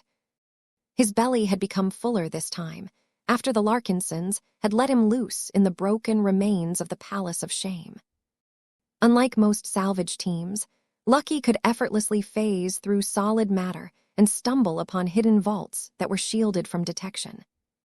The cat successfully managed to devour the contents of a couple of those hidden treasure vaults before other parties finally managed to sniff out their locations. Vess smiled as he looked at his lazy cat. While his new cyborg cat was much stronger and more obedient, he had left his living divine artifact in his fleet in order to perform a backup function. Compared to his new cyborg cat, Lucky was a lot more disposable. Of course, Vess knew better than to voice these thoughts to his first pet. He hadn't even exposed the existence of his cyborg cat to anyone, though he was pretty certain that the golden cat already knew due her control over the Larkinson network. "Is your armor fully operational again?" Calabast asked. "In a manner of speaking," Vess replied. "It is easy enough to fabricate replacement parts for the unending regalia. The biggest stumbling block is obtaining more unending alloy. I first thought about cutting a few pieces from the broken remains of the Shield of Samur, but I think that venerable Janzi knows her own Mech way too well for me to get away with that. I opted to shave off small chunks from our other expert Mechs instead. No one will be able to notice the difference except for Gloriana, and she has better things to do with her time." He lifted his armored hand and confidently patted the newly fabricated armor plates. Although it wasn't obvious from the surface, Vess could still perceive strong differences between the new and old parts. Much of the unending regalia had been exposed to his spirituality for several years, causing them to undergo a subtle form of baptism that increased their connection to him. This effect had become a lot stronger as of late now that Vess had undergone a spiritual evolution. He also suspected that the prior lightning baptism had also bled over to his combat armor and caused it to become even stronger and more special than before. His plan to gradually transform his unending regalia into a powerful spiritual relic was well on its way to bearing fruit. He frowned for a moment. Compared to how close he was to most of his armor, he failed to develop the same intimacy with the replacement parts. They were like brand new bricks that had been placed in the holes of an old and historical monumental building. The new parts lacked the weight of history and the spiritual imprint that he had become accustomed to over the years. What was worse was that the replacement armor plating also carried the spiritual imprints of other expert pilots. Trying to wash all of that away and place his own imprint on those pieces would take a lot of time. All of this extra work interrupted and delayed the subsequent evolution of his unending regalia, which meant that Vess had to wait a few more years before it turned into a genuine relic filled with power. As Vess continued to examine the state of his restored unending regalia, the shuttle finally arrived at its destination. It had touched down in an alien hangar bay that used to house starfighters. A few of these alien machines had even been left untouched. Their pilots probably hadn't been available to participate in the fight for one reason or another. Before the delegation moved to the interior of the broken palace segment, Vess requested a delay so that he could study the starfighters up close. Vess had studied plenty of interesting alien goods and materials that the salvage teams had brought back over the past week. Though the Larkinsons had brought back a decent amount of elite starfighters, Vess hadn't been around when they had been brought into the cargo holds of his ships. This was the first time that he was able to see alien starfighters in the flesh. The craft was smaller than he thought. It was designed for speed and maneuverability and could definitely give a light Mech a run for its money. Its disproportionately large thrusters provided it with incredible straight-line acceleration, though Vess could clearly deduce that its agility and turning radius was less than impressive. The starfighter he was looking at was a rather middling machine that was a little more valuable than an autonomous combat drone, but not as expensive as an elite starfighter. This was why the starfighter had remained in the hangar bay. There were too many of these machines that took up too much cargo space for their value. Meow. Lucky turned his head away after he determined that the starfighter didn't contain any yummy alloys.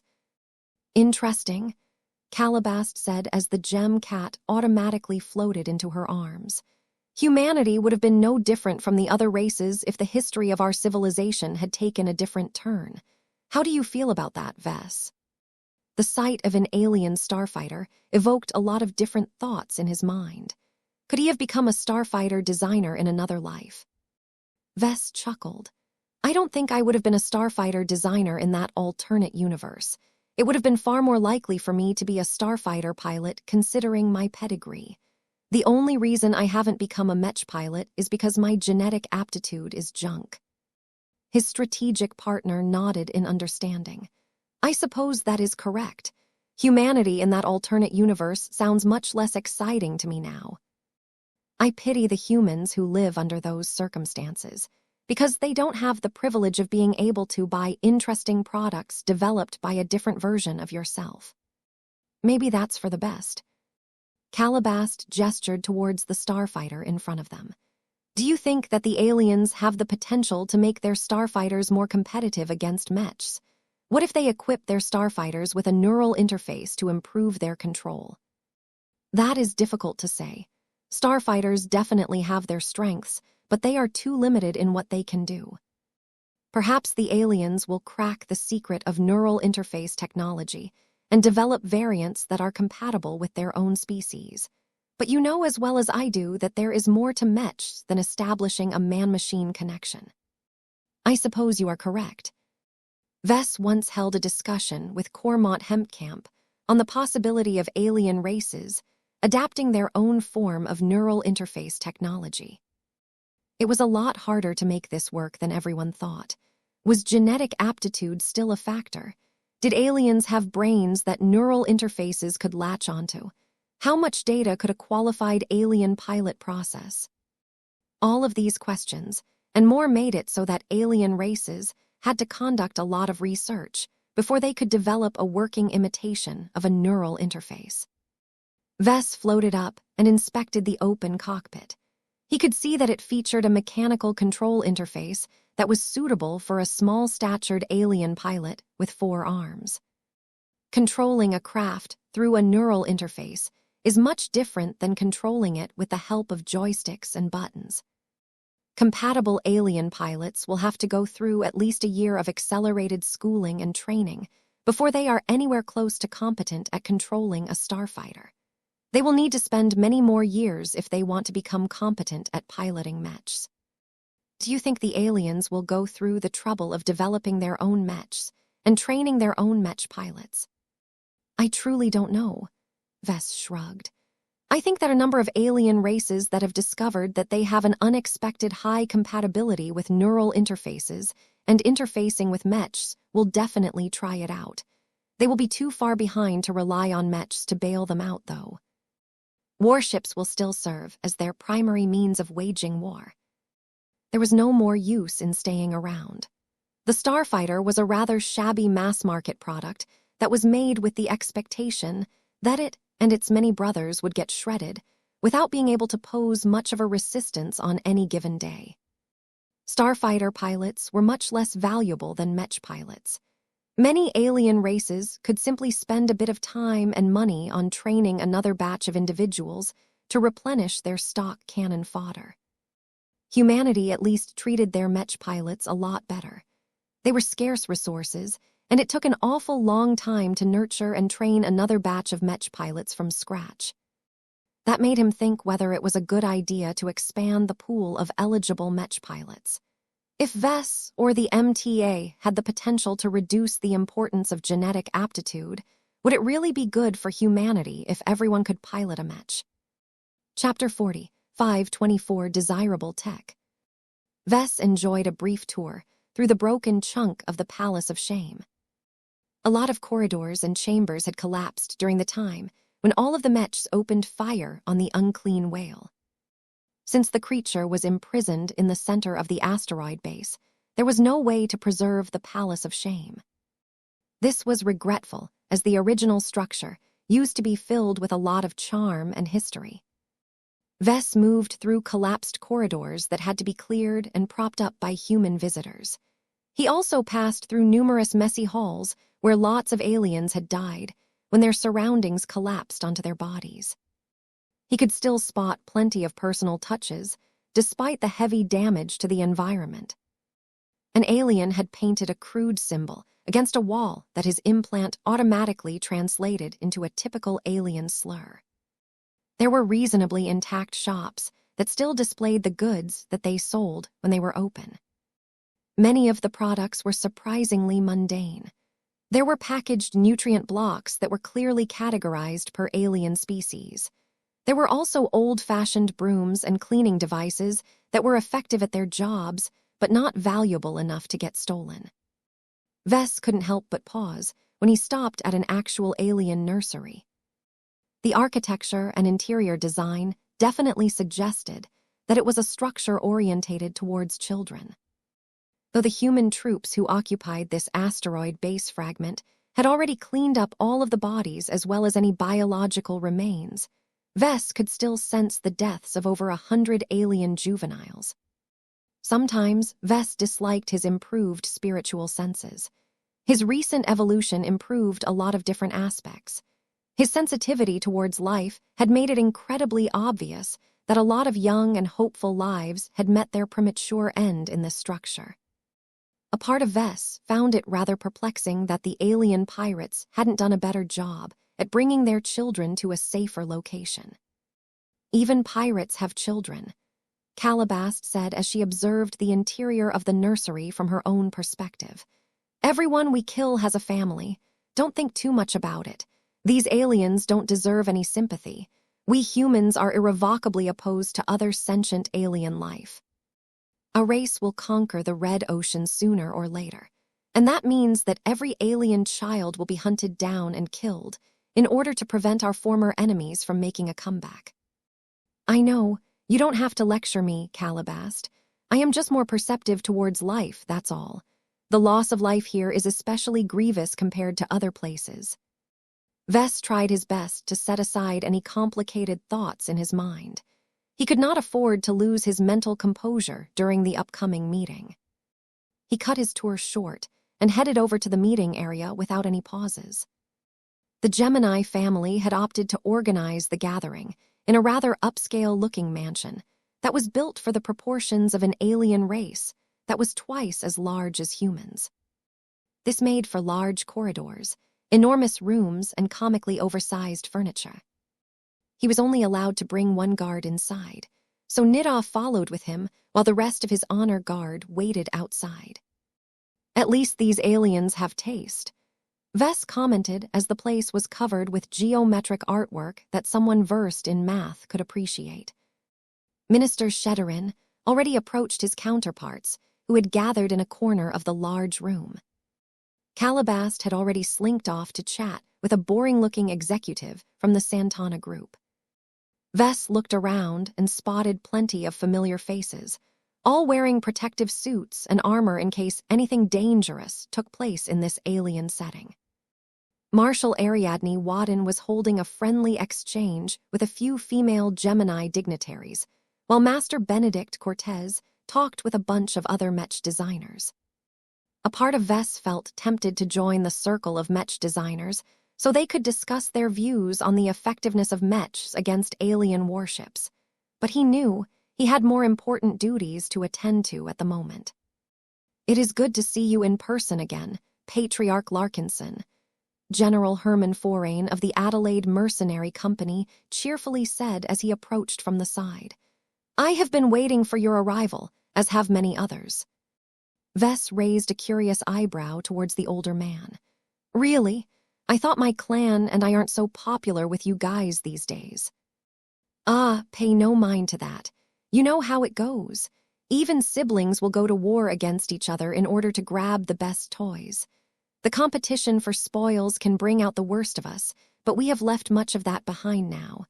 Many leaders will come and try to befriend you. I am sure you know why they may be eager to gain your favor. Because of my work, right? Right.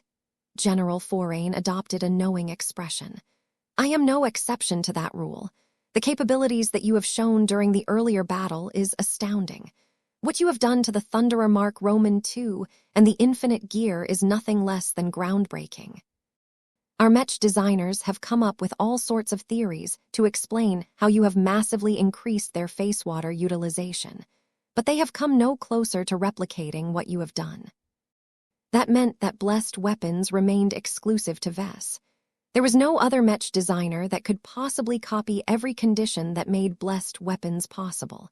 Just the fact that they needed to acquire their own design spirits was enough to stump most people. Vess smirked. They are welcome to keep trying. I would celebrate any Mech designer who successfully managed to imitate my work. The Mech general took a second look at Vess. You've changed. How so? Vess asked as he grew a little nervous. He had become a lot better at suppressing his more remarkable traits over the week. His glow was no longer as obvious as before, but he still didn't manage to dampen it entirely.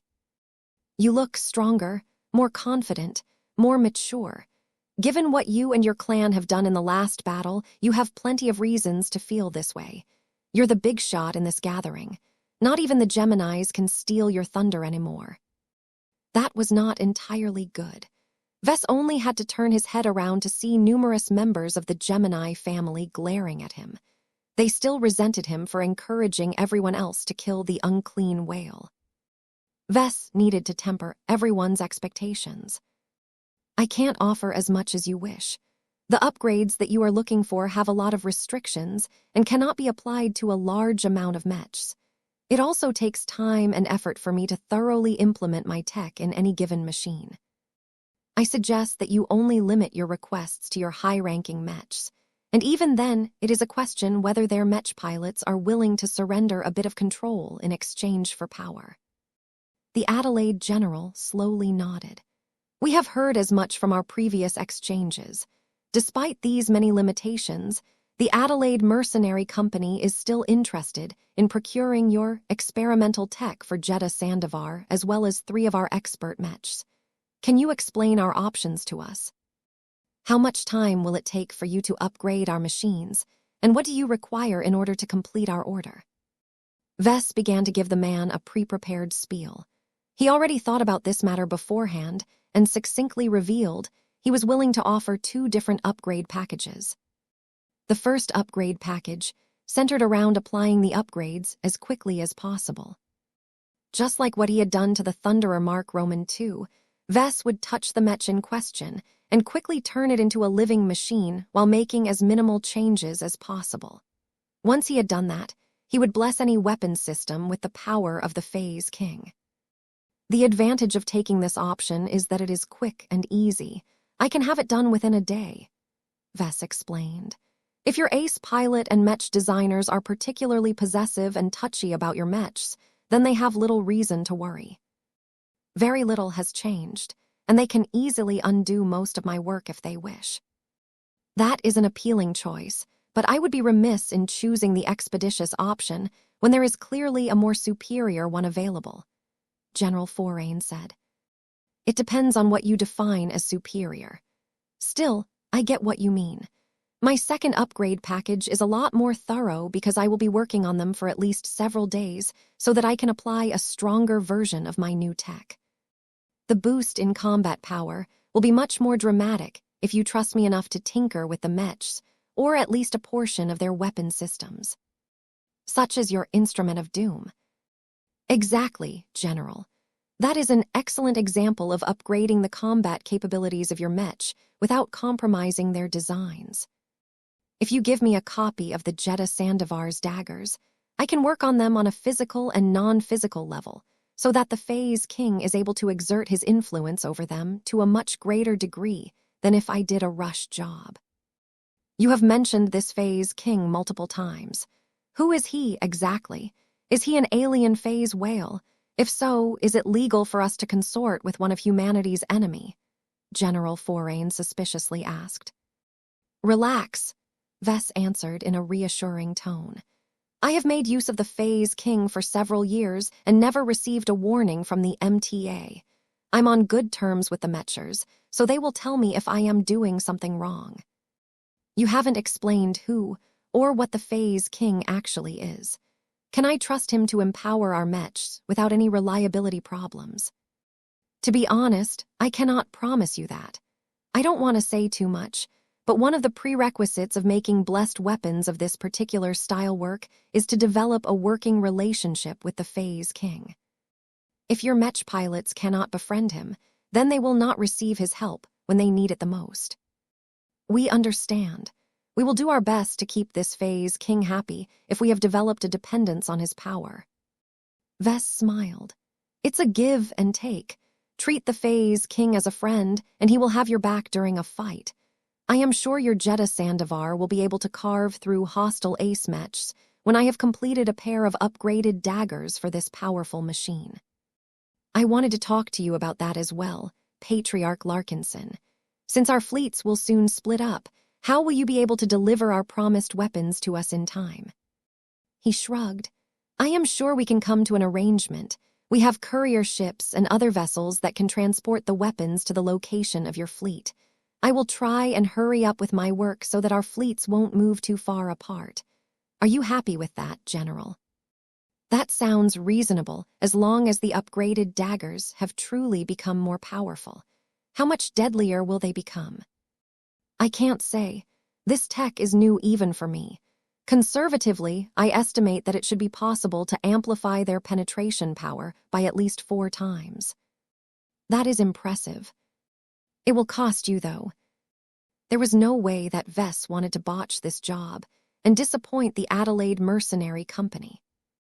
As long as he could apply his distinctive touch to not just one, but several powerful ace mechs, the Phase King stood to receive an incredible amount of high-quality spiritual feedback. Ace pilots are so much more powerful than expert pilots that it wasn't even funny.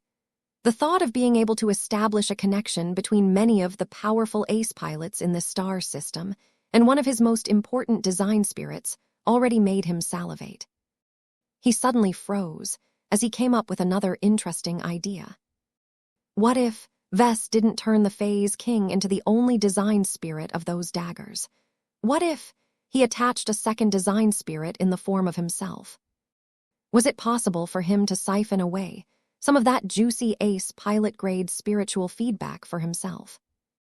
Vess suddenly discovered what it was like to be his mother. Chapter 45:25, Start of Negotiations. Vess was not accustomed to attracting so much interest from powerful pioneers. His ego gained a significant boost as he verbally danced his way from one negotiation or another. He had always known that his work was good enough to attract the attention and appreciation of a significant portion of the market.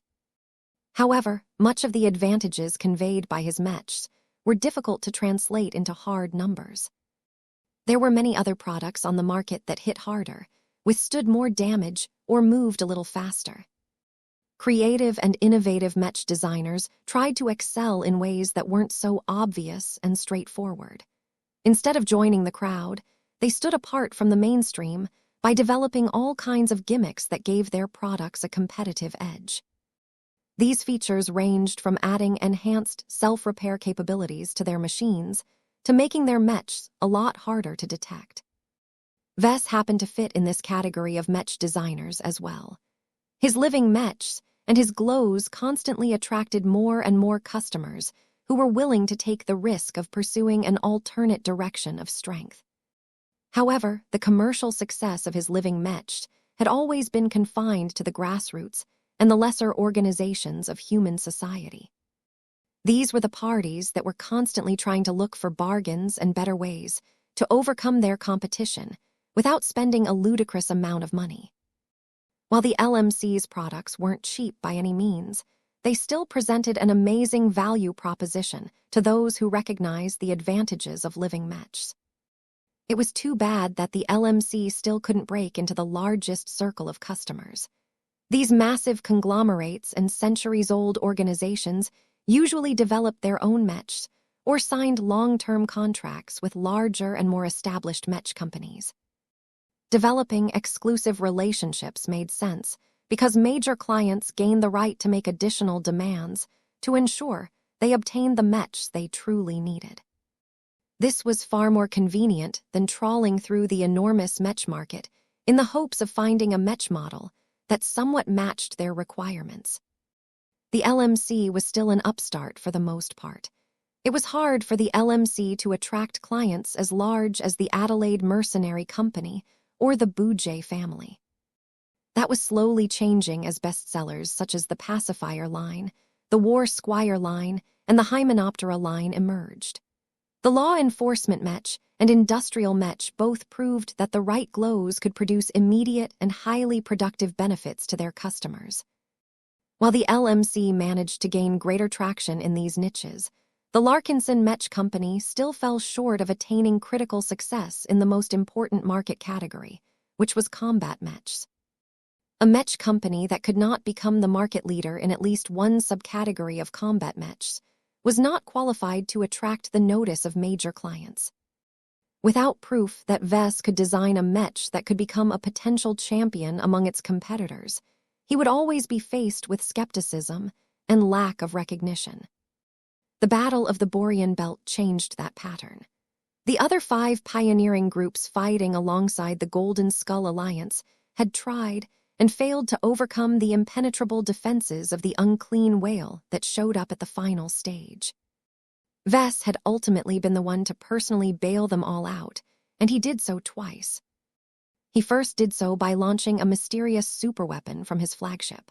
Though Vess could clearly sense everyone's burning curiosity and desire towards this trump card, he always deflected any cautious inquiries relating to this incident. People quickly figured out that they had no hope of acquiring it for themselves and tactfully avoided the topic. They had greater success with asking about the second move he made. His capacity of imparting a powerful blessing on a machine as high-end as an ace mech in the middle of an ongoing engagement was just as amazing, if not more. It was this surprise that he was willing to put up for sale. Vess revealed 3 crucial pieces of information as he made his indirect sales pitch to the attendees of this gathering. First, he told them that his so-called blessed weapon method was a new and experimental design application that had only been tested on just 2 different prototype weapons before the latest battle. Blessed weapons were so new that Vess could guarantee that no rival pioneers benefited from this powerful invention. This meant that this was probably their only opportunity to place their orders for blessed weapons when it was still in the earliest stages of its product life cycle. Second, Vess revealed that there were many limitations regarding the production and use of blessed weapons. Many of them were practical, such as the necessity of making mech weapons alive and convincing mech pilots to build up relationships with their new living equipment and the Phase King. Vess also told his audience that supply would be constrained for a long time, as he could only afford to make a limited amount of blessed weapons at this time. Whether this was because his resources were limited or because he wanted to jack up his prices by creating artificial scarcity, nobody could tell for certain. No one confronted him on his ambiguity because he possessed a monopoly on blessed weapons. Third, Vess confirmed that his blessed weapons could be of use to any mech. No matter whether it was a regular mech, an expert mech, or even an ace mech, each of them could enjoy a massive boost in combat effectiveness as long as they carried a bit of face water. Technically, it was possible to pair mechs with other design spirits, but Vess had refrained from mentioning this as he had yet to discover and secure a supply of alternative sympathetic materials. For now, face water was the only game in town. It was so famous and ubiquitous throughout the Red Ocean that there was always a place for the Phase King to help. Once Vess was done with outlining his conditions, the negotiations became serious. "You are asking for much, Patriarch Larkinson." General Herman Forain furrowed his brows. "It is true that we have obtained a sizable share of face water from the salvage and recovery efforts, but our headquarters have already allocated most of it for pre-planned projects. We have many older mechs that are still waiting to be upgraded with transphasic parts.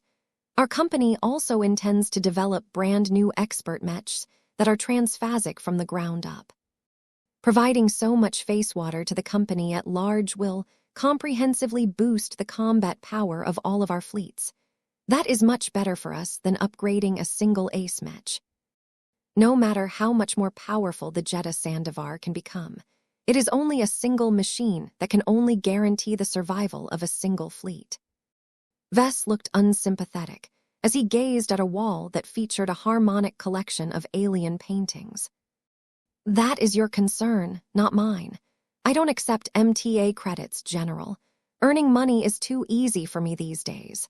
What I truly want for my services are strategic trade goods that are not so easily obtainable on the open market. If your headquarters can't bear the thought of letting go of face water, then you can propose alternate forms of payment. I am willing to take orders in exchange for starships, powerful pieces of alien technology, exclusive knowledge related to mech design, face water technology, or biotechnology, introductions to powerful human factions that are worthwhile for me to associate with, and more. I think you get the picture." The general continued to look troubled, as Vess presented quite a troublesome wish list. "I thought we were friends, Larkinson. Won't you give us some slack on account of supporting you when you pushed for the unclean whale to be killed? We had your back at that time, and you didn't even need to bribe us with a blessed weapon." Vess smiled at him. "I haven't forgotten about that, General. I have already applied a discount to my offers to your mercenary company. Trust me that the others will have to pay slightly more to receive my services. Now, are you willing to exchange face water or other strategic goods so that you can turn your Jeddah Sandavar into a true terror on the battlefield?" "I will have to consult with my advisors. This is not a decision that I can make alone." "Feel free to do so, but remember that this is the only instance where I will accept orders. It will take a lot of time before I will offer this business again." Vess didn't want to lose too much time on this chore. It was enough for him to develop a relationship with a number of foreign ace pilots and expert pilots. He wanted to use these initial deals as a trial to see whether there were any upsides or downsides to propagating blessed weapons outside of the Larkinson clan. As General Herman Forain excused himself and returned to his fellow Adelaides, the contemporary leader of the Boujé family came next. The older lady, dressed in an exotic-looking garment over her protective suit, stepped forward, as if she knew what she wanted and what she had to pay in order to satisfy her needs. Matriarch Rezi Boujé turned out to be a lot more straightforward. "We want you to augment the penetration power of the primary weapon of the Royal Gym. If possible, we would also like you to do the same for 2 of our high-tier expert mechs, one of which is a Space Knight while the other is a Missileer mech. We can pay in face water." Vess appreciated the woman's directness. "I can do the first request without any issue. If I recall, the Royal Gym wields a fairly normal-looking solid alloy spear that is useful in charge attacks and dogfighting. Is that correct?" "That is correct, Patriarch Larkinson. The spear is made of high-quality materials that is used to form specially developed transphasic alloys that allows it to become sharper, tougher, and capable of absorbing kinetic forces. If that is all there is to the weapon, then I can apply a blessing to it that can readily do what I have promised. However, if you want me to maximize its penetration power, you will have to entrust the weapon to our clan for at least a week. I will also need your permission to make small physical modifications to its structure." Matriarch Rezi Boujé looked displeased. It is normally unheard of to hand over the main weapon of an ace mech to a third party. Anyone who is able to obtain precise and accurate data about the characteristics of the weapon will be able to make special preparations against our royal Jeem. Vess sighed. I can give you my word that I will work on the royal Jeem's spear and any other weapons entrusted by your Bujay family with utmost discretion. I will not involve any other clansmen in my work, and I will make sure to keep it locked away in a workshop that no one else has access to. As soon as I am done, I will put it in a sealed container so that it can safely be shipped to your fleet. Is that enough to satisfy your needs? That is not enough. We want to send a team of observers and guards that will constantly keep watch over the weapons that we have sent. This is non-negotiable to us. If you are not willing to let our family members monitor our most important equipment while it is in your care, then we will have too many doubts about your trustworthiness to proceed with this transaction. The woman certainly struck a harsh tone, but Vess guessed that she would probably relent if he refused this particular demand. The desire to obtain blessed weapons was too great. The Adelaide Mercenary Company might not be so interested, as it was a large organization that possessed multiple powerful armadas, but the Bujay family was largely stuck with a single fleet. This fleet was everything to the Bujay family. If the Bujays ever encountered an enemy that was too much for the royal Jeem to handle, their family would definitely come to an end. This was why Vess knew that the matriarch Rezi Bujay absolutely couldn't return empty-handed. That said, Vess did not wish to be too unreasonable. I won't allow you to bring an entire army aboard my ship, he said. I will grant you permission to bring along a small team of observers and caretakers. That is less than what our family wishes to see. Well, that is all you will get from us. You can either take it or leave it, matriarch. Chapter 40, 526, Alternative Form of Payment. Vess and matriarch Rezi Bujay continued to haggle the broad strokes of their agreement in the next 10 minutes. They debated on many different points and constantly made compromises in order to reluctantly satisfy both of their needs. However, neither side wanted to walk away from this mutually beneficial deal so easily, so they kept pressing on in order to finalize a general framework of their agreement.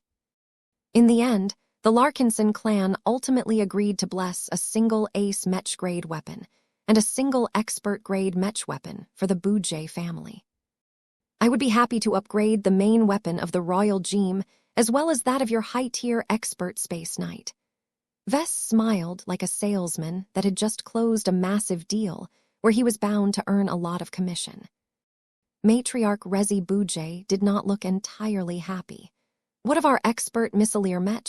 Why are you unable to provide the same service to this machine? Vess sighed. I am sad to say that I am probably unable to be of any use to your expert missileer Mech. Missile launchers are glorified collections of tubes and don't really play a significant role in the firepower or penetration properties of their damage output. The only way to apply my new method to this expert Mech is to bless each and every individual consumable missile. This is an enormous waste of time and resources. Not only do I have to work on an excessive number of missiles, they won't even last as they will blow up as soon as they are put to use against enemy targets. Why not consider other expert Mechs? No, 2 orders will be enough for us then. What are your prices in face water? I charge 50 kilograms of face water to augment an ace Mech-grade weapon, and 10 kilograms of face water to do the same for an expert Mech-grade weapon. The matriarch of the Bujay family momentarily exposed her shock at the high price tag. That is excessive, Patriarch Larkinson. It is much more reasonable to charge 10 kilograms for our largest order. You are only applying your method to a single weapon, not an entire Mech. I doubt this costs as much as you want us to believe. Vess snorted. You are welcome to turn to other suppliers if you want to get a better deal. Don't think about what you are giving up. Think about what you are getting in return. 50 kilograms of face water will turn your Royal Jeem into an unstoppable offensive powerhouse that can defeat pretty much every other ace Mech at its level. Doesn't that sound much more valuable than risking the life of your ace pilot and the rest of your fleet? The two continued to haggle until they finalized their agreement. Vess had eventually been persuaded to lower his prices to 40 kilograms to augment the spear of the Royal Gem and 7 kilograms of face water to do the same for the Mech sword of a high-tier expert space knight. In exchange, Vess received all of the payment upfront and also took responsibility if he somehow ruined the weapons when they were temporarily under his care. Of course, the Bujay family couldn't arbitrarily declare the weapons ruined when they finally received them again. Vess especially did not want the Bujays to blame him if Saint Calisandra Bujay somehow couldn't get along with her new living weapon and its attached design spirit. If any disputes took place, both sides would present their case to the MTA so that they could obtain a fair and impartial judgment. Arbitrating disputes relating to Mechs was one of the core functions of the Mech Trade Association. The Mechers had worked hard to build up a reputation of neutrality. They could be trusted to refrain from playing favorites, even if the Larkinson clan was much closer to the MTA than the Bujay family. Although the two sides hadn't signed a formal agreement yet, it was only a matter of time before the lawyers and nitpickers of the Larkinson clan and the Bujay family finalized a formal contract. Vess and matriarch Rezi Bujay already shook hands with each other. This turned out to be a little awkward due to their protective gear. We will transport 47 kilograms of face water as well as the 2 Mech weapons to your fleet as soon as our contract goes in effect, the leader of the Bujay family said. We trust you not to renege on this deal. The main reason why I agreed to pay upfront to begin with is because you have developed a good reputation in your business dealings. It surprises me that you are much less volatile outside of combat and Mech design. I started from the bottom, matriarch, so I have a great understanding of the necessity of money, resources, assets, and relationships in my business ventures. I can't play around as much if I'm broke. You can rest assured that I will make excellent use of the 47 kilograms of face water that will enter my vault soon. Please do not remind me of how much of our spoils we have given up in exchange for your services. Vess chuckled as the matriarch finally went away. He still couldn't believe that he actually managed to force the Bujay family to cough up 47 kilograms of face water. He had almost doubled his initial share of face water for participating in Operation Lighthouse.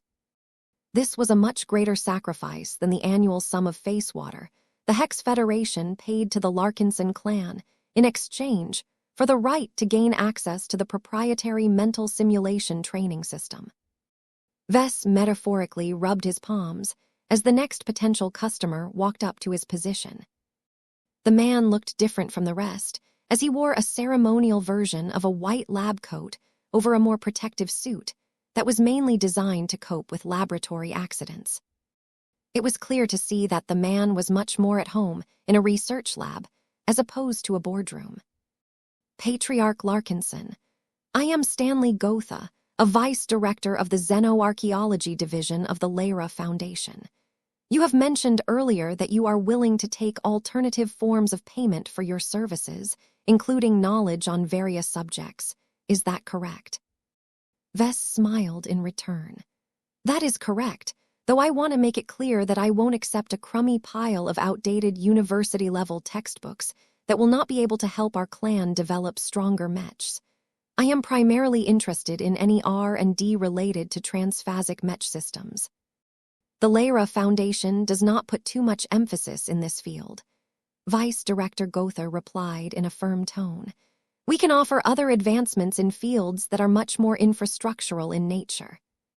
For example, I am authorized to share useful research and powerful applications related to robotics, automation, and industrial processes.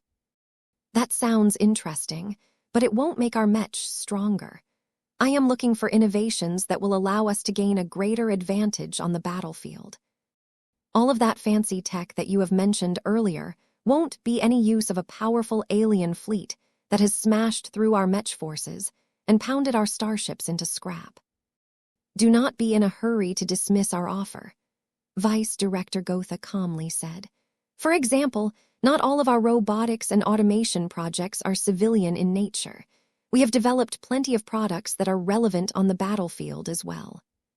The man waved his arm, exposing numerous mechs that carried extra modules on their backs. The live test footage showed different prototype mechs fighting against many different opponents. While the prototype mechs were mostly armed with rifles that allow them to take pot shots at long range, their primary weapon systems turned out to be combat drones. These weren't the standalone, starfighter-sized drones employed by the alien pirates during the Battle of the Borean Belt. The drones developed by the Lyra Foundation were instead designed to be paired with specialized drone-carrying mechs. Although Vess could easily design a mech with a similar configuration, it was pretty much impossible for him to develop a drone mech as good as the ones developed by the Lyra Foundation. As Vess carefully studied the edited footage, he could clearly see that the drones looked like they were excellently controlled. They moved and fought far better than typical off-the-shelf combat drones. He was especially impressed by how well they coordinated with each other. The more combat drones on the battlefield, the greater their cooperation. It would take weeks, if not months, to explain all of the nuances and technical innovations that make our drones so effective. Vice Director Gotha said with a smile when he noticed that Vess had become fascinated with what he saw. In the interest of brevity, I will mention 3 key systems that are key components to our drone mechs. The man swiped his finger. The projection changed to display specialized AI processors. It begins with the AIs that independently govern the behavior of the combat drones. Their movements, their damage mitigation actions, their targeting priority, their aiming systems, and more must all be accomplished by the drones themselves in order to ensure minimum latency. Networking is too unreliable as heavy jamming is prevalent in congested battlefields. Our investment in AIs is so great that each of the ones that we have developed for every individual combat drone performs no worse than if it was controlled by a professional mech pilot. That is a bold claim, Vess said. I am not in the habit of making statements that are groundless. I can provide you with sufficient data to prove my assertions. I get it. Can you continue? Very well, Patriarch. The older man swiped his finger again. Next is the specialized neural interface. You see, our foundation does not support total automation, not just because it is dangerous, but also because we believe that human direction will complement our combat drones. Vess took a closer look at the projection of the neural interface. How much control can the pilot exert over the combat drones? How much of a burden do they need to endure to keep track of so many individual machines? It is not as difficult as it looks. We have worked hard to reduce the mental burden to the mech pilot as much as possible. The pilot will only receive filtered input from the combat drones and should exert enough control over them by issuing simple commands that the AIs will interpret to the best of their abilities. We liken it to a mech officer that is issuing orders to a mech squad. We also provide the possibility for the pilot to assume more direct control over the combat drones, but the burden on the mind can quickly escalate. In practice, only mech pilots with above-average genetic aptitudes can pilot mechs paired with more than 2 combat drones. That was certainly impressive. Vess already began to entertain many new ideas as he grew fascinated with the possibilities opened up by drone mechs. What is the 3rd component of your drone system? The designs of our combat drones themselves. Vice Director Gotha smiled as the projection changed to display the exterior of numerous existing models. We are aware that you and your clan excel at mech design, but combat drones are substantially different products. Perhaps your design teams will be able to develop fantastic combat drones after spending decades on developing the right competences. But we can give you a considerable head start by transferring our designs of our older generation drone products. Vess furrowed his brows.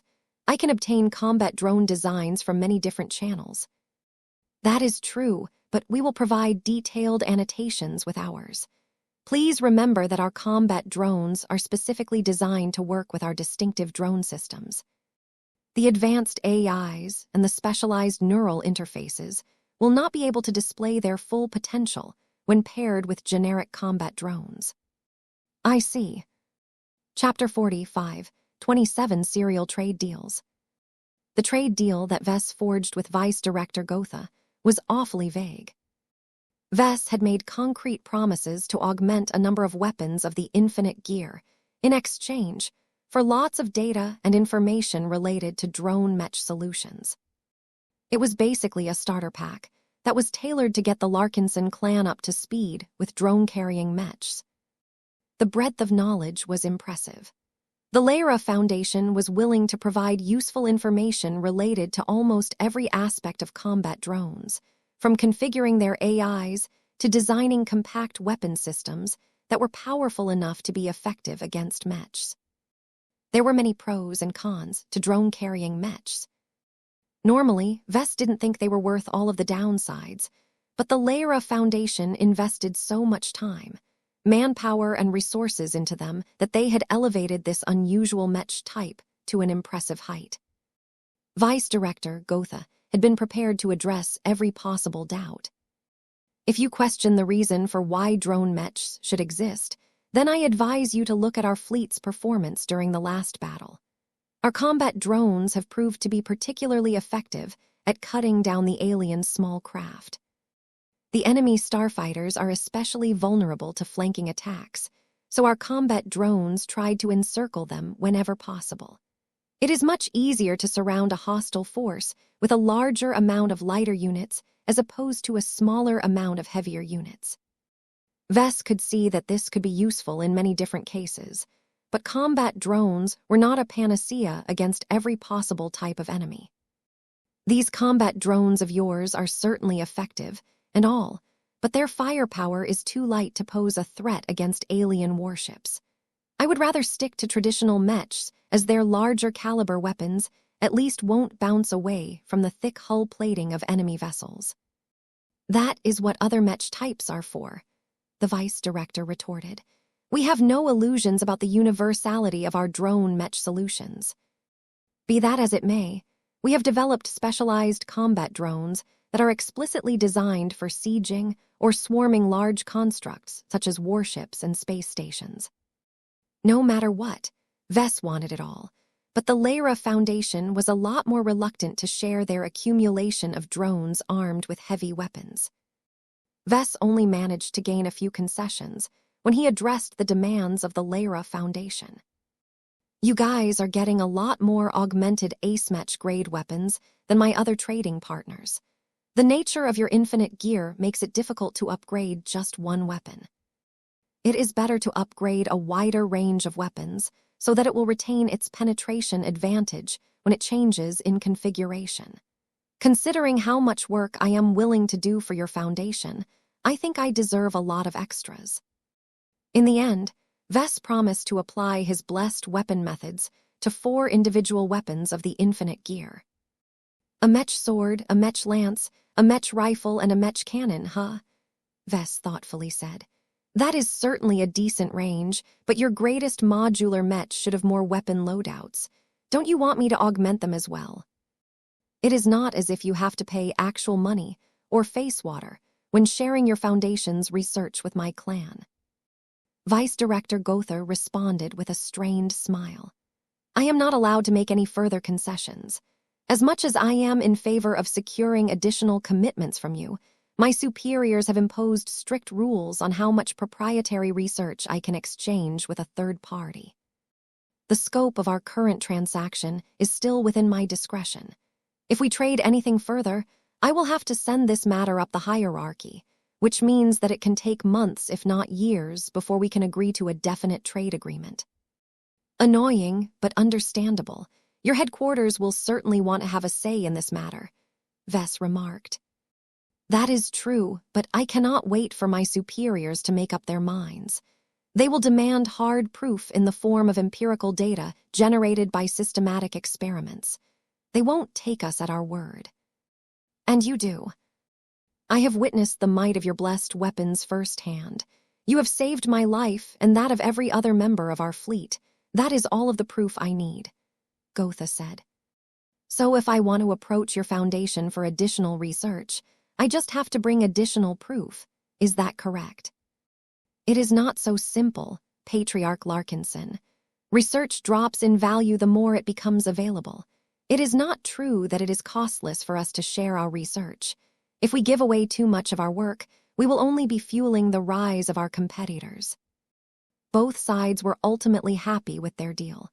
They didn't actually make any painful concessions, as neither of them exchanged any scarce resources such as face water. The Lyra Foundation could make as many copies of its drone research as it wanted. Vess, on the other hand, only gave up a bit of time and effort to bless 4 ace Mech-grade weapons. In truth, Vess believed that he was definitely getting the upper hand in all of these trade deals.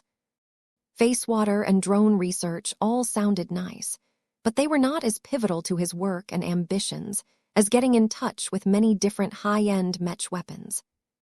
Being able to touch and study the impressive weapons of the Royal Gem and the infinite gear would expose him to a whole new world of high-end Mech design. The best master Mech designers associated with the Bujay family and the Lyra Foundation had invested their best design solutions to these products. The spear of the Royal Gem and the eclectic collection of weapons of the infinite gear all represented the apex of second-class Mech design. In fact, the tech and material composition of those weapons were so high that they were more at home among first-class products. Vess deeply wanted to tear apart those weapons to figure out all of their design nuances. He also wanted to examine their spiritual properties. Each ace Mech weapon had mutated from their initial states after undergoing long-term willpower baptism from different ace pilots. Vess had already taken a close glance at the Thunderer Mark Roman II. If he could make observations on the weapons of several other ace Mechs, he could conduct focused research on the phenomenon of willpower baptism and possibly figure out a way to replicate the effects through his own methods. This was potentially the key to reverse engineering Lucky's gems. It was because of his eagerness to obtain 4 powerful weapons of the infinite gear that he was willing to settle with a starter pack on drone Mech systems. The knowledge that the Lyra Foundation was willing to pass on was thorough enough for the design department to develop their own brand of combat drones, but not extensive enough to match the performance of the current generation products of the research institution. While the Lyras assumed that it was impossible for the Larkinson clan to develop competitive drone-oriented mechs shortly after receiving the starter pack, Vess had different ideas in mind. There was so much potential for Vess to empower combat drones in different ways by resorting to his unique design solutions. The only downside was that he was working on so many different projects that he might not have time to play with drone mechs. After Vice Director Stanley Gotha left with a satisfied expression, General Herman Forain finally came back.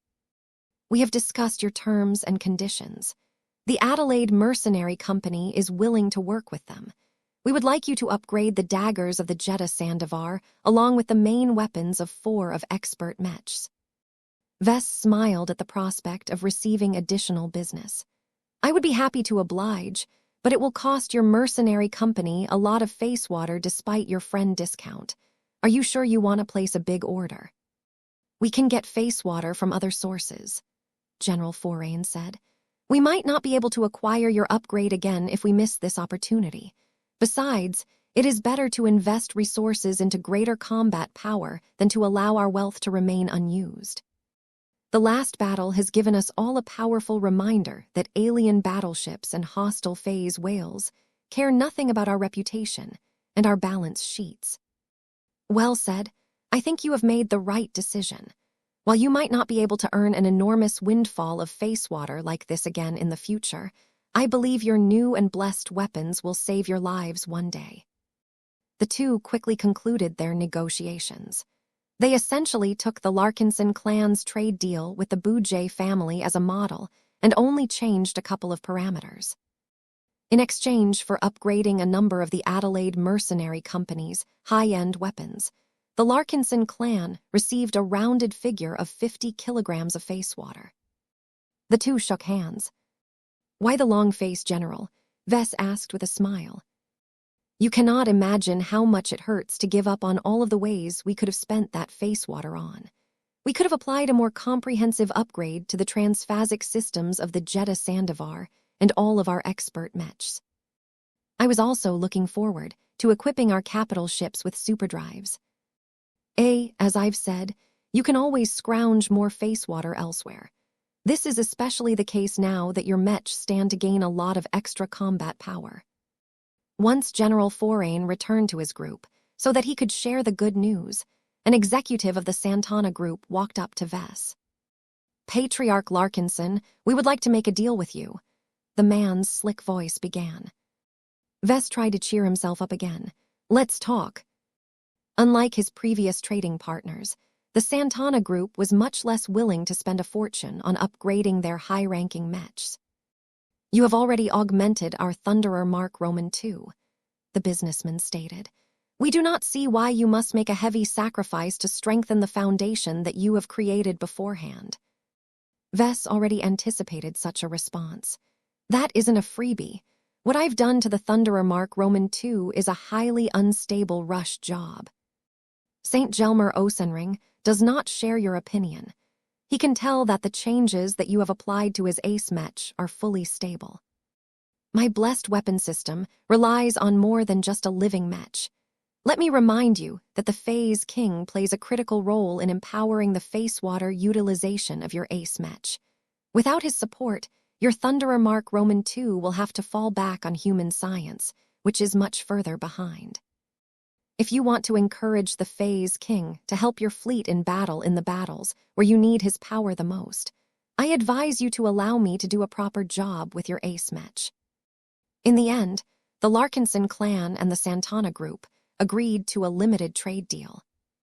Vess only promised to touch up the Thunderer Mark Roman II under the supervision of St. Gelmer Osenring, and nothing else. In exchange, the stingy Santana group only promised to pay 28 kilograms of face water. Well, some face water was better than nothing, please visit. He already got the feeling that the Santana group was unwilling to sacrifice any additional face water. The financial group already allocated much of the bounty from Operation Lighthouse for other purposes. Now that he had secured a tentative trade deal with the Santana group, only one pioneering group remained. "Oh boy," Vess muttered under his breath.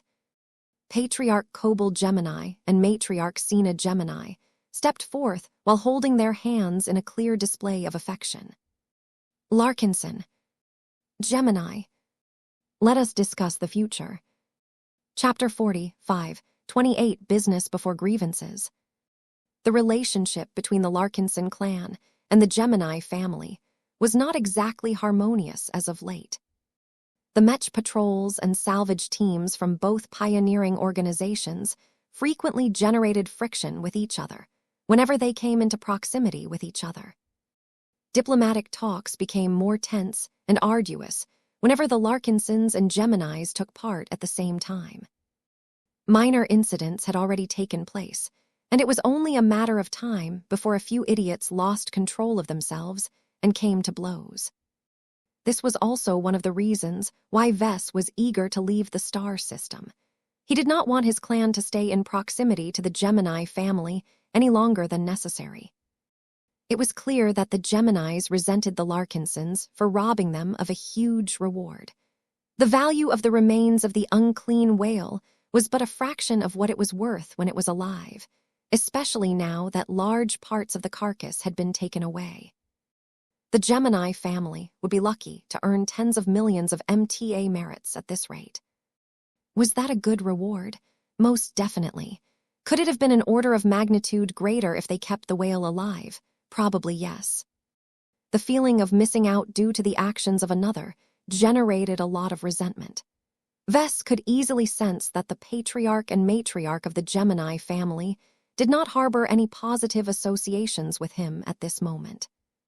That did not stop them from putting on a civilized air and assuming a demeanor expected of leaders responsible for an entire population of like-minded people. The mark of a good leader was the ability to put duty over feelings.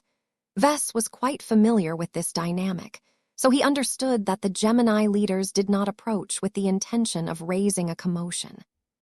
They instead approached with rapprochement in mind. "Is your clan recovering well after the recent battle?" Matriarch Cena Gemini asked in a light tone that completely disregarded the tension between their respective organizations. Vess had to think about his answer. On the one hand, he would gain great satisfaction from snubbing the Gemini family. This group of deviants whose goal was to propagate their own warped vision of universal incestuous relationships had not exactly been acting in good faith all of this time. It went far beyond taking a risk to subdue a living, highly dangerous alien powerhouse. Calabast and Minister Shedderin had already deduced that the Gemini family knew far more about the real threats of the Palace of Shame. Rather than be upfront about all of those risk factors, the Geminis deliberately withheld crucial information in order to hoodwink 5 other powerful pioneering fleets into taking part in an exceedingly dangerous assault. Though Vess understood why the Geminis had taken this approach, that did not mean he liked getting fooled into a venture that turned out to be a lot more threatening towards his life than he initially thought. Just thinking about it made him want to spit in the faces of the Geminis. Why should he give them any regard after everything they had pulled off? They might not harbor any intent to kill Vess and his clan, but their deceptive behavior was completely intolerable. At least Vess always made sure to properly explain the risks of his own ventures to the people he dragged along. He never wanted to make others feel the same as him whenever he got hoodwinked. Considering that the Geminis behaved similarly to the people who betrayed him in the past, it took a lot of effort for Vess to maintain a cordial expression. In the end, he continued to do so even though his emotions objected to his approach. The reason why he did not express his true feelings was the same reason why the Gemini leaders did not expose their dissatisfaction. They were both better off if they transacted with each other. Whatever grievances they had in the past should be set aside in order to advance the interests of their respective organizations. It was for this reason why Vess and the Gemini leaders were able to hold a cordial conversation. They did not talk about anything important at first. They just asked trivial questions about what they thought about the plunder they had managed to obtain and what they learned from the last battle. It wasn't until they talked about the latest changes to the Thunderer Mark Roman II that Patriarch Kobold Gemini finally brought up the reason for their approach. "Are you still open to accepting additional orders for your latest service? You have accepted an impressive number of expensive orders as of late." Vess shifted on his feet. "I can still fit more in my schedule, but demand is high as you have just seen. My time is valuable, and I am already obliged to delay my ongoing design projects if I want to free up enough hours to work on my new commissions. I will have to make more drastic changes to the design schedule in order to squeeze in additional commissions."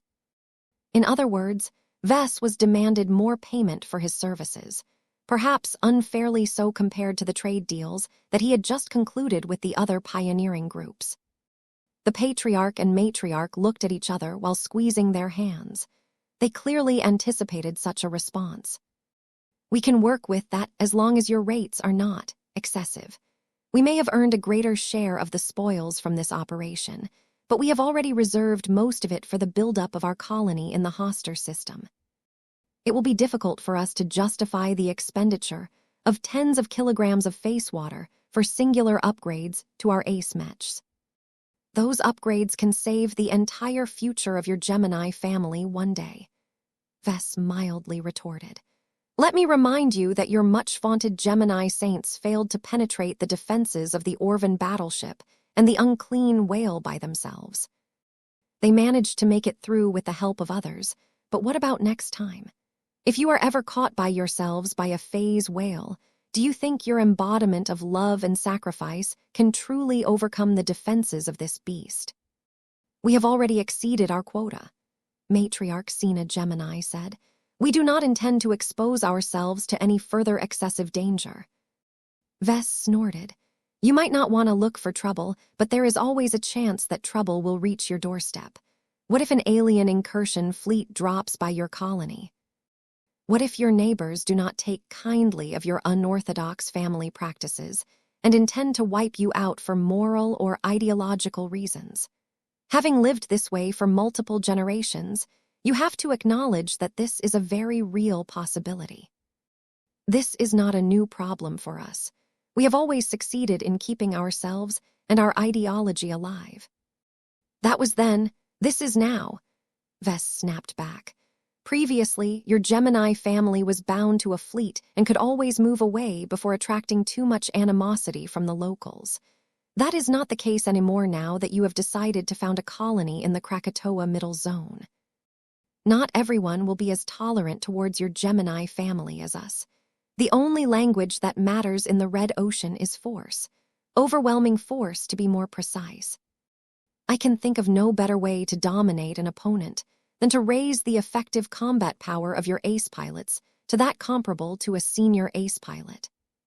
Vess had taken the time to review the battle footage and evaluate the performance of every ace match. The embodiment of love and the embodiment of sacrifice were certainly the most impressive of the bunch. Their ace pilots worked so well together that they could actually combine their ace mechs into a superpowered combination machine that was greater than the sum of their parts. Vess greatly admired what the Geminis had accomplished. The embodiment of love and sacrifice was the most powerful mech that he had ever witnessed in person. Not even a first-class multipurpose mech of the MTA could reach its level of power. Yet, as much as the Gemini Saints were able to exert much greater power through synergy, it was not enough. There were much more powerful pioneering groups out there that could either field multiple ace mechs or retained a genuine senior ace pilot. The latter was the scariest of all. Similar to how a single high-tier expert pilot could easily slaughter a dozen low-tier expert pilots, those that were just a few jumps away from becoming a god pilot were much more overpowering than other ace pilots. Although god pilots were the most powerful individuals that humanity could field in battle, in practice they had risen above mundane conflicts between rival human polities. This meant that senior ace pilots had effectively become the top powerhouses that states and organizations could employ against each other. The chance that the Gemini family would attract the hostility of a powerful group that had at least one senior ace pilot on retainer was small, but the Geminis could never rule out this possibility. Sharpening the teeth of the embodiment of love and the embodiment of sacrifice would go a long way into deterring these powers from targeting the Gemini family. It just so happened that Vess possessed one of the few whetstones that could make the embodiment of love and sacrifice at least twice as deadly as before. Matriarch Cena Gemini appeared to have run out of patience. Let us stop dancing around circles and discuss concrete terms. What will it cost you to upgrade the Mech rifle of the embodiment of love and the Mech sword of the embodiment of sacrifice? 120 kilograms of face water, Vess immediately said. That is quite a generous deal, you know. Oh, before you try and claim you don't have that much face water in your possession, we have already calculated the share of face water that your family has claimed. It is several times the amount allocated to my clan. The Gemini family was entitled to double shares, while the Golden Skull Alliance only had to make do with 1.5 shares. Since the Golden Skull Alliance was made up of multiple groups, the Larkinson clan only received a part of that bounty. Vess was quite jealous of the Gemini family for being able to claim twice as much spoils than normal without having to share what they obtained. It would be nice if he could claim much of that generous loot for himself. Naturally, the Gemini family did not want to part with all of their recently obtained face water so soon. We have already informed you that we have already reserved our face water for other purposes. Patriarch Kobold Gemini reminded Vess as if he had faulty short-term memory. We have not changed our stance regarding this matter. That's fine, Vess flatly replied. My services do not come cheap, though, and I do not have a habit of working for free. We do not intend to ask you to upgrade our most powerful weapons without an expectation of earning remuneration. We have already observed from your agreement with the Lyra Foundation that you are willing to accept knowledge instead of a hard good such as face water. Vess slowly nodded. That is true, but I won't accept anything that I can buy from a random street stall. That is understandable. Do not worry, Patriarch Larkinson. We have come prepared. We have already formulated a list of technologies that we are happy to pass on in exchange for your services. Oh, what do you offer that you think is of interest to our clan? Matriarch Sina Gemini smiled. How about a database that will teach your geneticists and exobiologists how to formulate healthy, intellectually gifted, and most importantly empathetic designer babies? Now that caught Vess' attention. Tell me more, he demanded. Chapter 40, 529 Homebrew Designer Babies. We have discovered through various sources that your 3 offspring are products of Witshaw and Yenica, the Gemini matriarch mentioned. W and Y deserves to be one of the market leaders of designer babies. The company's research on formulating hybrid human-alien organisms is impressive, but it has always tried its best to make its end products as stable and reliable as possible, though they are also overpriced. There are good reasons why the MTA has allowed W and Y to make use of its own channels to reach customers across the entirety of human space. Vess nodded in agreement. Those are the reasons why my wife and I have repeatedly turned to Witshaw and Yenica whenever we wanted to expand our family. I see no reason why I should turn away from a company that you yourself has described as a market leader. Patriarch Kobold Gemini smirked and crossed his arms. As a Mech designer and an entrepreneur, I am sure you understand why it may be more advantageous for you to design Mechs for your own use rather than buy off-the-shelf copies of mainstream Mech models. Ever since our Gemini family chose our current way of life, we have always tried our best to solve our reproduction issues in-house. Matriarch Sina Gemini explained. Many biotech companies are either prohibited by law to produce the offspring we desire or have severe moral objections that prevent them from accepting our business. Then there is the possibility that our business partners might attempt to sabotage our genes in the hopes of ending our way of life. That is not acceptable. We have therefore decided to invest in our own genetics company so that we can solve our needs without requiring outside intervention. Our geneticists have become quite good at their jobs over the generations. They may not be as the geneticists working for a leading company such as W and Y, but they are far more specialized in developing a single type of designer baby. Our biotech experts are not burdened with the need to study many different alien genes in order to formulate many different varieties of designer babies. They only need to become good at producing the designer babies that meet our specific requirements. Patriarch Kobold backed up his sister and wife. I dare say that not even W and Y can produce a superior version of our specific type of designer baby. I am also willing to dare that our designer babies are superior to yours. That got a rise out of Vess. We paid good money to get Witshaw and Seneca to take us seriously, he claimed. My first 2 children may be derived from their more affordable lines, but my 3rd kid is remarkably better as my disposable income has risen at the time. Next time, I will be able to spend even more money to get a higher quality designer baby. Don't get me wrong, Patriarch Larkinson. Witshaw and Yenica is by no means overpraised as a genetics company. It is just that despite their size, the company does not allocate their leading geneticists to satisfy the needs of ordinary consumers such as yourself. You have only been dealing with their middling biotech experts who are adequate at their jobs, but have only truly worked with creating variants of standard product formulas. They are far from able to offer you customized genes that have been formulated from the ground up. It is similar to commissioning a personalized variant of a standard Mech model and commissioning a custom Mech from the beginning. The analogy made it easier for Vess to understand what the Geminis were trying to say. He couldn't help but agree with their logic, even though designing mechs was substantially different from formulating designer babies. Okay, let's assume that your claims are accurate. What does this mean for my clan? We are willing to give you a starter pack that consists of all of the essential data and information packages that your people need to begin producing your own designer babies. You will need trained and competent geneticists, exobiologists, doctors, and other specialists to properly harness our teachings. But I am told that your Larkinson Biotech Institute is more than up to the task. Vess smiled. The Larkinson Biotech Institute definitely had the right people, but he intended to expand its responsibilities in the near future.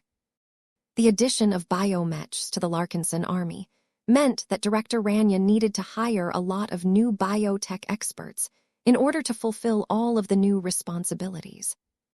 That may be true, but my men could easily learn how to make designer babies ourselves, he pointed out in an attempt to reduce their bargaining power.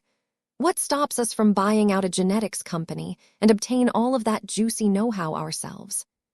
Surprisingly enough, the Gemini leaders did not look concerned about this possibility. Patriarch Kobold Gemini kept smirking. You are welcome to try, but any genetics company that is within the range of your budget will not offer the quality of products that require. Gemini Genetics is different. Our company only occupies a small niche in the market, but it has invested greatly into securing its current place. Did I mention that our Larkinson clan does not have an interest in adopting your interesting family planning policies? Both of the Gemini leaders chuckled at Vess. We do not insist you follow our lead, though we will appreciate it if you do. This is also why it is sufficient to give your biotechs a foundation to build upon rather than a copy of our whole structure. I can guarantee you that you will not be disappointed with what we can offer. While we do not intend to offer our most current and effective gene packages to your clan, we will still transfer enough information to allow your geneticists to develop their own competitive products within a decade or two. The exact quality of their work depends on their competence and your demands. Vess frowned. That sounds a little too vague to me. The reason why I agreed to the Lyra Foundation's offer is because I have the technical background to understand most of what they have chosen to trade with us. I am not able to do the same with your family's offer. I will have to consult with my specialists in order to obtain an accurate assessment of the value that you are willing to transfer. Please feel free to do so, Patriarch Larkinson. We will stay here and await your prompt return. The Geminis transferred a short electronic document to Vess that briefly summarized the contents of the designer baby starter pack. Although Vess had actually gained enough of a background in biotechnology to figure out at least half of the contents of the list, he did not want to reveal that he knew more than what everyone expected. Not yet, at least. He dutifully called Director Rania and passed on the list. What do you think? Rania's projection looked thoughtful.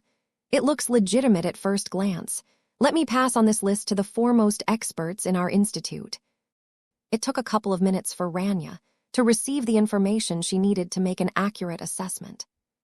If the list is accurate, then the Gemini family has made a serious effort to give us an accelerated introduction into developing our own designer babies. The breadth of proprietary textbooks, manuals, gene templates, and research logs is remarkable, but their depth is a bit more shallow than what I would have liked. Is that bad? Not necessarily. Rania shook her head. The Geminis did not lie about giving us a solid foundation. It is just that we will have to contribute plenty of original research in order to build a proper house of what we have received.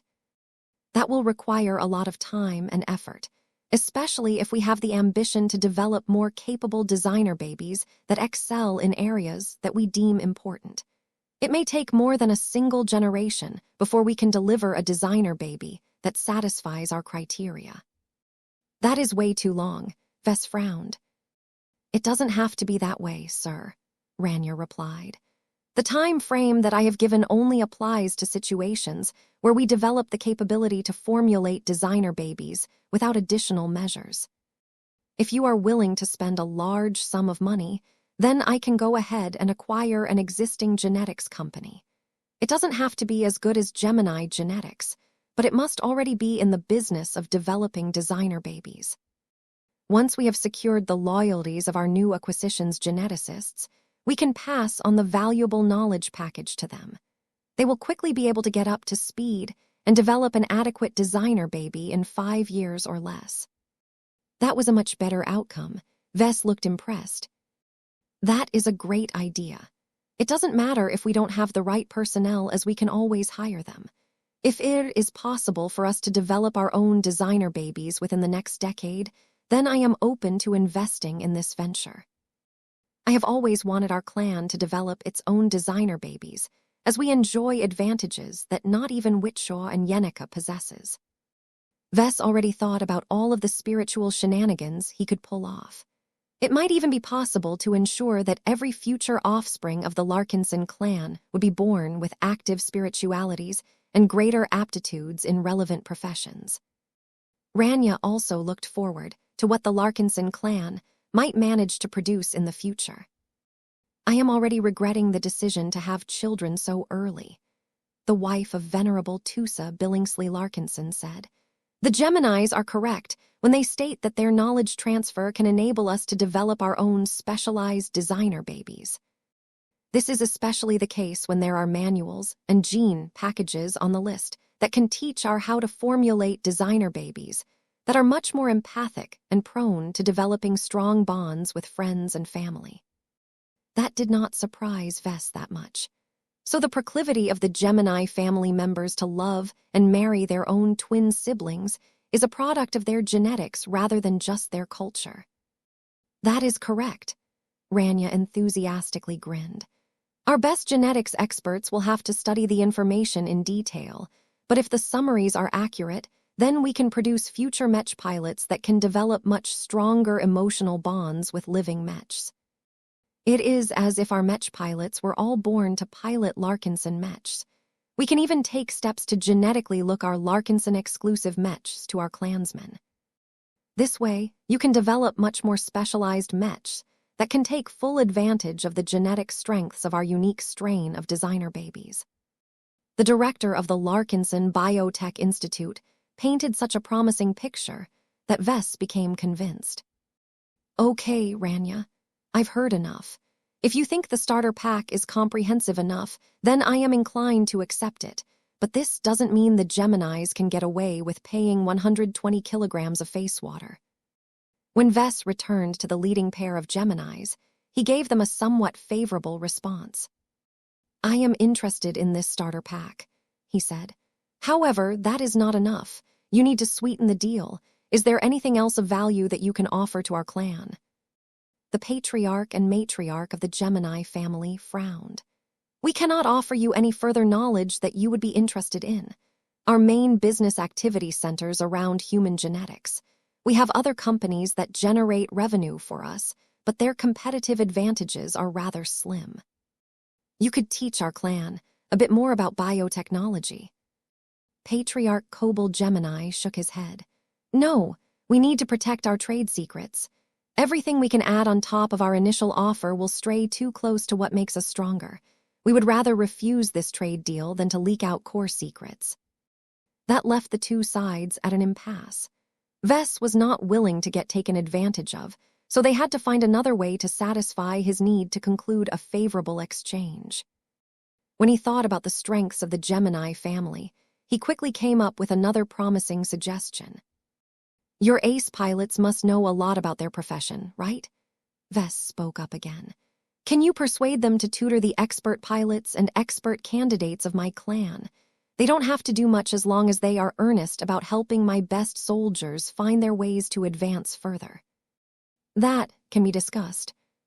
Chapter 45, 30 Unfinished Business. It didn't take as long as Vess thought to secure an additional concession from the Gemini family. Granted, it didn't really cost the Geminis anything to provide this additional service. The only point of uncertainty was whether the Gemini saints would agree with this additional chore. It was not exactly proper for them to provide guidance to a bunch of foreign expert pilots and expert candidates. After consulting with Saint Sandro Gemini and Saint Kaya Gemini, the leaders of the Gemini family issued a mostly positive response. Our saints have agreed to tutor your expert pilots in person for half a day. They have no objection to promising to do their best to promote the advancement of your most powerful Larkinson Mech pilots. However, they have refused to do the same for your expert candidates. Vess frowned in displeasure. Why not? They say it is not conducive to their growth prospects. Patriarch Kobold Gemini calmly answered. The gap in strength is too big. Your expert candidates will likely lose their confidence in themselves if they meet and receive lessons from ace pilots at close proximity. You need to remember that expert pilots only emerge from soldiers who have strong willpower. Expert pilots have enough resolve to resist the urge to surrender to a saint, but I am afraid that expert candidates are far from reaching that level. This is for their own good. Now that he thought about it, the Gemini saints had a good point. Expert candidates were truly too fragile to engage people like Patriarch Reginald Cross in a serious discussion.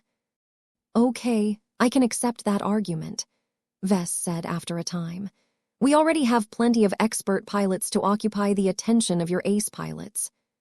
As long as your Gemini saints will make a solemn promise to help our Larkinson expert pilots without any ulterior motives, then I am willing to accept this service as an additional concession. As long as the wording of the promise was solid enough, then he would not have to fear any possibility where the Gemini saints deliberately tried to sabotage the Larkinson expert pilots by leading them astray. Their strong principles prohibited them from breaking their promises. Vess already had plenty of experiences with expert pilots honoring their commitments. This trait was even stronger among ace pilots. There wasn't even any need to put these terms in a written contract, though the Larkinson clan would insist on doing so anyway, just to make it nice and official. Vess and the Gemini leaders continued to chat with each other for a while.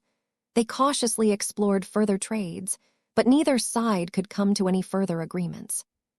The Gemini family wasn't able to offer any further value. It had already committed to investing much of the spoils gained from Operation Lighthouse into building a future state where the Gemini way of life was the new standard. The opposition to this initiative would probably be massive, so the Geminis wanted to counter that by being overprepared. The more wealth and resources they had at their disposal, the greater their chances of success in challenging the status quo. As such, Vess did not receive a positive response when he asked to obtain a portion of their harvested face water, alien technology, valuable materials, and other high-value goods. As for Vess, he was not that enthusiastic about backing the Geminis to the same degree as the Hexer people. Vess had already become irrevocably tainted by his strong association with the Hexers. His iconic products not only strengthened their military, but also influenced their culture and beliefs. The fact that he somehow maneuvered his way into getting recognized as the living son of their most important deity was a blatant sign that he had, rather haphazardly, become the spiritual leader of the Hex Federation. This was profoundly ironic considering that he was a man rather than woman. In any case, Vess could only tolerate one such stain in his record. Once may be an exception, twice is deliberate. If it looked as if Vess made great efforts to prop up the Gemini family through his works, then that would lead the public to develop many false assumptions. For example, people might be under the impression that Vess actively supported its family policies. Perhaps people might suspect that Vess was secretly a huge sister lover, and that he wouldn't have hesitated to start an intimate relationship with a sibling. Only the fact that his parents had one kid stopped Vess from fulfilling this taboo dream. He coughed. This was a complete falsehood, of course.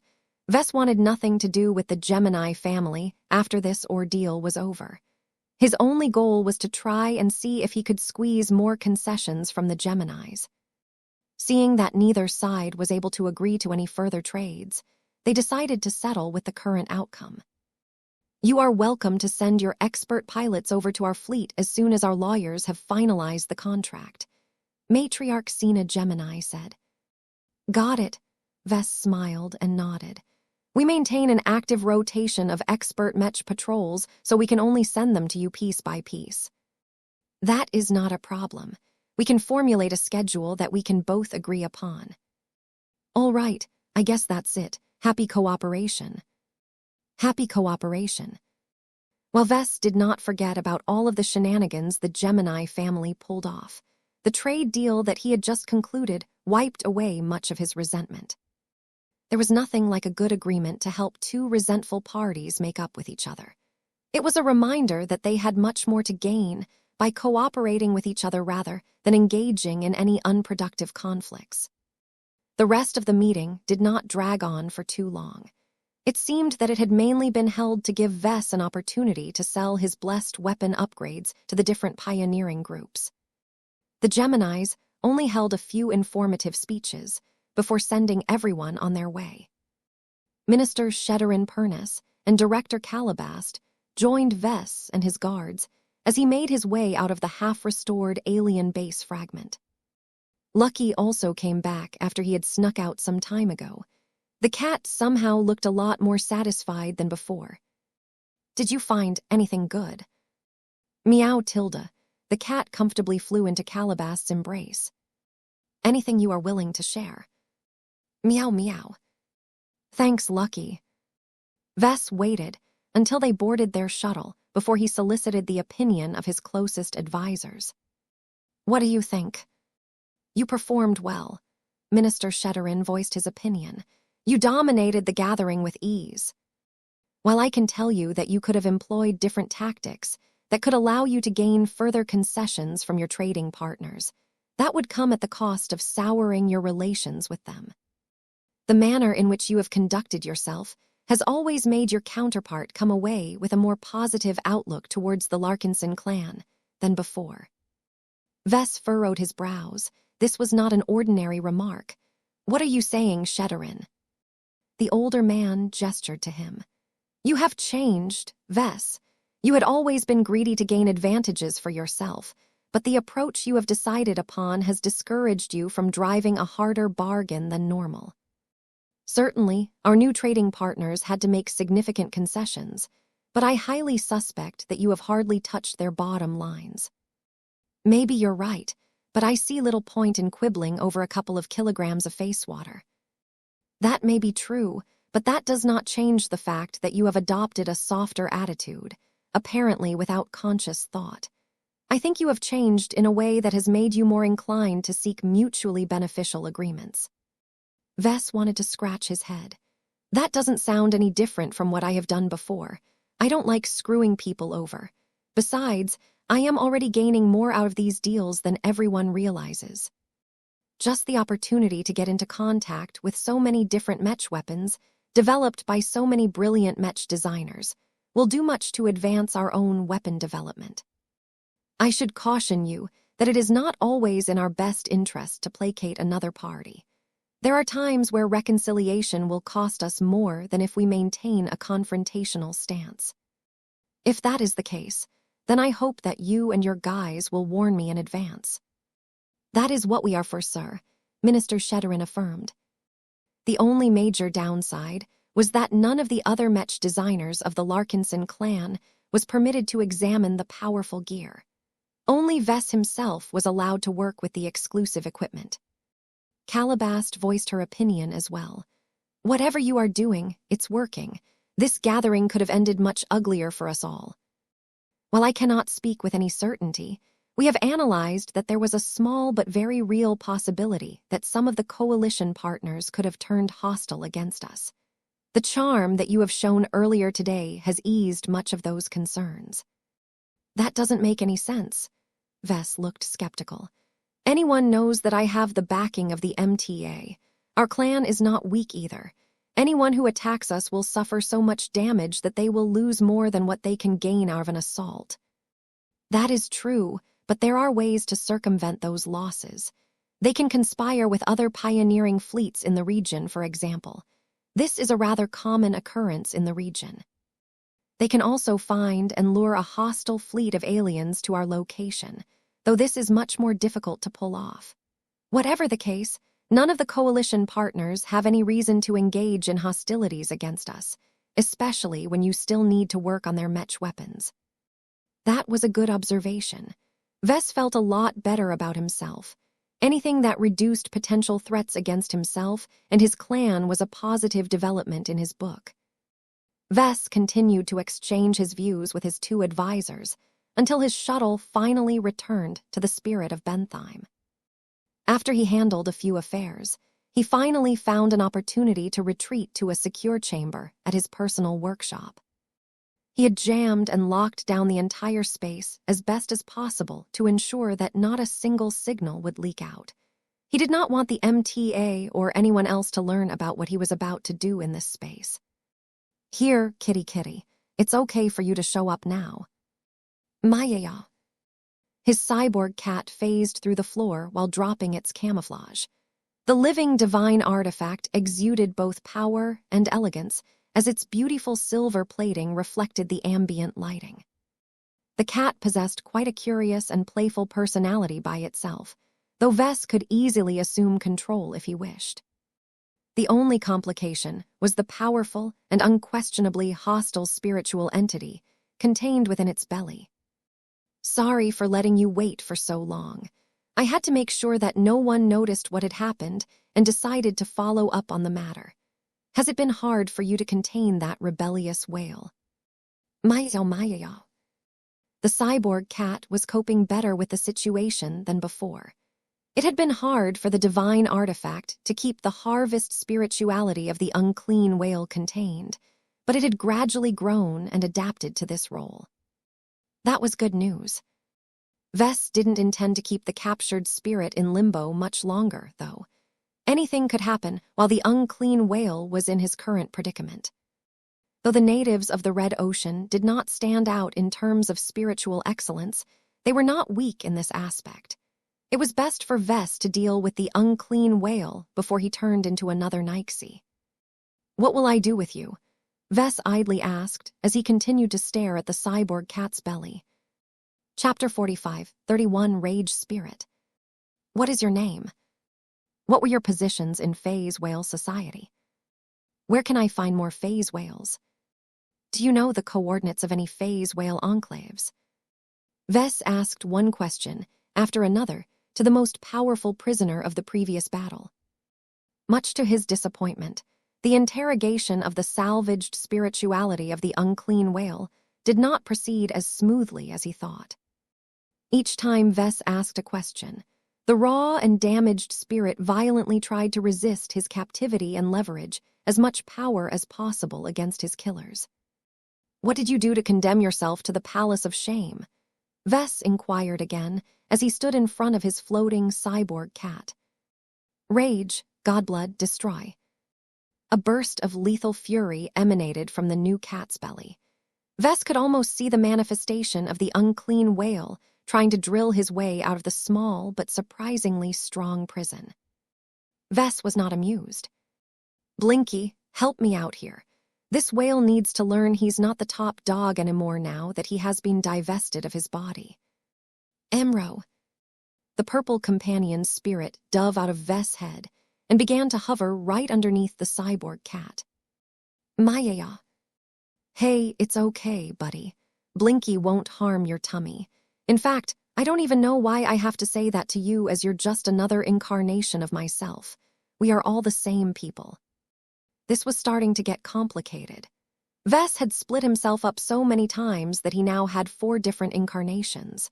His original self, his companion spirit Blinky, his external incarnation Vulcan, and his new and as of yet unnamed divine artifact. Although his evolved and partially ascended mind allowed him to keep track of what all of them were doing, it was not an easy burden. Human mentalities simply weren't designed to think in parallel tracks.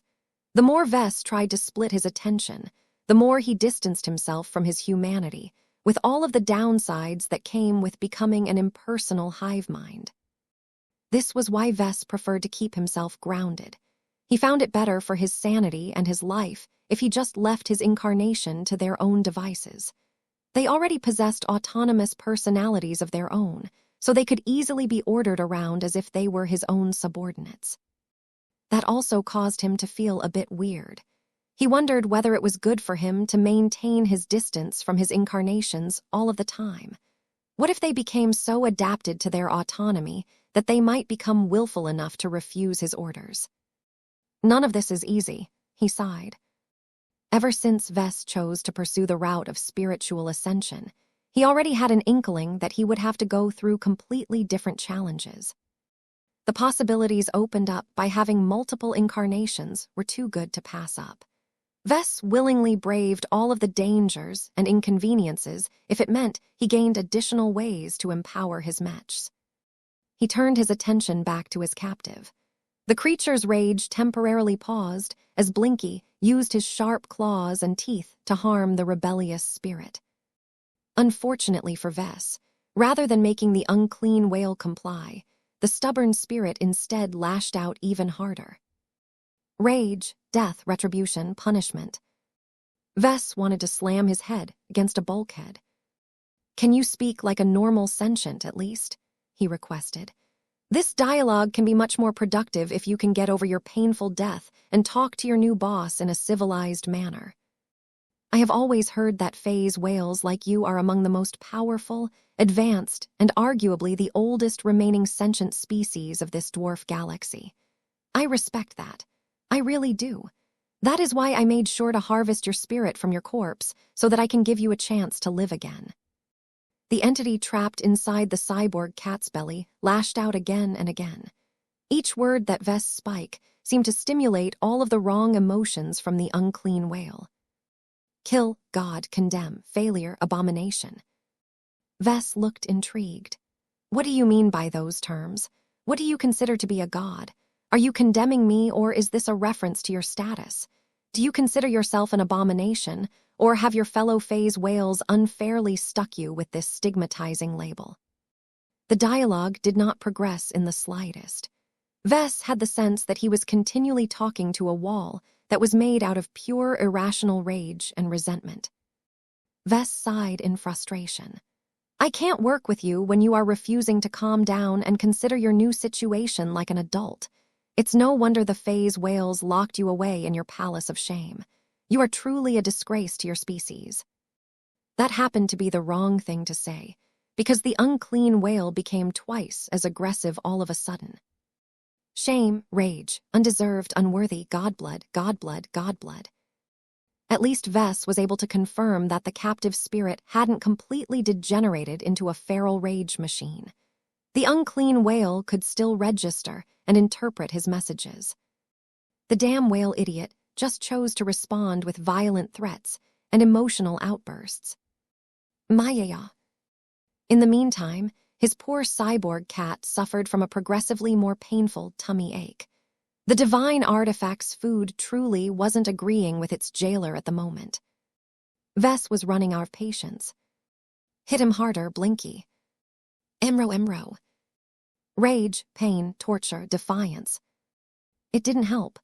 Vess had the impression that he was perpetuating a cycle of violence and hatred. He had thought that a week of waiting would have cooled the unclean whale's temper, but instead the creature was just as irrational and filled with rage like Zygra used to be when the crown cat initially died. Vess had encountered relatively few angry and irrational spirits, and each of them were difficult to deal with as they all treated him as their enemy. So long as the spirits couldn't see reason, there was no basis of cooperation. "Let's try this then." Vess pulled out a small totem of loofah from his tool belt and called down the Angel of Tranquility. "Come help me calm down this angry spirit." It didn't work. The unclean whale possessed enough spiritual strength to shrug off Loofah's tranquil domain. The agitated creature clung too tightly to his irrational fury. "Okay, I give up." Vess threw up his hands in the air. "If you can't look past your demise and talk to me like a civilized, sentient being, then I will just have to treat you like a feral beast. Are you happy now, Mr. Whale?" Rage, insult. "Yeah, I thought so. Blinky, keep hitting him. I don't want this guy to enjoy any reprieve. Emro. He contemplated his options. There was no way he could make productive use of the salvaged spirituality when the beast was locked in his bottomless rage spiral. Vess had so many questions about the phase whales and the red ocean. The depth of the new frontier was much greater than he initially thought, and he believed that the phase whales were the only natives who knew the most. No matter whether the unclean whale was a pariah among the phase whales, the creature should definitely be able to provide the answers to some of those burning questions. Yet, given the current state of the unclean whale, it didn't appear the damn beast was ready to calm down for a long time. Was Vess willing to wait an indeterminate amount of months and years for the violent spirit to calm down and be ready to talk? I don't have the time. Just like back when he was alive, the unclean whale posed a significant threat to the Larkinsons. Who knew what kind of powers the unclean whale possessed? If Vess tried to imprison him in a peastone placed inside his beastone lockbox, who knew if the creature was able to phase through this cage? Vess also feared that as long as the unclean whale remained alive, the prisoner was somehow able to transmit his coordinates and maybe a description of his human captors to his phase whale buddies. There was no way that Vess wanted to be confronted by an angry pod of phase whales. Seeing that he had no way to secure or subdue a powerful and uncooperative spirit, his thoughts turned to a direction that he hoped to avoid. If I can't make use of you when you are still alive and whole, then I'll make use of you in another way. Vess turned around and pulled out a totem of the Phase King. The powerful design spirit had been paying close attention to what was happening here and easily manifested a small image of himself. Hey there, my friend. What do you think about our guest here? Is this phase whale just as impressive as your progenitor? The Phase King regarded the unclean whale with a mixture of awe and disappointment. The design spirit had lived over 1,000,000 years in relative isolation. That gave him an awful lot of time to dream about the phase whales who his species was derived from. How powerful was the race of his progenitor? How magnificent would it be for him to meet another member of this fabled race? Would he be able to obtain an answer that could explain the meaning of his existence? Though the Phase King's childhood memories had faded to the point where he could no longer visualize the flesh conqueror, the design spirit had always maintained high expectations of the phase whale race. They were literally his gods as far as he was concerned.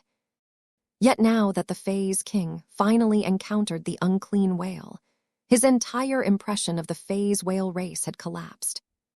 No matter whether the unclean whale was the exception rather than the rule, just the fact that such a degenerate could exist showed that the phase whales were not as perfect as he initially assumed. A profound sense of disappointment radiated from the Phase King. The design spirit felt as if all of those years spent on building up a perfect utopia about the race of his makers had gone to waste. Do you see now, Phase King? Gods can never live up to their reputation. Vess contemptuously spoke. For all of their ego and boasting, in truth anyone who claims to be a god is actually just a prick with too much power in their hands. This degenerate phase whale isn't even a proper god in local terms. His face water concentration was disappointingly low, and he never even made much progress in understanding all of his stolen face water organs. Now that his physical form has perished, he can't even accept his death with grace. Is this the god and progenitor race that you have always wanted to worship? The Phase King radiated a strong feeling of denial while continuing to express his disappointment. There was nothing redeeming about the unclean whale in his opinion. This was exactly what Vess wanted to see. His lips curled into a smirk. What do you say about getting back into old habits? This unclean whale has earned his infamy by eating his fellow phase whales. What do you think about devouring this beast in turn? A sense of shock spread from the fish whale king. Though the Phase King would think nothing about eating the remains of his fellow fish whales, doing the same to a member of his progenitor race had always been a taboo among his species. Vess did not leave this be. The unclean whale is not a god, my friend. He's a fraud. He's a pretender who wished to become powerful but never put in the hard work needed to become a worthy member of his race. The Red Ocean would be better off if we got rid of him. And what better way to do so than to allow you to assimilate much of the strength and power that he has been wasting all of this time? The Fae's king could not come to a decision. Chapter 40, 532, Devour Your Progenitor. The thought of doing any harm to a Fae's whale was anathema to a fish whale. Vess suspected that the flesh conqueror may have programmed this intense resistance towards killing and devouring a Fae's whale in the genes of the fish whale race. It was a logical move to make. From what Vess had been able to figure out during the Purgatory campaign, the mythical clean whale that had dominated an entire era of the Red Ocean in the past had sought to create a derivative of his own race that addressed many shortcomings. By creating a hybrid between the Fae's whale race and a mixture of lesser aquatic races, the flesh conqueror managed to bring a budget version of his original species to life. If not for the fact that something happened to the gigantic clean whale that caused him to abandon this ambitious creation project, the fish whale race might have helped the Fae's whales become the hegemons of the dwarf galaxy. Of course, there was always a possibility that the fish whale race might become too powerful for their own good. What if the members of the servant race decided that they deserved a promotion? What if the fish whales were no longer content with acting as the slaves of the Fae's whales? What if the fish whales saw an opportunity to replace their masters? A rebellion would be extremely costly to the Fae's whales, who originally lorded over the inferior aquatic race. The flesh conqueror obviously wasn't an idiot, so he had made sure to program strong rules that discouraged the thought of harming a Fae's whale right into the genes of the fish whale race. As such, the Fae's king emotionally recoiled each time Vess mentioned the intention to devour the salvaged spirit of the unclean whale. "Oh, come on, you're no longer just a fish whale king anymore," Vess complained. "You have shed your mortal coil. Your gene programming shouldn't affect your thinking anymore. There is nothing wrong with thinking about how a Fae's whale tastes. Granted, the unclean whale probably isn't as palatable as a proper Fae's whale, but he should at least be packed with all of the nutrients a growing design spirit needs." The Fae's king continued to express his rejection of this proposal. It was as if the thought of eating the unclean whale was the greatest form of blasphemy that he could ever commit in his long and extensive life. "You stubborn idiot," Vess cursed at his design spirit. "What the hell is your problem? Your race is made up of natural cannibals. Back in the Purgatory pocket space, I have witnessed the members of your race eat each other's bodies as soon as they leak a single drop of alien blood. Why have you grown squeamish all of a sudden? The unclean whale is a cannibal as well, you know. He has preyed on at least a dozen Fae's whales given the variety of face water organs we found inside his corpse. Since this fellow has never hesitated to eat a Fae's whale, there is no reason why you should be any different." The Fae's king began to experience more and more doubts, but he was still unable to bring himself to agree with the proposal. Vess sighed again. The unclean whale is a reflection of the dark side of the Fae's whale race. Not only does his existence prove that your progenitor race isn't as powerful or perfect as you have always imagined in your dreams, but he is also a representation of the whale-eat-whale reality we all live in. An individual can fall into two categories. He can either be the prey that gets exploited all of the time, or become the predator that has taken his own destiny in his hands. The design spirit he was arguing with had become more thoughtful and subdued. "What kind of spirit do you wish to be, my friend?" Vess pressed as he sensed he was getting close. "Do you want to be ruled by your instructions from birth and early childhood, or would you rather break out of your genetic cocoon and transform into a greater existence? The power of evolution is within your reach. There is nothing good about sticking to your original form. You are nothing but an overseer of a slave race at your current stage. If you don't want a Fae's whale to come and browbeat you into submission, then you should take this opportunity to absorb the strength of one of their kind and make sure you can stand up for yourself." It took a bit more coaxing, but the Phase King finally managed to overcome his strong rejection towards this action. The mental shift was significant. From the moment the design spirit stopped looking up to the Phase whales as a magnificent god race, the Phase King seemed to double his inherent authority and confidence. This was the first time that Vess truly thought that the Phase King had the air of a sovereign. For all of his age and wisdom, his sheltered life and his lack of mental growth had caused him to be severely stunted in many ways. It was only now that the Phase King started to resemble a proper powerhouse. Now that the design spirit had made the most essential switch, he started to wonder how he should devour the spirituality of the unclean whale. Vess grinned. "Let me help you with that. Eating the unclean whale as whole as possible will probably allow you to obtain the greatest yield, but this damned bastard is too strong and possesses numerous advantages on account of his race. I'll have to do what everyone does when they want to turn a big bastard into their next meal. We chop him up into bite-sized pieces." This was a far-reaching decision that would have massive implications. Not only would Vess be giving up another potential design spirit, the amount of spiritual energy and other bits that got lost during the butchering process was also painful. However, Vess deemed that this course of action was the best way to take advantage of the spirituality of the unclean whale in the short term. Every other option was too dangerous or too demanding for his liking. Once Vess made a number of preparations, he looked at Blinky, who had been keeping the unclean whale occupied all of this time. "You can stop playing with our food now, Blinky." "Emro." "I'm serious. It's time to finish the job." "Emruo." "Execute my orders." "Emro." As soon as Blinky stopped amusing himself by inflicting pain and agony to the captive, the cat began to launch an all-out assault on the trapped and helpless spirituality of the unclean whale. The victim dialed up his curses as soon as he felt that he was being torn apart.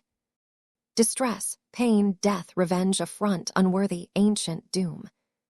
The unclean whale still didn't change his tune at this time. The creature was so unreasonable that Vess no longer harbored any doubts about this momentous decision. Blinky intensified his attacks. Since the cyborg cat was doing much to suppress the unclean whale, the companion spirit was able to attack to his heart's content. Emro, Emro, Emro. Claws rent out slices of intangible matter. Sharp teeth bit off entire chunks of the unclean whale's spirituality. The air of death grew stronger in the room, so much so that another design spirit chose to manifest herself at this time. "Whoa, little brother, why didn't you tell me you were about to hold a barbecue?" a gray spiritual entity asked as she floated next to the cyborg cat. "I see you are having whale meat tonight, yum." Vess greeted the new arrival with a wave. "Helena, did you come to salvage the scraps of this dying spirit?" "Heh, you know me so well, brother. As a matter of fact, that is exactly why I have come.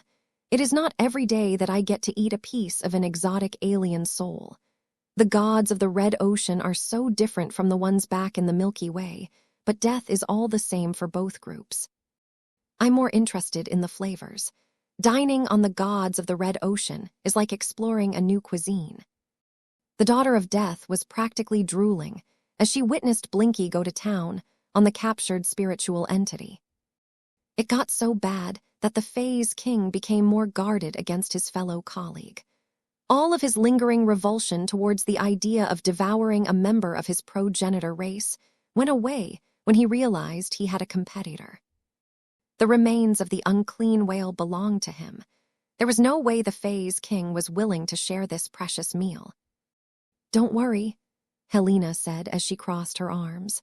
"I won't snatch your food from your jaws. I'm just here to harvest the death kai that the dying is releasing. You can't digest it anyway, so you might as well allow me to suck it up like a cleaning bot."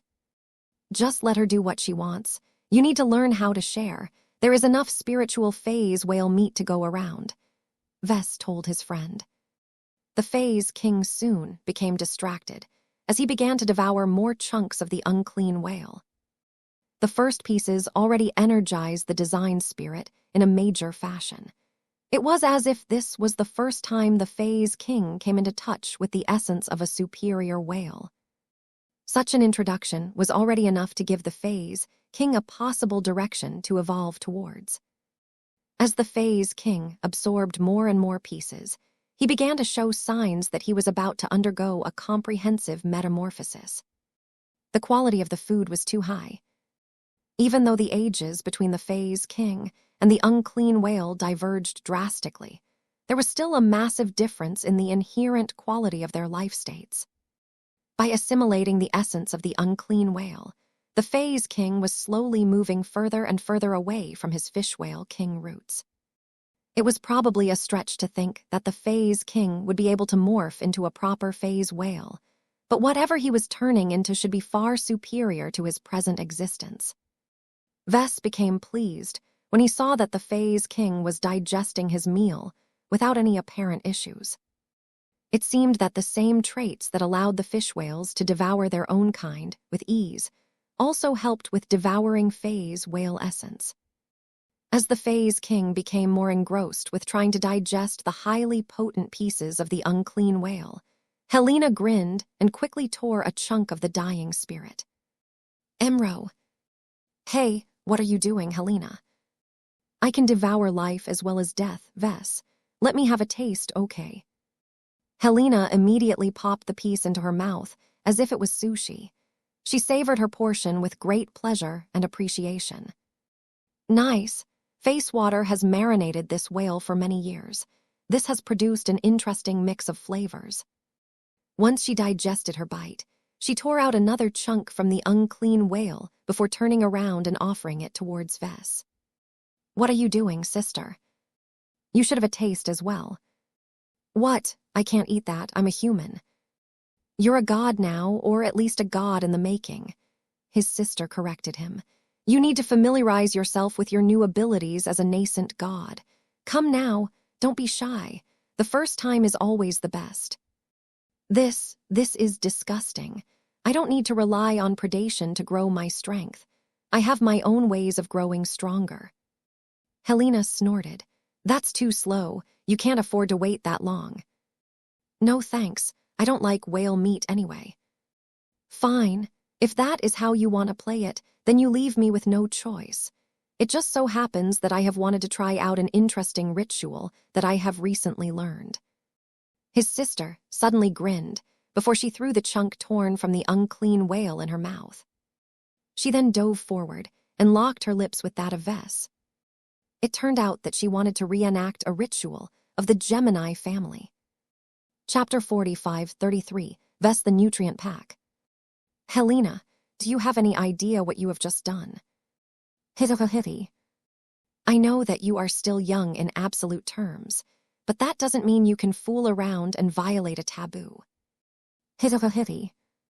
I am being serious, Helena. If you won't take this seriously, then wait until I tell our mother. Bonk. The older sister slapped her fist against her angry brother's head. Be cool, Vess. I was just honoring a tradition. There is no need to blow it up. It was just a kiss. We are siblings, Helena. So, that hasn't stopped the Gemini twins from smooching each other when they have grown old enough. I am pretty sure that you are underage. I am not, Helena barked back. I am older than you. Since you have already become a father, what is the harm of letting me enjoy a kiss? Vess let out a frustrated grunt. I don't object to your desire to kiss someone in the mouth. You just don't do that with your own sibling. That is a great taboo in both human and alien societies. I'm not even human, brother. You can't impose your legacy race's standards onto me. I am a god. I am above these mortal rules. Besides, isn't it a tradition for human gods to mess around with those closest to them? They don't always have the luxury of choice at times. Their family trees are quite interesting, to say the least. You're talking about ancient myths invented by power-hungry soothsayers. There is no basis, in fact, in those tales. I am just bringing those examples up because you need to get rid of your attachment to your human norms and values. You have ascended, Vess. You should listen to your own advice. You are not beholden to human society anymore, just like how the Fae's king should no longer abide by his biological imperatives. That was a more serious argument than Vess expected from his sister. He needed to spend more time to formulate his response. He let out a tired sigh. I'm not like you, Helena. I did not wipe out a dark god moments after my birth. I entered this life as a bog-standard human baby and grew up within the rules and structures of human society. I did not receive the treatment of a princess. I grew up in a fairly normal middle-class household on a backwater planet where nothing special happens. The only times my life became more interesting was when I was able to stay at the family gatherings at the Larkinson estate. I cherish my childhood, Helena. Vess smiled. My family and the society around me has taught me to be a human. I still value those lessons, especially now that they have become more relevant than ever. I will always stay a human in heart even if I become something completely different. Besides, your contempt towards human society is seriously misguided. Have you forgotten that the Big Two managed to depose the 5 Scrolls Compact? God pilots paired with god mechs can eat pretend gods like you for breakfast. I am still a believer in human power. His sister shrugged. I guess you are right. I only have a partial glimpse of what humanity is like. The mechs that I am connected to are overwhelmingly used by hexers.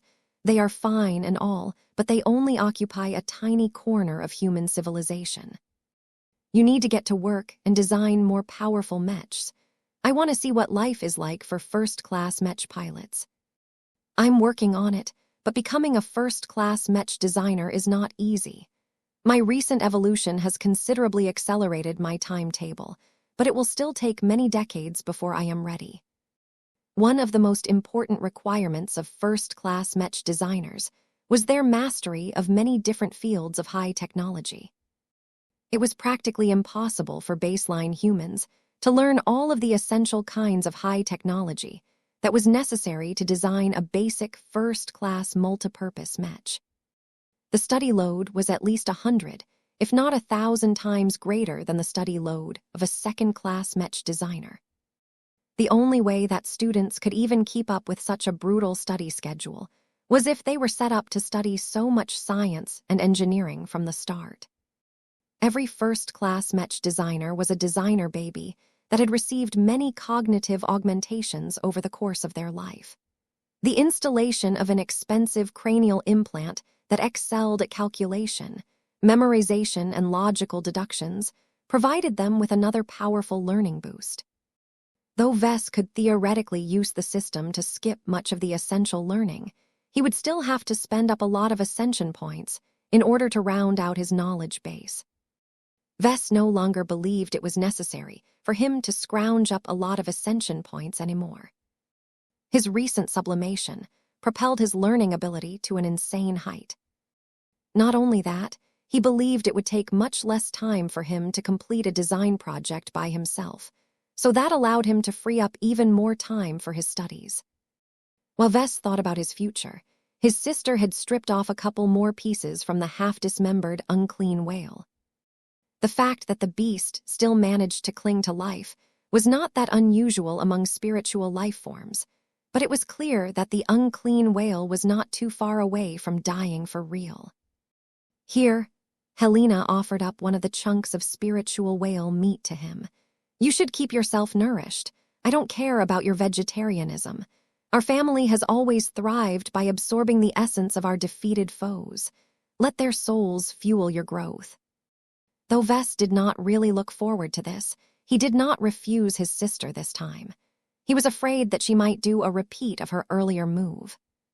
Fine, don't complain if I get a stomach ache or something. He grabbed the spiritual meat and took a cautious bite. The mechanism of eating the spiritual whale meat was rather weird. He felt he was chewing on a real piece of raw meat, despite the fact that he was not eating anything material. Once he swallowed his bite, the nutrients seemed to disappear in a bottomless pit in his stomach. He doubted whether he could regurgitate what he had just eaten. I feel warmer. That is the engine of your growth at work. Helena smiled at him after he chewed her own portion of whale meat. Death can engender life. It is one of the oldest rules of reality. You have just entered the threshold of a nascent god, so you still have a lot of room for growth. Take advantage of this starter period. You are still in a relatively malleable state, which means that you can grow faster without meeting much resistance. Would you like to eat another portion? Ves raised his palm. No thanks, I am good. I don't think I am cut out for this. I would much rather stick to a more sober diet. He was beginning to feel warmer and more energetic by the second. It was as if he had just stoked a flame in his stomach. It made him feel powerful and more awake than before. Shem, there is not much left of the unclean whale anyway. Your Fae's king has already absorbed most of this poor fellow. The Fae's king had become so enthused about his meal that he was devouring his portions as fast as he could shove them through his mouth. By the time Blinky delivered the final remains that marked the spiritual existence of the unclean whale, the powerful design spirit soon began to enter a state of slumber. The overflowing power contained within the Fae's king began to trigger a metamorphosis. The body shape of the Fae's king already started to lean towards that of a Fae's whale. As the manifestation of the Fae's king slowly faded from view, the room became a lot emptier than before. Emro. Blinky rubbed his cheek against the head of the cyborg cat before diving back into Ves' mind. Helena, on the other hand, developed an interest in the latest cat to join the family. So this is your new pet, huh? I can already tell it is a lot more special than your other incarnations. Come here, you cutie. Maya Tilda. The daughter of Death grinned as she stroked the cyborg cat's silvery armor plating. Shem. Helena interrupted her ministrations when she noticed there were no distinguishing marks at the bottom of the cyborg cat. Am I holding a boy or a girl? I haven't decided yet, he answered. My cyborg cat is not entirely fixed in shape. It can look the part as soon as I make up my mind. I'm surprised you haven't chosen to turn him into a boy. All of your previous incarnations are boys as well. Ves curtly nodded. That is why I want to do something different this time. I hate monotony. It's too boring. A bit of variety will go a long way into spicing up my life. So you plan to turn this incarnation into a girl. How adorable. I haven't decided yet, Helena. Oh, it will be so fun. Ves wants to live the life of a pussy cat. Mother will find this so amusing. Don't tell our mother. Ves didn't want to talk about this topic any further. While he wanted to settle on a name and a gender for his cyborg cat, he wanted to do this on his own terms. He intended to wait until Helena had left before he finalized his decisions. I doubt that snacking on the unclean whale is the sole reason why you have manifested like this. You normally don't bother me that much. What else has brought you here, sister? His sister grew serious again. You're correct. While you may be resistant to your new self, there is no doubt that you have become a greater existence than before.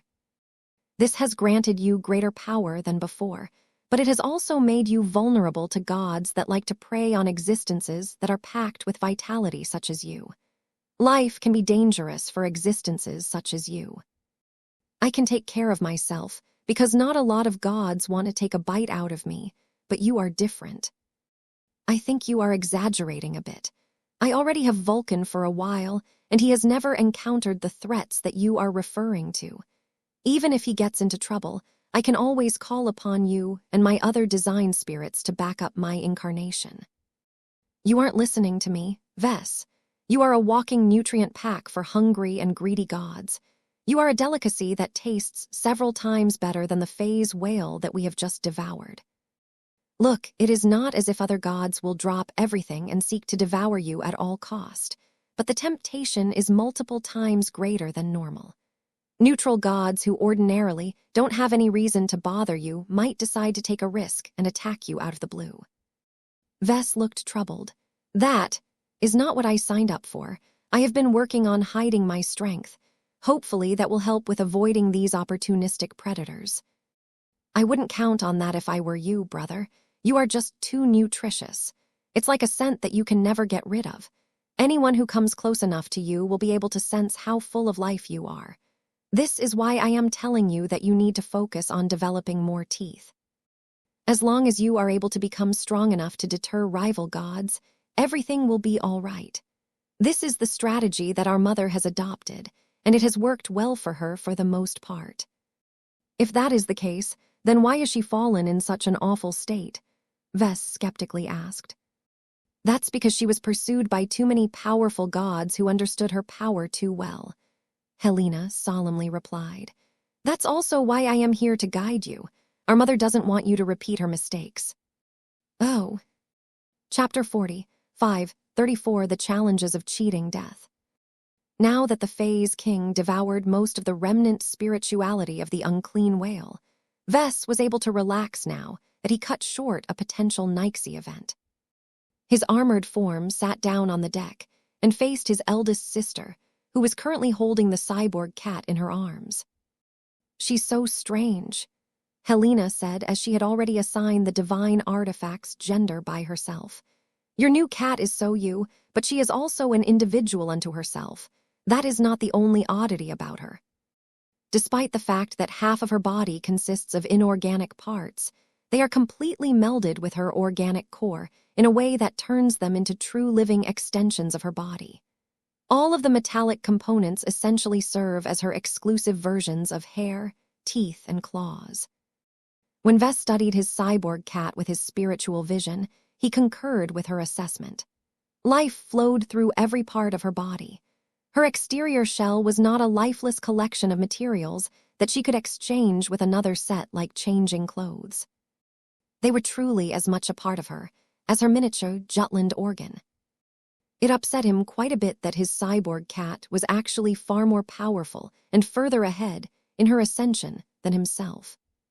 He understood why this was the case. Ves himself started off as a human and was still bound to many of the strengths and weaknesses of his race. The most relevant shortcomings of baseline humans were that they were not spiritually gifted and that they were completely incompatible with face water. Although it was possible for humans to overcome these weaknesses step by step through a combination of physical augmentation and spiritual advancement, Ves still had a long road ahead of him if he wanted to become a post-divinity life form. His cyborg cat was different. She was designed for this from the beginning.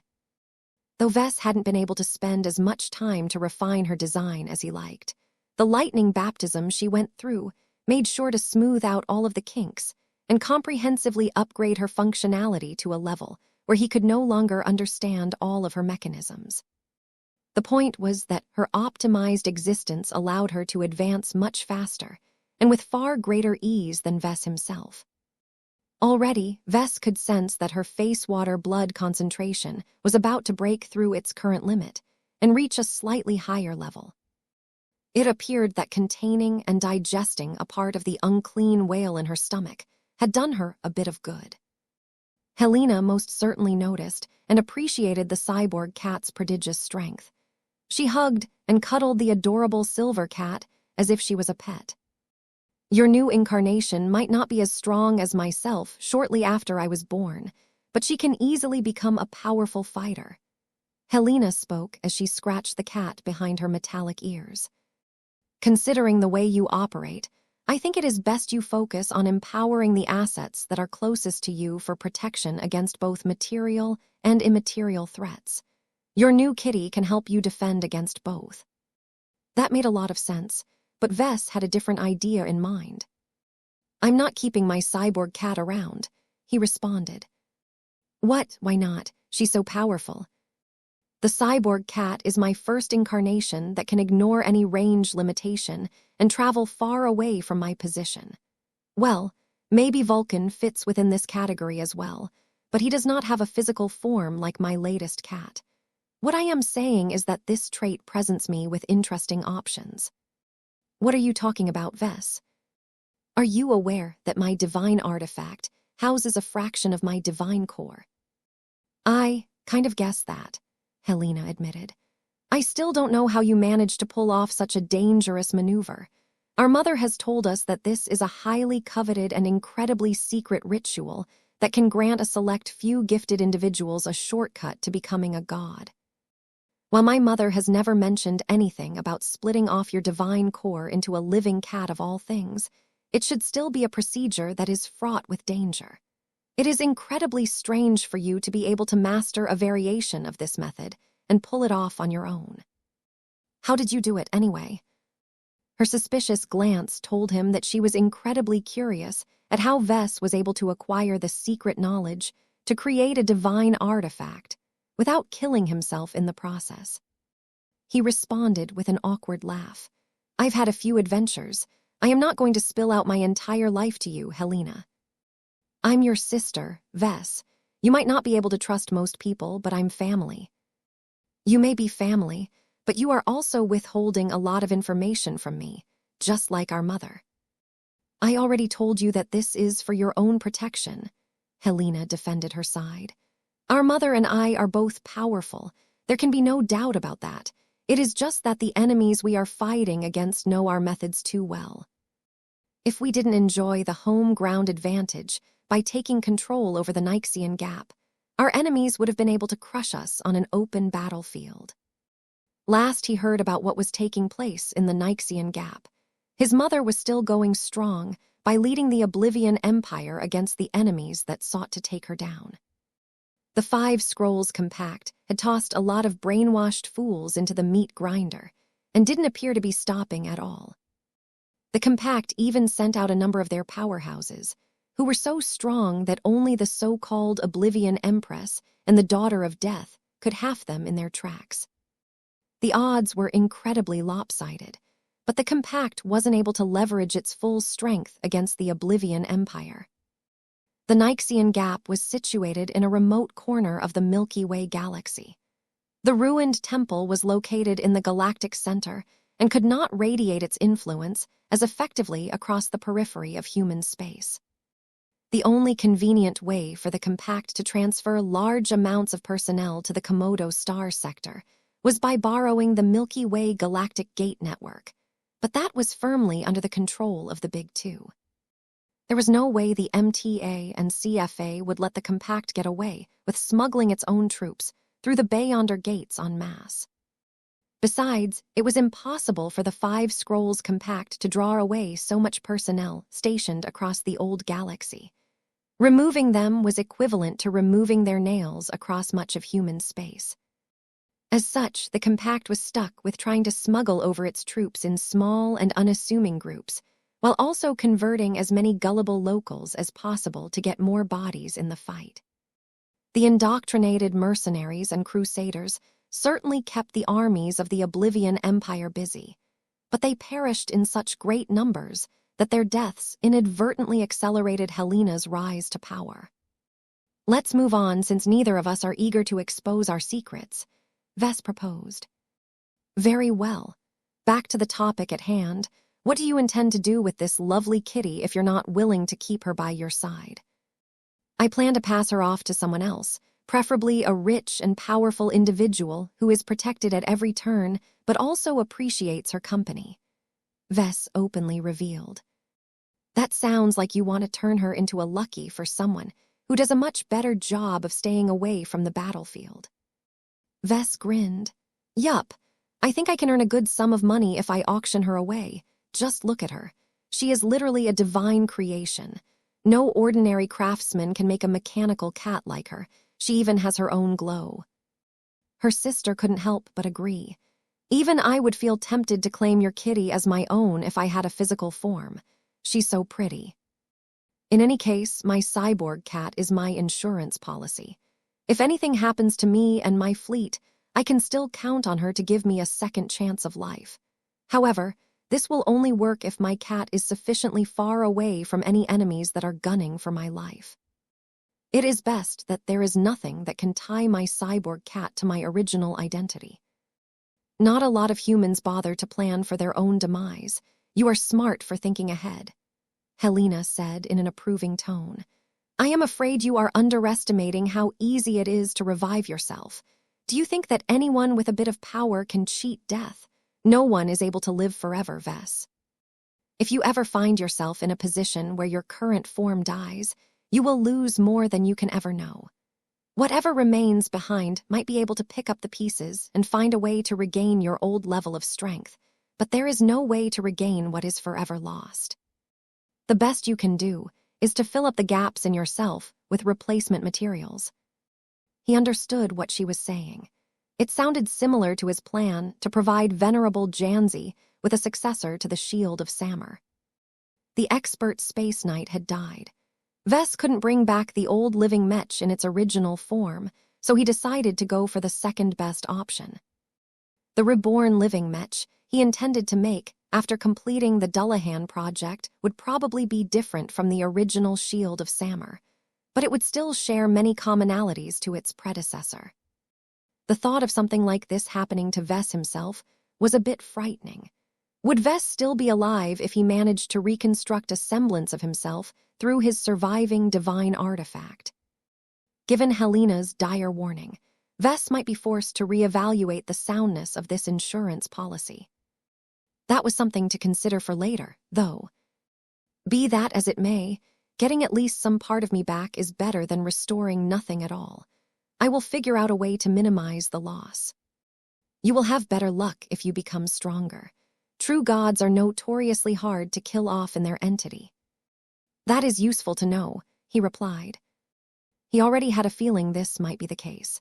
His extrapolation of god pilots and his first-hand observations of the polymath had given him the impression that these powerhouses had become extremely powerful energy-based life forms. Their overwhelming strength, along with their reduced dependence on their material forms, allowed them to get away with far more shenanigans than normal organisms. Helena grew serious again. Let's get back to discussing how you can defend yourself, because you obviously need that protection considering how enticing of a snack you have become. As I have mentioned earlier, our mother has developed her own system, but it is far too anchored off the theories and methods of her greatest enemies. It is crucially important that you do not repeat her mistake, as you don't have something as convenient as the Nixian Gap to constrain the hounds of the compact. You already mentioned a possible direction for me to pursue, Ves told her. From what I know about our mother, she prefers to fight all of her tough opponents by herself. If she needs backup, she can only count on you and maybe our dad. Every other soldier under her command is too weak to be of any consequence in a battle of this level. That is right. What are you getting at, Ves? Well, I'm obviously different. You are correct that I rely on the protection of others to do the fighting in my stead. It is my nature as a Mech designer for me to empower others so that they can gain the strength to defeat my enemies. Helena nodded. That may help, but you can't rely on your Mechs and Mech pilots in every possible circumstance. How will you defend yourself if you can't count on your strongest work? I already have a couple of ideas. Ves pulled the hammer of brilliance from his tool belt and lifted it up for her to see. I may not be a trained soldier, but I can still multiply my strength by arming myself with potent gear. Chapter 40, 535, Self-Defense Options. Helena looked approving when her brother expressed his plan to equip himself with powerful gear. She lifted the glowing black lotus flower from her hair and transformed it into its pistol mode. The living weapon had grown substantially over the years. Helena's integral use of its focused beams had allowed for both of them to grow at a prodigious rate. Our mother is too old school to change her stance regarding the wisdom of relying on external tools to fight our battles. The design spirit regretfully spoke. Ves snorted. The entire reason why humans and the vast majority of sentient alien races in the Milky Way and the Red Ocean were able to rise to power was because they relied on ever more powerful tools. Hardly any alien race relies on their own natural strengths to defeat their opponents. I agree with you, but I also see where our mother is coming from, Helena replied. You don't have to worry too much about me. I am not so set in my ways. I have taken a liking for the first gift that you have made for me, so I know what you are capable of. You are much better at creation than destruction, so it makes sense that you orient your defenses by relying on your strengths. You should make another weapon like the gray lotus that you have made available to your Mechs. I would be happy to lend my power to your defense. That's a bit of a problem. I was only able to make the Gray Lotus because I found a batch of special materials that happened to be compatible with you. I haven't found any other sympathetic materials that are aligned towards your death attribute. Oh, she frowned while lifting her Death Lotus. Does that mean you can't make another gun to fend off powerful gods? No, not until I find the right materials. Do you happen to have any suggestions? Helena rubbed her smooth chin. My cult within the Oblivion Empire has managed to salvage powerful materials to build idols in my image. Vess sat up straighter. Are you talking about unending alloy? What is unending alloy? It's what I call the alloy that I have used to make products like this, he said while patting the chest plate of his unending regalia. Oh, we have lots of these materials lying around, Vess. There are an awful lot of relics and statues of the dark gods that are made with this handy alloy. Our men have taken to melting it all down so that they can make more proper gods. They help a lot with spreading around our awareness. We can drop in any time. A detached fleet has encountered trouble. Vess became disappointed.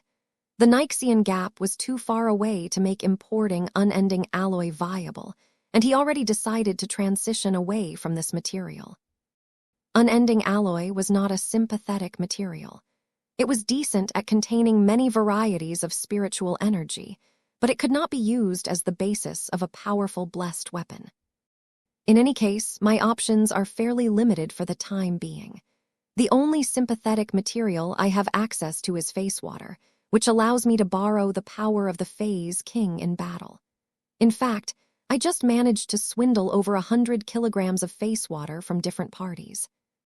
This gives me a lot of leeway in using this exotic for my personal projects. Helena spent enough time around Vess to grow familiar with face water. Though the substance was pretty much non-existent in the Nyxian Gap, this might change in the future once more and more face water flowed into the old galaxy. Face water is weird, she said. Oh, Vess raised his eyebrow. He grew curious about what a self-professed death goddess had to say about this topic. What is your impression of face water? The design spirit frowned. I don't really understand it. To me, it looks like ordinary water but with extra power for some reason. There shouldn't be anything about face water that is relevant to me, but a part of me doesn't agree with that logic. Is face water alive? No, I wouldn't describe it like that. It is better to describe it as a facilitator of life. It can make a being stronger, though I can't describe in what way. Wait for a moment. Vess concentrated hard and used his expanded control over his body to squeeze out a drop of blood from his body. He coughed and spat out the drop until it floated in front of his face. Can you examine my blood and tell me your thoughts? She did so. Her eyes quickly widened. Well. Your evolution is more extensive than I initially expected. You've outdone yourself, Vess. I have no idea how you managed to do it, but you have truly succeeded in blending a small amount of face water in your blood. I already know that, Helena. Can you tell me anything new that I haven't been able to figure out by myself? My opinion hasn't changed. The face water in your blood isn't inherently alive, but now that it has blended into your body, is enhancing and empowering your blood components, though I haven't the faintest idea why. Our mother can probably give you a better explanation. I imagine that this effect will grow stronger once you manage to stuff more face water into your bloodstream. That was an insightful remark. It had a lot of implications for his upcoming Mech projects. Do you think that I can leverage face water and the power of the Phase King to defend myself against threats of your caliber? Vess asked. His sister laughed. Ha, I'm sorry, little brother, but I don't think it will be that easy. Not even after the Phase King has just devoured the spirituality of the unclean whale. Helena threw a critical glance in his direction. The native gods over here are just as strange as face water. Our mother would call them body refiners if she sees one in the flesh. These phase whales and so on are strong in body. I think their strongest gods can even put up a good fight against the dark gods. that I have fought against by virtue of their impossibly strong physiques. What's the problem then? The growth of their bodies also helps them grow the invisible parts of themselves, but it is clearly not their focus. Their defenses against immaterial gods is good enough to keep themselves alive, but their offensive ability leaves much to be desired. They are mainly good at breaking face-water-enhanced physiques that are all rooted the physical dimensions. I see. Vess frowned for a moment. Well, at least I'm not as fragile as before.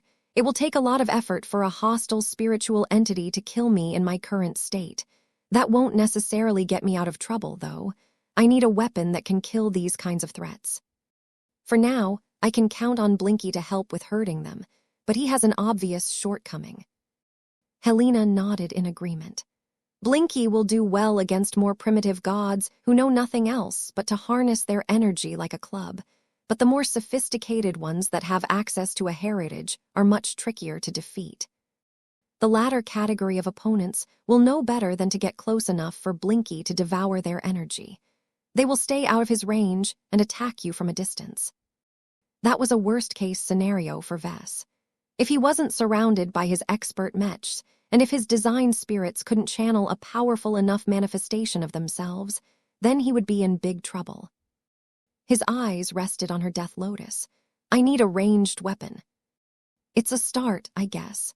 Helena shrugged.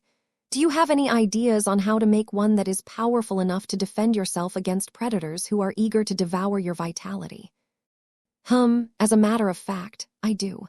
Look at this, he said as he summoned the Amestindira from the system space. I have always relied on this weapon to defend my life in the early stages of my career. I didn't have as many guards, and expert mechs were still a distant dream for me at the time. This gun has served me well, but it has become redundant nowadays. Anything it can defeat, my guards can defeat as well. It has become a bit tasteless, actually. What do you have in mind then, Vess? I plan to upgrade it so that I have an answer to powerful material and spiritual opponents. I already had a few ideas in mind, but recent changes have caused me to revise my original plan. I need to conduct further research and see how I can upgrade this weapon without breaking its existing advantages. His sister did not really take the weapon that seriously. Please keep me in the loop. It will be interesting for me to know whether you can succeed. This is not enough, though. There are enemies that can harm you behind solid obstacles or far away. You won't always be able to gain line of sight on your opponents. What will you do then, Vess? I don't know. I will need to think about that. You just introduced this problem to me. I need more time to think about these scenarios and what I can do with the resources in my possession. Hopefully, all of the loot that our clan has plundered from the battlefield will give me additional options. Good luck with that, then. They talked a bit more. Both of them brainstormed on various different ideas, but Vess either didn't possess the right expertise or lacked the resources to turn them into a reality. The former was not a big issue. Vess was used to solving problems, and he could always mess around until he developed a viable product. It was the latter that truly hampered his efforts. His clan had access to more materials than ever. Face water wasn't even an issue anymore, considering how he managed to expand his clan's reserves by a huge amount. His biggest problem was that there were simply too few spiritually reactive materials within his reach. Lack of resources meant a lack of output. This was beyond frustrating to a mech designer who was accustomed to realizing his completed mech designs. It's hard to build a castle out of nothing, he sighed. While I have recently come up with a few potential research directions that might allow me to produce my own spiritually reactive materials, it will only partially mitigate my shortages. Part of the reason why I can design so many mechs is because I have an endless variety of materials at my disposal. That doesn't apply to my other works. His sister paused for a moment. Maybe it is because you haven't been looking as hard, she said. I think you are being limited by geography. There are certain regions of any galaxy that contain much more exotics than elsewhere. I think your best bet is to search for suitable materials in these wealthy areas. Vess grimaced and shook his head. I can't. It is too dangerous for me to enter an upper zone of the new frontier without the ability to defeat first-class forces. I suppose I can find a way to put myself under the protection of a powerful party, but I have too many bad experiences with that. I think it is better for me to keep my distance and wait until my clan has become strong enough to travel through the upper zones without getting challenged. That will take too long. I know that, Helena. I can't do anything about it in the short term. I am much safer if I stick to the less prominent regions of the Red Ocean. If that is the case, then why not send out your insurance policy instead? Helena proposed with a grin. She lifted up the cyborg cat with her arms.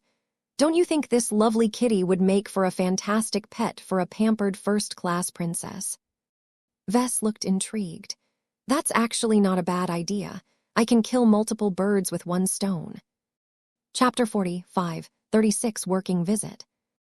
Putting his cyborg cat in the hands of a prominent citizen of a first-rate state was easier said than done.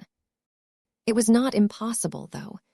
Vess and the Larkinson clan probably wouldn't be able to pull it off alone, but that was what friends were for. He was sure he could use one of his contacts to help him put his beautiful divine artifact up for auction at an exclusive venue in an upper zone. That will help in the medium term, but it won't do much for me in the short term, Vess said. Then you better spend your time on other projects in the meantime. That is definitely on the agenda. The two siblings continued talking. Though Helena failed to provide any further advice, Vess appreciated her input. Her perspective was vastly different, and she had learned enough lessons from their mother to provide him with an expanded perspective on different matters. Her intangible form stood up and let go of the cyborg cat. As much as I like to keep chatting, I am burning too much energy by keeping this form. I think I have helped you get on your way now. You will have to do the rest on your own. You can call me whenever you need help, but please try and become strong by developing your own system. Our biggest problem has always been that we are working with methods that our enemies have largely invented first. Our mother and I have inherited too much from them, and that makes defeating our foes an uphill battle. Vess understood what his eldest sister meant. It was as if the Larkinson clan was locked in a struggle against the Mech Trade Association. The latter was the holy land of Mechs and knew more about them than any other organization, period. The only way for the Larkinson clan to survive such a confrontation was to stay as far away as possible while developing new technologies that could surprise the Mechers. In fact, that was exactly what Vess originally intended to do before the MTA took a greater interest in his work. Nowadays, anything he invented would eventually get leaked to the MTA, which meant that Vess essentially had to surrender his work to the people he was trying to guard against. It was beyond frustrating for the MTA to swoop in and demand Vess to share his work all of the time, but that was the reality of being a good Mech designer in the age of Mechs. This era belonged to the MTA and the CFA, and no one could get away from their influence. Once his sister departed, Vess spent a bit of time examining his cyborg cat. I will find a new owner for you so that you can get pampered every day. For now, I need you to hide yourself. I don't want anyone tying your existence to me, so please bear with the situation. Maya. The cyborg cat rubbed herself against his cheek before she phased herself into the deck, while also camouflaging herself for good measure. His new cat's hiding ability was much better than his own, so Vess felt fully reassured in her ability to stay unnoticed. Time passed by, several events took place. For one, the Larkinson clan's lawyers had worked intensely with their counterparts to finalize the contracts that formalized the trade deals that the Larkinson clan had concluded with the other members of the temporary coalition. As soon as the contracts took effect, the different parties began to ship over the Mech weapons that Vess needed to upgrade. A small team of guards and observers accompanied each shipment. The Larkinsons had already made plans to accommodate the temporary guests aboard the Spirit of Bentheim, but that did not change the fact that they were annoying to work around. The foreign guests constantly kept Vess in his sights whenever he approached and touched the powerful Mech gear.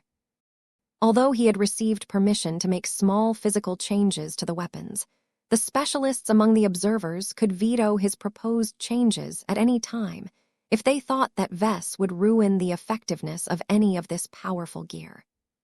He sighed. I guess I will have to stick to cosmetic changes to make my mark. There was one commission that Vess couldn't handle in the spirit of Bentheim. This was not just because it comprised of more than just a standalone piece of Mech equipment, but also because it would put the flagship of the Larkinson clan at extreme risk. Even if Vess was willing to believe in the integrity of an ace pilot, there was no need for him to tempt fate. This was why he boarded a shuttle, which brought him to a modest combat carrier that had moved to the midway position between the fleets of the Larkinson clan and the Santana group. The Santanas were rather economical as far as their starships were concerned. Though they did not skimp on the construction of the ships that fell under their powerful xenoarchaeology division, the vessels did not possess any additional bells and whistles. They were merely solid ships that were designed with efficiency in mind, but were also devoid of personality. As the shuttle touched down in a hangar bay that was made up of plain, uncoated metal alloys, Vess greeted a junior officer who had been instructed to guide him to the right compartment. A short time later, Vess and a couple of guards that had been allowed to accompany him entered an unusually well-equipped workshop. Vess momentarily paused in order to admire the sight of the soul Mech that had already been placed in a work bay. We meet again, Thunderer Mark Roman II. It was one thing to see the powerful Ace Mech operate on a projected screen. It was another thing to experience the Thunderer Mark Roman II at close proximity. Though the Ace Mech was dormant at the moment, Vess could still feel the echo of power that had been imprinted on the thick and massive frame. Vess didn't have much experience with high-ranking heavy artillery mechs. Sure, his clan fought against a number of them in battle, but those were mere snapshots in his life. His mouth already started to salivate as he beheld a foreign ace heavy artillery mech. This was quite easily the most powerful ranged mech that he had the privilege to touch and examine up close. He even had permission to make small changes to the mech itself. It was an incredible privilege for a mere journeyman such as Vess to be granted this honor, so he quickly regained his composure and began to adopt a serious attitude to this commission. As soon as he came close enough, an unmistakably powerful individual stood up from the crate he was sitting upon and floated over to Vess. Saint Osenring, it is a pleasure to meet you in person. The man was unquestionably more than human. The man not only exuded strength and determination through his dense and powerful will, his body was also augmented by a considerable amount of cybernetic parts. Vess had read in the man's record that Saint Osenring had once suffered serious injuries in battle.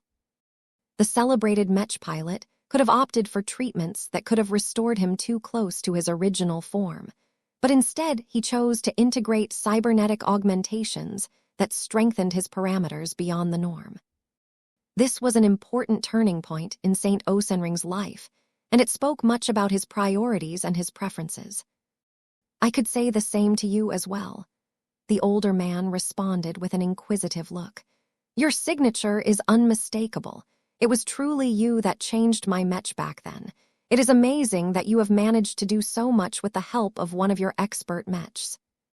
I'm quite happy with what I have managed to pull off in a short amount of time, but that doesn't change the fact that it is a rush job. I have come here to finish my work.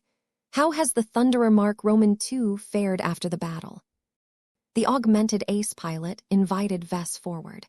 Please see for yourself. It has undergone numerous changes ever since you imbued it with power. As Vess stepped closer and closer, he could feel more of the strength of the dormant ace mech. It was as if it had become a sleeping giant. There was so much potential for destruction locked within its large and heavy frame. Once Vess lifted up his arm and pressed his armored palm against the smooth surface of one of the 8 spider-like legs of the machine, he was truly able to inspect the current state of its spiritual foundation. Nothing much had actually changed since he last came into contact with it. The spiritual foundation had settled into a new structure that was a bit more coherent and more compatible with life. But other than that, the willpower baptism from St. Osenring did not interfere too much. This was a good sign. It was an indicator that St. Osenring did not reject the changes made to his trusty ace Mech.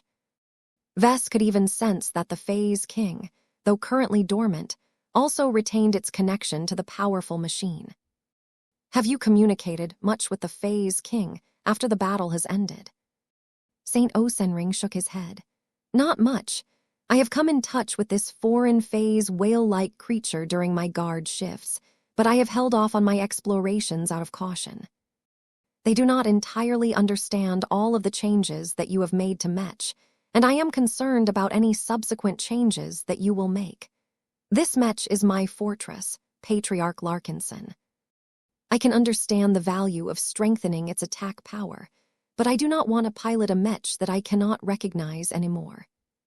It sounded as if Ves needed to dial back his more ambitious plans regarding the Thunderer Mark Roman II. Don't worry, I will take your preferences into account. The initial changes that I have made are already doing much of the heavy lifting. What I intend to do is to refine and strengthen the existing structure that I have already established. Your ace Mech won't gain too many new elements. Instead, its existing ones will become stronger. Does that sound acceptable? The ace pilot of the Santana group could hear the sincerity in Ves' tone. I will accept your word. Please proceed then. Thank you. The sooner I am done, the sooner I can go back to my fleet. Ves proceeded to spend the next hour examining the Thunderer Mark Roman II from every angle. He floated from side to side, and even entered the cockpit for a few minutes to take in the seat where St. Osenring unleashed his destructive shockwaves against his targets. There was much about the Thunderer Roman II that impressed Ves. A team of highly accomplished master Mech designers had designed this metal monstrosity. From its thick, arachnid legs to its 10 formidable heavy Gauss cannons, everything about the Thunderer Mark Roman II reinforced its role as the ultimate artillery platform in the shape of a Mech. To be honest, Ves only spent half of the time on thinking how to strengthen its blessed weapons. He spent the rest of the time examining the many exquisite implementations of the Thunderer Mark Roman II. He absorbed many of the best practices that he could figure out and started to gain a deeper understanding on how the Thunderer Mark Roman II worked.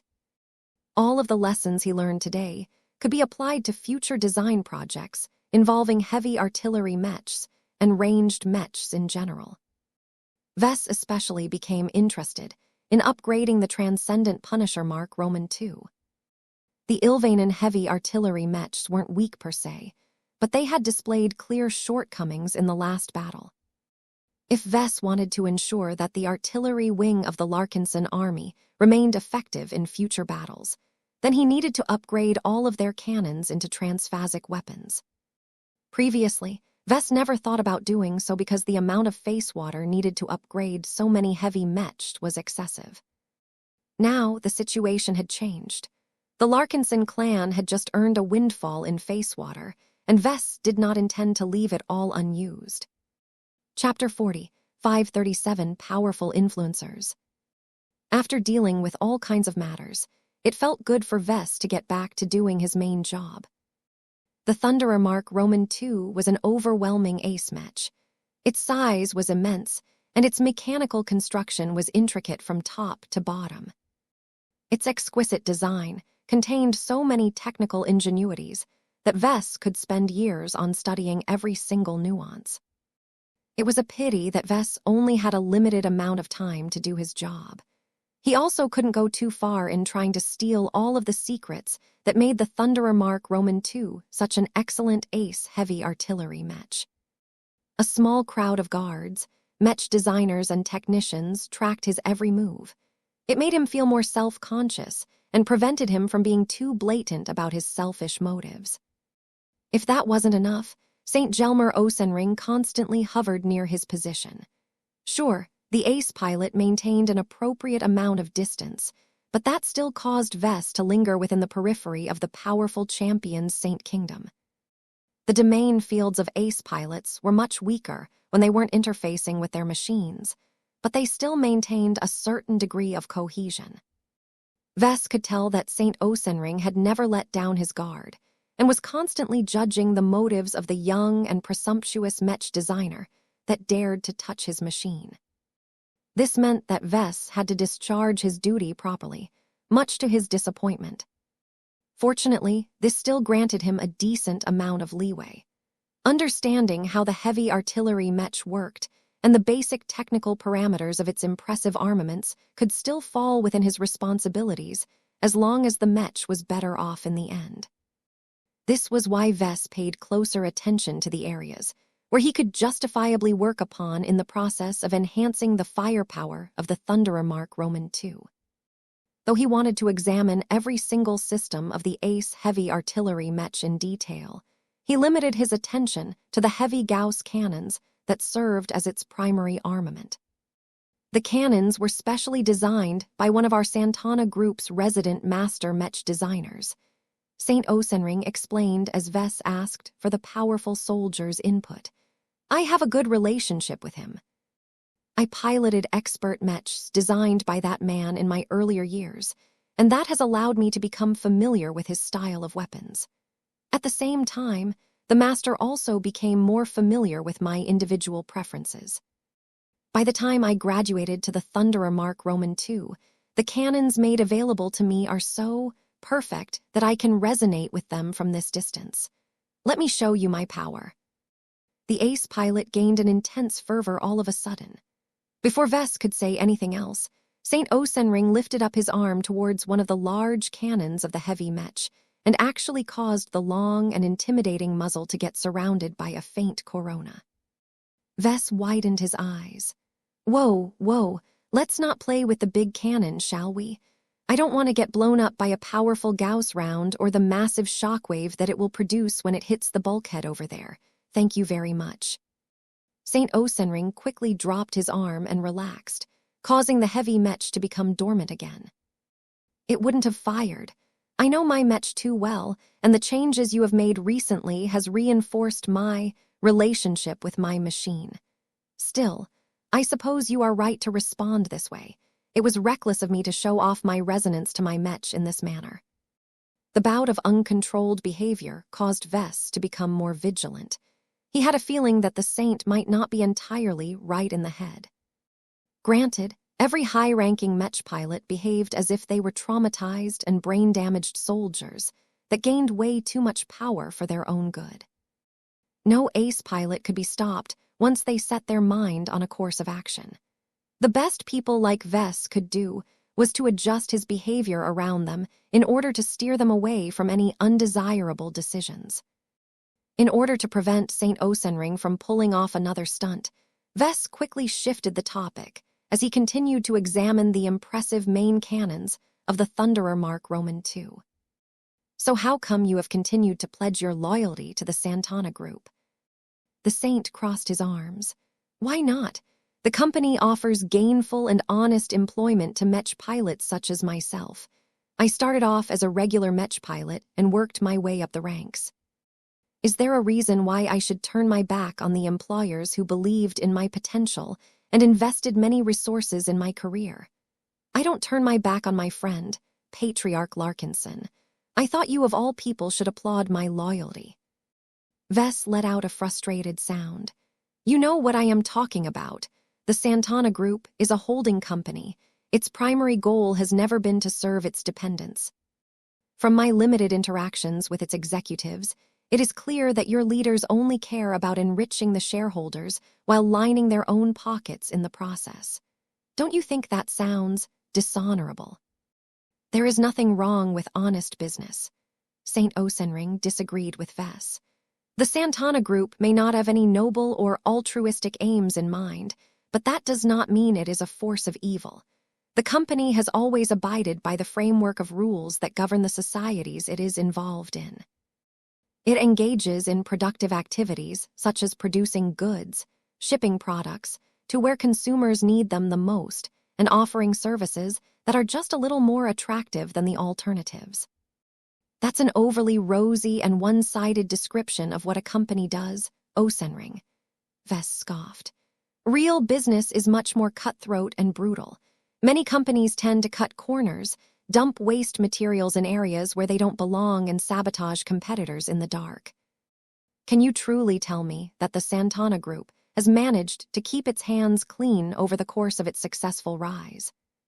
The ace pilot gruffly nodded his head. I won't deny that the company that I am working for has engaged in misdeeds, but is it any different elsewhere? I know that most expert pilots and ace pilots prefer to pledge their loyalties to actual states, but as far as I am concerned, they are no better than companies. Politicians and bureaucrats can be just as shameless in their attempts to milk the population and concentrate more power in their hands. No one is a saint. Except for you, Vess stated. Except for me, the augmented man affirmed with a pale smile. We ace pilots occupy a precarious position in society. We are the odd man out. In a crowd of tainted and sinful individuals, we are the only ones who have stuck to our convictions and maintained a clean conscience. Our existence discomforts people, but that does not stop them from coveting our power. What do you think we should do, Patriarch Larkinson? Should we take advantage of our absolute might and take over the institutions so that we can impose our own ideals onto them? Do you think that our society will magically become better all of a sudden? The very notion of letting ace pilots take over sounded repulsive to Vess. Just the thought of allowing a disaster like Patriarch Reginald Cross gain more responsibility was enough to produce nightmares. St. Osenring clearly picked up on Vess' reaction. Shem thought so. Life for people won't get any better. I have never gained the illusion that saints such as myself can excel in other areas. We are Mech pilots. We have only ever trained to do a single job. You don't use a hammer to write a policy document. You use a hammer to strike down a nail. Vess took a second look at the ace pilot. He did not expect someone so powerful to sound so modest. That is a remarkably realistic perspective of your place in society. St. Osenring smiled. I have suffered my fair share of defeats and setbacks. Let's just say that I learned to pick my battles the hard way. Do you think I look like this because I never faltered on the battlefield? Vess possessed at least some understanding of cybernetic components, so he could tell that Osenring's augmentations were unnecessarily gaudy and prominent. There were many ways to minimize their inhuman appearance, but for some reason, the ace pilot declined to take this route. Forgive me for asking this, but is there a particular reason why you have decided to opt for a cosmetically inferior augmentation configuration? I have many reasons for making myself look this way, Osenring generously replied. For one, it is a constant physical reminder of my hubris and failure. Nothing cuts deeper to me than seeing my ugly face in a projected mirror image every morning. Only a measure as strong as this can get the message through my thick metal-reinforced skull. That sounds like a rather extreme approach to keeping yourself grounded. The grizzled ace pilot smirked. It works, doesn't it? I've met my fair share of ace pilots, including the ones I fought alongside in the last battle. Over half of them are so full of themselves that I wouldn't trust them to cover my back. I know what you mean, Vess flatly said. A scary and intimidating appearance also helps with keeping out the flies, St. Osenring added. A handsome and photogenic appearance will do the opposite. I am acquainted with enough peers who are constantly bombarded with requests to intervene in one matter or another because we have attracted many admirers. That doesn't happen as much with me because I do not look like a typical influencer. I see. There are better ways to isolate yourself, but I can see how handy it is to leverage your appearance to deter annoying lobbyists. So what do you think of me, Patriarch Larkinson? Do I meet your expectations? To be honest, no. I'm surprised. I didn't expect you to be this way. You are probably the most sane ace pilot that I have met so far. Granted, I haven't met a lot of ace pilots to begin with, but for someone who has overcome so many trials and tribulations, It is rare for someone like you to have so much power, yet be unwilling to leverage it to realize your ideals. The Thunderer Mark Roman II presence seemed to grow a bit as Saint Osenring grew a little more intense again. The latter's willpower surged in a way that made it clear that he was not as laid back as he sounded. "Do not misunderstand me," the ace pilot stated. "I am not devoid of ideals. I have merely chosen a strategy that will let me keep the Santana Group honest without overstepping my boundaries.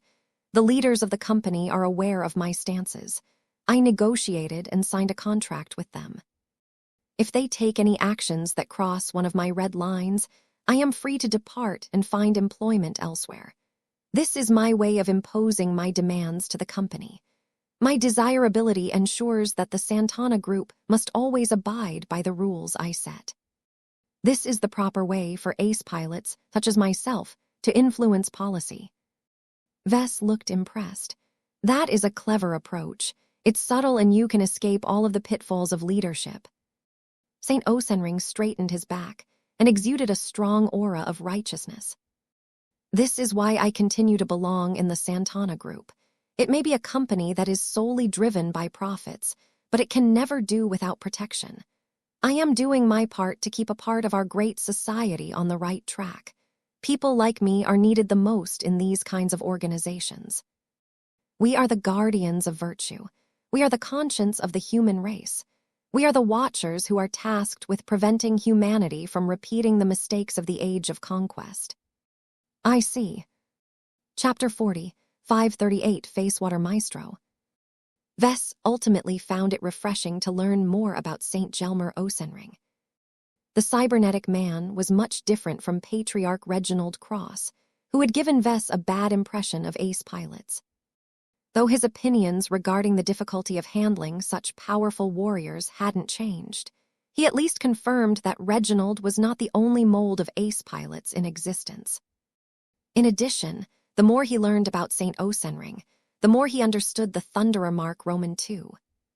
The heavy artillery mech was one of the most destructive varieties of second-class ace mechs that could be built.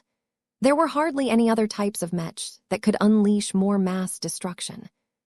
Each time St. Osenring interfaced with the Thunderer Mark Roman II, he did so with the awareness that the power at his fingertips could destroy entire cities, rearrange expansive landscapes, blow up expensive space stations, and kill millions of humans under the right circumstances. Yet it was exactly because he possessed so much capacity for destruction that he exercised great discipline over his piloting and his ambitions. The man styled himself as a guardian who supported humanity and the Santana Group in an unassuming position. As a heavy artillery mech specialist, St. Osenring was no stranger to supporting friendlies from the rear. The position was also far enough removed from the heat of the action that the man was able to avoid heated confrontations where he had to take action without thought. This was a much different approach to battle than the one favored by Patriarch Reginald Cross. The Mars was arguably a ranged powerhouse in its own right, but the Mech was designed in a way that enabled it to excel in duels against other powerful ace mechs. All of its weapon systems and all of its design elements were designed to perform well in short-range duels. Ace pilots who specialized in this mode of combat had to adopt different approaches to survive and thrive in this arena. Vess might fault the many personality defects of Patriarch Reginald as many times as he wanted, but that did not change the fact that the Cross Patriarch was a survivor who made it out with his life intact, while many of his contemporaries fell in battle. That deserved respect, at least. As Vess continued to expand and revise his understanding of ace pilots, he eventually learned enough about the heavy Gauss cannons of the Thunderer Mark Roman II to begin his modification work. "Okay," he said as his armored floating form approached one of the 10 impressive Gauss cannons. "I have figured out what I can do to make this mech stronger." "What is your plan?" the ace pilot asked. "The mech designers who designed your Thunderer Mark Roman II are good, really good. I can tell you endlessly how brilliantly they have pooled their expertise together to develop a machine that integrates all of their strengths in the most harmonious fashion possible. But I think I can skip all of that boring stuff. The point I want to make is that, while the designers are truly great, they are still limited by humanity's early foray into face-water technology. Saint Osenring frowned. What do you mean by that, exactly? Are you telling our Mech designers don't know how to make use of face-water? That is exactly what I am saying, Vess boldly replied. His tone made it clear that he was not joking. Humanity are like children that have just begun to play with a new and exotic toy. Despite the massive increase in the supply of transphasic products, much of them are based on relatively rudimentary applications of face-water. They are literally child's work in front of a proper native alien face-water expert. When it comes to making the best use of this exotic, the indigenous alien races who literally evolved alongside it are much better at utilizing its potential.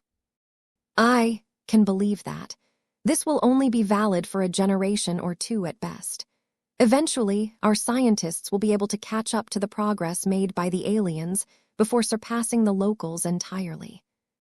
We did it back in our original galaxy, and we can do it again in this new and exciting frontier. Vess did not deny the ace pilot's assertion. That may be true, but we can't wait that long for our scientific community to get to that point. We all need to become stronger now rather than several decades later. What I am saying is that if you are willing to give me permission, I can tweak and optimize the transphasic properties of these heavy Gauss cannons so that they can inherently penetrate through obstacles with greater ease than before. These changes will also allow the Phase King to anchor himself more to your Thunderer Mark Roman II, thereby enabling him to amplify its offensive performance to a greater degree. The ace pilot remained silent for a few seconds as he studied the guest Mech designer carefully. You are asking for much, Patriarch Larkinson. I find it hard to believe that a young journeyman Mech designer such as yourself can improve upon the work of the best Mech designers and specialists of our company. Vess turned to face the ace pilot with a serious expression. I am not overestimating my abilities. My understanding of face-water is far better than you assume. I can truly improve the performance of these cannons by making modest changes. All I am asking you is to give me a chance. If it turns out that your cannons are going backwards, then your Mech designers can always revert the changes to their original states. You will just have to expend more face-water to make up for the losses. He still didn't sound credible enough for the saint. If you have so much confidence in your proposed changes, then you wouldn't showing off your plan to a team of Mech designers and face-water engineers, would you? Jelmer Osenring asked. Vess grimaced a bit. Fine, I will prepare a presentation for them, but they better not hold me back due to their own ignorance. I don't have time to hold an entire lecture. The meeting took a bit of time. Just as he expected, the people who had spent time on studying face-water simply couldn't match his level. Though Vess used to be just like them, his recent experiences had drastically boosted his affinity and understanding of face-water.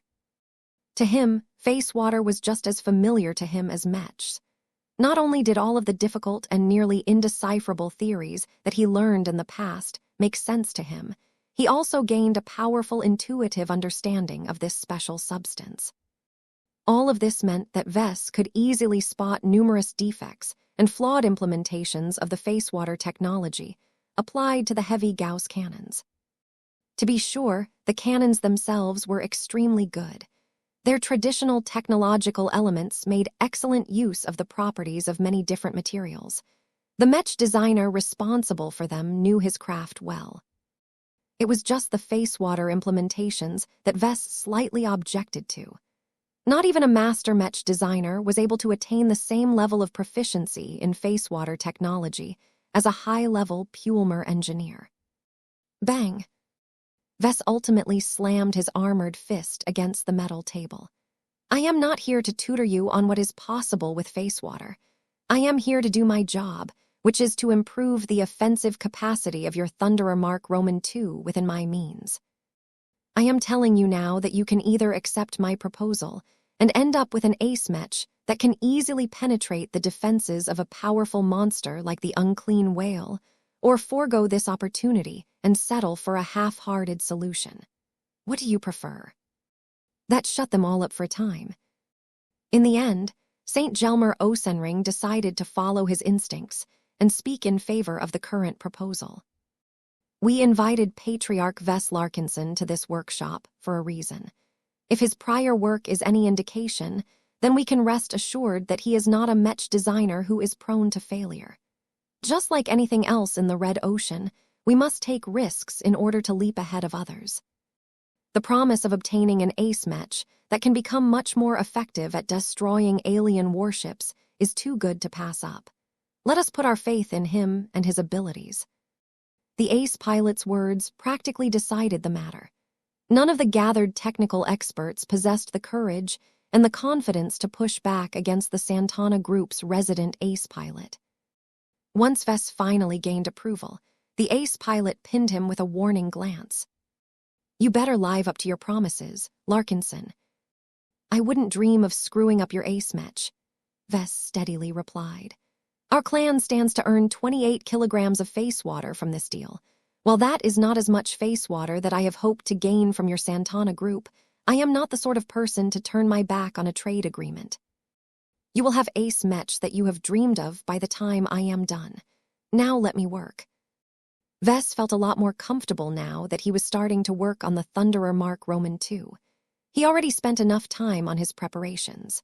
His massively improved cognitive capabilities had allowed him to plan out his entire series of modifications in the confines of his powerful mind. He began to hover all around the enormous ace Mech. He directed advanced bots and robotic arms to partially disassemble the heavy Gauss cannons and their housing so that he could access the parts he wanted to change. It wasn't necessary for him to replace them with new parts. He had gained enough mastery and comprehension of face water technology to be able to make small technical changes to them that fixed numerous issues while also introducing additional supportive elements. St. Osenring silently observed Ves at work, but the ace pilot never raised his voice to cast his doubt. Perhaps the older man became reassured by the Larkinson Patriarch's absolute certainty and total dedication to his work. Whatever the case, Ves did not encounter any objections as he continued to modify part after part. Once he completed all of his work on a single Gauss cannon, he put it back together and nodded appreciatively at the results of his initial work. Ves could already tell that the weapon would perform exactly as intended even without trialing the modified weapon in a live testing session. That's one cannon. Now I need to apply the same changes to the other 9 guns. It was at this time that St. Osenring broke his silence. Before you continue, is it possible for me to pilot my ace Mech in its current state? I would like to test the performance of the newly upgraded cannon and compare it to the performance of the weapons that you have yet to change. Ves shook his head. I wouldn't recommend you do so. I still need to program the changed parameters to the software of your ace Mech. Firing the new cannon without taking this step will produce glitches. I also need to make more comprehensive changes to your ace Mech that will complement the improvements applied to the weapon systems. Please wait until I am done with my work. The Thunderer Mark Roman II was like a sculpture that Ves wanted to refine into a better version of itself. It was not enough to carve out a few sloppy traces. He wanted the artwork to look comprehensively better, and that entailed a lot of work. Another reason for him to invest so much effort into upgrading the Thunderer Mark Roman II was that he could leave his own mark on the Mech. He wanted to make it so that if the Thunderer Mark Roman II ever succeeded in defeating a powerful enemy, the Santanas would have no choice but to credit Ves for the work he had done. The more acknowledgement Ves received for his work, the more he was able to spread his influence. Chapter 40, 539 Trust in Ves. Ves enjoyed the process of working on the Thunderer Mark Roman II. He had recently gained a lot of proficiency in face water technology, but all of it essentially remained theoretical. It was difficult to appreciate the full benefits of his recent sublimation, when all of his new and promising face water applications were still locked inside his head. To be able to work with his hands, to apply some of those brilliant ideas to an actual machine, was incredibly gratifying. He not only grasped the mechanisms that made the cannons so powerful to a greater degree, but was also able to put his mark on a machine that would most certainly achieve great feats in the future. Part of the reason why Mech designers were so passionate about their jobs was the opportunity to affect the lives of people and the course of human history. Each of them had the capacity to shake human civilization and alter the trajectories of countless humans. The scope of their influence was only limited by how good they were and how easily they could convince others to use their work. Vess knew that once the Thunderer Mark Roman II began to show off its enhanced prowess in a future major engagement, a lot of people would begin to explore why the Ace Mech displayed such fantastic penetration power. While there was an incredible variety of Ace Mechs out there that exhibited varying degrees of effectiveness, the anticipated performance boost of the Thunderer Mark Roman II would definitely exceed everyone's estimates. Without any obvious material upgrades of the physical design of the Ace heavy artillery Mech, the most observant people would soon be able to figure out that more unusual changes were responsible for the performance improvements. Those who were clever and resourceful enough would correctly attribute the changes to Vess. This was both a desirable and undesirable development. On one hand, Vess disliked attracting too much attention from powerful parties. On the other hand, he needed their face water and their other offerings to accelerate his growth and the growth of the Larkinson clan. One way or another, Vess did not intend to limit this service to the pioneering groups gathered in the star system. He needed to milk his unique capacity for as long as humanity's utilization of face water technology was still in its infancy. Once human scientists and engineers finally caught up to the level of the indigenous alien civilizations, the relative improvement provided by blessed weapons would no longer be as dramatic as today. This was because the Phase King's incredible understanding of face water would no longer be as superior as before. All of this meant that Vess only had a limited window of opportunity to milk the Phase King's temporary head start as much as possible. As Vess continued to change the heavy cannons one by one, he also started to make more general modifications to the Ace Mech. He mainly focused on tweaking the program and furthering the spiritual design of the machine. He was especially interested in turning the Thunderer Mark Roman II into a slightly better living Mech. His initial work already laid the groundwork, but that was not sufficient by his standards. Although he didn't have the time and permission to turn the Thunderer Mark Roman II into a proper second-order living Mech, he at least straightened out the machine so that it had the potential to grow into one in the future. This was a service that went beyond the parameters of the trade agreement between the Larkinson clan and the Santana group. Vess didn't have to make this additional improvement given how little the Santanas were willing to spend, but his professionalism and his pride as Mech designer prevented him from ignoring this issue. "Oh well, I am a generous Mech designer, I guess," he said with a sigh. Every Mech deserved the opportunity to enjoy a proper life. This should especially be the case for Ace Mechs that accompanied their users for a long time. While Vess had no idea whether living Ace Mechs would be a boon or a detriment to the future advancement of their Ace pilots, he was confident that it would help under the right conditions. He did not dare to make any predictions on whether St. Gelmer Osenring would be able to make the jump to God pilot in the future. The difficulty was simply too great. Far more Ace pilots had tried and failed to survive the mysterious Mech-body merger process. He wished St. Osenring the best of luck. No matter how far his journey brought him, Vess hoped that the Ace pilot was able to make it a little further with this additional help.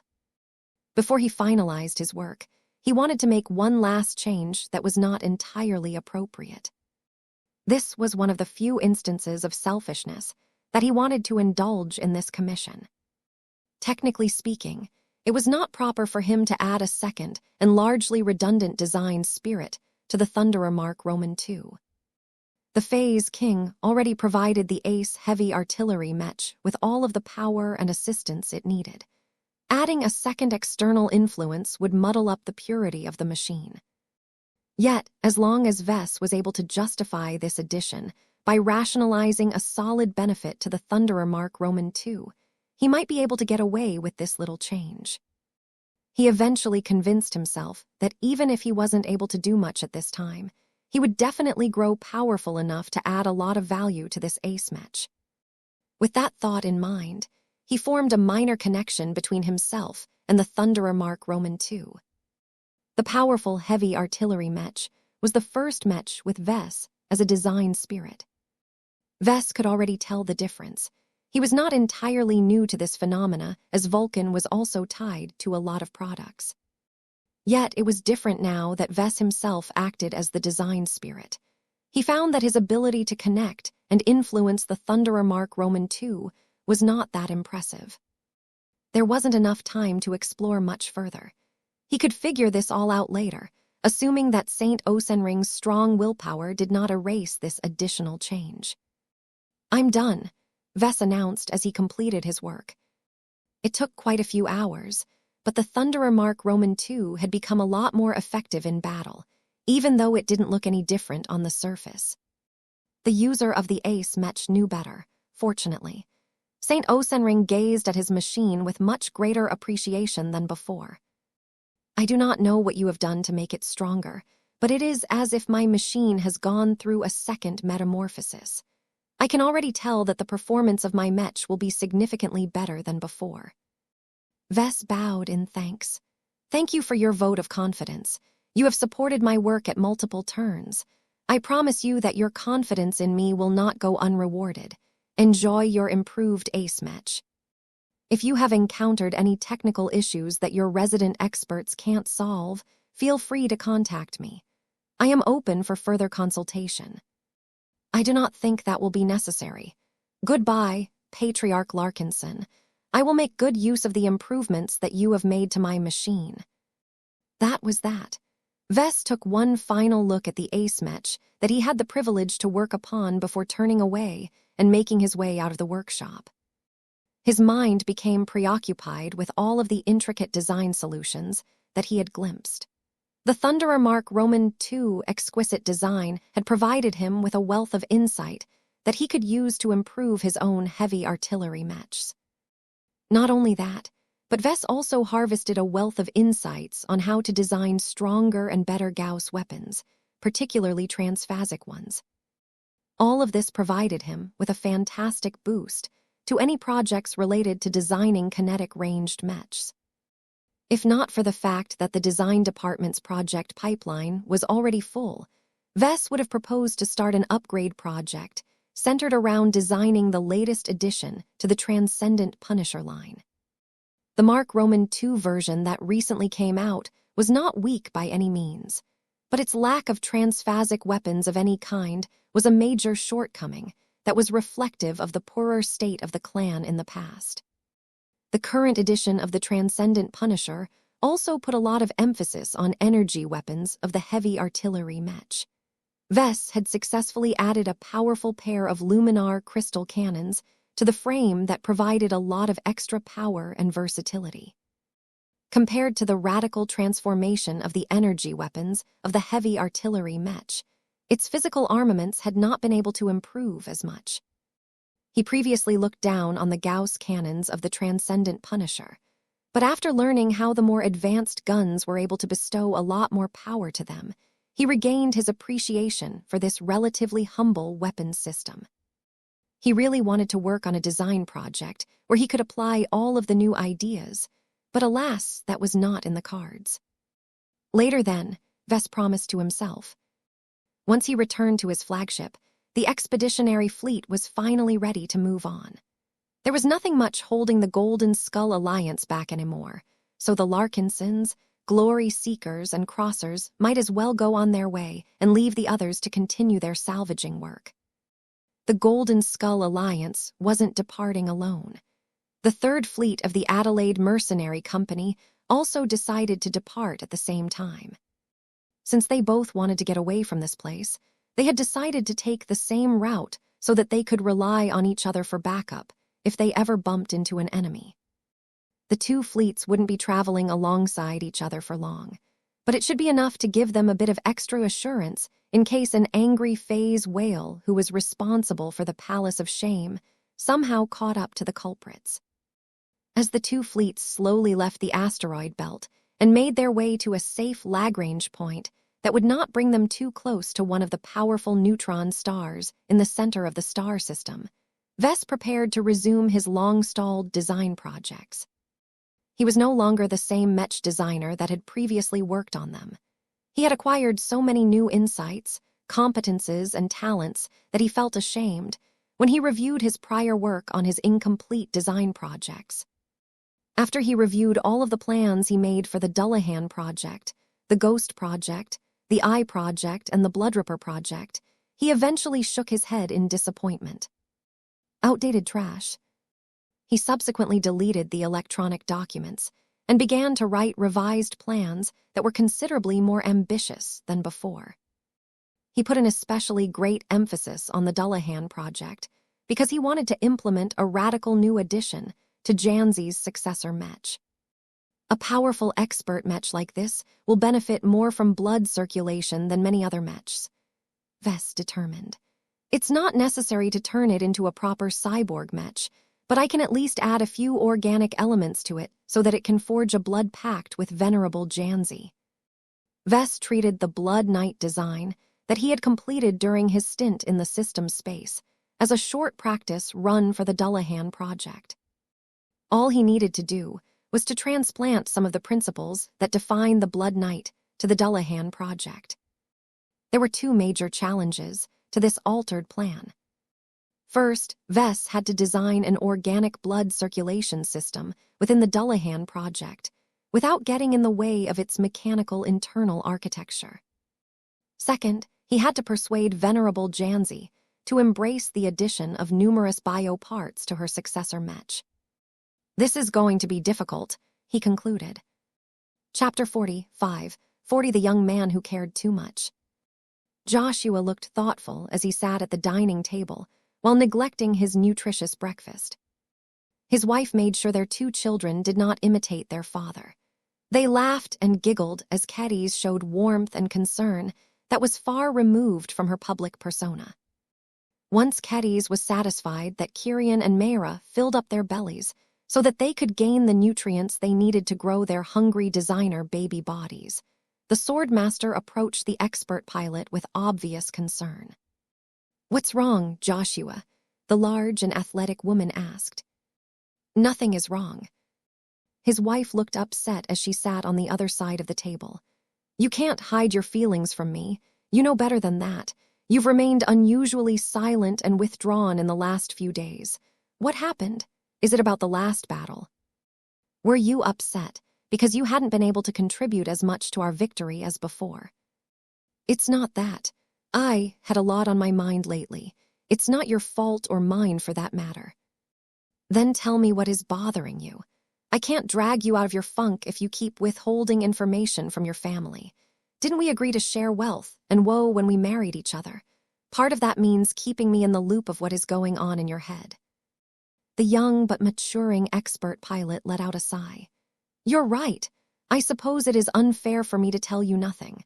I can't share everything about what I have experienced earlier this week, but I can give you a brief explanation of what is on my mind." "This should be good," Keddies muttered as she crossed her arms. It started when Patriarch Vess somehow managed to reconcile with the Gemini family and make a deal of sorts. Part of the benefits involved sending us to the family's fleet so that we can attend a special tutoring session. "A tutoring session? Wait, are you saying?" Joshua nodded. "Well, it's not that big of a secret. All of the Larkinson expert pilots had a good talk with the Gemini saints. We first gathered around in a circle and opened up our hearts.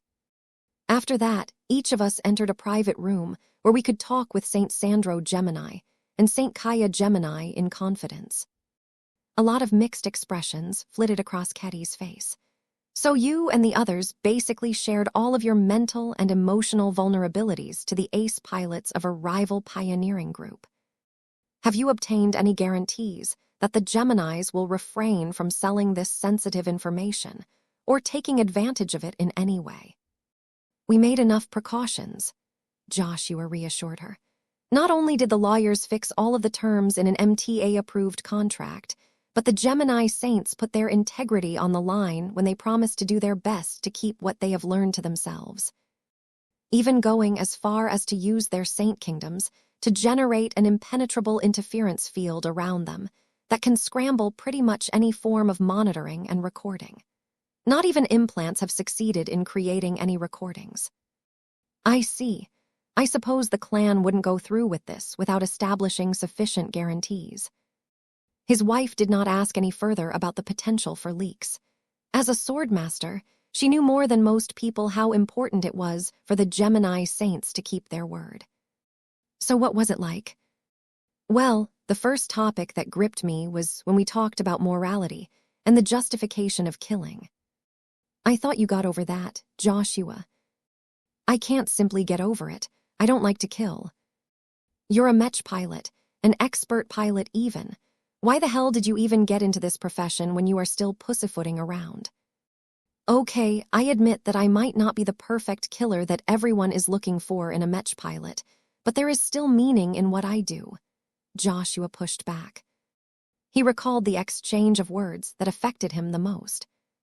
Joshua, along with the rest of the Larkinson expert pilots, sat on cushions placed in a circle in the middle of a comfortable and luxuriously decorated lounge. The informal seating arrangement caused everyone to put down their airs and become more open to putting down the masks they wore in their daily lives. Though their strong force of wills occasionally grinded against each other, they possessed enough self-control to keep their egos and willpower in check. Saint Sandro Gemini spoke up first about the topic. Many humans have written entire treatises about whether it is right or proper for us to use the destructive power at our fingertips to take people's lives. Some argue that all of the senseless killing that is still perpetuated throughout human space should be prohibited because it is degrading our society. Others state that killing is an essential component to maintaining a strong and healthy civilization. We are not academics, so we will refrain from exploring these dry opinions in detail. His wife and twin sister continued. The reason why we bring this up is because our work, our duty, and our responsibilities will often demand us to take the lives of others or deprive them of their livelihoods. We have witnessed many expert pilots over the years who possessed wildly diverging thoughts on this matter. St. Kaya Gemini pinned each of the Larkinson expert pilots with a scrutinizing stare. Her willpower was much greater than theirs, so she was able to peer beneath the surface. Some of you are completely unbothered by the question of whether your victims deserve the treatment that you have subjected to them, she said as her gaze lingered on Venerable Deci. Others have not put as much thought on this matter as they should have, hoping to ignore the warnings issued by their conscience until this will spectacularly blow up in the worst possible way. The female ace pilot looked pointedly at Venerable Vincent, who seemed oblivious to her implicit accusation. Then, there are those of you who have made your own rationalizations about the bloody consequences of your actions. St. Kaya Gemini deliberately glanced at Venerable Tusa Billingsley Larkinson, Venerable Davia Stark, Venerable Rosa Orphan. She also spared a glance towards a couple of the newbies who have yet to obtain their expert mechs from the Larkinson clan. Only a handful of you have thought properly about this subject and found a way to reconcile conflicting demands and expectations. She briefly nodded to Venerable Janzi Larkinson, Commander Kaysela Ingvar, Venerable Iman Ingvar, and Venerable Isabel Coton. We are surprised about the diversity in progress and thought within your clan. Saint Sandro Gemini spoke up again. A Mech army that is better run shouldn't have let you flail over this deeply important topic by yourselves. I suppose that is one of the issues that the Larkinsons have hired us to address. "Let us begin with you," Saint Kaya Gemini said as she turned squarely towards a male expert pilot. "Venerable Joshua Larkinson, out of all of the expert pilots gathered in this circle, we sense that you stand out the most." The hapless young man looked surprised when he suddenly became the center of attention. "What is the matter, Saint Kaya?" "All of your other colleagues are killers in one way or another," the powerful ace pilot described. "They all have blood on their hands and take varying degrees of pride in that. You, on the other hand, are the only individual among us who carries this weight as if it is a burden." Venerable Joshua frowned. "Isn't that supposed to be the right way to think about murder?" "Murder is a subset of killing that implies that the act of depriving an individual's life is not legally justified," Saint Sandro replied. "We all know that murder is not normally a part of our job description. We are soldiers. We are not criminals or law enforcers. We are not meant to question whether our actions are right or wrong. That is a matter that is best left to your superiors." "I don't agree with that," Joshua shot back. "What if our bosses are evil? What if the person giving us orders is abusing his power? Are we supposed to switch off our brains and follow our orders without any form of critical thought?" Saint Kaya shook her head. "That is not the case. Each of you have met with the MTA at least once, correct? The Mechers should have already inducted you into the ranks of galactic citizens. That is important for many reasons, but the most pertinent one is that you have accepted a greater role in human civilization. Each of you have in some part taken on the responsibility of safeguarding the future of humanity. This means that you have an obligation to stop or discourage any actions that clearly violate the taboos that are meant to prevent our race from backsliding again." Joshua still looked dissatisfied. "The taboos don't go far enough in my opinion. I get that the Big Two doesn't want to interfere too much in people's lives, but way too many civilians are getting killed due to all of the wars that are being waged across human space. I know I can't stop all of these greedy leaders from abusing their power to pursue their selfish motives, but I don't like it when pilots such as myself must contribute to all of this unjustifiable death and destruction." The other Larkinson expert pilots looked at him with varying degrees of disapproval and discontent, but Joshua didn't care. It felt good for him to voice what he had bottled inside his heart all of the time. "You speak as if you want to change these perceived injustices." "I do want to change humanity for the better. I just think that we could redirect all of our capacity towards self-destruction, towards a more productive purpose." Saint Kaya Gemini smiled. "Our civilization is already in the process of doing that, Venerable Joshua. The opening of the Red Ocean has given you and your clan an excellent opportunity to direct your killing potential towards the indigenous aliens that are occupying the territory that humanity wishes to conquer.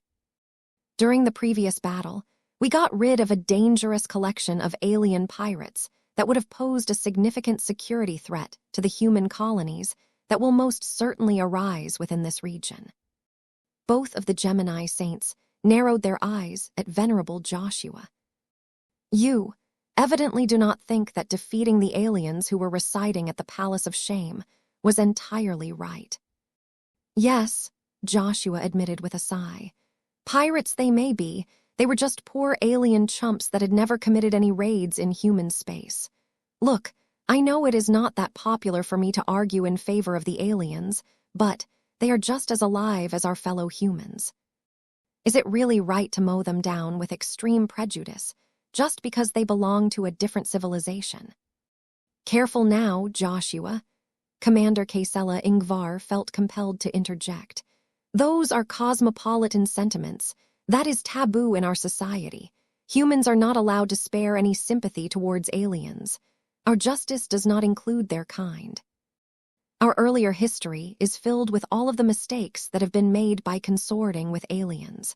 It is not without reason that the current consensus strongly rejects any misplaced concern about their well-being." "A taboo again," Venerable Joshua burst out as he threw up his hands. "Taboo this, taboo that. Why are there so many taboos? Why do we have to abide by them all?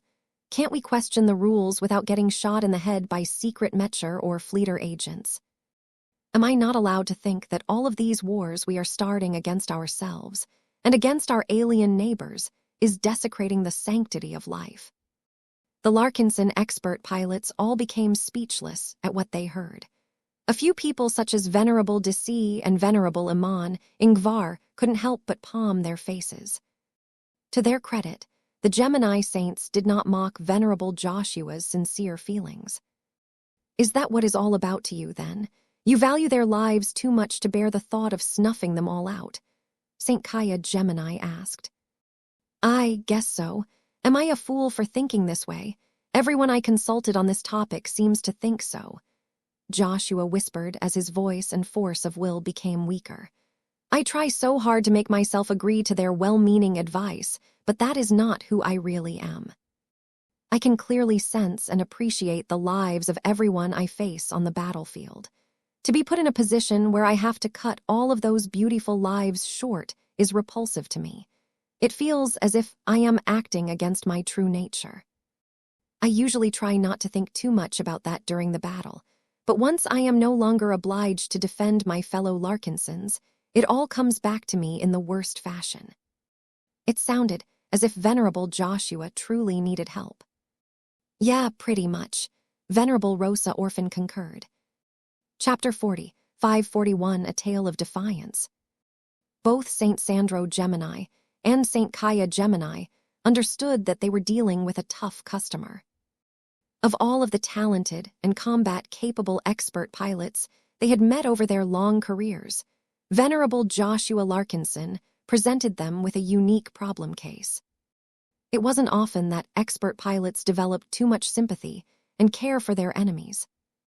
Most Mech pilots tended to get rid of those sentiments over the course of their careers, especially after fighting a couple of actual battles.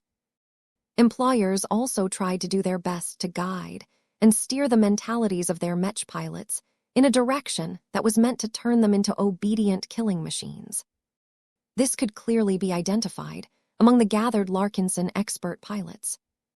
The more militaristic among them that had received expanded education or served in professional military units all knew better than to take the enemy's side. One of the reasons why Venerable Joshua was noticeably softer than his peers was because he never got to serve in a professional Mech army like the Bright Republic's Mech Corps after graduation. He instead fell into the hands of the Larkinsons as soon as he graduated from a reputable Mech academy. This was great in that Joshua had yet to be instilled with strong institutional biases from the Mech Corps, but it was also detrimental because the man missed a lot of essential guidance. Venerable Joshua would have never been able to become the expert pilot of today if not for his unique life trajectory. It was highly doubtful whether he would have been able to develop a life domain that allowed him to perfectly match the living Mechs designed by the clan patriarch if he got stuck piloting generic military Mech models for several years. He was ultimately a product of his circumstances. Venerable Joshua's unusual sympathy towards both human and alien lives was a natural result of developing a close appreciation of living Mechs. Your clan has been remiss in neglecting to address this problem of yours, St. Sandro Gemini said with a clear expression of disapproval. I don't feel I have a problem, Venerable Joshua said. I feel I am more human among all of you. Each of you think that killing humans and aliens is somehow normal, but why can't we question whether this is even right? Here he goes again, Venerable Orphan contemptuously muttered. Joshua is indulging his inner cosmopolitan again. Why don't you grow up and take your duties as a soldier seriously? Newsflash, boy, you're a guardian. Hundreds of thousands of Larkinsons are depending on you to keep them safe in battle. The more you doubt your responsibilities, the more you allow our enemies to slip past your guard and harm our friends and family. Do you want to have the blood of fellow Larkinsons instead of the blood of our nemies on your hands? Venerable Joshua almost stood out as his willpower surged with fury. I don't want any blood on my hands.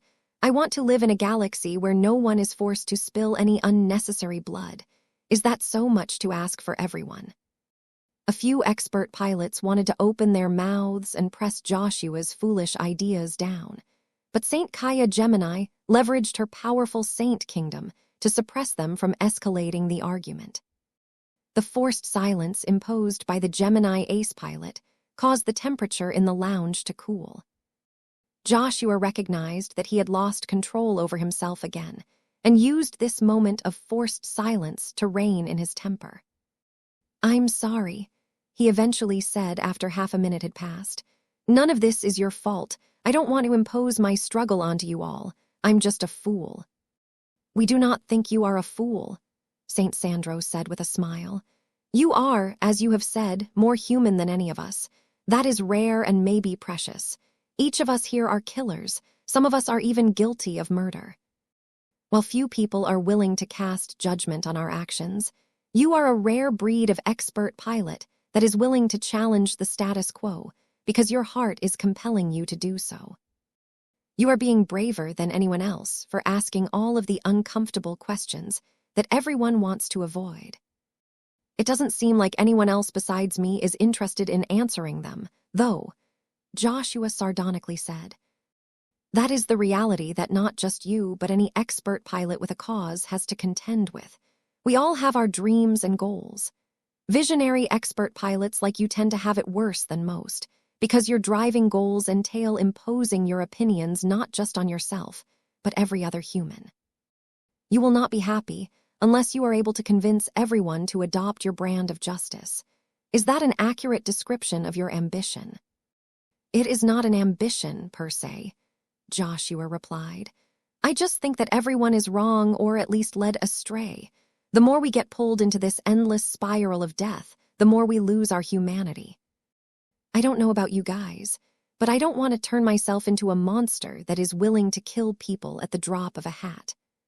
Some of the Larkinson expert pilots began to look uncomfortable after Joshua prompted them to look inward. Each of them had become aware of how much they had changed compared to when they were just starting out as Mech pilots. They were much weaker, but also much more human back then. So much had happened after that time that caused them to become increasingly stronger while shedding the parts of themselves that they thought of as burdens.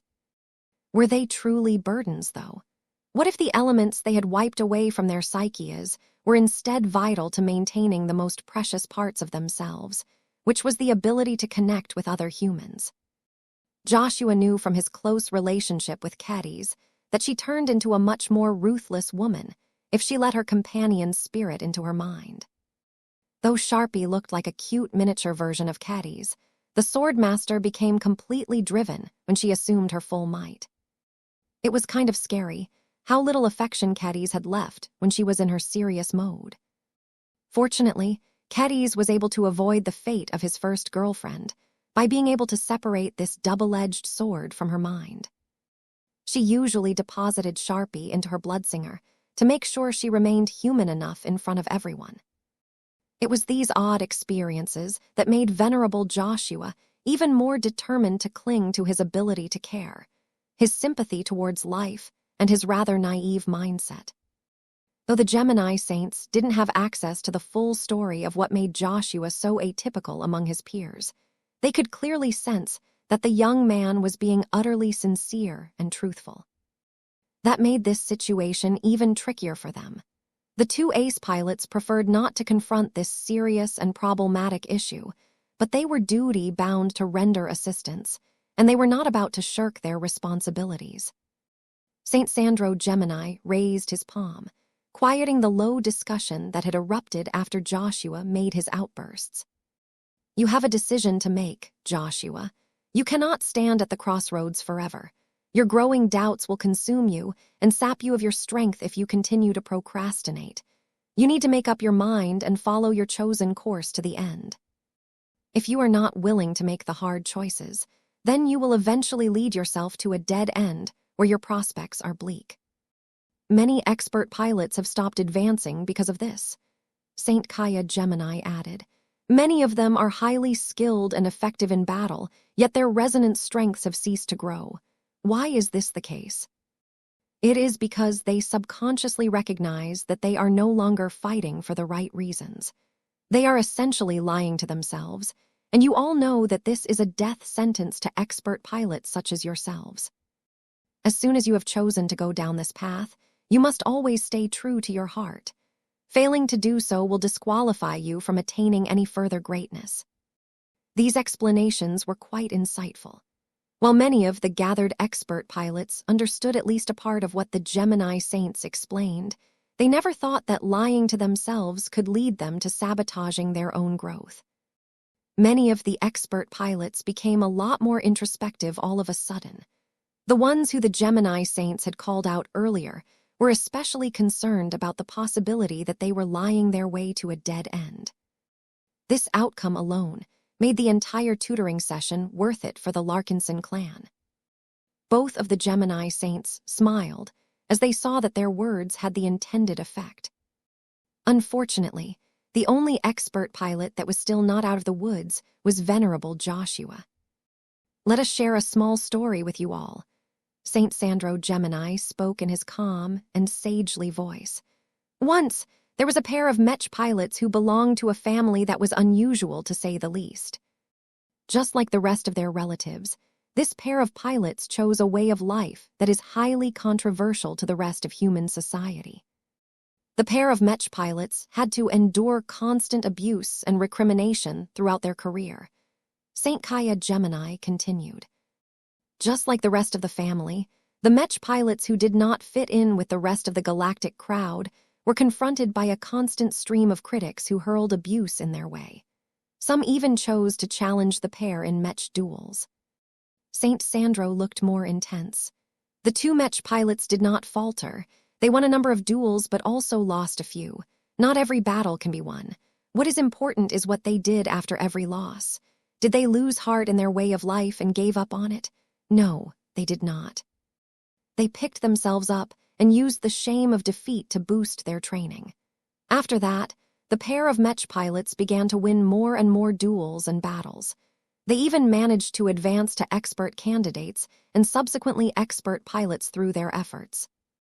Now that they had achieved a powerful and respectful rank, the pair of newly minted expert pilots thought that all of the insults, mockery, and challenges would cease at that point. They were wrong. They endured the same abuses all over again, but this time it wasn't regular people that tormented them, but fellow expert pilots from other groups.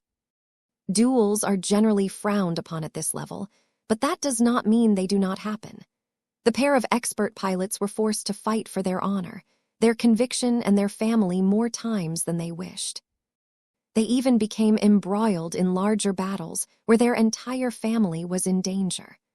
Much of this happened because other people, as well as the expert pilots among them, could not tolerate a life philosophy that was different from the norm. Saint Sandro sighed. Those were trying times. The pair of expert pilots were forced to lead their family to one region after another. They could never stay in one place because they tended to attract more hostility from the locals the longer they imposed their existence on them. The losses were great, but the expert pilots never wavered. They fought for what they believed in, even when it looked as if the rest of human society vehemently rejected their existence. Saint Kaya Gemini smiled. Eventually, the pair of expert pilots prevailed. They fought for their beliefs and their families so many times without wavering in their purpose that they have done the improbable. They succeeded in advancing to ace pilots in quick succession. Although this has exposed their family to an entirely new level of threats, they have always maintained their confidence that they will be able to gain the strength they need to fend off all of their challenges. They have to in order for them and their relatives to survive. As for their former enemies, particularly the expert pilots who survived the battles against their family, Saint Sandro Gemini smirked. Each and every one of them have failed to keep up. The vast majority of them have grown into stagnant and bitter expert pilots who learned too late that their attempts to divert their own failings by ascribing them to others has contributed to their lack of progress. They had become so consumed by their mechs, their piloting skills, their material needs, and most importantly, their vanity, that they did not notice that they had been lying to themselves the entire time. Learn from their failures, learn from their short-sightedness, learn from their ignorance. The greatest strength of an expert pilot is not their willpower nor their skill, it is their heart. Saint Sandro solemnly placed his palm against his heart. Saint Caius smiled towards the expert pilot that provoked this discussion. Out of all of you, Venerable Joshua is the only one among you who is more honest to themselves. Do you know what this means in our eyes? He is the most promising candidate to become an ace pilot in the future. We have witnessed too many expert pilots who have become too caught up in compromising their ideals in order to fit in with the rest of human society. We may be soldiers, but we are not slaves. There is a difference between the two. We hope that you do not fool yourself into accepting other people's shackles. Chapter 40, 542 Critical Thinking.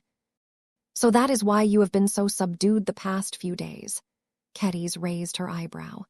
All of this happened to you because you listened to a simple story that is clearly a biased retelling of the history of the Gemini family and their famed ace pilots. It is a true story, Venerable Joshua insisted. You are letting a single source of information change your entire outlook towards your life and career. Don't you think you are being way too serious about this supposed lesson? Then what else am I supposed to do? I was blundering around in the fog for a long time, sometimes without knowing that I had gotten lost. This is the first time that someone shone a beacon for me. If I can follow the light, I can get out of this fog of confusion and regain my clarity. The female swordmaster stared at Joshua for a few seconds before she decided to take pity on her husband. She reached out across the table and placed her calloused palm on his hand. The warmth of their contact seemed to bring them closer together. I'm sorry that I couldn't help you more. I would have wanted to lead you out of the fog myself if I was more capable. It's not your fault, Caddies. You are around the same level as me. You don't have the experience and insight of a pair of ace pilots. Those Gemini saints have gone through a lot more ordeals. They have genuinely spoken from experience. Kedis frowned at the mention of the Gemini saints. That doesn't mean that you should automatically follow their example. No ace pilot is the same as the others of their kind. They are all strong, and they have all overcome their challenges through different means. Some requirements are universal. Joshua shot back.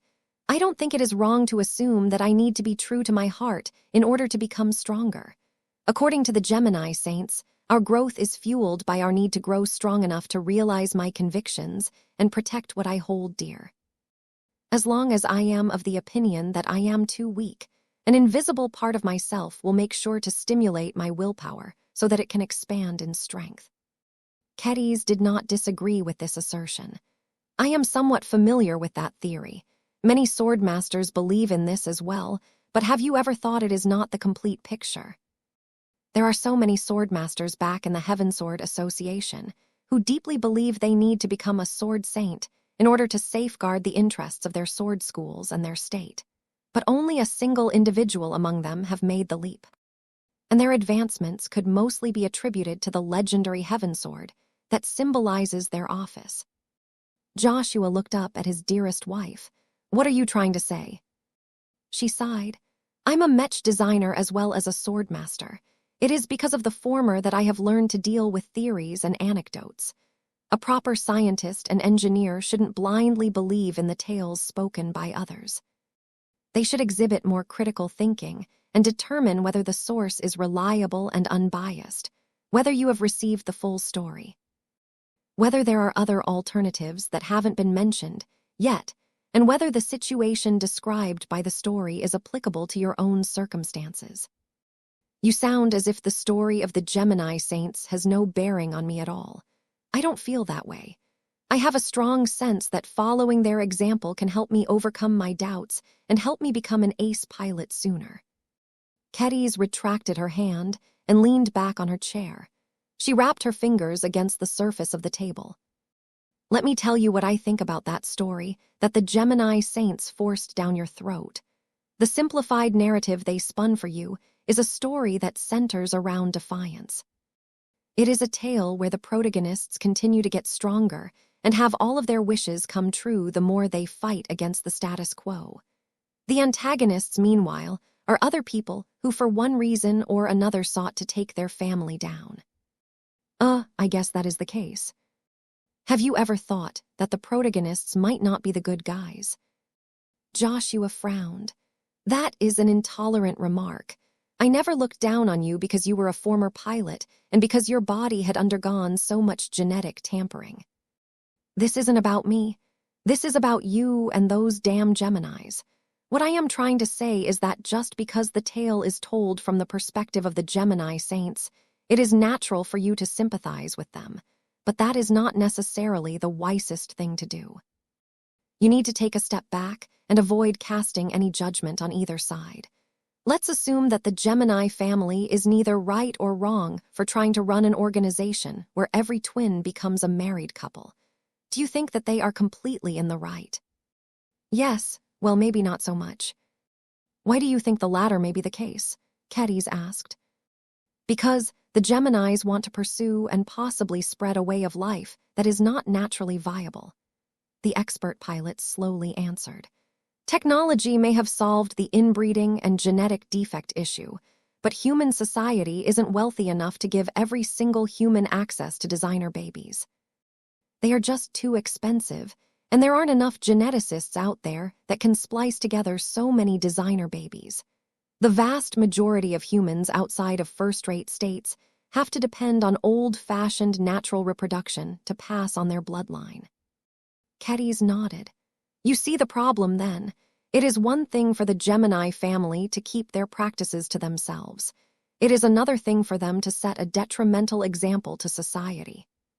Of course, you can argue that their behavior does not really affect anything because genetic modification has become more widespread over the generations. I am infertile myself due to my genetic treatments, so I have no choice but to resort to designer babies in order to have kids. Both of them looked at their children. Their two adorable kids were cuddling together as they watched a cartoon drama. So what is it that you were trying to tell me, dear? Joshua asked. Oh, my point is that the Gemini saints gained their power from making lots of enemies. They drew strength from their defiance, but have you ever thought about all of the expert pilots who did the same but fell in the process? Ew. There is a concept called survivor bias in science, Joshua, Kedis told him.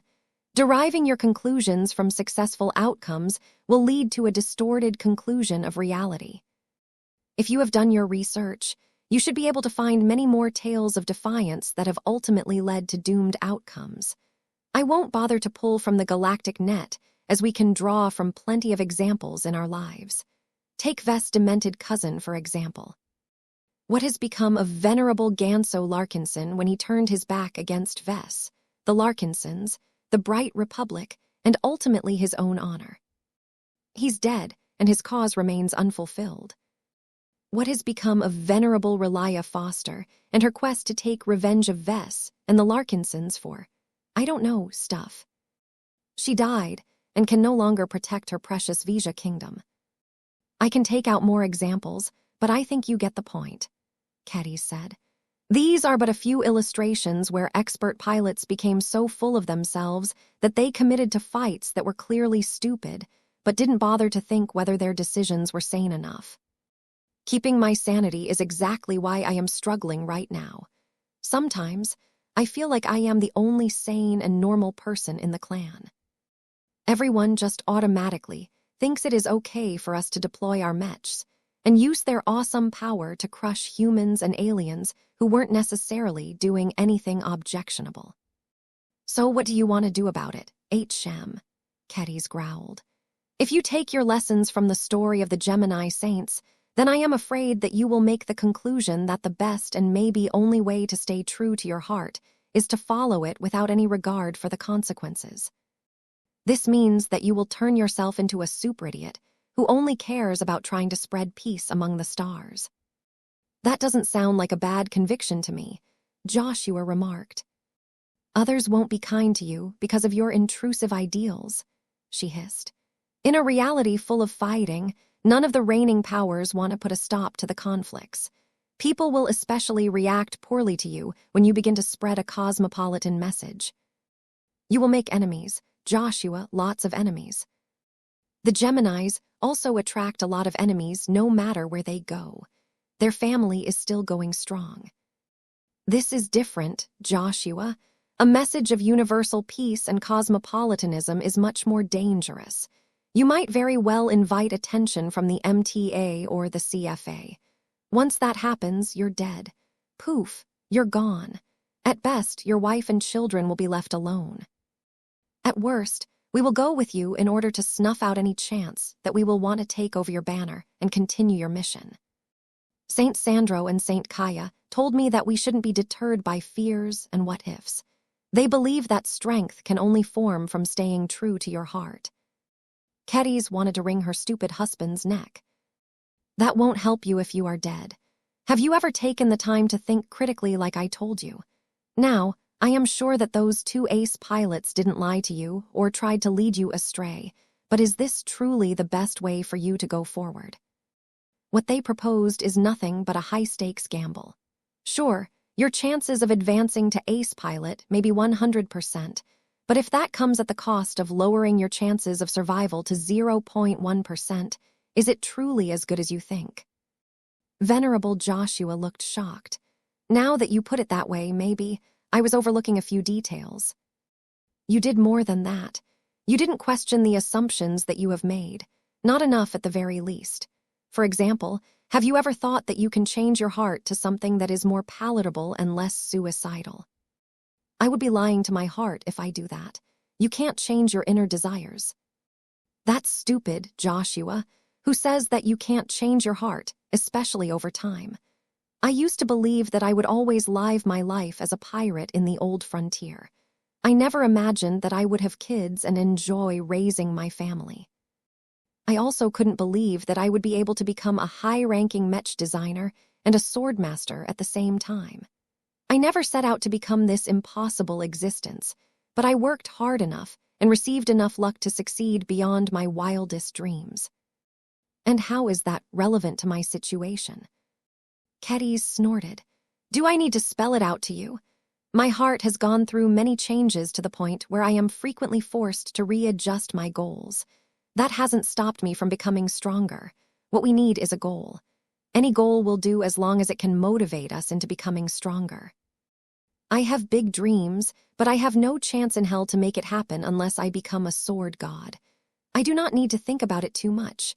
For now, I have much more modest and realistic goalposts in mind. Those are enough to drag me forward. The best part of this is that I can keep my head down and avoid making enemies that I am not equipped to fight. Oh, I see. Joshua became enlightened. I never thought that your approach would work so well. Granted, I have yet to become a sword saint, so I cannot say whether my approach is completely correct, but at least I won't make too many enemies for myself and our clan. Pursuing your dreams is all well and good, but don't do so at the cost of unduly compromising the safety of your family and friends. Don't forget that you also have a duty to protect us all and keep us safe. Kedis had uncomfortably reminded Joshua of his other major commitment. From the moment you decide to make a selfish decision and give us all up in order to impose your cosmopolitan on an unwilling society, you will implicate me, your children, and the clan that you have vowed to guard with your life. I can think of no better way for you to betray what you hold dear in your heart. The expert pilot glumly lowered his head. You are right. I have overlooked too much stuff. Their example isn't really applicable to me as their family fully shared their ideals. That is not the case with me. It's funny, really. Family always comes first in our clan. But I was about to violate this principle because I became too enamored by the tales spun by the Gemini saints. Kedis relaxed now that she saw that her husband was no longer sounding like an idiot. That is what spiders do, Joshua. They spin a web in front of you that you will inadvertently approach until it is too late for you to withdraw. Damn Geminis. Chapter 45, 43, A Different Preoccupation. The Geminis are right about one thing, though. Kedis said as she stooped from her seat at the dining table. What is that? Venerable Joshua said as he looked up at his spouse. You need to make a decision. By that, I mean a real decision about your future goals and purpose.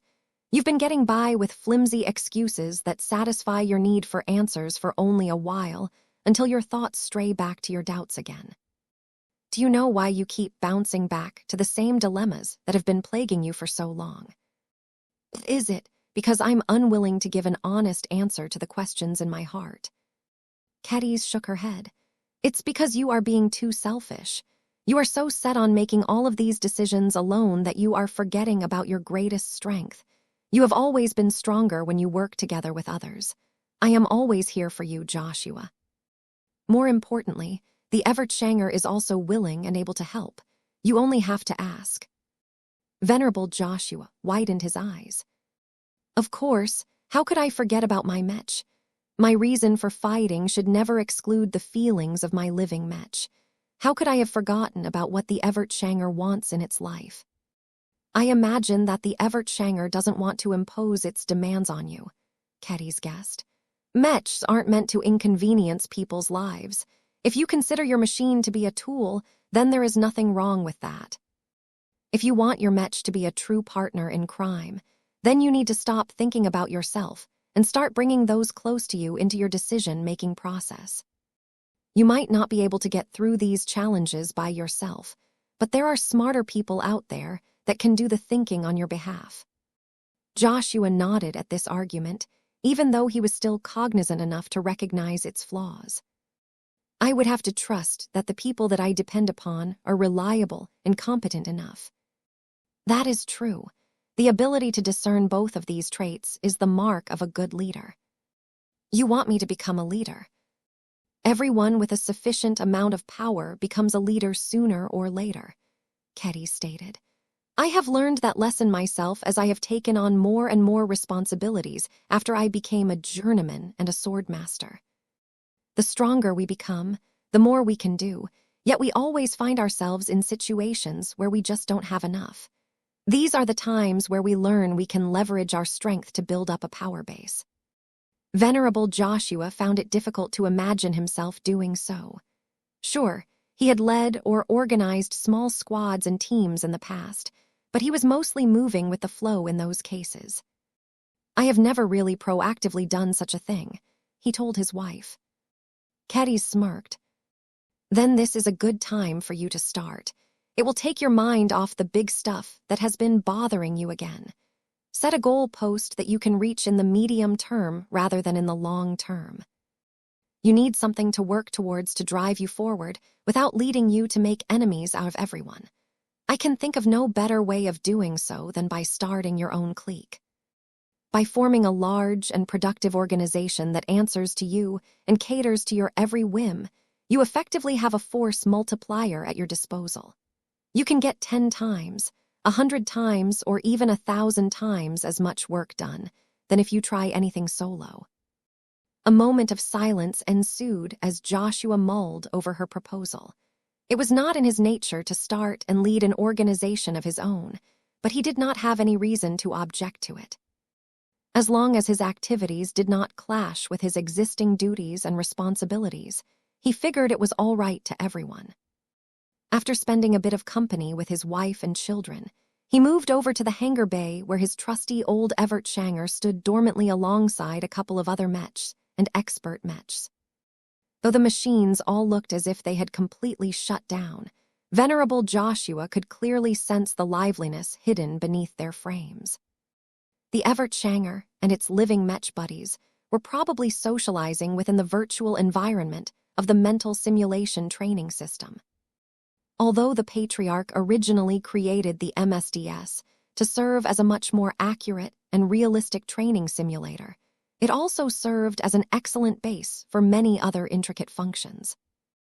Dedicated research and development teams were constantly developing more and more functionality to the spiritual platform, although Joshua had heard it was difficult for the developers to make any direct alterations of the MSDS. As soon as Joshua activated a command that automatically caused his expert Mech to open up an entrance to the cockpit, The Evertshanger pulled out of the MSDS and greeted its battle partner. Joshua, the speakers boomed a masculine, synthesized voice. You are back again. The fleet is still engaged in FTL travel, so there are no patrols on the agenda. Can't I pay a visit to you, because I wanted to hang out with you for once? You are not Janzi. You rarely did so in the past, and you have stopped spending your free time with me after you have become a father. Your children have a much greater demand for your attention. Joshua grew warm as he appreciated his battle partner's concern. Thank you for your understanding, but that doesn't mean I should neglect all of my friends. Keddies is dropping Kyrian and Mayra off at daycare at the moment, so we have plenty of time to talk. The eyes of the Evertshanger briefly flashed. I can tell you have a serious discussion in mind. Your mood and willpower indicates as much. I had a good talk with Keddies and a few other people. I've been thinking about my reasons for fighting again. Again. You were doing fine in the past months. I thought you wouldn't have a relapse in at least a year. The fact that even his living Mech thought that Joshua would backslide again did not make him happy. Maybe you're right, but I attended a therapy session with the Gemini Saints of sorts. They forced me to confront the issues that I had supposedly solved, but not really. It turns out that I can't dodge my problem by deciding that I should stand up for our clan first before anyone else. It's a lazy cop-out that won't get me far enough. That is likely correct, so why have you come? I've tried to figure out a more effective way to keep me going, but I haven't been able to figure out anything by myself. Keddies has tried to help me out, but she told me that since I am so good at working together with others, I should turn this into a group project. She told me it would be a good idea to bring you into the loop, since you know me so well. Your wife is right. The two talked a bit more, until the Evertshanger understood exactly what Joshua needed. The Mech fell into a brief silence as it began to process a lot of data. Okay, I have a suggestion, the Evertshanger spoke. Hit me, Joshua sighed. You want to make the cosmos a better place, right? You want as many intelligent humans and aliens as possible to stop fighting senseless wars against each other and start holding hands while living in complete harmony with each other. Yeah, that is basically it, Joshua reluctantly admitted as he readied himself to ridicule. It probably sounds crazy to a Mech that is designed to become an ultimate fighting machine. I respect your dream, the Evertshanger surprisingly responded. Don't forget who designed and made me. The clan patriarch instilled me with life as well as his love for life. I am no stranger to craziness. You may be mad for trying to fight against the status quo that is universal as far as I am concerned, but what does IT matter? Mech pilots must strive for something, and your goal is at least on the noble and benevolent side. Joshua felt touched again. His expert Mech continually conveyed its support and approval towards the pilot. Thank you for that, but I need more than a few words of encouragement. I know, I wasn't finished yet. Your wife has made a number of good suggestions, so much so that it got me thinking. Since your ultimate ambition is too far away and you can't figure out any more immediate goals to work towards, why not help others fulfill their dreams in the meantime? You can choose to fight and work on behalf of others as long as their goals align with yours. You can start by using your influence and your clout to help me and other living Mechs. We have been loyal members of your clan for such a long time, yet we only received basic accommodations up until this point. There is still a long way to go before we feel that we are fully fledged members of the Larkinson clan. This was going too fast for Joshua. He sat up straighter on his piloting seat. You want me to advocate for living Mechs? Why me? I don't know a single thing about politics. That has always been obsession for Janzi and The young man trailed off as he realized why the living Mechs couldn't count on those two individuals anymore. A pulse of sadness and regret flowed through the Evertshanger. The Shield of Samur had big plans in mind. The living Mech already scheduled another meeting with the chief ministers in order to debate on its proposal to set up new ministry. IT had been trying to get the leadership to change its stance on this issue for years, and IT had come closer than ever to convincing you stubborn humans to make a clear gesture of support. A gesture of support. The Shield of Samur might have been able to become the first non-human minister of the Larkinson clan. You don't know how much this means to US. IT would have been an inspiring sight to all of our kind.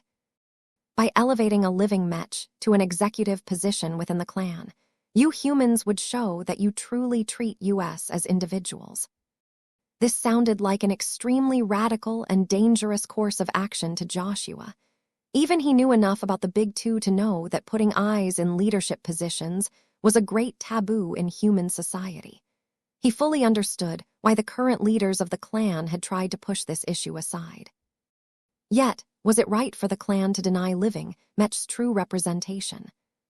Sure, their daily lives had improved remarkably after the clan finally became aware that living Mechs also possessed complex desires, but it was clear that a lot more needed to be done. Joshua began to warm up to the idea. In fact, he embraced this responsibility. I think I might be able to work with this. It's just, what is IT, Joshua? Isn't this supposed to be Janzi's job? She has more free time than any other expert pilot, and I know that she was really passionate about this stuff. I thought she would have liked to take over the mantle from her late expert Mech. Janzi is too lost in her trauma to undertake such a responsibility. She still needs help, and as long as that is the case, she is in no condition to help others. Besides, my fellow living Mechs, and I believe that we are better off if you are the one to lead this initiative. Why? Everyone likes you, unlike Janzi. You have a much better chance of getting your demands met, as you do not have a habit of pissing off the people who hold most of the reins of power. That's true. Chapter 40, 544 Advocacy. Meow Tilda. Oh hey, Lucky, is your tummy still full? I brought a snack for you if you are up for it again. Meow meow. Oh, okay. I will set it down on the table so you can munch on it later. Vess interrupted his design session and pulled his split attention away from the projects he was working on at this time. His eyes blinked as he inspected the progress he had made in the past few hours. He had taken full advantage of his expanded cognitive capabilities to work on multiple design projects at the same time. He had made amazing progress in upgrading the standards of his initial Blood Knight design, implementing an organic circulatory system in the Dullahan project, and studying highly advanced theories that taught him how to develop better transphasic Gauss weapons. If he wanted to, he could split his attention into even more threads, but he found that the quality of each individual task started to drop. He needed to exercise this ability more and wait until he grew stronger before he could split his attention further and get more work done. He was already happy with what he was able to do at the moment. His productivity had skyrocketed ever since he got back in the saddle. Joshua, he said as he felt the expert pilot's vigorous force of will approach his position. It is not every day that you have decided to pay a visit to me. Is there anything urgent you wish to talk about? The fellow Brighter shook his head. Not per se. I wanted to talk to you about an issue that is important to a group within the clan. Vess grew confused and a bit suspicious. Did someone put you up to this, Joshua? Ooh, I guess. Just hear me out. The Evertshanger wanted me to convey a request on behalf of all of the living Mechs in our clan. 5 minutes passed, as Joshua frankly explained the issue of expanding the rights of the Larkinson Mechs. A lot of progress had been made since precocious machines like the Quint and the Shield of Samur initially spoke up, but status of living Mechs still had a long way to go before they became happy. With the Shield of Samur reduced to a head and venerable Janzi needing time to get past her defeat, someone had to carry over the torch. The living Mechs have all agreed to let me speak on their behalf since they like me so much. Vess looked curiously at Joshua. Well, they chose correctly. Dealing with you is much less stressful than dealing with Janzi or her former expert Mech. Still, you haven't told me what kind of concrete actions you expect me to make. Well, the living Mechs have a number of demands that they would really like to see fulfilled. For one, they want our clan to proceed with setting up a living Mech affairs ministry, where one of their own kind is put in charge. No, Vess immediately frowned. Not possible. The Evertshanger and company have asked for this several years now. Why can't you meet their demand? Joshua pleaded to the clan patriarch. They deserve more representation for everything they have done for us. Our machines have always supported us in battle without flinching, and they will continue to serve their purpose, but that doesn't mean they are happy with their current status. They want more love from the clan, sir. Is it too much to ask for us to make them happy? Vess sighed and lowered his eyes. I don't like it either, but our hands are tied on this matter. In an ideal reality, I would have agreed to form this new living Mech-oriented ministry a long time ago. I don't even have any objections towards the idea of allowing qualified living Mechs to hold actual leadership positions. Just like you, I have a lot of hopes and expectations for living Mechs as a whole. The best of them are growing smarter, wiser, and more compassionate by the day. Then why not oblige them, sir? You should know why, Joshua. The Big Two, and more specifically the MTA, has a well-deserved phobia against AIs or bots that become too powerful. AIs should always have an assisting function to the humans that make use of their services. In no way should AIs ever dictate, control, or govern any group of people. That is a foundational principle of modern humanity ever since a lot of high-profile screw-ups during the Age of Stars, and the Age of Conquest has shown us what can go wrong with unrestricted automation. Our living Mechs aren't AIs, Joshua passionately argued as he put his emotions behind this issue. They are truly alive like you and me. We can both tell the difference. Many of the fears that our race developed about AIs don't apply to living Mechs. Vess shrugged at the expert pilot. That may be true, but the rest of human society won't see it this way. All they will see is that we have stuffed a highly sophisticated AI into our Mechs and foolishly granted them the power to turn against their human overlords. If the masses are the problem, then let's educate them all. We can do that, right? We can, but a marketing campaign alone won't be able to reverse millennia of AI phobia. It takes much more than that to initiate a broad cultural change across a large section of the population. The only thing we can do on our end is to build up acceptance for living Mechs within our own clan. Then why aren't we doing that, then? Joshua asked. Appointing a living Mech to a ministerial position won't bother anyone else. It is not as if we are trying to replace the Star Emperor with the Quint or something. Vess made a cutting motion with his arm. Quiet. Don't joke around with that sort of talk. Lucky and I have done our best to make this design lab as bug-free as possible, but that doesn't mean that nobody can eavesdrop on us. It is best not to say anything that would give people the impression that we are trying to topple the head of the new Rubarth Empire. Oh, I'm sorry. I should have been more careful with my words. Venerable Joshua apologized. My point stands, though. Why should we bother with public opinion when the way we run our clan doesn't have anything to do with them? You have been pushing the limits many times. What makes this different? Vess crossed his arms as he leaned back on his chair. Who told you that? The living Mechs. They keep in touch with each other. They witness quite a lot of stuff actually, either directly or indirectly through their Mech pilots. That had disturbing implications. Vess furrowed his brows as he realized that his living Mechs might be rather liberal in sharing confidential secrets with each other. Those Mechs need to learn how to handle sensitive information. That's one of the duties that the new ministry can undertake, Joshua deftly argued. No clear authority aside from their own pilots is telling them what they can or cannot do. I know them well enough that they won't listen to any human figurehead. Either you or one of their own kind will be able to boss them around. Vess doubted that, but letting an old and authoritative living Mech like the Quint become their supervisor would definitely help with keeping the other living Mechs under control. We can't, Joshua. I agree with your arguments, but no amount of good points are good enough in the face of extinction. What do you mean by that? Isn't that an exaggeration? It's not, Vess grimly replied. Do you think our clan has been rebuffing the requests of our living Mechs for several years for no reason?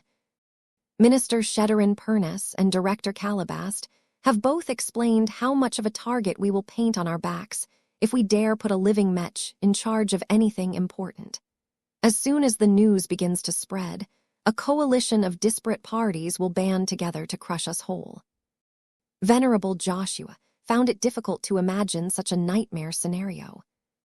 Why must it be this way? Is there nothing we can do to keep all of those forces at bay? I seriously doubt it, Vess replied. Let me put it this way.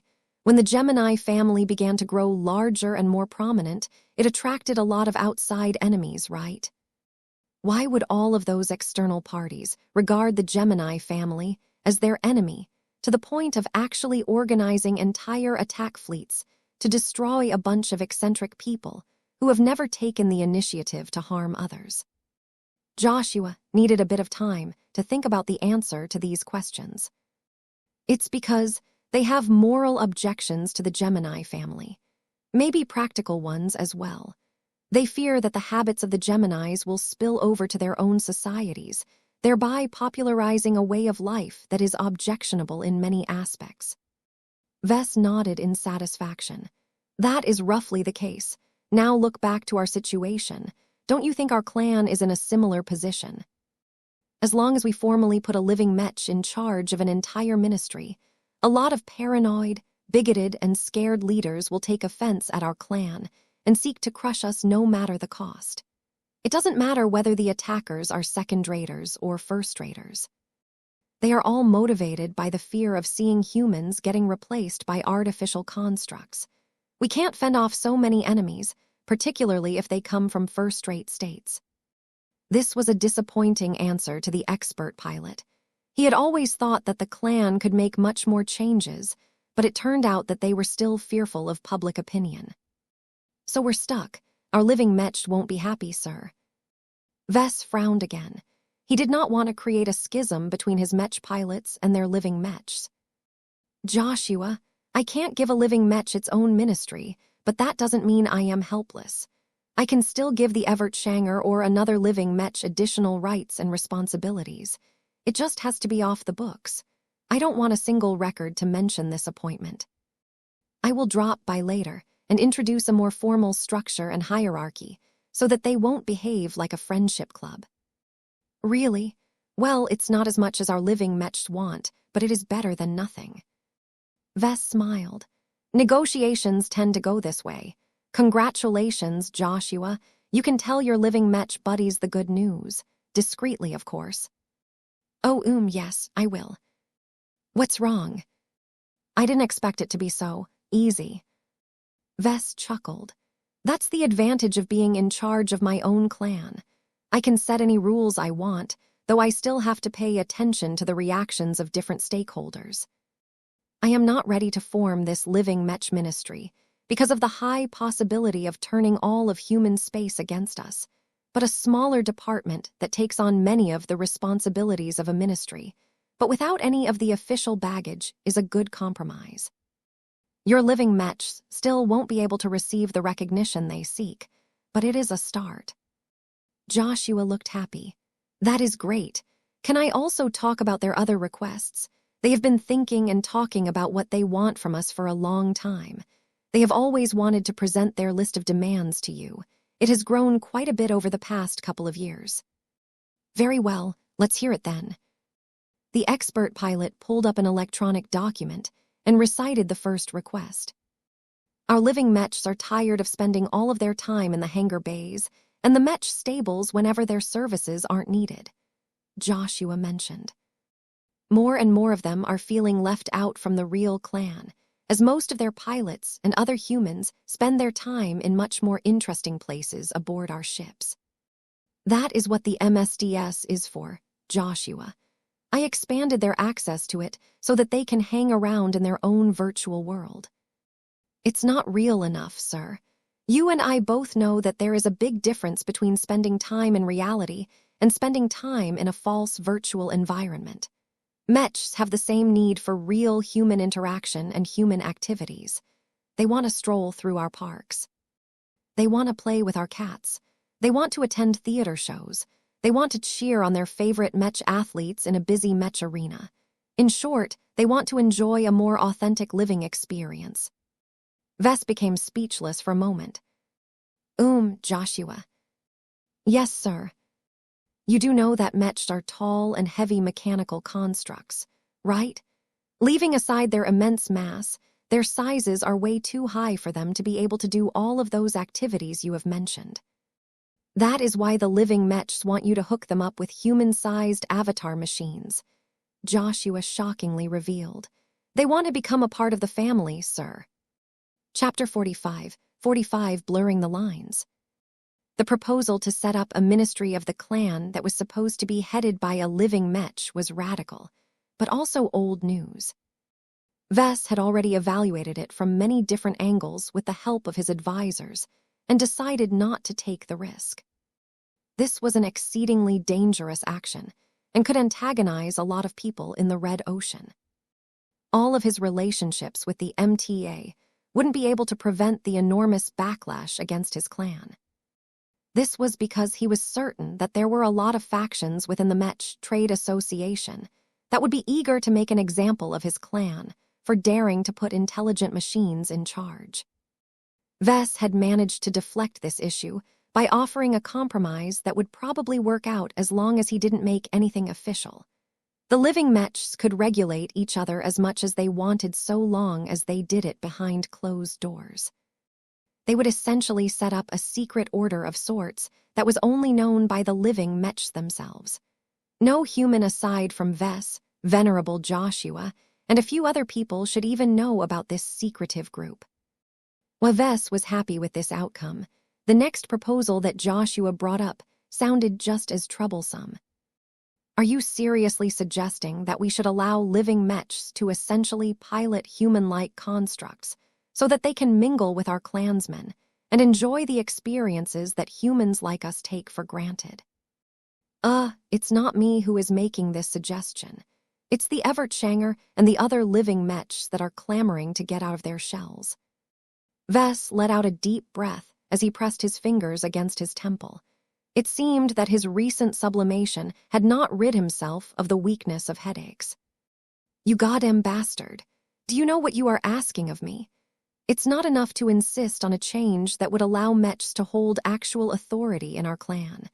Now you want me to turn reality upside down by making it possible for Mechs to pilot humans. Do you know how crazy the public will become when they hear about this crazy plan? Venerable Joshua lifted up his palms. Hey, as I have said, it's your own creations who are asking for this, not me. Besides, they aren't looking to replace us humans. They merely want to have fun and enrich their lives. It's hard for them to do so when they can only experience them secondhand whenever they interface with their Mech pilots.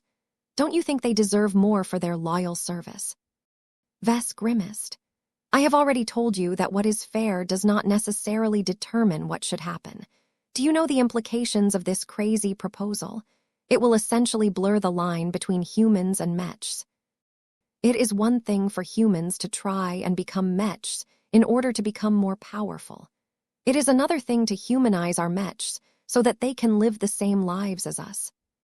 Aside from all of the existential questions that this might provoke, this will most definitely be a slippery slope where machines like the Evertshanger will request ever more human privileges. Who knows whether they want to gain the right to procreate one day? Why shouldn't we allow them that right? The expert pilot questioned. They haven't added the ability to have children on their wish list yet, but I am sure it will only be a matter of time before that happens. The Mechers will nuke us all, Vess despaired. It took a while for him to calm down from his emotional reaction to this crazy proposal. Although Joshua sounded quite persuasive, Vess was way too jaded to allow his sympathy towards living Mechs to sway his feelings. He was a leader. He had to juggle between many different interests. This matter was way bigger than the Larkinson clan. He could not allow his irrational impulses to put him on the path of destruction. No, he told Joshua, I'm sorry to say this, but human society is simply not ready for this. It doesn't matter if we keep it within our clan. People from the outside will see a dangerous development and will preemptively plot to destroy us without giving us a chance to prove that our actions are safe. Give our living Mech a chance. I truly think that they need to experience what humanity is like. Not only will this make them happy, but building up their own experiences will also help with their growth. Isn't that what you always wanted to see? Maybe this is the secret to helping them evolve to the next stage. That was an interesting theory, and one that resonated with Vess. It may very well be true, but that didn't mean that all of his other considerations suddenly became invalid. He had restrained the use of his transcendence glow and his other controversial inventions because of how much of a target they painted on his back. This was no different in his opinion. Everything that threatened his life and career had to be restrained until he became strong enough to endure the backlash. Vess firmly shook his head. No means no. I have already issued my judgment on this matter. Even if you somehow manage to convince the chief ministers to go along with this insane plan, which I heavily doubt will be possible, I will veto the proposal. I am highly aware of what the Mechers think about issues such as this. I made sure to study stuff like this in the past, in case I inadvertently put my existence at risk with my initiatives. The MTA has always been clear that Mech are tools that exist for the benefit of mankind. It is best not to do anything that comes close to challenging this long-held stance. The expert pilot looked frustrated. He found himself unable to articulate any arguments that would be convincing enough to work.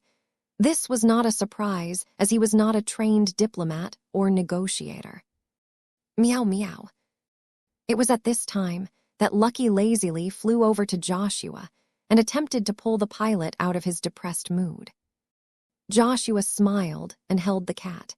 He stroked Lucky's head as he thought of how he could return to the living Mechs without crushing their dreams. Meow. Lucky squinted in pleasure as the cat rolled around, his exterior metal plating smoothly brushed against Joshua's grasp. The touch of all of that metal triggered a strange idea in his mind. Wait a second. Joshua looked down at Lucky and studied the gem cat with an appraising gaze. Meow. You're a genius, Lucky. Meow. What are you on about, Joshua?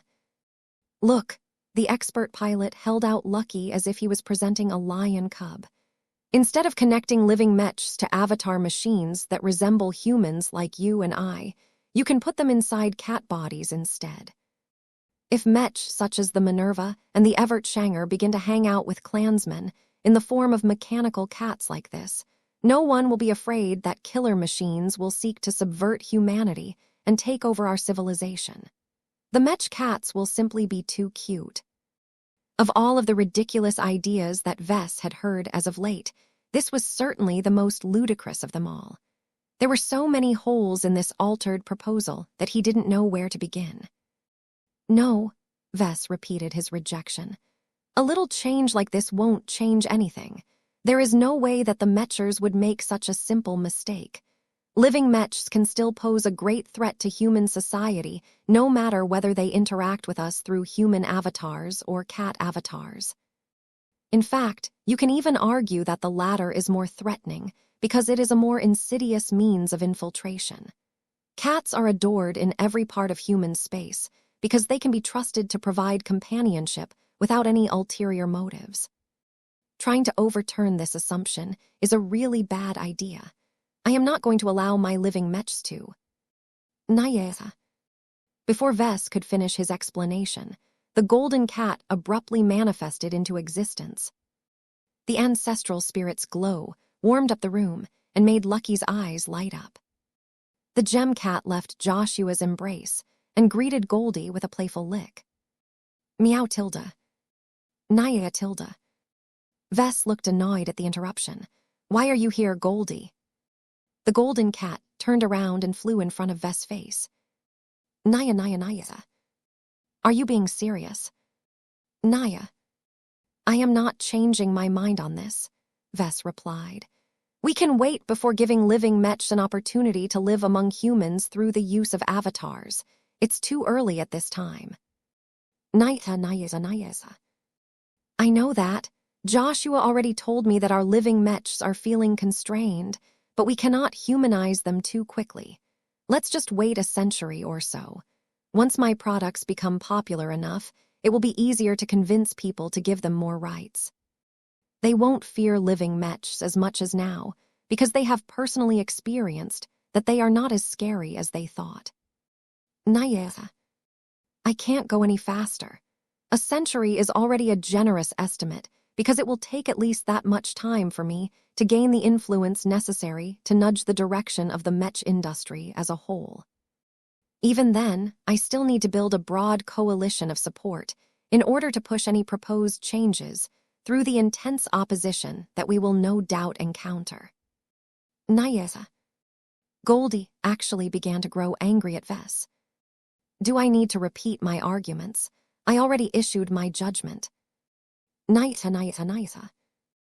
Hey, stop that. What are you doing, Goldie? Vess had to lift up his arms to fend off an assault from the golden cat. The furious ancestral spirit flew around Vess and smacked him with her paws, though mercifully she retracted her claws. That didn't mean that Vess was enjoying the experience, though. Goldie kept hissing at Vess as if he ate cat meat for dinner. Nayesa.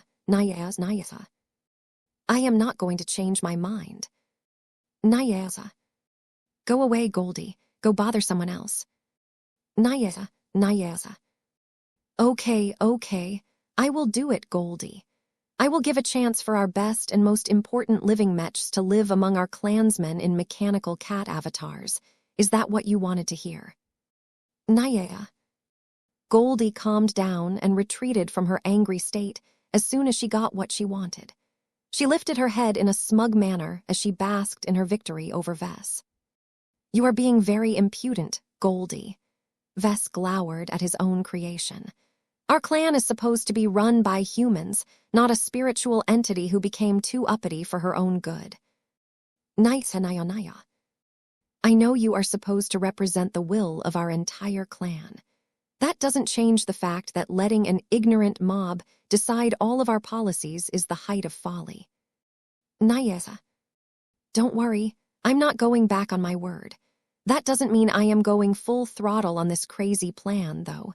It is best if we limit the number of candidates and treat the initial attempt as a trial. More importantly, I also need to design cat avatars that can actually connect to our living mechs. I don't even know where to begin with developing a brand new control interface. This was definitely a challenging side project, but a part of Vess was already interested to see what was possible. Nayesa. Vess waved his arm towards his active design interface. Don't expect me to deliver a working project quickly. I still have lots of other projects to catch up to, and I haven't even completed all of the blessed weapon upgrades either. Give me time to think on how to design these cat avatars. Nayesa. What's in it for you, anyway? What is your agenda, Goldie? Nayesa. Oh, I see. So that's your angle. Very illuminating. Chapter 40, 546 Sick Leave. Hey, Janzi, did I come at a bad time? The Janzi that Joshua and most of the Larkinsons were accustomed to seeing in the past looked a lot different this time. She looked a lot gentler and less intense this time as she assumed her role as a mother to a young but growing son. Mercer Larkinson gurgled in joy as Janzi served him a meal fortified with all of the nutrients a growing boy needed to optimize his growth. After she leaned down to kiss her baby on the cheek, she turned to Joshua and gestured to her visitor to sit down next to the dining table. Why have you come? Janzi asked as her slumbering force of will began to surge in activity again.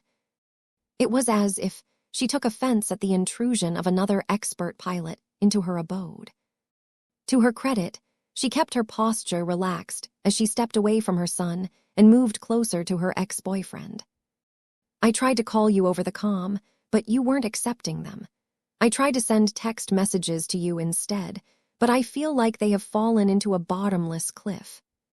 Venerable Janzi smirked and lifted her arms, making sure to show off her wrists. That is because I have stopped wearing my comm and closed any other form of remote messaging. Huh, Joshua looked astonished. He couldn't wrap his head around why someone who lived in this age would cut themselves off like this. Why would you do that, Janzi? What if someone needs to convey an important message to you? What about your duties? I have no duties. Not for the time being, at least. After my recent talk with the Gemini Saints, I realized that I wasn't doing much aside from moping around. I can't mourn for my shield of Samur forever. This is why I decided to accept the advice given to me and proceed to reset my life. I informed the Hall of Heroes that I wanted to go on a year-long sick leave and suspend all of my Mech piloting duties. Joshua grew concerned. You went on sick leave? What about your training sessions? Your piloting skills will backslide if you don't exercise them enough. There are also the shield bearers. What will all of those hopeful night Mech specialists do now that you are no longer around to guide and tutor them in the hopes that they can become the next generation of expert pilots? The female pilot sighed as a part of her melancholy came back again. I was doing no good to anyone in my previous state. I am disabled, Joshua. You don't know what it means for me to lose my expert Mech. The shield of Samur was more than a good friend or a cherished family member. It was akin to my other half or my close twin sibling. I don't know how to live without having its constant presence by my side anymore. I needed a break before I got any worse.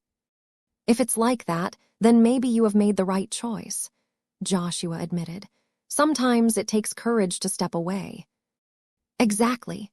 I truly feel bad for putting down all of my existing responsibilities. It will be okay, though. I made sure to arrange alternative learning channels for the shield bearers.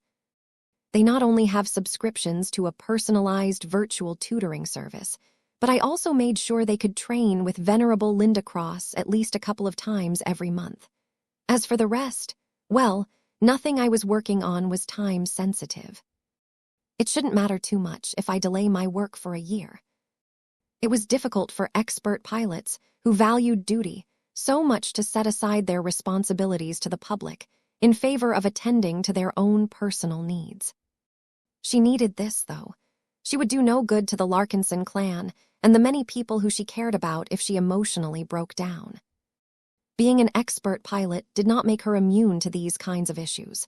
They were in fact more serious than ever because of their amplified strength and willpower. So what have you been doing during this time? Joshua asked. I tried to be a better mother for my son.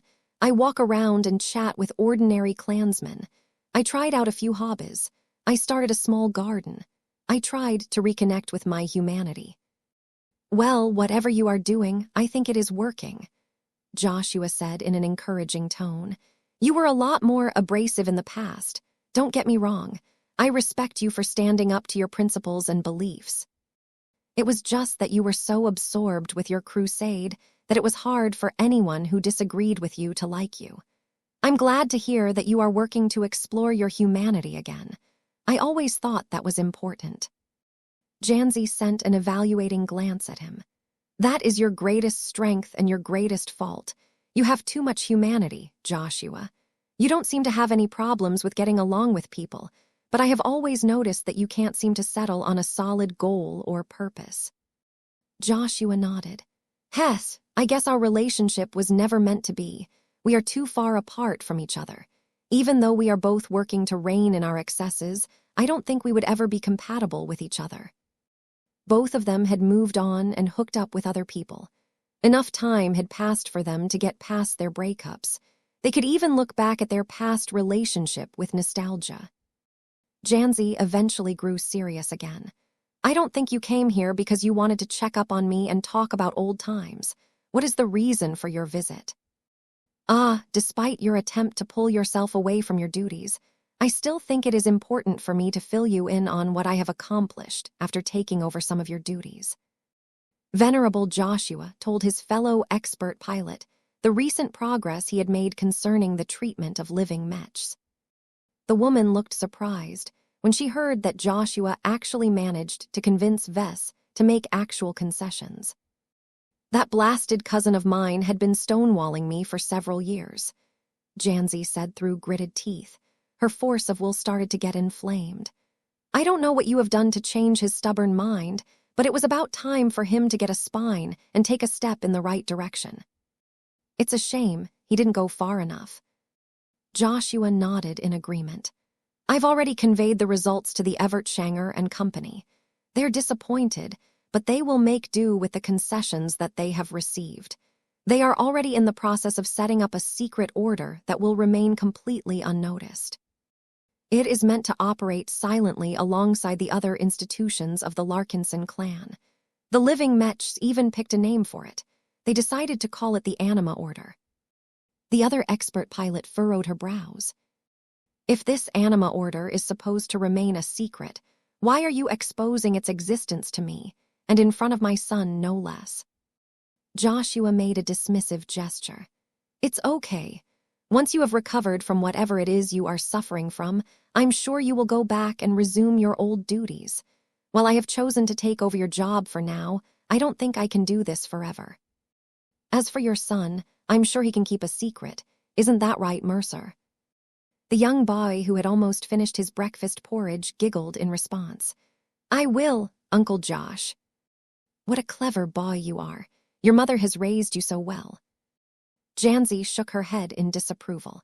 The only reason why she didn't make a bigger deal out of it was because her own son was involved. Besides setting up this Anima Order, you also mentioned that the living Mechs have also gained the right to walk among our clansmen in the form of mechanical avatars, right? That's right, Janzi. The goal was to give living Mechs an opportunity to experience human life firsthand. It was important for them to be able to connect themselves to human-sized robotic avatars.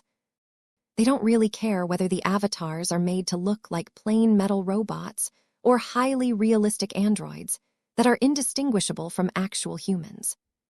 Instead of that, they got cat robots. Joshua chuckled a bit. Yeah, that was an odd proposal from me. I just saw Lucky doing his thing and came up with the idea somehow. Vess originally didn't agree with this absurd idea, but Goldie showed up and beat him up until he relented. That caused venerable Janzi to become more attentive. The golden cat intervened in person. Yes. Tell me exactly what happened back then. Give me as many details as possible, and give me your interpretation of Goldie's messages. Oh, okay. Venerable Joshua went into exhausting details as he described how the meeting unfolded. Janzi continued to maintain a critical expression as she parsed the information that she received. Don't you think this situation looks suspicious? HM, in what way, Janzi? I'm not surprised that you can't see it. You aren't as detached to the event as myself, the female expert pilot said. Let me explain my theory to you. First, do you think it is a coincidence that Lucky just happened to stay close enough to you for you to put cats at the forefront of your mind? Ew. Do you think that it is a coincidence that you just happened to tie our living Mechs to mechanical cat avatars of all things? Aim. Do you think that it is a coincidence that the golden cat broke her long-standing policy of non-interference and spontaneously appeared to coerce our very own clan leader into making a decision that he originally did not want to make? That.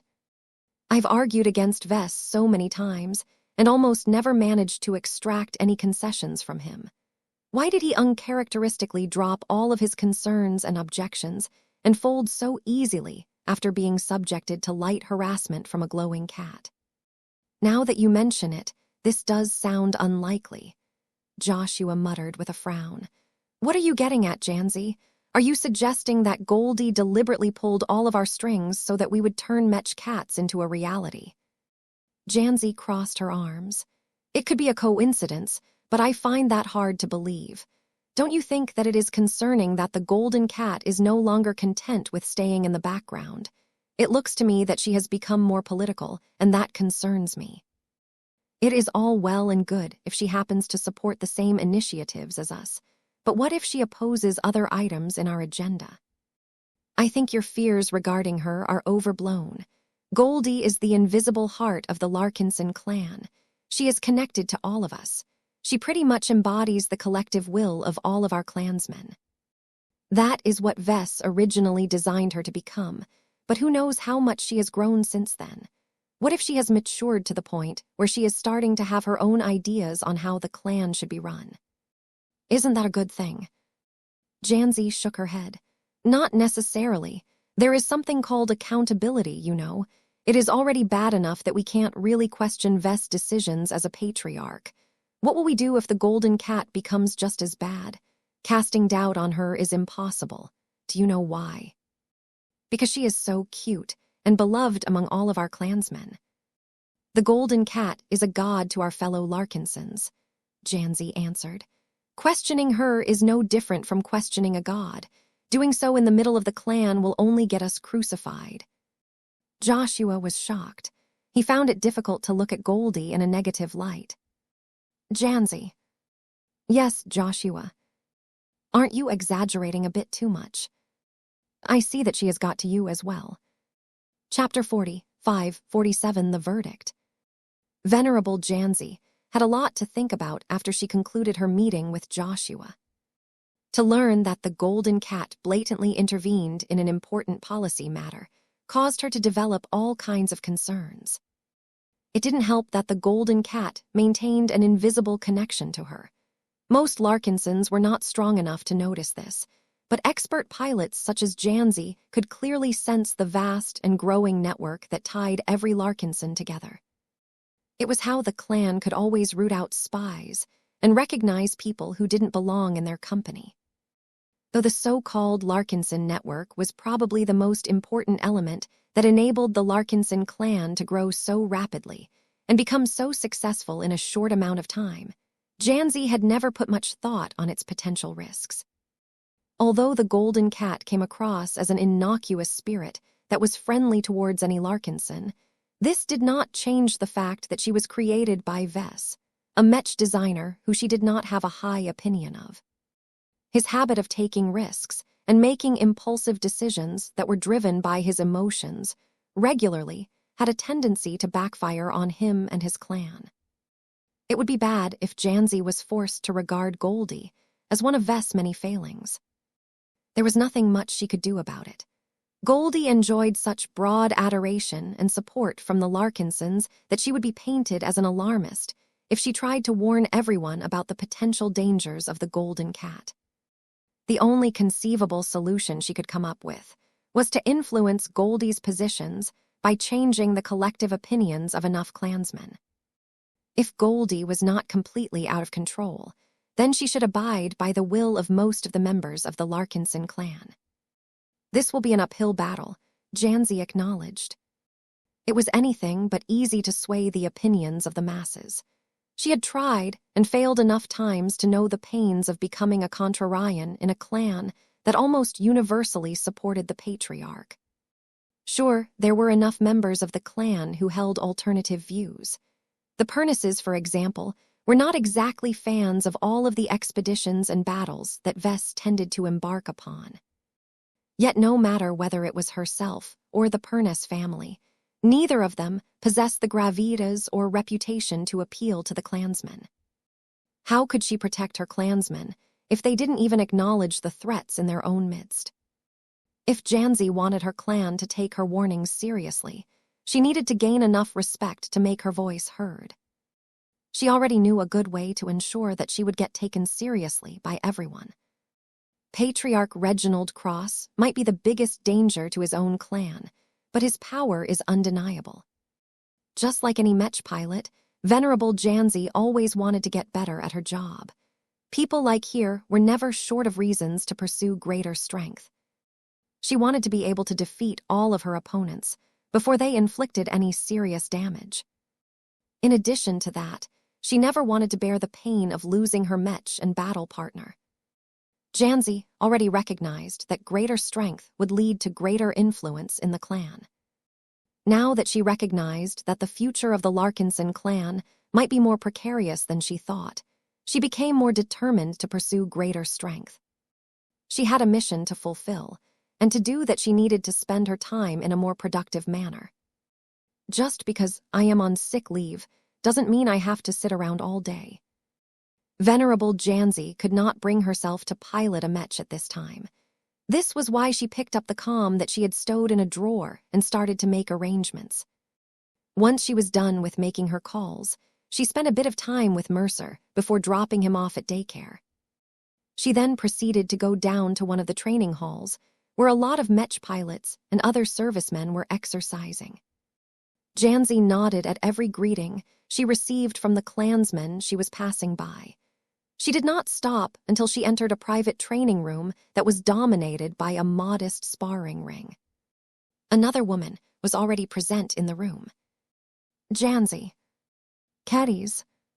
The two women greeted each other with their words and their force of wills. The latter was considerably more confrontational, as both women were unwilling to give in to each other. Caddies Larkinson frowned. She had already changed into a slightly protective training outfit after receiving an odd request from Venerable Janzi. Though she was always up for a good fight, she was not in the mood to make a new enemy. I came here because you told me that you needed my help, Caddies said as she planted the sheathed tip of her bloodsinger onto the floor of the sparring ring. If this is about something else, then I don't want anything to do with it. I originally planned to spend my time on furthering the samurai project at this time. Tell me why I postponed my design session. Janzi decided to be direct. I want your help in training my swordsmanship, she said. I have always been diligent in training my fighting skills, and I continue to practice and develop the systematic sword fighting skills that I have learned in the academy a long time ago. It wasn't until I fought a true strong opponent that I discovered that my skills are far from adequate enough to fend off threats at that level. I need to get better, but I don't think I can do it alone. The lessons I learned from the academy won't cut it anymore.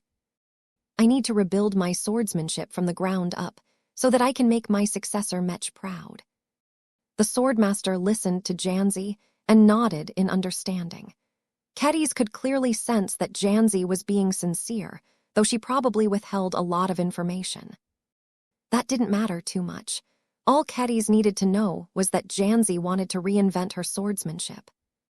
The biggest question was how far the expert pilot was willing to go in order to become better at wielding her sword. Before we talk any further, I would like to assess your current swordmanship, Caddies spoke up. Go to the changing room and gear yourself up for a spar. Make sure to pick up a sword and shield that closely matches the equipment that you will be fighting with once our design department completes your new expert match. Janzi wordlessly nodded and did as instructed. She came back with an outfit that was heavier and offered more protection. She deliberately chose it because it weighed her down to the extent that she moved as sluggishly as a defensive Mech. Since she already carried such a burden, she opted to pick up a fairly lighter combination of sword and tower shield. Are you comfortable with fighting with all of that gear? Caddies asked with a touch of concern. Fighting with your own body is different from fighting with your Mech. I am not a stranger to fighting this way, though I never dedicated enough attention to this sort of practice. I am sure you will find out how competent I am by testing out my skills. Caddies smirked. Good suggestion. The sheath of her bloodsinger automatically separated after she transmitted a silent command. At one point in time, the famed greatsword of the Larkinson clan's only swordmaster went through a makeover that caused its blade to take on an ominous red shade. Just looking at it would make most weaker-willed people feel as if their limbs were about to get cut by its sharp blade. Though Janzi's willpower was more than adequate enough to brush aside this effect, this did not cause her to lower her vigilance towards this powerful weapon. I am afraid I will not be able to show you the extent of my fighting skills, the expert pilot said.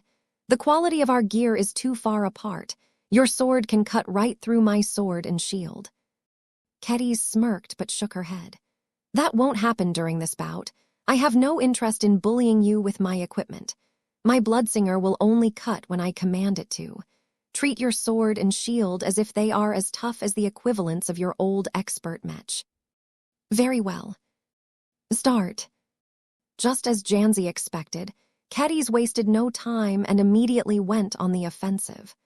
Her strong physique, her light and inadequate protection, and her exquisite skill meant that it was much more appropriate for the sword maiden to take the initiative. Janzi, on the other hand, planted her feet on the floor and braced her shield so that it could easily deflect the opening sword strike. Clang!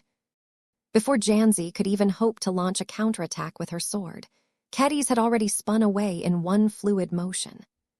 Since it was stupid for Cadiz to attack a heavily armored opponent from the front, she circled around and attempted to strike Janzi from the rear. The expert pilot was already turning around to meet the next attack with the edge of the tower shield. At the same time, Janzi was able to launch her own strike much faster, prompting Cadiz to back off and approach at another angle. This intensive exchange went on for a few minutes.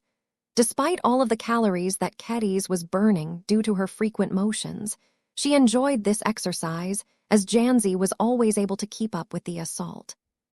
As the two women struggled to land a solid hit on each other with their swords, another struggle took place on an invisible level. Janzi's protective force of will began to clash and grind against the unyielding sharpness exuded by her opponent. Although both of their extraordinary aspects were roughly similar to each other, there were still a few important differences. For one, Cadiz was a swordmaster who excelled at personal combat. Her force of will resonated excellently with her bloodsinger. The two almost seemed as one as the bloodsinger swung and struck as if it was an extension of its wielder. Venerable Janzi, on the other hand, could only fight at her best when she was piloting a Mech. It was a lot more awkward for her to find herself alone and without any support from a living and intelligent partner. The practice equipment were made of dull, lightweight alloys that felt quite foreign to her, despite their familiar shapes and dimensions. Though her excellent training and adequate combat experience quickly allowed her to grow familiar with them, that didn't help much in her attempt to retaliate against Cadiz's attacks. Once Cadiz was satisfied with seeing how Janzi was able to cope with fast-moving opponents, she abruptly changed her fighting approach. The swordmaster seemed to gain a lot of mass and momentum. She began to move a lot more ponderously as she struck Janzi head-on with slow but powerful strikes. Clang! Clang! Clang! Janzi began to struggle in a different way as Cadiz struck with overpowering blows that came at angles that were surprisingly tricky to block. The expert pilot occasionally found her body reeling from the heavy impacts. She spent so much time on regaining her footing that she found herself unable to launch a single serious counterattack, despite the fact that she was enduring fewer attacks than before. As Cadiz continued to escalate her attacks by slowly increasing the frequency and momentum of her greatsword strikes, Venerable Janzi found that she was being oppressed on both a physical and spiritual level. Clang! It wasn't until Cadiz struck Janzi's sword in a heavy, two-handed upward slash that the expert pilot's humiliation was complete. Venerable Janzi looked dully as her sword spun in the air before clattering onto the floor like a lost piece of equipment. Silence fell as both combatants retracted their willpower and reined in their aggression. Cadiz did not look impressed. "I've learned enough about your swordsmanship." "What is your verdict?" "You suck." "That is to be expected," Janzi said. She had suffered from several handicaps that put her at a disadvantage, but she still took a hit to her ego. She shouldn't have succumbed so quickly. "It's all right," Cadiz said as she tried to offer the expert pilot an encouraging smile. "I can fix you, but not alone. I don't have much of an affinity in defensive sword styles, so I will have to bring over a heaven sworder that specializes in one. Is that all right?" "I can accept that," Janzi affirmed. "Great. Our only condition is that you take our traditional swordsmanship seriously. We can turn you into a better fighter, but only if you adopt a systematic approach to sword fighting instead of learning our skills in an ad hoc manner. Are you willing to commit to our ways?" It took a moment for Janzi to formulate her reply. She could sense that Cadiz was being utterly serious about this issue. "I am willing," Janzi replied, I have around a year to reform my swordsmanship. Please do the best you can to make me stronger. I want to do more than passively absorbing attacks with a shield by the time I can pilot an expert mech again. She was willing to do anything in order to become a stronger guardian of the Larkinson clan. Embracing a foreign fighting tradition was but one of many prices she was willing to pay. Chapter 40, 548 Fulfilling Obligations. While Janzi committed to reinventing her swordsmanship, Vess spent his time on completing his commitments to the various pioneering groups that had concluded a trade deal with his clan. He hadn't forgotten about all of the high-quality mech equipment that were stored inside their own separate containers in an enclosed and guarded cargo bay. The guards and specialists accompanying the extremely precious expert mech and ace mech gear had been issuing more and more complaints about the lack of progress. Vess had several reasons to stall his work on them. He wanted to buy more time so that he could think about how to modify them. He wanted to benefit from the implicit protection they provided so long as the trade agreements remained unfulfilled. He also felt the need to supplement his knowledge by learning high-level theories that could better explain what was going on with all of the highly advanced gear. While Vess wanted to stall his work for a few more days, he was afraid that pioneering groups such as the Gemini family or the Adelaide Mercenary Company would accuse him of reneging on his promises. He did not want to damage his credibility. It had played a helpful role in convincing his trade partners to get in bed with him, and he was sure it would help him close additional deals in the future. Oh well. This was why he reserved a week in his schedule to complete this chore. In truth, he didn't have to spend so much time on upgrading all of the mech weapons, but he wanted to spend enough time with each of them to properly appreciate their individual properties and design elements. The expert mech gear was only mildly interesting to him. They weren't strong or advanced enough to maintain his interest for long. No matter whether they were melee weapons or ranged weapons, they were not necessarily any better than the products designed for his own expert mechs. The only gear that truly merited his full attention was the ace mech weapons entrusted in his care. Well, let's start. Vess had to bring in the gear to his personal workshop, one by one. Each time, a different group of guards and technicians closely accompanied the valuable pieces of equipment. Though it was rather annoying for Vess to do his work in front of complete and total strangers who possessed no understanding of his craft, it became a lot tolerable when he told his guests to shut up and do nothing. The first ace mech weapon that he chose to examine was the spear of the Royal Gem. At first glance, the weapon looked fairly standard if well constructed. It did not possess a telescoping shaft or a wicked-looking spear tip. It was only after Vess inspected it up close that he was able to figure out its nuances. Its gimmicks are relatively subtle.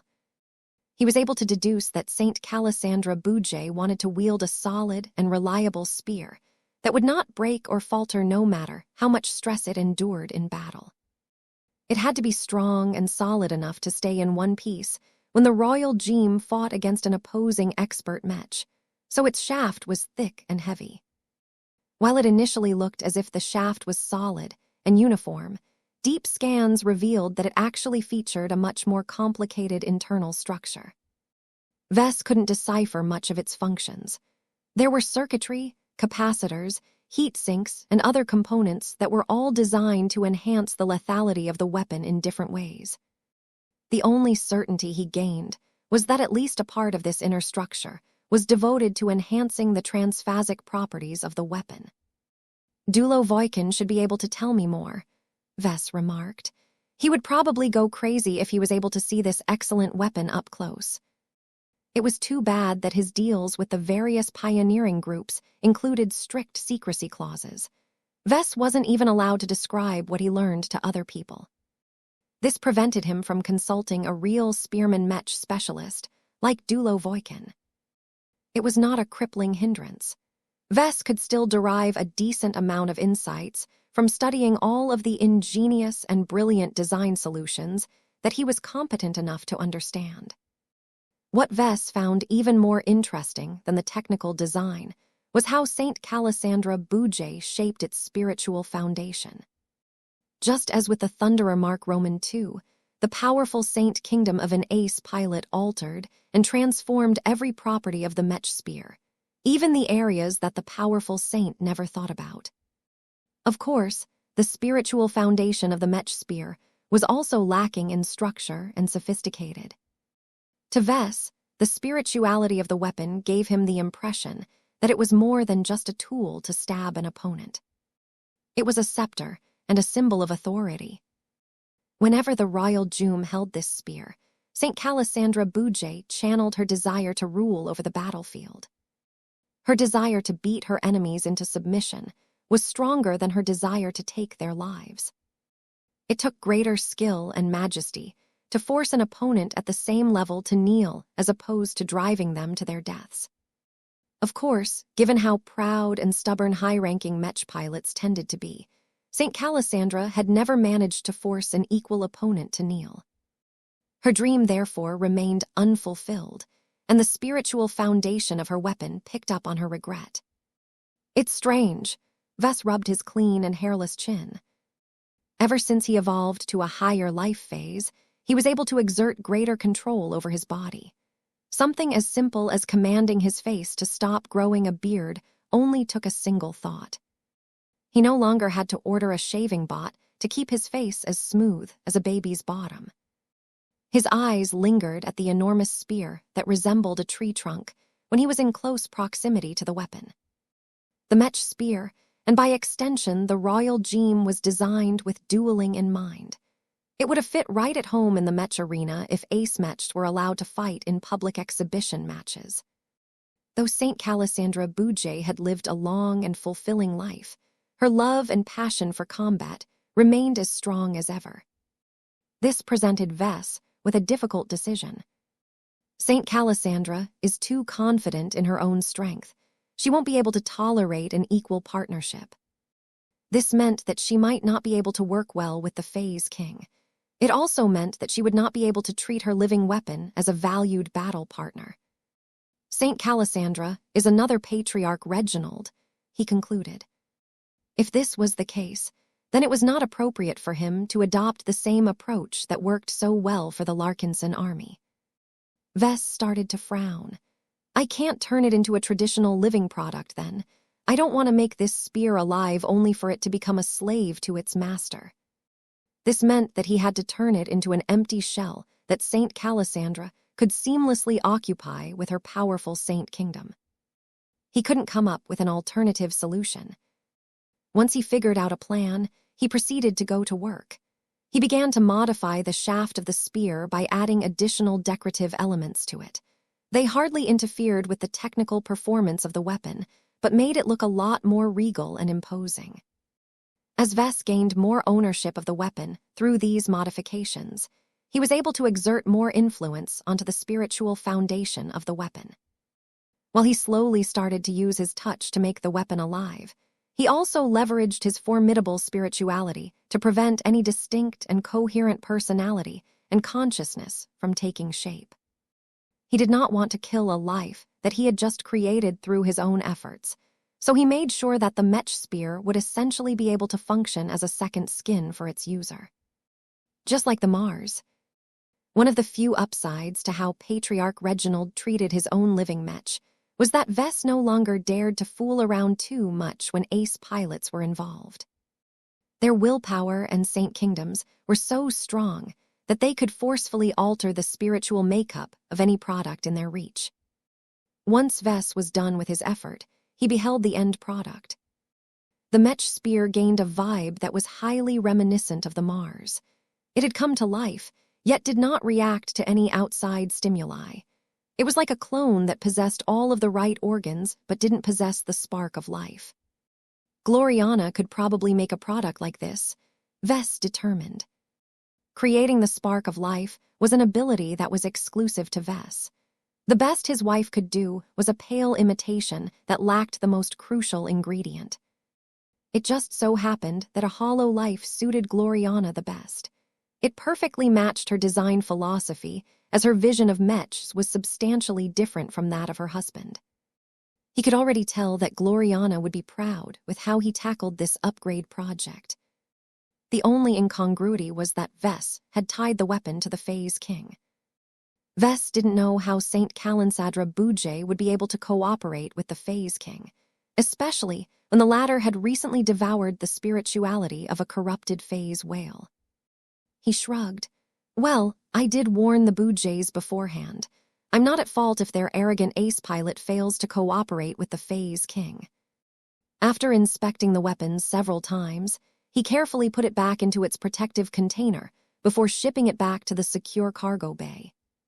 He proceeded to employ the same approach to the subsequent ace Mech weapons. Each powerful item told a vastly different story to Vess.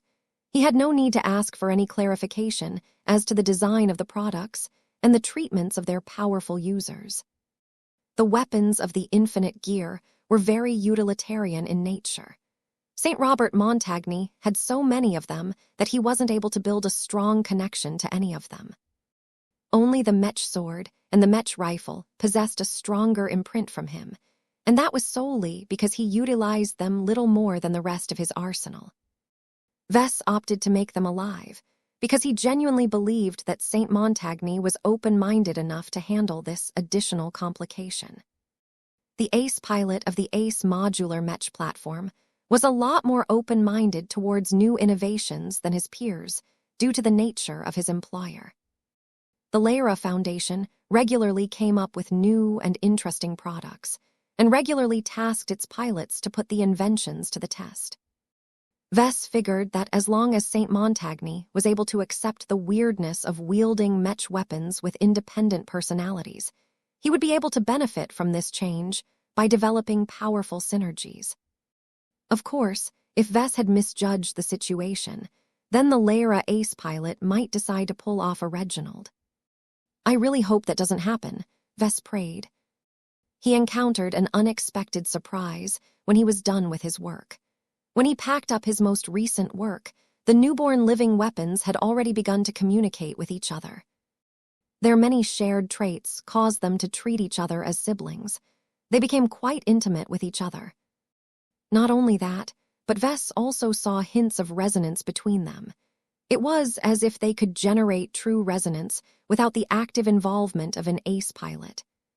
That's new. The reason why the weapons were able to do this to begin with was because they had all been baptized by the domain field of St. Robert Montagne. He left behind enough remnants of himself in his Mech gear that the individual weapons were close to imitating a part of his capabilities. This presented Vess with a lot of interesting ideas. Chapter 40, 549 Upbringing Choices.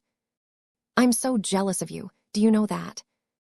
I do, there is nothing I can do about it though, Vess shrugged. Can't you share any details about the ace Mech weapons that you have touched and worked upon in the past few days? I doubt the pioneering groups will mind it if you only tell one other person. I promised the Geminis, the Adelaides, and so on not to divulge anything sensitive about those powerful Mech equipment.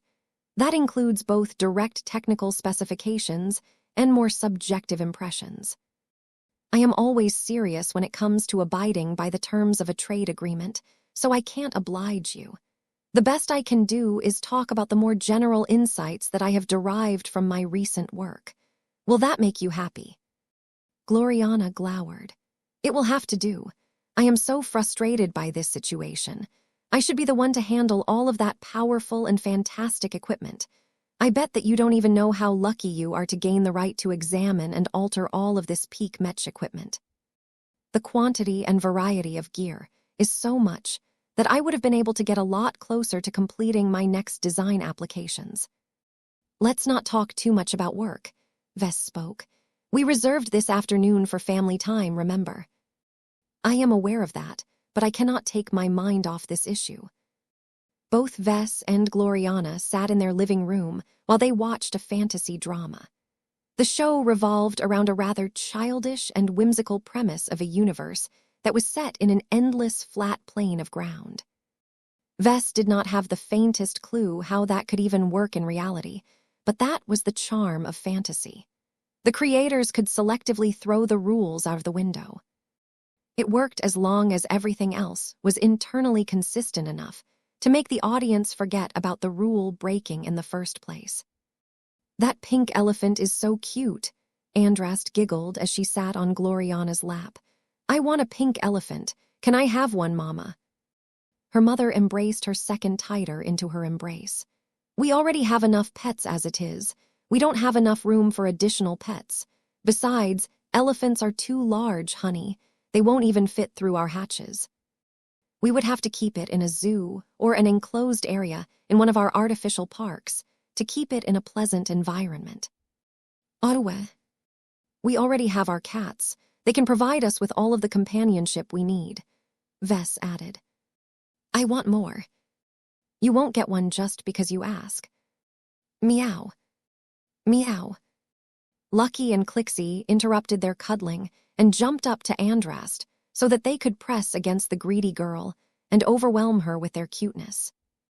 "Hihihihi, stop that. I love you too, okay? All right, I get it. I won't replace you with a pink elephant." The family continued to watch the silly fantasy drama. Marvane became completely engrossed, while Aurelia, who sat in between her parents, started to look at it from a more critical perspective.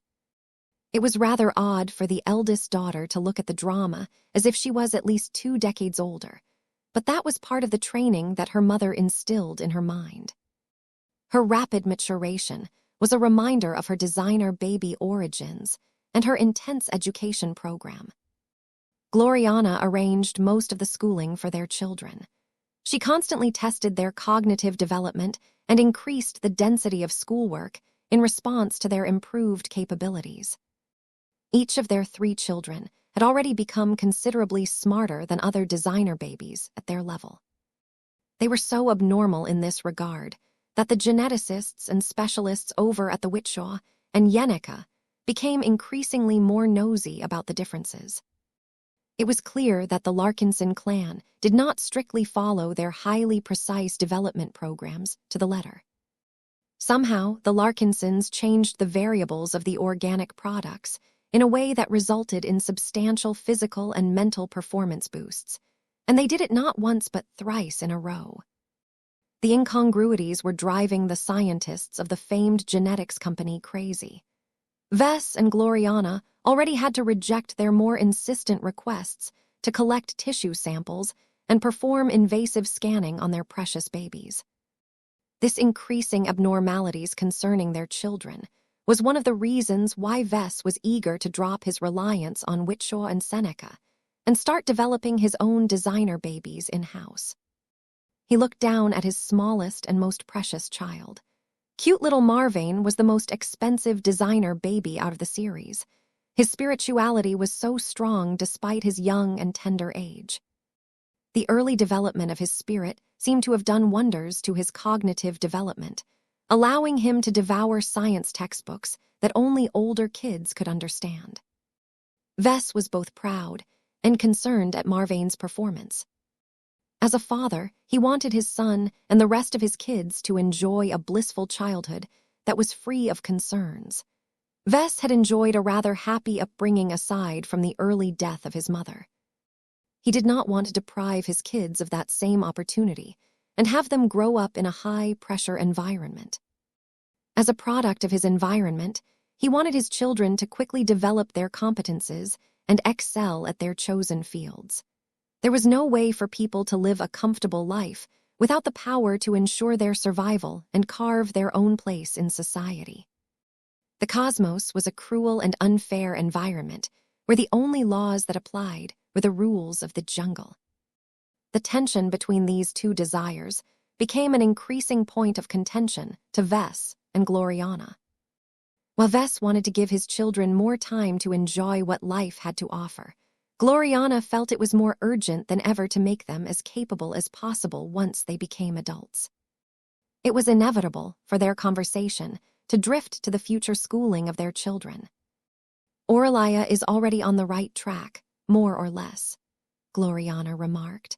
"I would have preferred it if she was able to attend the exclusive school in Davute, but the advantage of putting her into our own education institutions is that we can exert much more control over her lesson plans. She is already several years ahead of the former friends and classmates she left behind. She reached out to stroke her oldest daughter's lovely head. In response, the girl looked up at her mother with pure and unrestricted love. Vess also felt proud at his oldest daughter's academic performance. Her capabilities already marked her as a high-quality human resource. She possessed a lot of value even if she didn't have a connection to the Larkinson clan. That said, he didn't want his first child to get crushed under Gloriana's exceedingly high expectations. "I'm fine with any study program as long as she isn't forced to take more classes than the other kids at our schools," he said. Gloriana scowled. "That's not good enough anymore. Aurelia is a genius. Treating her more as a normal child will only hold back her potential. She has all of the time in the galaxy. Who cares whether she graduates from university a decade earlier than her peers? She only has one chance of enjoying a normal childhood, and I am not about to let you ruin that. I also don't want you to put her under consistently high stress. Don't think you can get away with anything excessive. There are black cats within our ranks that spend all of their working hours on monitoring our kids. The agents will warn me the moment you try to cross the line." His wife became outraged. "Vess, there is no reason to resort to spies to manage the way we raise our children. Don't you trust me to do what is best for them? They are my flesh and blood as well." The look he gave her was enough of an answer. Gloriana petulantly threw up her hands before she went back to cuddling Andrast. "What about me, Mama?" Their red-headed daughter looked up at her parents again. "I don't want to sit around and read through books all day." "Learning is important, dear. You need to learn your numbers and understand the meaning of grown-up words before you do anything else. Words and numbers matter more than ever in this day and age." "It's boring." "I think that is her genetic configuration at work," Vess surmised. "That, or she is just a regular little girl." Gloriana looked thoughtful. "I am inclined to believe in the former. Aurelia was considerably less naughty and more controlled a few years ago. Andrast was born to become a soldier.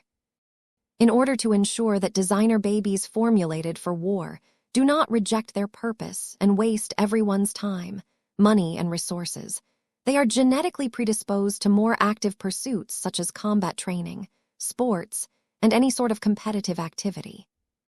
Normally, these urges shouldn't be too obvious for a designer baby at Andrast's stage, but maybe your work on them has activated these traits in advance." That didn't sound quite right to Vess, but then again, his limited understanding of biotechnology and genetics was far from enough to understand the mechanisms of his children. "If that is the case, then we should encourage her to take up a sport," Vess said. "Those are my thoughts as well. There are not that many sports that Andrast can participate in due to her age. We need to make a careful selection. What do you think about tennis?" Vess frowned. "I don't like it. Let's hold off until 2 more years have passed." "Normally, I would agree with you, but Andrast's body is much stronger than the typical children who start to play tennis."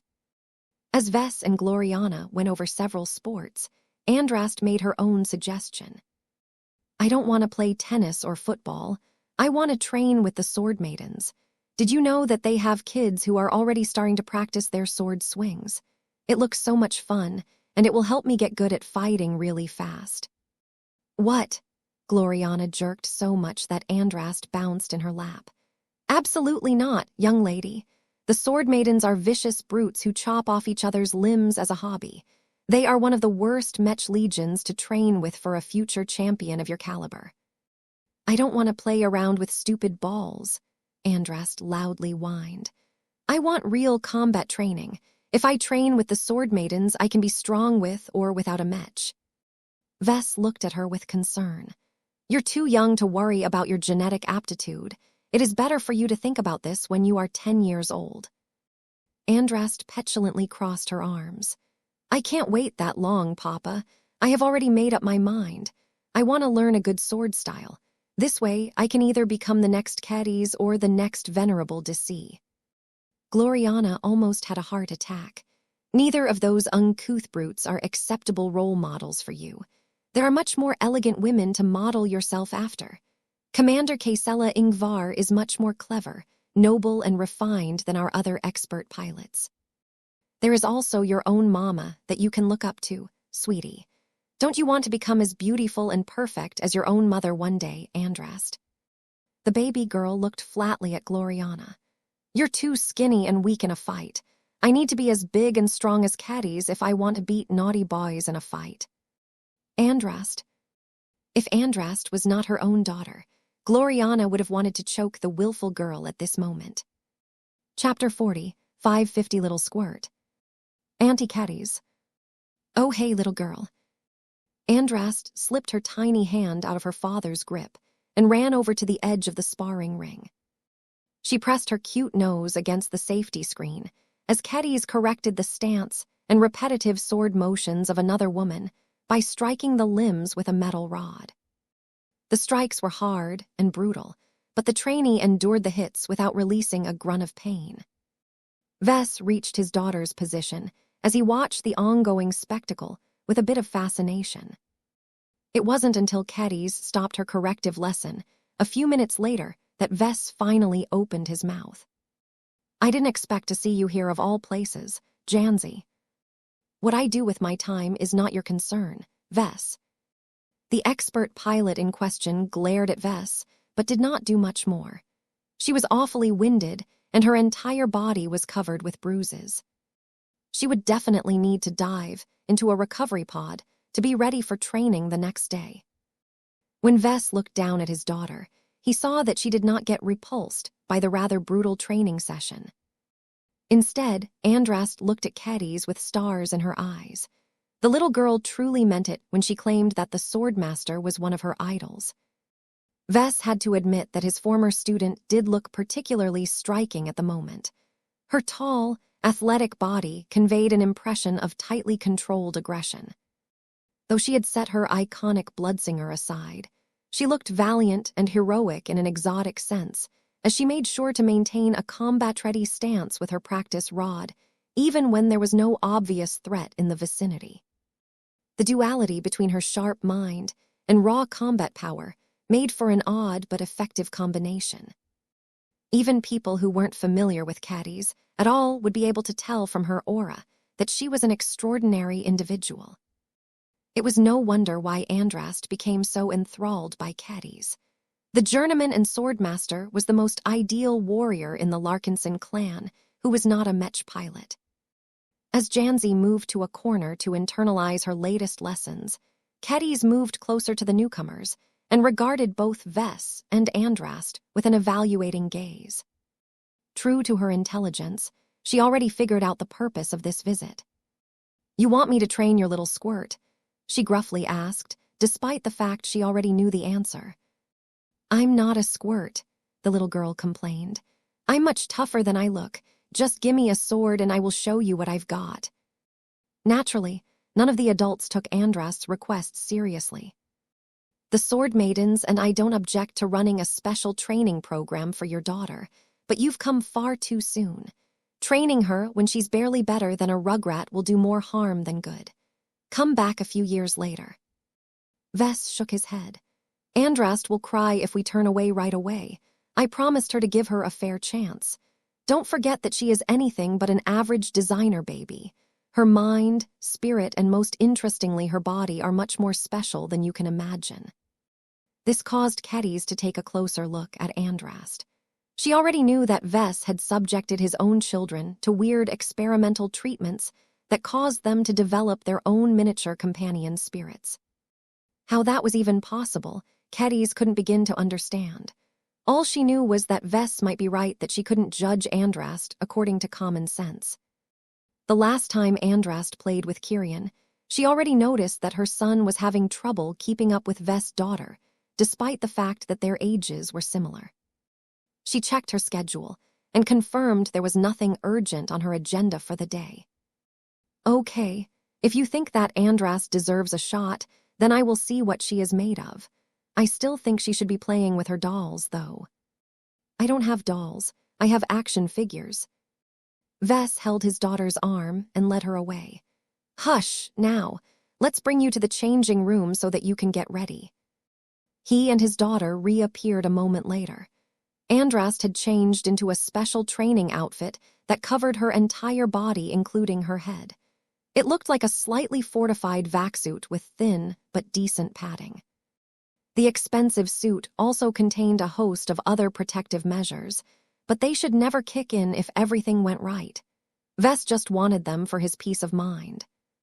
Though Andrast was not used to the suit, she adapted remarkably quickly to her restrictions. Her range of motion was still high, and Andrast could easily run and perform acrobatics in the specialized training suit. She was already skipping as she passed through the entrance of the sparring ring. Her red hair was tied into a cute ponytail that specifically poked out of her suit. "Come on, Auntie Keddies, teach me how to fight with a sword." The swordmaster smiled indulgently at the little girl. "I haven't even begun to teach my moves to my son. No matter how much you have developed your body, I will not turn you into a warrior just yet. Building up a proper foundation is important. I need to learn more about how your physique works before I can determine a more precise training plan." To that end, Keddies raised her arm to a large weapon rack that was placed against the bulkhead in the distance. Moments later, the smallest and lightest training rod detached from the rack and flew all the way over until it landed in Keddies' hand. She fiddled with the weapon for a moment, causing it to become more compact and manageable for a little girl. Once she was done with the adjustments, she tossed the cute little training rod at the girl without warning. Though Andrast flinched, her instinctive reaction was quite on point. Her little hands grasped the spinning rod by the grip.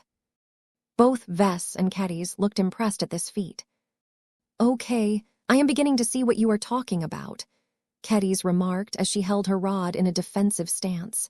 "Andrast, attack me with all you have got." Are you sure, Auntie Keddies? You can't hurt me even when I'm asleep. I don't know any fighting styles. You know how to hurt someone by swinging a stick, right? That is all I want from you today." "Okay. Don't try to pull off anything crazy. You are liable to get into an accident." "But..." "Stop," Keddies barked. "I know what you were about to say. You wanted to say that your protective suit will help you prevent yourself from getting hurt by your own mistakes. Is that right?" Andrast's little head nodded. "That is exactly what will get you killed in a real fight. If you want to train as a sword maiden, then you need to develop both strength and control. I will not allow anyone under our tutelage to become a danger to herself. If you cannot demonstrate enough discipline and control to me, then I will turn you away even if you have impressed me on a physical level." Though Andrast was an overexcited girl who wanted to impress her idol with the flashiest moves she could manage, she was still smart enough to take the warning seriously. The young girl forcibly calmed herself down to the point where she had reached a more reasonable level of excitement. It didn't look as if she would ever be able to become calm and poised like Keddies, but that was pretty much a lost cause. Andrast looked up at Keddies for a few seconds before she charged forward with as much speed as her little legs could allow.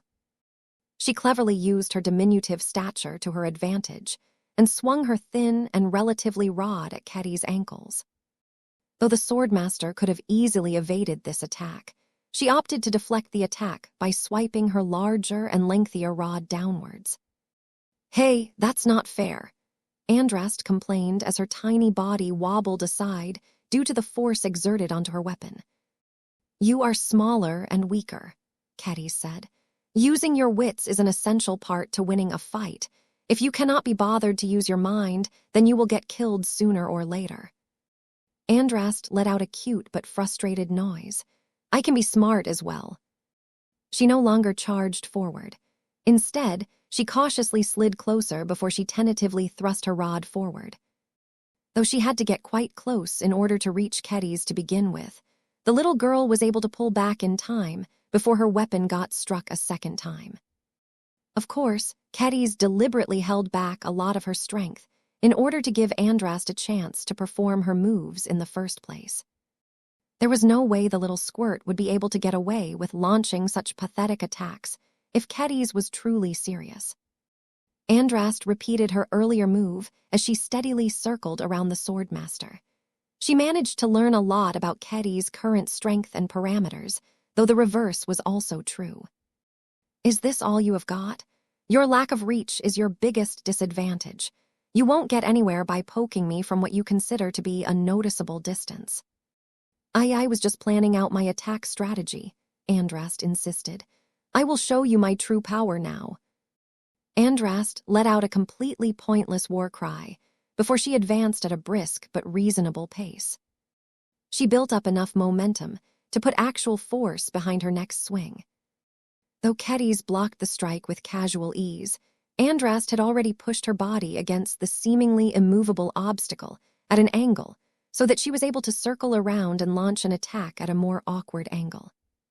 Though Kedis blocked this strike after she smoothly turned around, Andrast had already used her smaller and more agile body to her advantage by continuing to circle around. Her attacks were rough and devoid of any proper form.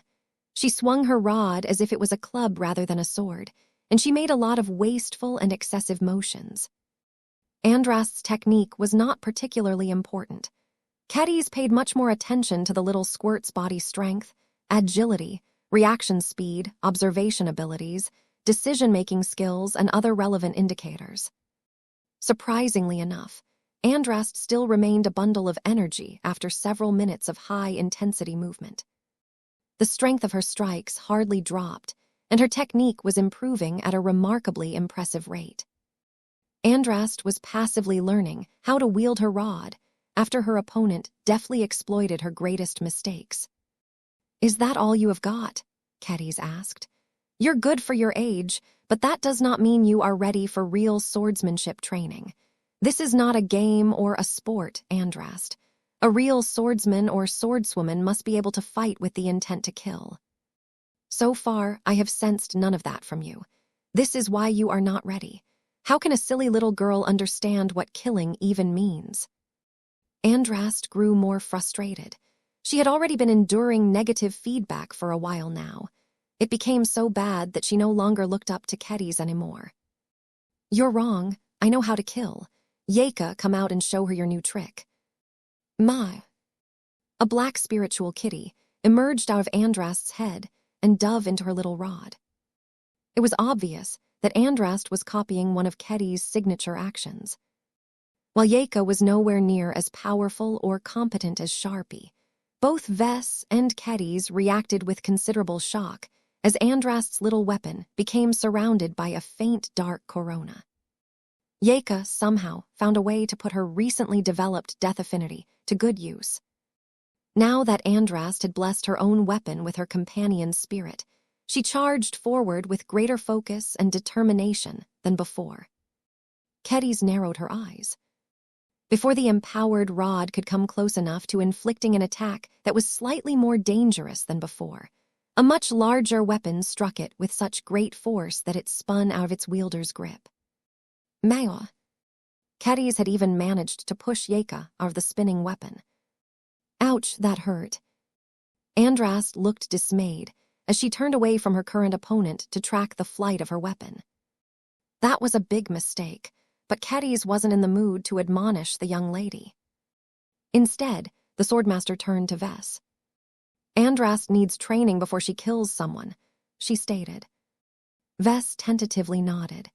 "Yeka's power is too weak to kill someone outright, but she can still inflict harm on people's spirits. I would be happy if you could teach her restraint and control." "Oh, I can teach her more than that," Kedis replied. "If she continues to maintain her interest in swordsmanship, my fellow swordsmen and I can train her to the point where she can develop her own sword style." As far as the swordmaster was concerned, Andrast deserved nothing less with the power bestowed by her companion's spirit.